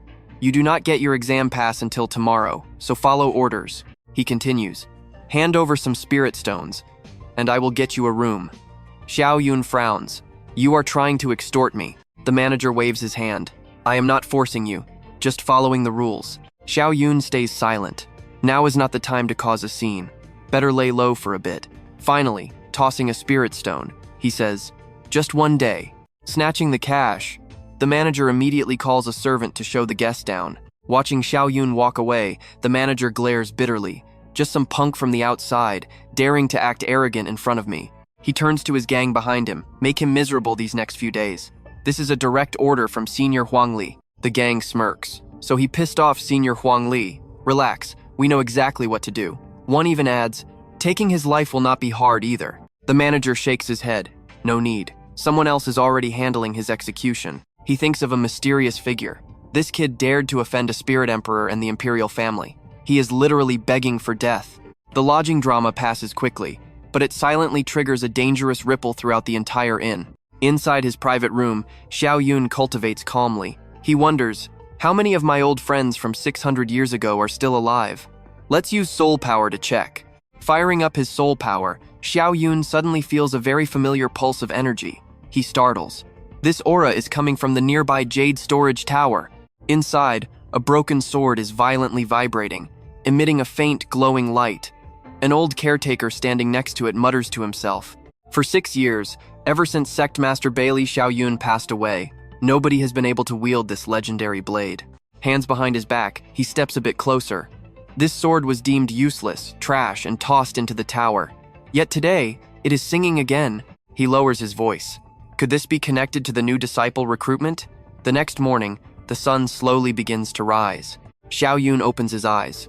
Trust me, you are going to want to see what happens next. 700 years ago, the divine Jade Sword recognized him as the head disciple. Let's dive in during a quick late-night sensing session. The Jade Flute Divine Sword's spirit was heavily damaged, now practically no different from normal spirit jade. Yunxiao pushed open his door and stepped outside. In my past life, you stayed with me for a century, changing my destiny. This time, let me find you and rebuild you into a holy weapon. He thought to himself, eyes full of absolute determination. He quickly marched straight to the manager's desk. The old man faked a warm smile, asking how his night was. Yunxiao cut to the chase. Hand over my registration card. I need to leave. The manager chuckled slyly. Oh, come on. The exam isn't until the day after tomorrow. What's the rush? Yunxiao stood his ground. I want to check out. Hand over that exam card right now. Rules state new students receive their exam cards on day 2. You have no right keeping mine. The manager's face dropped, voice turning freezing cold. Others do. You don't. Yunxiao demanded to know why. The old man glared back with pure provocation. No means no. The innkeeper stomped out from the back, shouting arrogantly, I've never seen your exam card. Get lost before you ruin my entire business. What a clueless country bumpkin. Yunxiao kept his totally calm expression, stating, according to the official rules, new students get their cards on day 2. After speaking, he grabbed the guy right by the collar, voice ice cold. Who are you to hold onto my exam card? The man panicked, screaming, What are you doing? Let go. I'm with Jade Heaven Palace. You dare touch me. Without letting him finish, Yunxiao reached right into his pocket and yanked the card out. If you won't hand it over, I'll take it myself. Unwilling to give up, the man chased after him, yelling, Give it back! That's my property! Yunxiao glanced back, asking coldly, Yours? Then why is my name written on it? Holding the card. He added, Since I got it, I'm out of here. Watch closely here. Unwilling to quit, the man attacked, yelling, Stop, brat! But Yunxiao struck first, blasting him away with a single palm strike. He said casually, You don't know your own limits. The bystanders watched in absolute horror as someone rushed to help him up. Boss, are you okay? Even so, the man showed a smug look, thinking, My provocation worked perfectly. He fell right into the trap. Meanwhile, in another location, inside a very private room, a servant rushed in, reporting, Your Highness Bao Huang, Elder Huang Li, the innkeeper is here. Hearing this, Huang Li instantly replied, Let him in. The boss entered and bowed. Your Highness Bao Huang, Elder Huang Li, that guy Yunxiao fell for the trap exactly as you two predicted. Hearing this, Bao Huang happily slammed the table over and over. Elder Huang Li, look at that. Huang Li sneered coldly. Inside the Jade Heaven Palace city limits, any fighting is strictly prohibited. Yunxiao dared to attack openly. The palace absolutely will not tolerate this. Then he barked his order, Guards! 2 subordinates stepped up. He ordered, Follow this boss. Use my token to mobilize the city's security squad and drag Yunxiao back here. A bit later, Yunxiao stepped into a city clothing store, thinking, a century has passed, but Yanzi Pavilion is just as bustling as before. A maid approached, asking, Valued guest, what do you need? We only sell women's clothing here. Yunxiao replied, I'm looking for someone. The maid asked, Who are you looking for? I'm looking for Yanzi. Hearing this, she looked absolutely shocked. Yunxiao pressed further. Was your pavilion's very first owner named Yanzi? How is she doing right now? The maid answered awkwardly, Do you actually know our first owner? Yunxiao explained, I am an old friend of hers. Today, I specifically came to visit her on behalf of a senior in my family. The maid stayed silent for a moment before nodding. I'll take you. Follow me. But she actually led him to a young girl, causing a wild misunderstanding. I know what you're thinking. Did Yanzi get married and have a kid? The girl saw him and instantly asked coldly, You claim you're an old friend of my family senior? So can you tell me your senior's name? Yunxiao answered calmly, I am Yunxiao. My senior stated I can only reveal that after meeting senior Yanzi herself. Hearing that condition, the girl finally agreed to take him to see Yanzi. On their way, a group blocked their path, bowing in total unison. Greetings, eldest Miss Yan. She stopped and asked, What's the matter? The group immediately reported back, Eldest Miss, we received word that the guy standing right behind you severely injured the Lingling Inn's manager, even crippling his arm. So we came to arrest him for strict punishment. Miss Yan turned to look at Yunxiao, asking with heavy suspicion, Is what they say true? Yunxiao thought for a second, guessing Huang Li sent this security team to cause trouble. So he casually admitted it. Yes, it is true. But since he kept my exam card, I was forced to take it back. Hearing this confirmation, the group instantly moved to arrest him. Eldest Miss Yan, you heard him. Guards, arrest him. But right at that exact moment, she raised her hand to stop them in their tracks. Hold on, they were totally stunned. Eldest Miss, do you actually know him? She replied calmly, That's right, so go back. If Huang Li is unhappy, he can find me. The guards hesitated, sensing trouble. But trust me, you'll love her freezing cold response next. Stick with me here. You and I are jumping right into the chaos, she snaps. Is his cultivation destroyed? Is his life in danger? No, they mumble. Hearing this, she points right at them and yells, then this is just your average, run-of-the-mill street brawl. On the flip side, stealing an exam pass from a student? That is a massive crime. Do you seriously dare to arrest him? She glares at them. Go back. Tomorrow, I will personally drag him to the authorities myself. Let that be enough of a lesson. Faced with her intense aura, the crowd has zero choice but to back off, praying Miss Yan keeps her word. Let us go. A moment later, she whips around to face Yunxiao, totally annoyed. If you do not give me a solid explanation right now, I will not let this slide. Yunxiao just smoothly replies, Miss Yan, please relax. Soon after, the three of them arrive at a quiet bamboo grove. Miss Yan bows respectfully. Grandmother, we have a guest here. Right on cue, a white-haired figure glides down from above, but the second her eyes lock onto Yunxiao, she completely freezes up, eyes welling with tears. She asks softly, Young Master Xiao, could you please call me Little Yanzi just one more time? Yunxiao is caught off guard.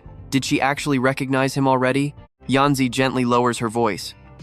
Young Master Xiao, I have a single request, and I really hope you can agree to it. Now pay attention, because this request is wild. She literally asks him to take Yan Fei as his personal maid to serve by his side. Miss Yan is absolutely speechless. What? A maid? What right does this guy even have? He is not even qualified to be my simple follower. She aggressively rejects the idea. Grandmother, please take that back immediately. Fei Er does not want to be his servant. Standing right there, Yunxiao feels a bit awkward. Seems your granddaughter refuses. So let us just drop the subject entirely. But Yanzi firmly shakes her head at him. It is not that Fei Er lacks the blessing. Too bad those 4 maids who used to serve you have already reached the Spirit Emperor realm. Then Yanzi turns back to a stunned Yan Fei. If you refuse to be his maid, then fine, so be it. But the disciple selection is about to start. Take young Master Xiao to the exam in my place. Do you agree? Completely frustrated but trapped, she replies, Since you ordered it, how can I say no? Yan Fei instantly flips her attitude, forcing a polite tone. Young Master Xiao, please come this way. Yunxiao nods. Then I thank you, Miss Yan Fei. Not long after that tense exchange, the two finally reach the testing grounds. Standing right outside the massive arena, Yan Fei explains, This is the sword hall. For the upcoming test, neither my grandmother nor I can help you. Yunxiao replies with total, unshakable confidence, I really do not need any help. Seeing that arrogance, she scoffs internally. No help needed? You and I are about to find out exactly why her grandmother respects this guy. Inside, endless rows of people are lining up for the brutal test. One guy steps up to try, but fails miserably. The examiner coldly barks, Step down immediately. You are entirely unfit to join the sword hall. Next person, but the rejected guy is furious, desperately begging for just one more chance. I have natural sword intent. Please, senior, show some mercy. The senior totally ignores him. I said no. Step down now, or I will permanently strip your right to register anywhere else. The guy standing right next to Yunxiao nervously whispers, I am doomed. The last dozen people failed completely. I really hope I can pass this. Yan Fei chimes in, Young Master Xiao, your turn is coming up very soon. The sword intent test is extremely dangerous. One mistake means severe injuries. You still have time to walk away. Do not get yourself hurt just to save face. Yunxiao smirks. Are you worrying about me? You should probably worry about that sword intent stone instead. That arrogant response completely annoys her. She curses internally, thinking he is just shamelessly bragging. Minutes later, another guy fails to handle the pressure and gets blasted straight back. Finally, it is Yunxiao's turn, and the strict examiner steps up. Next up, place your hand on the sword intent stone and channel your spirit. If it hurts, pull back instantly, or you will end up exactly like the others. But the exact second Yunxiao releases his spirit power, the stone completely loses control. The examiners are terrified by this insane sword intent. The crowd is absolutely stunned. The strongest disciple this year only hit rank 3, but this guy is hitting rank 5. Someone in the crowd loudly gasps, Man, if I could just hold on that long, it would be incredible. After finishing, Yunxiao steps forward to ask something, but the manager quickly stops him in his tracks. All right, reaching rank 5 is no joke. As expected, your sword talent is the absolute best in this entire batch. I will be waiting for you at the Jade Palace. Yunxiao bows. Thank you, senior. And look at Yan Fei's eyes now, trust me. You and I are in for an amazing ride.